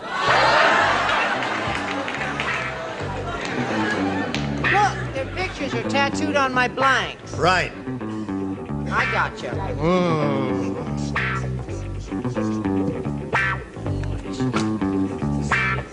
Who does not play? Oh, you, that's right, the cement lady. The cement lady. I shouldn't be quite so proud that I got it right, should I? But I When did. you scuba, Yeah. how long can you stay under? Oh, well, so far, just about a half an hour. But it depends on your depth, you know. Right, Depends yes. on your depth.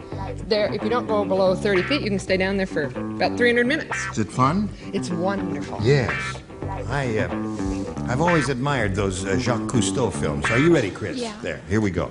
Sally the Sailor said, I just fell in love with the Johnson twins, and this time it's for real. Look, their pictures are tattooed on my blanks. Your boobs or chest, which are same difference. Same. Well, now, wait a minute. Hold on now.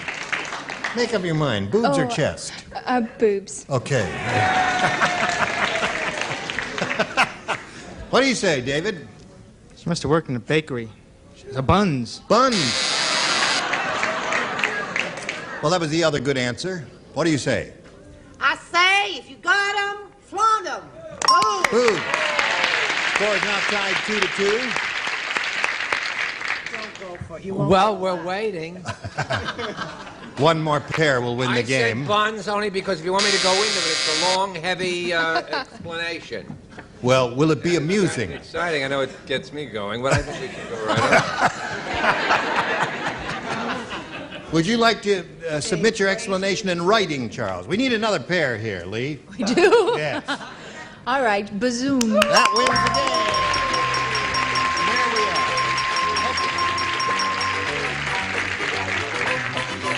we are. You may go to your usual spot, right there, and we'll say goodbye to Lenore Johnson. It was a pleasure to meet you. Bye. Thank you, Lenore Johnson, for being with us. We've got some gifts for you here from Match Game 77.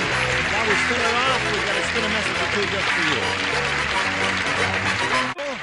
Now we're going to carry on here with Chris Jensen. She's up here for the third time. She has $5,800. And, of course, here in this big super match, she could win over $5,000 additional. Let's find out how it goes. Chris, are you ready? Yeah. Not too long ago, we polled the studio audience right in this very room, and he said, get your best response to this. Blank Armstrong. Blank Armstrong. Now, the answer they gave most often will get you $500 if you match it, $250 for the second most popular, $100 for the third. Whom do you call on? How about Richard? Neil Armstrong. Neil Armstrong, the famous astronaut. How about Marsha? Marcia? Louis Satchmo Armstrong. Louis Armstrong. How about Brett? Brett. Jack Armstrong, the All-American boy! Well, I think you got 3 good ones there, Chris. But, again, it's up to you. You can reject all of them and give us one of your own. They are Jack Armstrong, Neil Armstrong, and Louis Armstrong. What is your pleasure? How about Louis Armstrong? Louis Armstrong. All right. Let's begin down at the bottom and reveal the $100 response. Jack Armstrong, the All-American boy, was Brett's answer. Nice going, baby. Let's see if we got Louis Armstrong out of the $250 response. No, we got Neil. You know, you may be right. You may be right. Let's slide it, please. She is right. Very good. Very good. Congratulations, you picked up another $500. Now you're over $6,000. And that means you're going to play for 10 times the amount you won, or $5,000. And you have to match one celebrity exactly to collect the money. How about Richard? All right, Richard, you ready? Here we go. Good luck to you, Chris.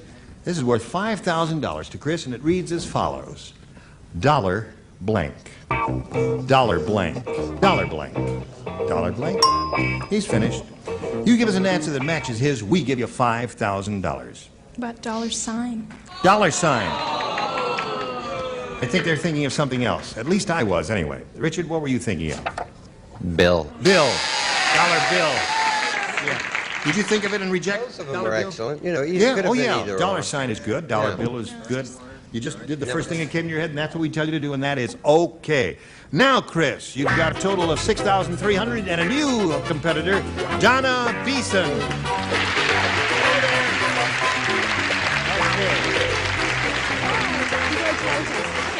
How are you, Donna? Terrific, thank you. Good. You want to tell us a little bit about you so we can get acquainted with you? Okay, I was born and raised in Tulare, California. Yeah. A town of about 20,000. And I've been married 6 years and have 3 kids. Michael, my redhead, who's 4. And Rhonda, my blonde, who's 2. Yeah. And my baby Stephanie, who's just 3 months, and she's a brunette. Well, congratulations to you. Thank I bet you they're very much. beautiful children. Thank you. All right, Donna, good luck to you. We'll begin by asking you to make a selection of A or B. B, please. All right, this is it. New game. Karen said to her new boyfriend, "You told me your house was one big circus, but I never expected the floor to be covered with blank."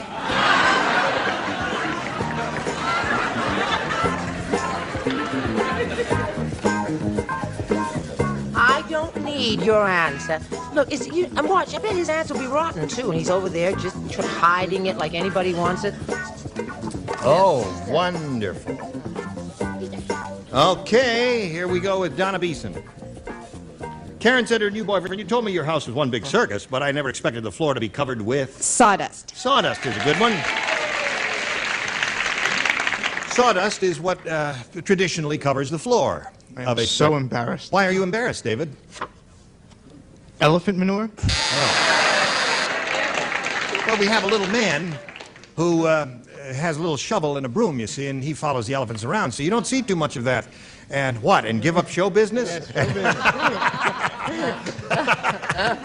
Okay, Brett. Well, I'll tell you something. You know, I grew up in Maine. I used to go to the circus all the time. And I want you to know, when I went, I never saw anything but horse manure on the floor. Okay, on the floor. Can we have elephant? Yes. And when this, Not in Maine. and when the circus left Maine, there still was all that horse stuff on the floor the whole year round, sitting on the front porch. Sawdust. Sawdust. Donna. Lee, show us your sawdust. Okay. Oh, she did, by Jove. So, I knew the house was going to be one big circus, but I never expected the floor to be covered with sawdust, according to Donna. Luckily for Donna, I was not born in Maine, and so I said sawdust. Right. Now you have 3, Donna. What do you have to contribute? Well, to contribute, a tasteful answer to redeem myself from the past. Fortunately, it also happens to be right. We still love you. Okay. So that's 4 for her. She's off to a flying start. We'll continue in a moment. Right now, we've got this for you. Well, ladies, we don't have time to do another question here, but look forward to seeing both of you tomorrow. All right? Yeah. Splendid. Thank you all. You're you were more just than welcome. grand. Is there something I can do for anyone? Don't forget to watch What's His Name here on CPO Sharky. I did a circus show. You did a circus show? Where? CBS here. No kidding. When's it going to be on? Circus of the Stars, that's the trouble. It's in December, but I don't know when. Well, this is the end of November.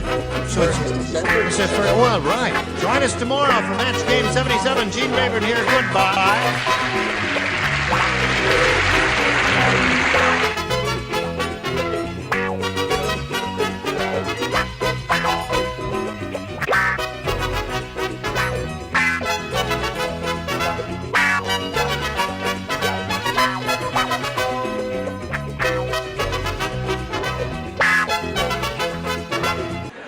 Get ready to match the stars. Robert Hedges, Brett Summer, Charles Nelson Riley, Ethel Merman, Richard Dawson, and Fanny Flagg as we play the star-studded Big Money Match Game PM. And now, here's the star of Match Game PM, Gene Rayburn.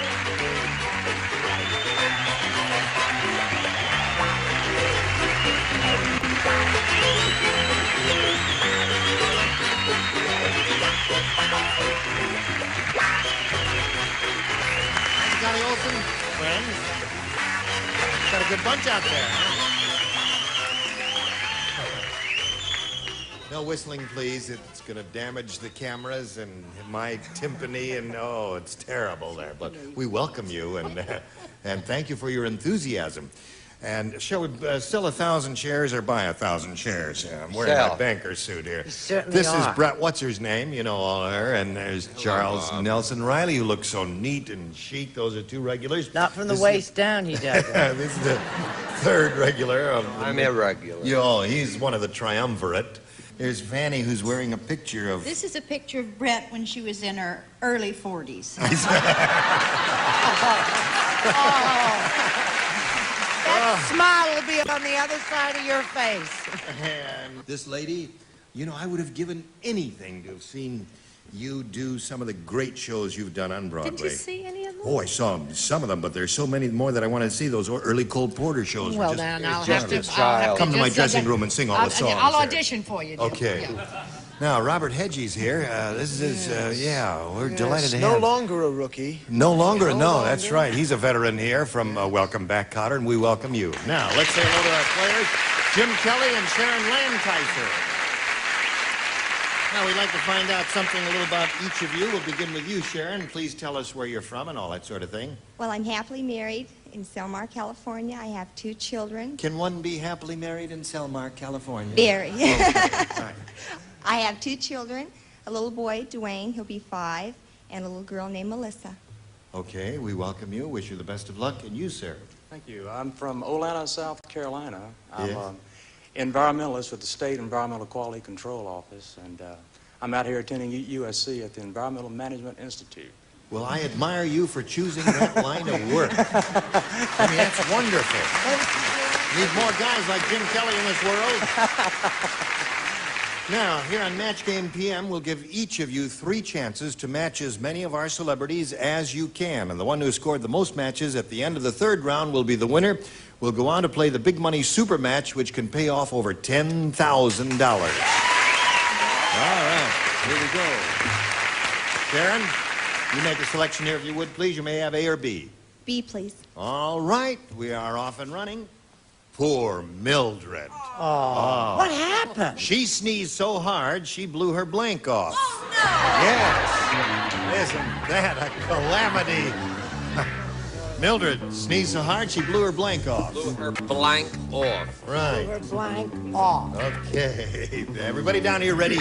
And you're still considering. What? Oh. Okay. Okay. All right. Sharon, here we go. Poor Mildred, Sharon. Okay. She sneezed so hard, she blew her blank off. Nose. Her nose. She blew her nose off.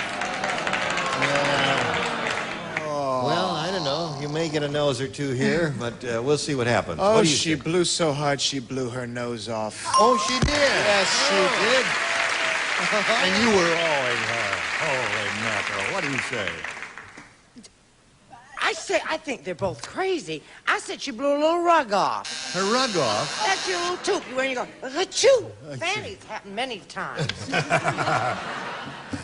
Hello, Charles. Hello, darling. I'll pay for the nurse. I've told you that before. As usual, Gene, do the line with me. Yes, as usual on the nighttime show, I have the correct answer. That's good. No. Okay. 2 for Sharon.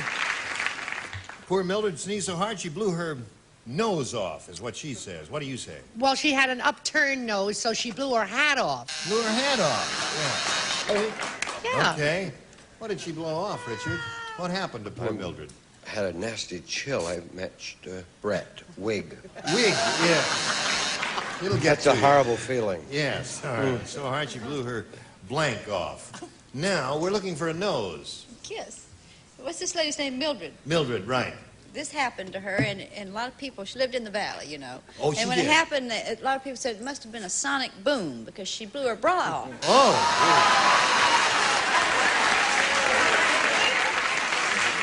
I want that to stop. Shoo. Shoot. That's how the conga was invented. Okay, now, Jim Kelly, we got one for you. Don't think we're going to neglect you. Fred said, I'm not putting my money in that bank. On the wall, there's a picture that says, Our Founder, and it's a picture of blank. Wait a minute, sweetheart. I missed the beginning there Fred somewhere. said, I went off to am Bermuda. not putting my money in that bank. On the wall, there's a picture that says, Our Founder, and it's a picture of... Jeepers Crow. Oh. Okay, Fred, we're going to okay. start without you. Okay, go ahead. Fred said, I'm not putting my money in that bank. On the wall, there's a picture that says, Our Founder. And it's a picture of... Hoover. President Hoover. Hoover? Picture of our founder, and it's a picture of President... I see, okay. Maybe J. Edgar Hoover. No, he doesn't mean J. Edgar Hoover. I don't know. Picture of our founder, and it's a picture of blank. What do you say? The man who stonewalled it all. Nixon. Yes! The man.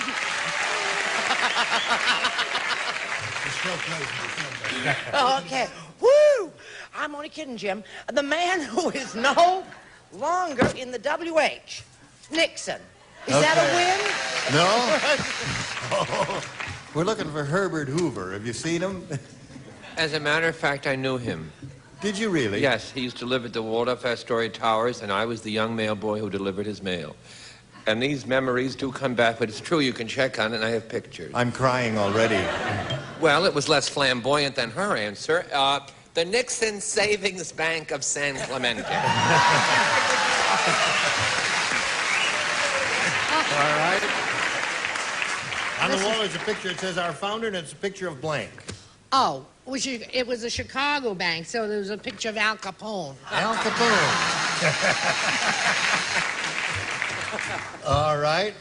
They really shouldn't worry because I heard him say it out loud. He said, I am not a crook. Keep the letters coming in, folks. The letters. Send them all to me. Now, Fanny, what do you say? I say, I'm not going to name names. I don't care to get in trouble. I said a convict. A convict. Just a plain old answer. So there we are at the end of round one. Score is 2-0 in favor of Sharon. And round two coming up later, but first this. Now we go to round two. I push a button, reveal our round two questions. Sharon, since you're ahead, we'll ask you to go first. B again, please. B again. Two people do not play. Robert and Charles do not play. The rest of you, if you would, please. Yes, sir. The Sheik said, my life is good and it is bad. The good part is I have 100 gorgeous wives. Now the bad part is every one of them has a blank. Life is good. Wait a minute now, come here. You sound just like Turan Bay. Life is good. Question. The good part is I have 100 gorgeous wives. The bad part is every one of them has a blank. You were doing an East Indian thing. Well, they're very close to North Not in Africa. North. Yeah. Okay. All right. Now we come to Sharon. The Sheik said, my life is good and it is bad. The good part is I have 100 gorgeous wives. The bad part is every one of them has a... Mother? A mother. Everybody has a mother somewhere. What do you say, Brett? Mother. Yeah, I said that every one of them had a chastity belt locked. Or a locked chastity belt. Either way. There'll be none of that. Charles? Charles ain't playing. Charles ain't playing. I don't need the airtime. Yes. Ursula's up next. Yeah. Every one of them has a... Has a cold. Has a cold. A cold, yeah. That would make them unavailable. Sounding like the King family or the Mormon Tabernacle Choir. In one voice, they said, not tonight, dear. I have a headache. Yes, Right. That's the answer. Buffalo went up 9 points. Right. What do you say? You say that's the answer? Well, that's the definitive answer, isn't it? No. What is the definitive answer? Mother. Oh, mother.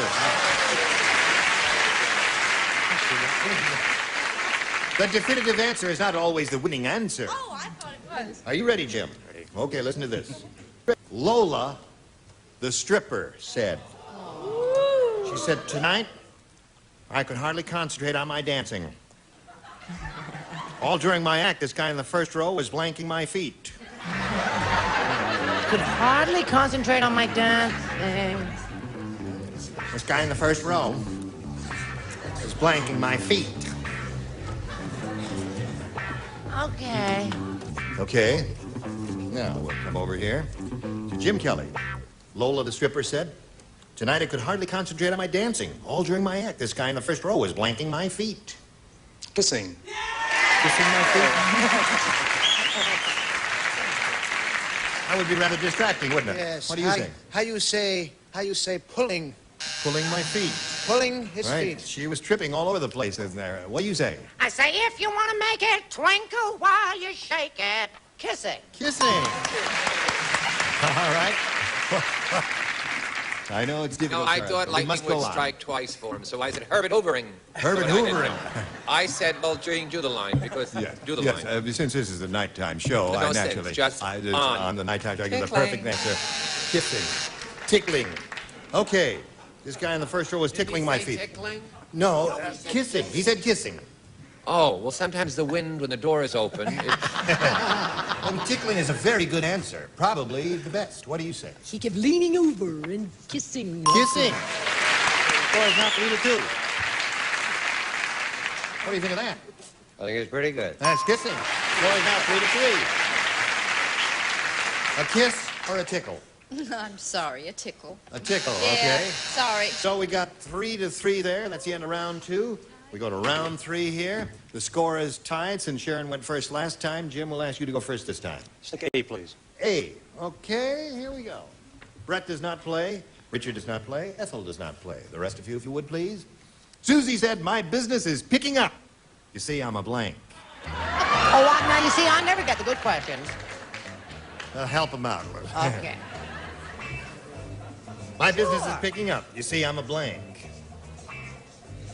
Perfect answer. Right, sweetheart? Isn't she the cutest little thing? Yes, okay. Jim, Susie said, my business is picking up. You see, I'm a blank. I'm a hooker. A hooker.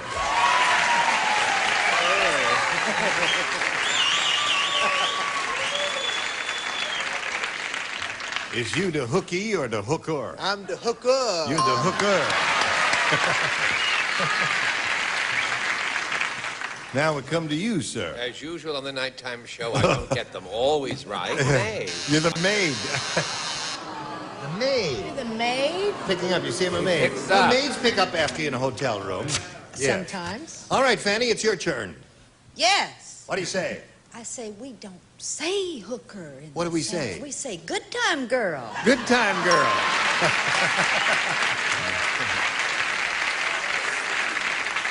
Is that what you say down south, Jim?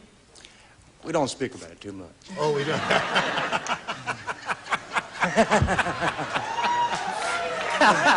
He said, we don't speak about too much. No, we don't, do we, darling? All right. We don't talk about it. Sharon, here we go. When the president went to the first baseball game of the season, instead of throwing out the first ball, he threw out the first blank. Got it. Brett plays. Ethel and Richard. The president went to the first baseball game of the season, instead of throwing out the first ball, he threw out the first blank. I'm finished. Come on, Ethel. Dear. Oh, I know I'm slow. Sharon. When the president went to the first baseball game of the season, instead of throwing out the first ball, he threw out the first blank. Baseball player? The first baseball player. That may get you in a little trouble, Sharon. We'll find out now. Now, let's see. You play, yes.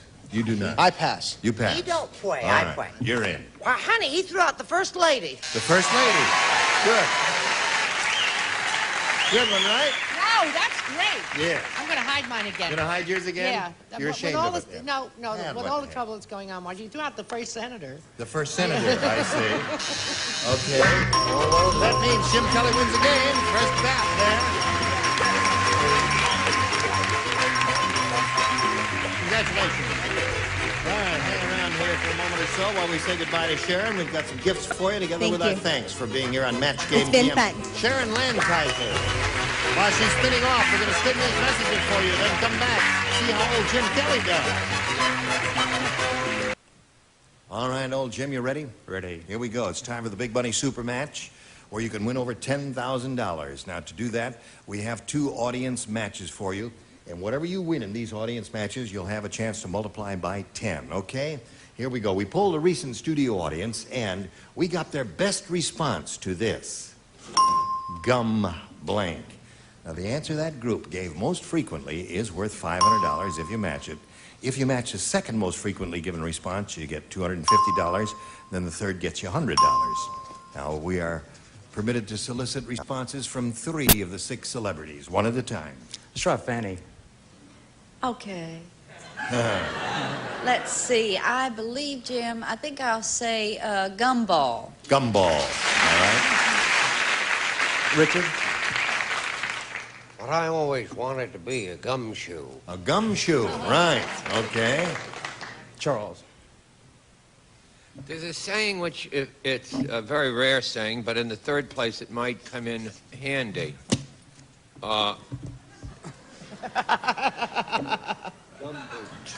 Gummed to death. Charles! Charles, tell us you're only kidding. With that perfectly dreadful response. Of course he's only kidding. Aren't you, sweetheart? Oh, really, Charles? All right, I'll drop another answer. What's the matter? Gumdrop. That was my... Okay.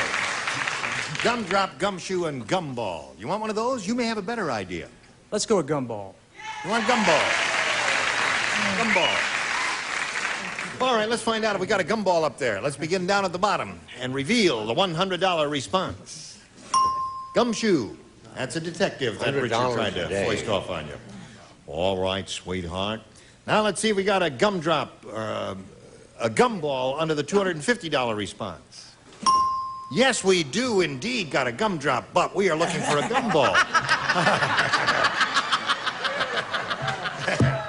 I slither and slide around there pretty good sometimes there.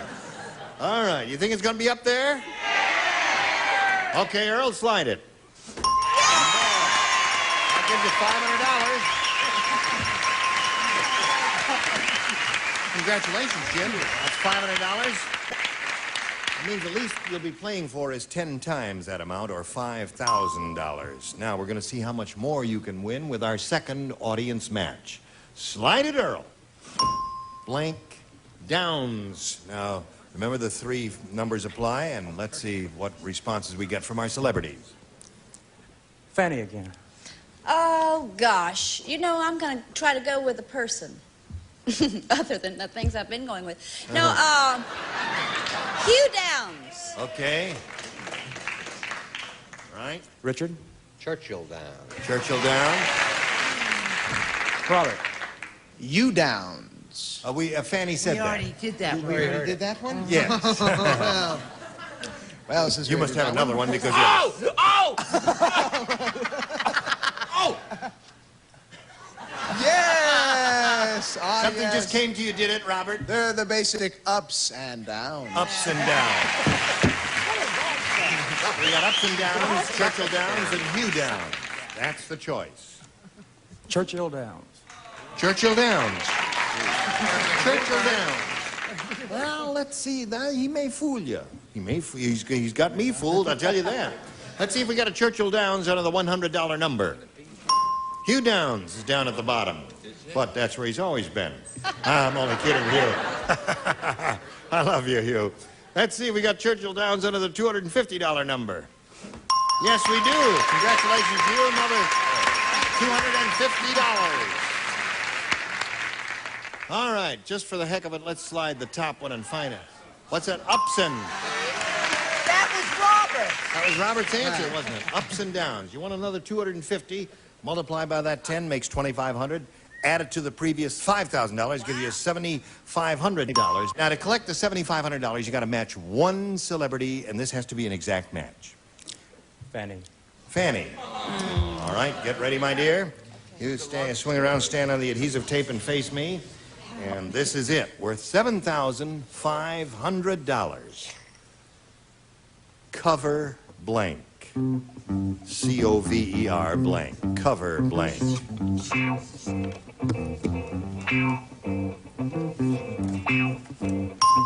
Okay, Fanny's ready. Now we ask you to get your ESP going over to her and come up with the same answer which she's written on that card. Cover sheet. Cover sheet. All right. Herbert Hoover always wore one. All right, Fanny, he says cover sheet will match you for $7,500. What do you say? I said cover up. Cover up. You had something like that in mind, didn't you? Cover up. Cover girl. What are some of the others? Cover girl is a good one. Cover okay. to death. You've got a total of 7,000. I don't know what you got. You got $750, Jim, and that ain't bad. Now you hurry right back after this message. Join us next week when we'll have a lot more fun with my new mouth on Match Game PM. Gene Rayburn here. Goodbye. Some contestants will receive the Timex Computer Force, one of the most accurate time-keeping standards man can put on his wrist. The brain of a computer, the convenience of hand. And Presto is brought up.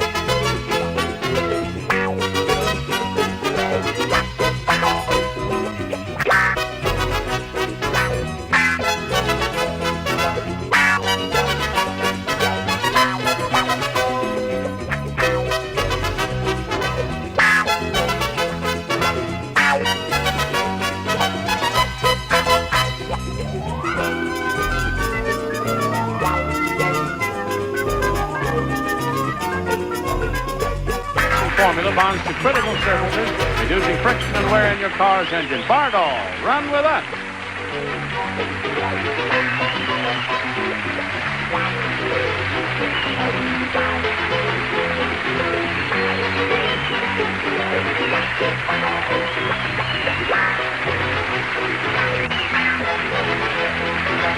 This is Johnny Olson speaking for Match Game PM.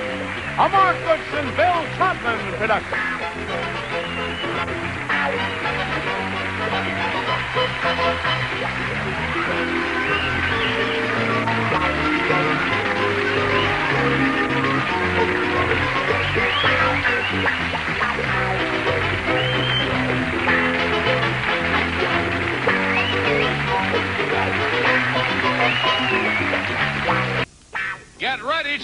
the stars, Jack Carter, Brett Summers, Charles Nelson Riley, Barbara Rose, Bill Daly, and Dear Abby, as we play the star-studded Big Money Match Game PM. And now, here's the star of Match Game PM, Gene Rayburn.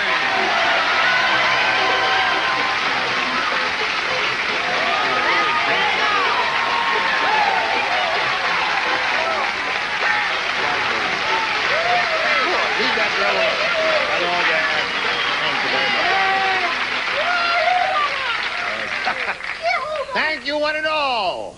Listen, you're grand to show up, and you really are a handsome group. I must say, you are elegant, each and every one of you. That's true. In his and her own way is elegant. Okay, let's welcome our two players. Here's Pat Doyle and Dale Reese. Welcome to Match Game PM. Thank you. Want to find out a little bit about each of you? Dale, we'll begin with you. Okay, I'm originally from Woodstown, New Jersey. Now, wait Somebody a minute. knows we're New Do Jersey. we really have that many people? If you're from New Jersey, raise your hand. Oh, we really do have that many people from New Jersey. That's surprising. That's a miracle. Okay, Dale. I work on films. Yeah. My hobbies are flying, skiing, and whitewater canoeing. And whitewater canoeing. Yeah. Yeah, that's a real challenge, isn't it? It's interesting. Okay. It's also wet. Yes, it is. All right, that's Dale Reese. Now let's find out about Pat Doyle. Well, I'm an elementary teacher, and I live in Santa Monica with my husband, and we're expecting our first baby in a few months. Oh, well, that's wishes to you. And congratulations. Now, here on Match Game PM, each of you will have 3 opportunities to match as many of those creatures as you possibly can. And the one who does that most often at the end of the 3rd round will be the winner. That person will go on to play the Big Money Super Match, which can pay off over $20,000. Good luck. Here we go. Dale, A or B? I'll take B, please. You want B? Okay. Hey, I got a TV guide listing for you. Oh, good. A TV guide listing. Monday night, CBS, All in the Family. And the little synopsis says, Archie Bunker goes crazy and joins the blank. Archie Bunker goes crazy and joins the blank. Beautiful. Can I tell about the suit? Tell him. Listen, I got to tell you, I was going to get married. I did get married. Forget I got married. You got married. And I didn't have a suit, really. And Gene had this suit on, and I said, "Gee, I wish I had that suit." And he took it off on the air and gave it to me. Does this look nice? Doesn't it look great on him? Yes, that's right. Yeah. That's an awfully good-looking suit, too. No. One suit a lifetime is all you're allowed. One suit a lifetime. Okay, Dale, a TV guide listing. Monday night, CBS, All in the Family. Archie Bunker goes crazy and joins the... NAACP. Very good answer. That would be unlikely for Archie Bunker to do. Right? Well, I didn't have the right name, but I sure had the right color, the Jeffersons. The Jeffersons. Okay. I said he went crazy and joined the Communist Party. That's another unlikely thing he would do. Or would not do. Join the waves. Join the waves. What does that mean? What does That's that something mean? else that Archie Bunker would not do under any circumstances is join the waves. Dale came up with, I think, what is a definitive answer. I hope somebody supports him down here. Dale said he went canoeing, whitewater canoeing. Whitewater canoeing. I did that once on the Truckee River. You know the Truckee River? Oh, yes, that's a very swift river. Sort of ripples along, you know. If Yes. it gets going too fast, you can get out and walk. Right. Yeah. I said that he joined the NAACP. Very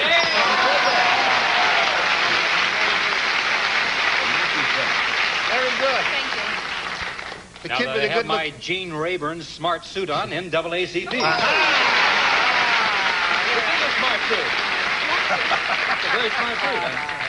Okay, Abby. I let you down, honey. I let you down. You let me down. Yep, this is a downer.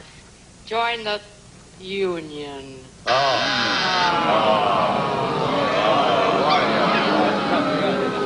She gets smarter later.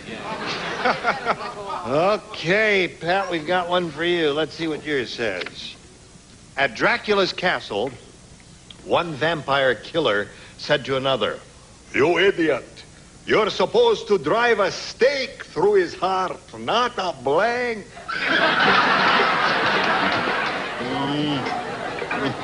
Okay. Now, at Dracula's castle, one vampire said to another, You idiot, you're supposed to drive a stake through his heart, not a blank. Chicken leg? The only thing I can think of. chicken leg.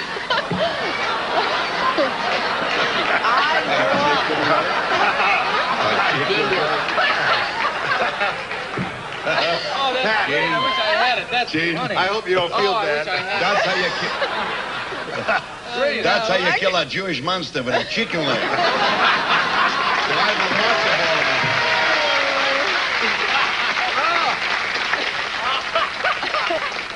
I figured it. Don't feel too bad. I mean, you know, we get many bad answers on this program, and we feel very grateful that the answer was so bad, we all got a nice laugh out of it. Okay, Jack. I don't eat steak. Once in a while, I like a fillet. A fillet. Not a steak. You're supposed to drive a fillet through his heart. What do you say? That was not a bad answer. It was a creative answer, Patricia. And they don't know the difference, unfortunately. Uh-oh. Guess what answer she's got? Steak through his heart. He drove a pork chop. Pork chop. Pretty creative. Okay. Hamburger, meatloaf, or Salisbury steak. Very good. Choice That's right. in this restaurant. That's the special tonight. It's okay, Barbara. You're supposed to drive a steak through his heart, not a None of them were too smart. Not a hamburger. hamburger. Okay. Hers is funnier than mine. Lamb chop? Lamb chop is good.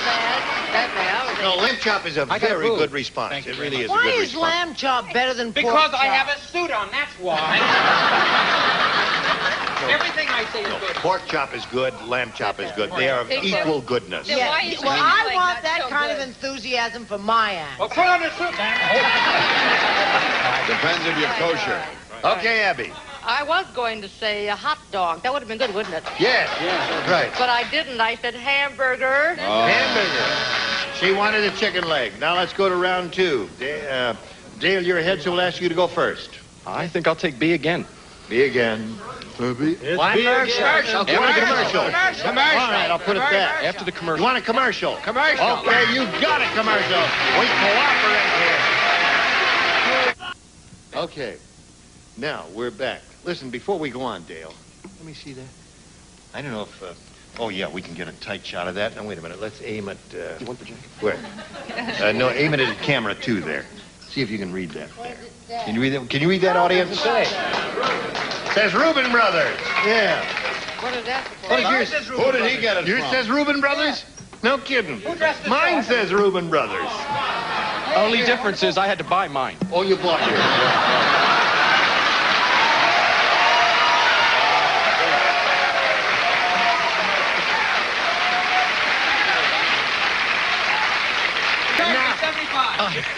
Now, we're continuing with Can You Top This? What do you say you want, A or B? B, please. B it is. Okay, here we go. Carmen La Mola. Adam said to Eve, Oh, boy, am I mad at the laundry. They blanked my fig leaf. I'm sorry, Dad. You don't play? You don't play, Bill. Here we go. Dale Reese. Adam said to Eve, boy, am I mad at the laundry. They blanked my fig leaf. I hope they starched his fig leaf. Starched it? I hope not.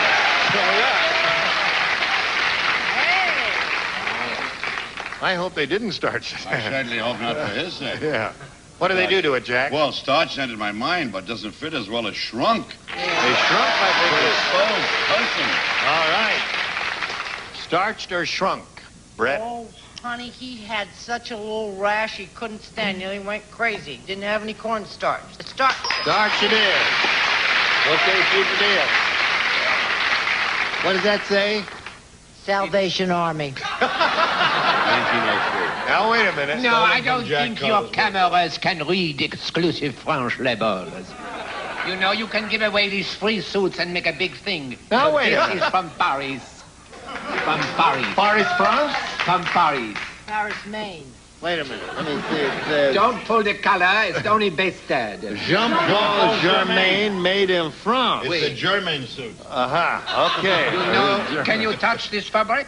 I'd rather not. Oh. It has a nice hand. Salvation Army. Shall we dance? Okay. And I want Well, that's about all the time we have, folks. I want to say something else about this charming gentleman. What? He has an Italian suit, is Hey, it correct? Pistoli Carmen la Molla. And it Made of pure lasagna, this suit.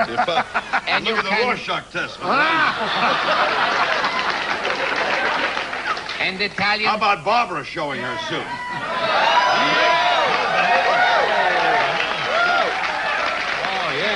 That's enough of that. Order in the court. I'll have a beer or two. Show us your answer. So all the Italian suits come with either one or two button. Oh, no, I blew it. So long, you forgot. He never bullet has hole. enough sense to quit while he's ahead. Start. Okay, there's another bad for here. Okay. Okay, Abby, go. Shrunk. She said shrunk. Show it. Show your Shrunk it is. So he's got 4. Now, Pat, let's see what we've got for you here. Okay. Hey, did you see the new sign over the hamburger store? No. No. Let me tell you about it. It says over 10 billion hamburgers sold. Over 5 million people blanked.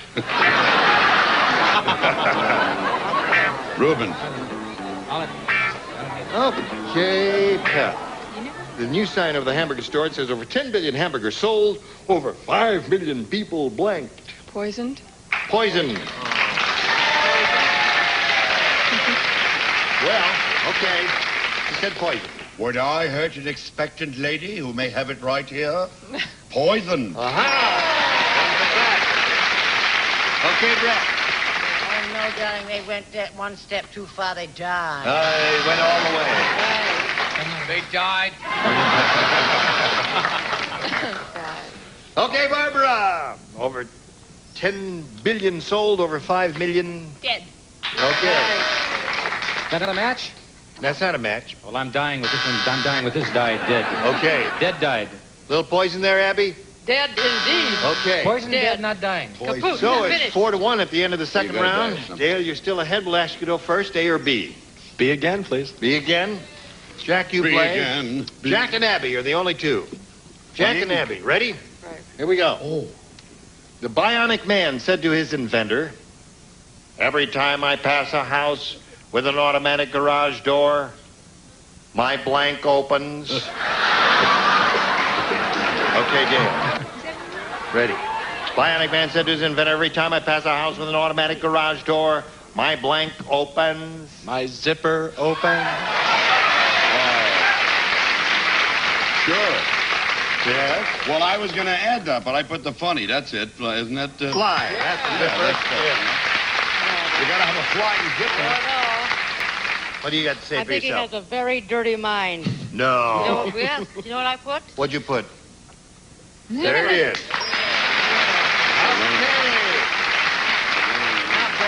Here's the way it is. You've got 6. You got to get 5 to catch up and do a tie. It's conceivable that it could happen. Fat Fred is really strange. How strange is he? Oh, I love your timing. You say you are a musician. You play the double bass. No, he's a comic. Most guys like to look at a cheesecake photo of a girl, but not Fat Fred. He prefers a cheesecake photo of a blank. Fat Fred. You got it, honey. And they're ready. Most guys like to look at a cheesecake photo of a girl, but not Fat Fred. He prefers a cheesecake photo of a... Cheesecake. Cheesecake.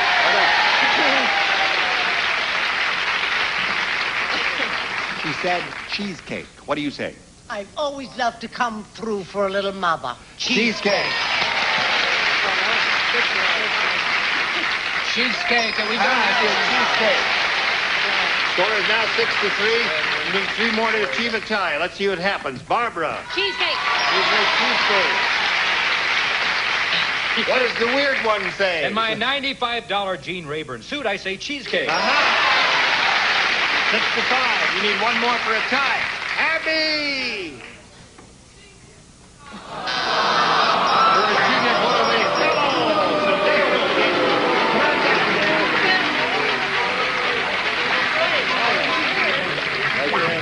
Spot, if you would, please. Pat, it was a pleasure to meet you. Thank There's you. I some love gifts fun. coming your way for the match game at the end. Pat Doyle, ladies and gentlemen. We're spinning it off. We're going to spin a message just for you. Here we go. Now, Dale Reese has won the game. He's got a chance to win a real big bundle here. You could win over $20,000. Okay. To do that, we have 2 audience matches for you. Let's go with the first one.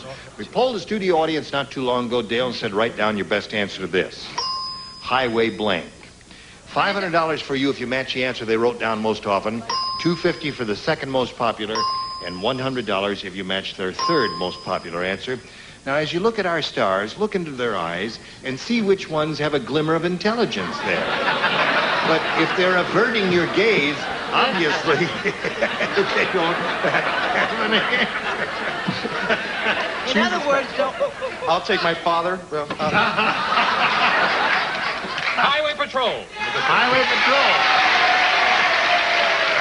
Charles. What, being a wearer of the French suit, what everyone says when they go out of Reuben Brothers stores. What do they say? Highway robbery! Okay. Brett, Brett, have you got one?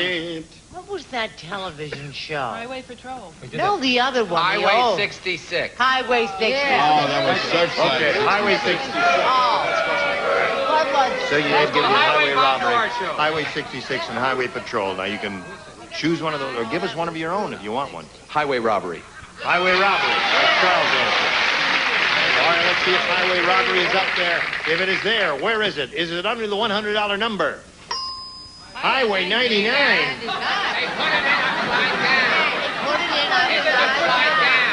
They put it in upside down? Why don't we down? That's it. You got it now. That's it. It's real simple. All right, let's look at the next one, please. Highway 99. Highway robbery. There you go. All right. That's $250. What's under the big one? Go. Highway Patrol. Where's that one? You won $250 means the least you'll play for is 10 times that amount, or $2,500. Now we're going to give you a chance with another audience match and see how well you can pick up more money here. Let's go with the next one, please. Blank the barrel. Oh, God. Blank the barrel. Okay. Good gravy. Let me know. Ah, see, he's making up. Yes. Roll out the barrel. Roll out the barrel. What's that? Yes, no, or in the barrel. Yes, no, or in the barrel. I must really be old. What is that, a childhood game? Yes, no, or in the barrel. That's a game when I was 4, which is 183 years. Don't nobody know yes, no, you got yes, no in the barrel, Okay, and roll out the come barrel. on. No, I Whom don't else do fit you the want? barrel. Jack. Oh, why me? There's nothing left after roll out the barrel. I've got empty the barrel. That's Okay. it. Empty the That's barrel, it. roll out the barrel, and yes, no, or in the barrel. That's Those not are the fair. three they've given you. Roll out the barrel. Let's find out if it's up there. Yes, no, or will reveal a $100 number. Bottom of the barrel. Let's see if we can roll out the barrel under the next one, please. Got to be. Over the barrel. Bottom of the barrel. Last chance for roll out the barrel. Go with the big one. Roll out the barrel. There it is. Barbara gave you that one.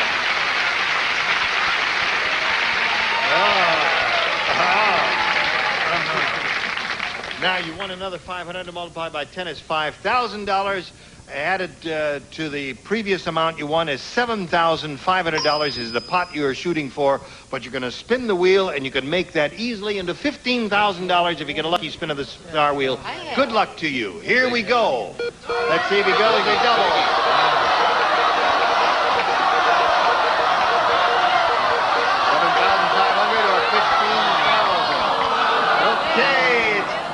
Where am I going with yes, no, in the barrel? What am I doing? There you are. Get Face your- me if you would, please. Thank you Yes, very much. no, Good or luck in the to you. barrel, Here it is.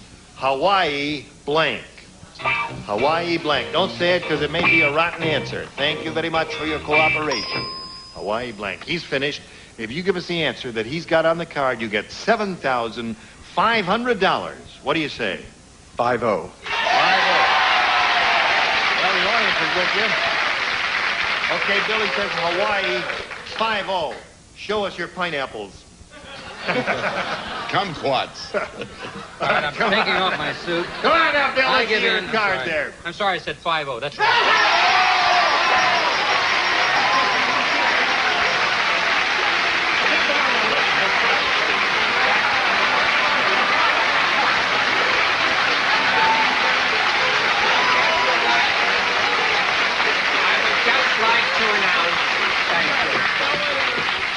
Just like to announce that each member of our beloved crew will get a fabulous, and I'm choking on these words, wearing French clothes, Reuben Brothers suit. That's not Reuben Brothers suit, while we're doing that, we're going to have a commercial method.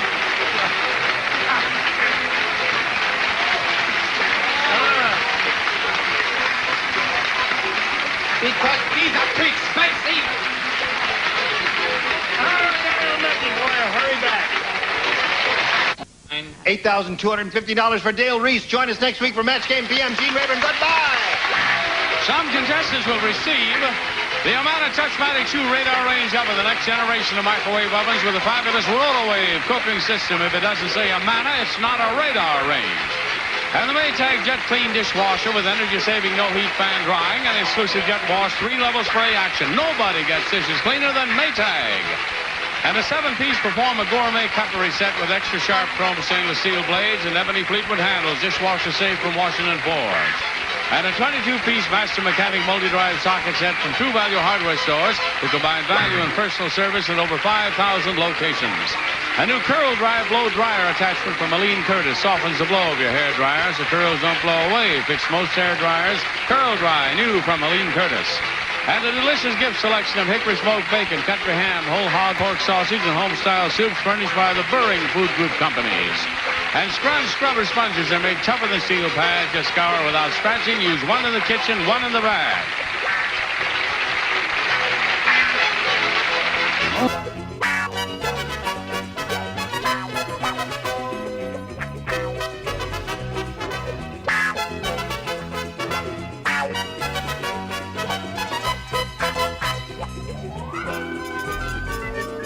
Get ready to match the stars. Dick Martin, Brett Somers, Charles Nelson Riley. From Welcome Back Kotter, Helene Lembeck. From Family Feud, Richard Dawson. And Betty White, as we play the star-studded Big Money Match Game PM. And now, here's the star of Match Game PM, Gene Rayburn.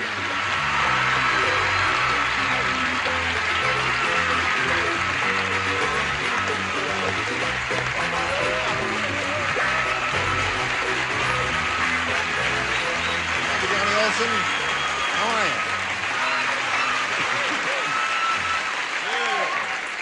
My cup overfloweth.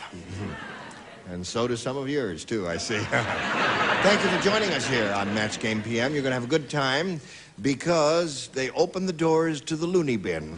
And we are all gathered here together, including our two civilians, Gwen Tyler and John May.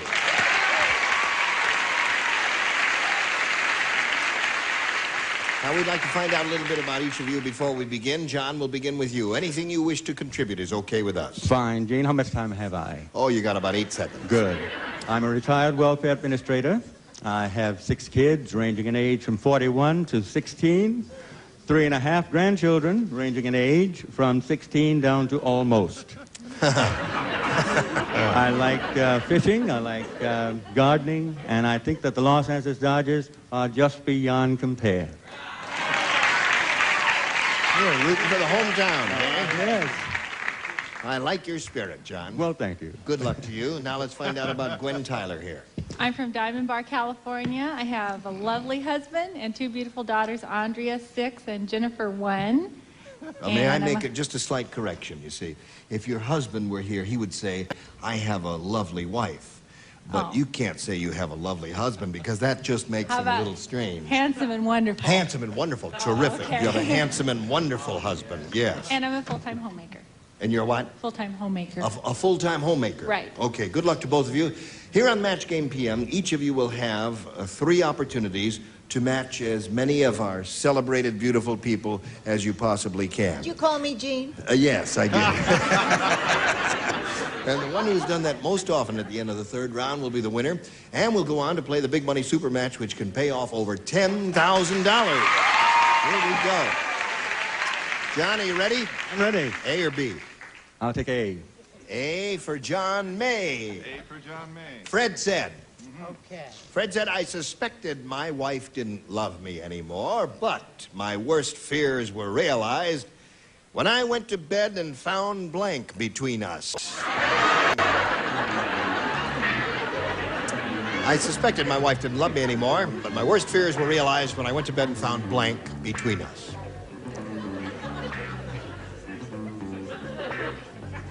Shall I go to the next window now and with my green Do whatever stamps? you want, mister. I'm off duty. Oh, all right. All right. We're just about ready, John. What was the guy's name? Doesn't make any difference. It's Fred. Fred. It does to Charles. All right, John, here it is. Fred said, I suspected my wife didn't love me anymore, but my worst fears were realized when I went to bed and found blank between us. A bundling board. A bundling board. What a wonderful old-fashioned answer. Now, hold on just a minute. In the early colonial America, when a fellow was courting a girl and he went to visit her at her house, it was very cold in those log cabins, and so they wanted to hold hands and do other things. And so they would get into the bed under the feather mattress, but there was a piece of wood, like a 2x12, between them. That was called a bundling board. Gene, my wife told me that. I didn't know anything about it Naturally. myself. What do you say to that? He says a bundling board. Bundling board. I say it was her mother. Her mother.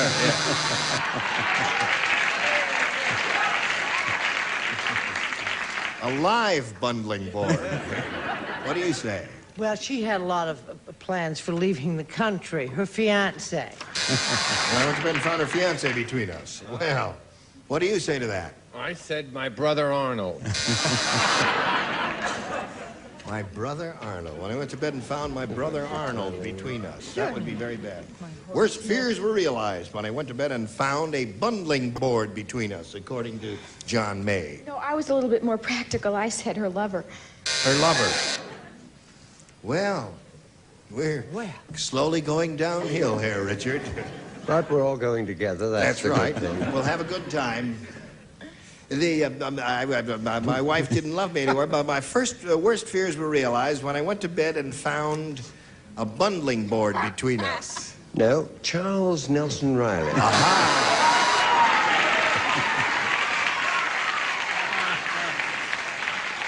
Very interesting. Yes. What do you say?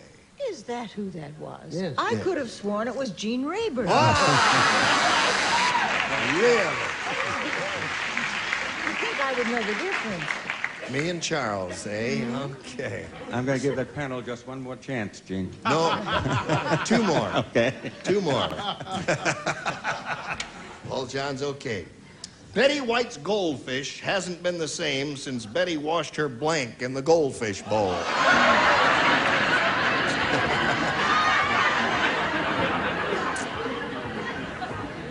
Her goldfish hasn't been the same since she washed her blank in the goldfish bowl. Betty White's goldfish hasn't been the same since Betty washed her blank in the goldfish bowl. Her cat? Her cat. Does one wash a cat? This lady? Betty does. All right, what do you say? I'd said it was her husband, Alan Nudden. Must be a big bowl. What do you say? I said her pussy cat. I see. One for Gwen. All right, Chuck. Chuck said her teeth. Her teeth. Well, really. Betty, White's goldfish hadn't been the same since Betty washed her blanket. Go ahead. Being the homemaker that she is, I said dishes. Dishes, yes, she is a home breaker. Maker. Maker. A maker, yeah. She's a maker. Right. What do you say? Actually, the fish passed on. You know. Autopsy. Autopsy revealed. The cat ate the fish. Autopsy revealed overdose of pantyhose. Well. Cool. Now, Miss Betty, tell us the truth. What happened in your household? I can handle either the audience or my friends, but I cannot handle you both. There's no way. Now, what did our friend say? That the cat. Kitty cat. She said, oh, cat. There it is. Well, there we are at the end of the round. One score. It's 2-0. Now I got this message just for you. Just want to make a short announcement. Everybody who appears on this program here on this side gets a home version of the match game. There it is. Right. I see. I don't know. There it is. Get a good look at it. All right, Richard, think fast. The kids will love it. Did you see it? You see it disappear? Right. Here we go. Gwen, you're ahead, so we'll ask you to go first. I pick A for Andrea. A for what? Andrea, my daughter. Oh, your daughter, Andrea, naturally. Donna said. I must warn you, there's a game up there somewhere that's going to come down and hit us. So just be careful. My husband bought me the world's worst fur coat. I don't know what it's made of, but last night I heard the coat blanking. World's worst fur coat. I don't know what it's made of, but last night I heard the fur coat blanking. Well, that's what it is. Some shows you might think these little lulls are dull. I'm convinced these are. Okay, Gwen Tyler. Donna said my husband bought me the world's worst fur coat. I don't know what it's made of, but last night I heard the coat blanking. Purring. Purring. The implication is we're back to the cats. Yeah. It's another pussycat question. Right. So I said meowing. Oh! Purring and meowing, isn't it? Here's the dumb award, right? What do you say? No, it's not the dumb award. It's not the The dumb question says it's a strange, a cheap fur coat. World's worst fur coat. Hold it. And the lovely girl says, tiger. What did she say? She said purring. Purring, which means it's a cat. Right. Which means if it's a leopard skin, it's the most expensive fur coat she can get. Right. So therefore, it wouldn't be so odd. Right. So the award is not accepted. I said a bird's molt, but whatever, the fur would come out. See, and she would hear that. Shedding. Shedding. Right. Was the word I wanted. No, not no shed. Elaine, my husband bought me the world's worst fur coat. I don't know what it's made of, but last night I heard the coat purring. Howling. All right. What did you hear the fur coat doing? Meow. Meowing. Purring. Okay. So there we are. 4-0 the score. John, you got another shot at it. A little catching up to do. The king lost the key to the queen's chastity belt. So he tried to pick the lock with his blank.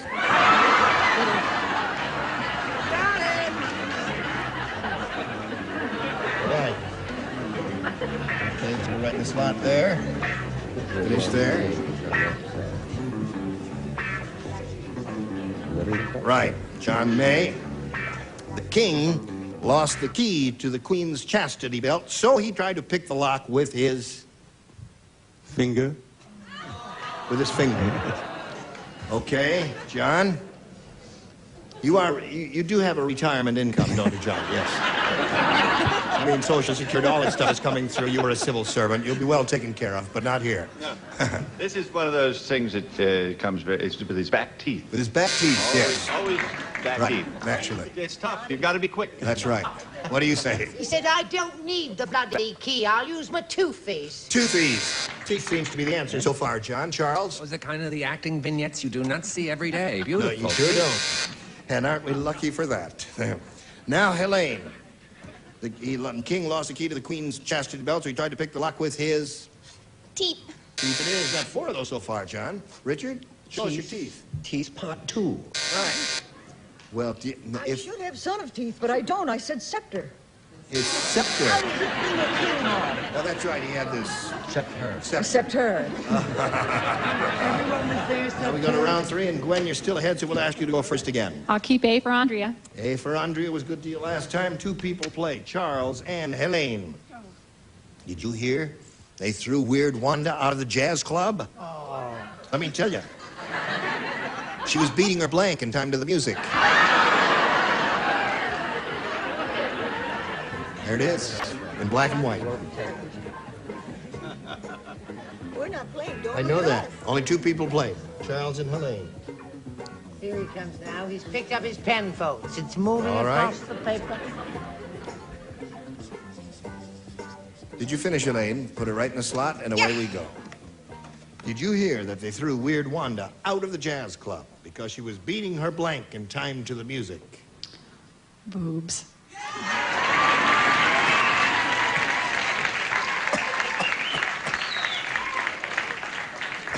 It's a treat to beat your boobs. Oh, dear. Yes, Charles? I think this is a match. I don't like to write those words so close to a chastity belt question.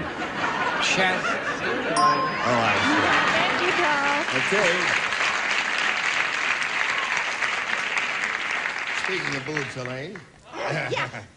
What do you have to say? I said chest, and underneath I was just about to say both of them. Okay. But now she's got all 6, John. You got a little catching up to do. You still got one more shot at it. You're going to give them one more chance, right, John? Right. What's your last chance, John? Little Sally looks just like her father. Oh. That's why she's the world's only 10-year-old girl with a blank. Little Sally looks just like her father. That's why she's the world's only 10-year-old with a blank.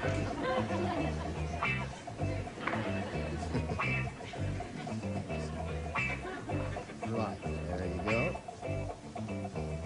Okay. Wait a minute, Ann. Gene, was that Weird Sally or No, Little Sally? it's just Little Sally looks just like her father. And that's why she's the world's only 10-year-old girl with a blank. Mustache. Mustache. Okay. Well, he's away and running with me. There it is. 1 for you, John. 6-1 the score. Brett? No, that's a match, right? Beard? Beard and mustache is not a match, so that means Gwen wins the game. What do the rest of you have? Mustache. Mustache. Everybody has mustache. Okay. And you hang around for a moment or so, and we got the end, and I'll get to you. I want to shake your hand, John. Thank you, Gene. You're a lively, personable Well, thank you very fellow. much. Thank you very and a much. neat dresser. A lot of gifts for John May. There he goes, ladies and gentlemen. Let's spin him off and spin a message or 2 for you, then you hurry back and see how much money she wins. Here we go. Gwen Tyler's won the game. Time now for the big money super match where you can win over $10,000. Now to do that, we're going to have 2 of these audience matches for you, and I will point out whatever you win here will be multiplied by 10, and that's the final dollar amount you'll play for. Good luck to you. Not too long ago, we polled a studio audience, and we said, you write down your best answer to this. Blank my heart. If you match the answer they wrote down most frequently, you get $500. For matching the second most popular answer, you get $250. And then for their third most popular, you get $100. And 3 of our 6 celebrities will give you some help. Richard. The brand name of a bra I use, Cross My Heart. Cross my heart, yeah. It does wonders for you. Wonders. You're not just saying that? No, you look wonderful since you've been wearing it. Thank you. Yes, you must continue to wear it. I will. Yes. Beautiful Betty White.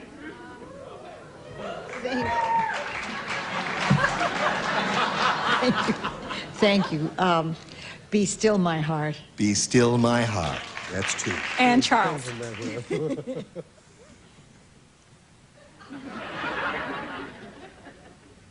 Oops, my heart. Are you feeling ill? Huh? Are you being ill, or are What you else giving an could it answer? be? When people are frightened, Except oops, scared. my heart. Oops, my heart. That's it. Take my heart. What is that? That's Dr. Barnard's theme song? okay. Huh? Oops, Oh, I my got heart. it. What? There goes my heart. The flip side of oops, my heart. All right. There goes my heart. Be still my heart. And cross my heart are the three they gave you. Now, at this point, you have an option, Gwen. You can choose one of those three or reject them all and give us one of your own. I'll take Cross My Heart. Cross my heart. Apparently, the audience thinks you're right. We're going to find out who's right now as we reveal the $100 response. Key to my heart is one answer that we didn't hear. Behind door number 1. Right. We're looking for Cross My Heart. May we see the next one, please? Break My Heart is a good answer. 2. Very good answer. Last chance for Cross My Heart. Go. You know, that rarely happens. Our celebrities are good, and it's most unusual for us to reveal all three answers and not get one answer that a celebrity gave us. Because we got a good bunch of people here. Listen, I'm sorry you didn't win anything, but because you didn't win anything, we're all going to take you out to the parking lot and beat up on you. No, you got another chance here. Would you slide it, please? Blank Andy. Ira was worried that I was going to strike this sweet little girl. Blank Andy. All right, sing out. Come on. Richard. Raggedy Andy. Raggedy Andy. I got a better one. That's one. The male counterpart of Raggedy Ann is Raggedy Andy. Helene.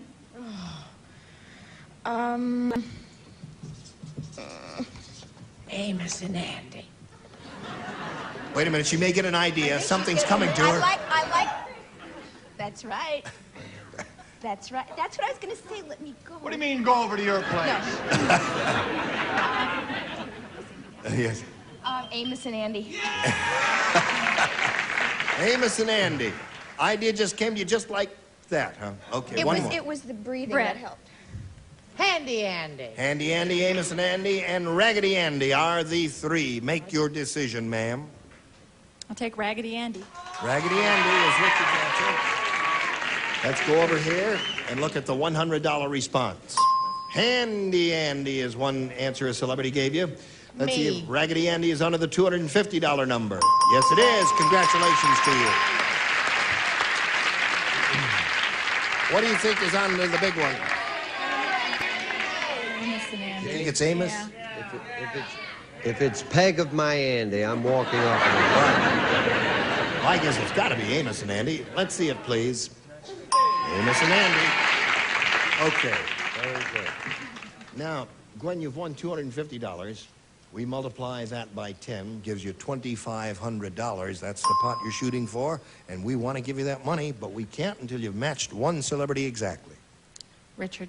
Okay, good luck to you, my dear. There we are. Here it is, worth $2,500, and it reads as follows. Bill of blank. Bill of blank. Okay, Gwen. Now let's turn around, figure out what answer you want to give us. You want to try matching the answer he's already written on the card. If you do, you get $2,500. Bill of... The Bill of Rights. Bill of Rights. It's a good American answer. Bill of Rights. Good answer, except it said the bill, and it says bill of, doesn't it? Yes. And I said bill of sale. Bill of sale is a good one, too. Gwen, you have a total of $250 and our best wishes for being here on Match Game PM with us. Come right back after these messages. You were all wonderful. Wonderful, wonderful. I've loved every moment being with you, and I hope you'll join us next week for Match Game PM when we'll have another wonderful bunch like this and a lot more money to give away. I'm Gene Rayburn. Goodbye. Some contestants will receive Frederick Energy Efficient Air Conditioning. Helps you use less electricity, cool a room or a whole house with quality air conditioning from Frederick.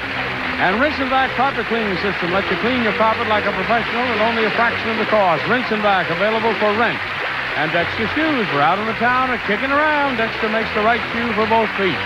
And next party, mixed with the best Canada Dry mixers. Enjoy long-lasting carbonation, smooth taste. Canada Dry mixers, famous for quality. And Sale hand knitting yarns at DuPont Orland to hand knit your labor of love. It's the dependable one, stays new looking. And Gum Out Carburetor Cleaner helps keep your car free from slow starts, bucking, or stalling in the tank and on the linkage. Gum Out helps make your car a smooth performer.